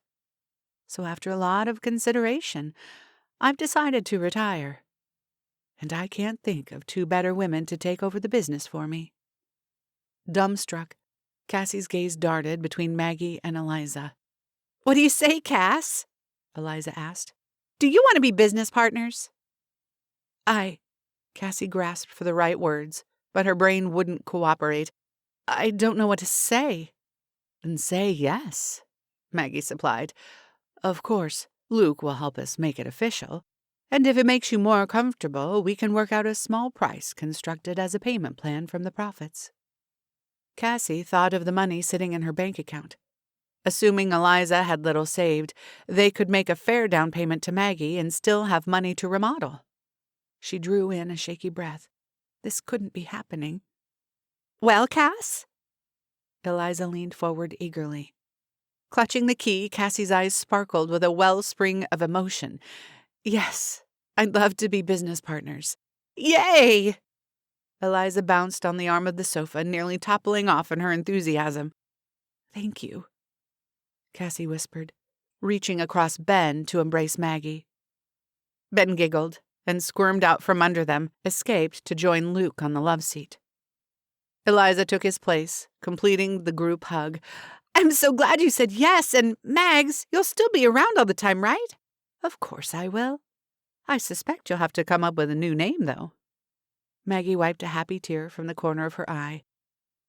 That's true. Any ideas, Cass? The Calendar Cafe? Cassie blurted without thinking. Her hand flew to her mouth, heat spreading across her cheeks. Where had that come from? Eliza clapped her approval. It's perfect! 365 days of deliciousness! Cassie laughed. And without the Christmas calendar, none of this would be possible. Her eyes glistening, Maggie squeezed her hand. I can't think of a more perfect name. The three women huddled together, celebrating their new venture. Frank cleared his throat. I believe that brings us to my gift. Slowly rising from the armchair, Frank shuffled toward Cassie, unceremoniously plopping a simple craft bag in her hands. The enticing aroma of freshly roasted coffee rose from the loose seal, but it wasn't the contents of the bag that caught Cassie's attention. Cassie's Blend was printed neatly across the front of the bag in large, bold letters. Grazing her fingertip over them, Cassie met Frank's gaze. Thank you. I figure you'll go through several pounds a week. We can develop a few different blends if you want. Something special for the espresso, of course. As the implication of his words settled, Cassie's eyes widened. You mean... Digging his fists into the pockets of the pajama bottoms, Frank shrugged. If you want to serve some other brand of coffee at your cafe. Leaping from the couch, Cassie flung her arms around Frank and pressed a kiss to his scruffy cheek. Thank you, thank you, thank you. Cassie expected Frank to pull away, embarrassed by her outburst, but his shoulders relaxed and he leaned into the embrace. That clause of Edie's, he whispered in her ear. It changed my life, too. And somehow, I think she knew it would. A sob nearly escaped Cassie's lips as she buried her face in Frank's neck, inhaling the faint aroma of coffee that seemed to permeate his entire being. I think you're right, she whispered back. Pulling apart, they each wiped away stray tears with edges of their matching pajama sleeves. You have one more gift. Frank nodded in Luke's direction. As Cassie turned, she noticed Ben had vacated the spot beside Luke. With a tender smile, Luke patted the cushion next to him. Seated side by side, Cassie's thoughts swirled wildly as he handed her a small, square-shaped box. Merry Christmas, Rue. Heart fluttering, Cassie tried to control the tremble in her fingers as she untied the velvet bow. Finally reaching the box beneath the wrapping, Cassie tentatively lifted the lid. A gasp escaped her lips.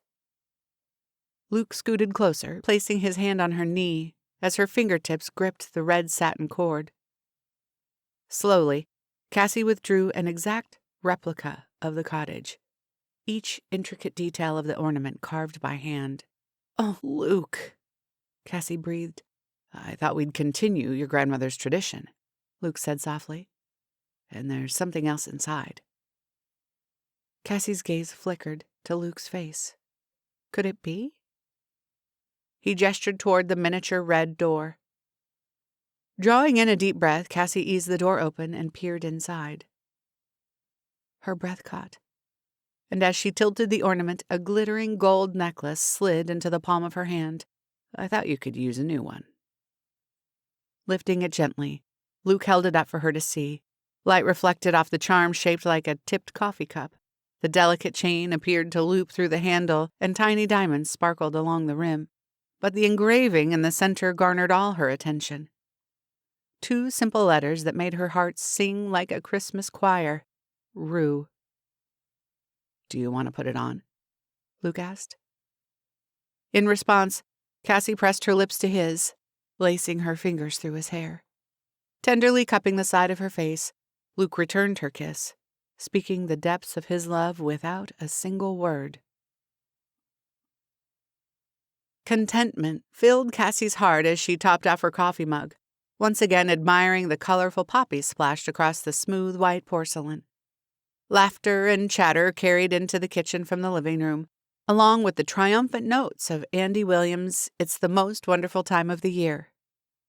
Cassie would have to agree. Oh, how things have changed. There you are. Luke strode across the kitchen, scooping her into another kiss. As their lips parted, Cassie chuckled. Miss me already? More than you know. And I have another gift for you. Luke handed her a plain manila envelope. The last day on the calendar was to celebrate with friends and family. I think you've accomplished that, don't you?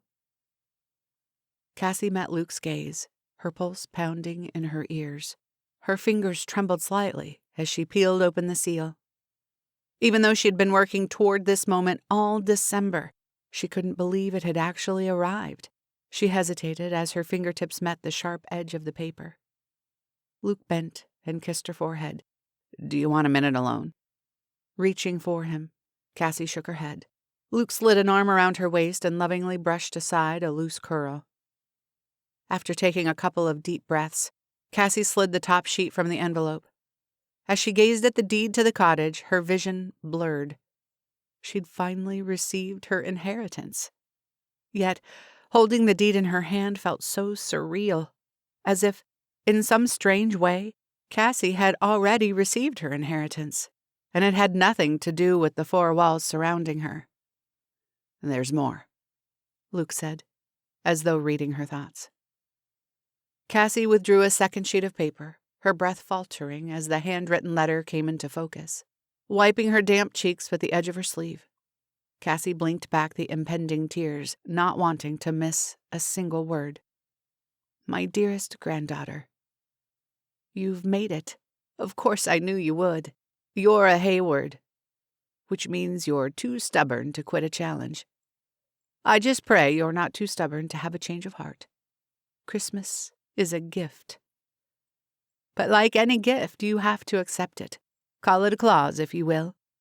You can have the tallest tree or the brightest lights, but if you don't have hope in your heart, it's all for naught. But then, I suspect you know that by now. Merry Christmas, my dear. Until we celebrate together one day.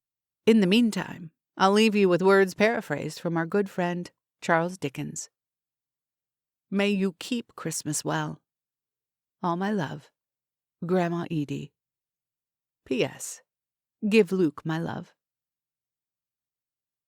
Cassie heard Luke sniffle, and glancing up, caught him wipe a stray tear from his eye. Her own eyes glistening, Cassie gently set the letter on the butcher block. She sure was special, wasn't she? She was. Luke turned Cassie to face him, brushing a tear from her cheek. You okay? I only wish I could have met her, or at least thanked her somehow. Every word from her grandmother's letter had permeated Cassie's heart. As she'd carried out the different tasks over the last few weeks, something had changed inside her, and Cassie knew it had nothing to do with the activities themselves. Come here. Taking her hand, Luke led Cassie to the doorway. What are you doing? A smile teased Cassie's lips as she gazed up at him. Holding both of her hands in his own, Luke tipped his head toward the ceiling. Mistletoe? Cassie laughed. Then suddenly her eyes widened. Wait, how did you... Luke flashed an impish grin. I may have snuck a peek at your wish. Finally kiss Luke beneath the mistletoe.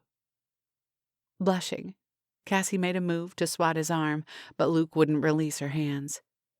Excuse me, but I believe I have a wish to fulfill. As he lowered his lips to hers, Cassie closed her eyes. The sensation of his deep, tender-hearted kiss flooded her with warmth, and vivid images flashed through her mind. Luke rescuing her from the attic. Their bodies sprawled in the snow. The comfort of his strong, steady embrace. A stolen kiss and swirling snowflakes. So many memories shared. And Cassie hoped so many more to come. Wow, Luke breathed, finally pausing to catch his breath. Can we keep the mistletoe all year? Laughing softly, Cassie nudged his shoulder playfully. Since you cheated, you have to tell me your wish now. Sorry, no can do. But that's not fair. Cassie tried to pout, but she couldn't stop smiling. Eyes twinkling, Luke held her gaze. I promise you'll find out soon. Something in Luke's expression caused Cassie's heart to flutter. Or maybe it was the tender way he ran his thumb along her finger. Whatever the reason, Cassie tilted her chin toward Luke and closed her eyes as he kissed her once more. But this time, different images flashed before her. Visions of hope for the future.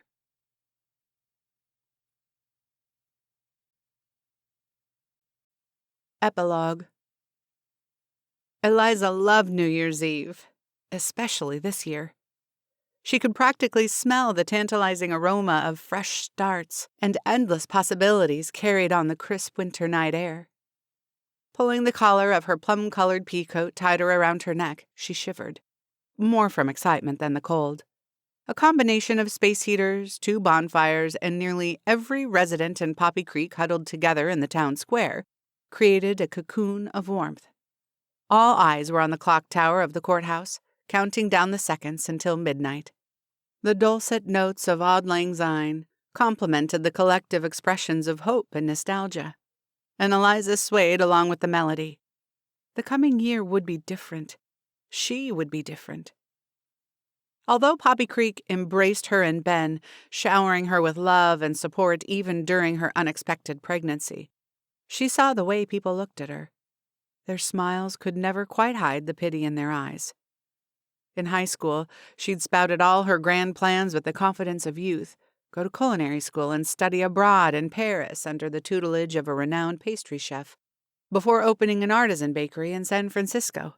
Then, one wrong choice had changed everything. Not that Eliza regretted Ben for a second. Catching sight of a little boy tugging his father's arm, begging to be lifted onto his shoulders, Eliza's stomach churned with doubt. She'd debated bringing Ben tonight, but he could rarely stay up this late, and since Sylvia preferred watching the New York City ball drop on television, Eliza let Ben stay home with his grandparents. Home. Eliza's feelings regarding that particular word were complicated. She'd lived in the 2-story periwinkle blue farmhouse all her life, but she never expected to raise her family there, or to still be living with her parents going on 27 years. Her chin instinctively raised a little higher as the thought of owning her own bakery sprang to mind. Finally, she'd make something of herself.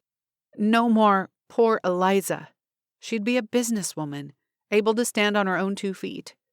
Maybe then everyone would stop trying to fix her up with older, more stable men. If she wanted a relationship, which was a huge if, she could find one on her own. Yup, look out, Poppy Creek. The next year would be full of changes, and not only for her. Eliza stole a glance in Luke and Cassie's direction. Cassie stood in front of Luke, leaning against his chest while his arms were wrapped around her, holding her close. Eliza couldn't help a small sigh, noting the way Luke rested his chin on top of Cassie's head. The 2 lovebirds seemed to melt into each other, as though they existed as one person. Jealousy niggled at Eliza's heart, but she forced it aside. She was happy for her friends. Truly, she was. But whoever said it was better to have loved and lost was a cold-blooded liar. Eliza took a deep breath. She couldn't entertain that line of thinking. Tonight was about Luke and Cassie. Eliza noticed a few more heads turning in their direction. Okay, more than a few.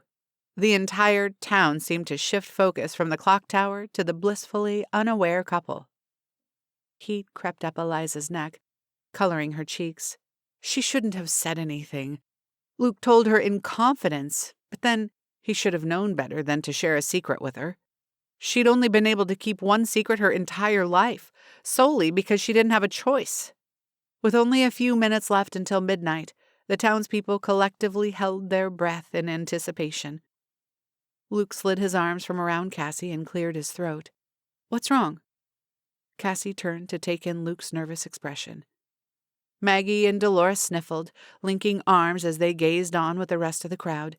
"Is everything okay?" Cassie glanced from Maggie and Dolores to Frank, then Eliza. Flashing a reassuring smile, Eliza surreptitiously slid her cell phone from her coat pocket, swiped open the camera app, and pressed record. Luke took both of Cassie's hands in his. "Everything is more than okay. In fact, I can only think of one thing that could make this evening better." The crowd gasped as Luke dropped to one knee. Cassie's hand flew to her throat, her fingertips curling around the necklace Luke had given her for Christmas. Reaching into his coat pocket, Luke withdrew a tiny velvet box. "I realize we haven't been together long, but I couldn't envision another year without you as my wife. Cassie Hayward, would you make my Christmas wish come true by saying yes?" Luke slowly lifted the lid, revealing a stunning antique diamond ring. Eliza stole a glance at Frank, whose steel gray eyes glistened with unshed tears. Dabbing at her own eyes with her scarf, Eliza had trouble keeping the phone steady. The first time Luke shared the touching story, Eliza cried for 5 straight minutes. Luke offered to purchase Edith's ring at any price, but Frank refused payment, insisting the ring was meant for Cassie. Cassie's green eyes sparkled as brilliantly as the tiny emeralds encircling the oval-cut diamond as she held out her hand. "Yes, of course, yes." The final yes came out as a sob, as Luke scooped her into his arms. Their lips met as the clock struck midnight. Cheers and applause erupted as large confetti cannons burst, shooting rice paper poppy petals into the air. Other couples joined Luke and Cassie in ringing in the new year with a kiss, as the string quartet once again performed Auld Lang Syne in concert with the chime of the church bells. Eliza slipped her phone back inside her pocket, as others around her recited lines from a classic Alfred Lloyd Tennyson poem. Ring out the old, ring in the new, ring happy bells across the snow. This year is going, let him go. Ring out the false, ring in the true. For the first time since hearing the age-old adage, the word struck Eliza at her core. Ring out the false, ring in the true. And that's when she saw him, a dark figure blurred by bright red petals, fluttering to the ground. It couldn't be. Her heartbeat stilled as she peered closer, desperate for a definitive view. But as suddenly as the figure appeared, he vanished from sight. A Season of Hope. Luke chapter 2, verses 8 through 14. And there were in the same country shepherds abiding in the field, keeping watch over their flock by night. And, lo, the angel of the Lord came upon them, and the glory of the Lord shone round about them. And they were sore afraid. And the angel said unto them, Fear not, for, behold, I bring you good tidings of great joy, which shall be to all people. For unto you is born this day in the city of David a Saviour, which is Christ the Lord. And this shall be a sign unto you. Ye shall find the babe wrapped in swaddling clothes, lying in a manger. And suddenly there was with the angel a multitude of the heavenly host praising God, and saying, Glory to God in the highest, and on earth peace, good will toward men. The end. You can read the rest of Eliza's story and learn more about your favorite Poppy Creek characters, including what happened to Donna Hayward, in The Truth in Tiramisu. Eliza Carter can't keep a secret, except for the one she's been hiding for over 8 years, and it's not the recipe for her world-famous tiramisu. This has been The Claus in Christmas, a Poppy Creek novel, Book 1, written by Rachael Bloome, narrated by E.L. Beckett. Copyright 2019 by Rachael Bloome. Production copyright by Rachael Bloome.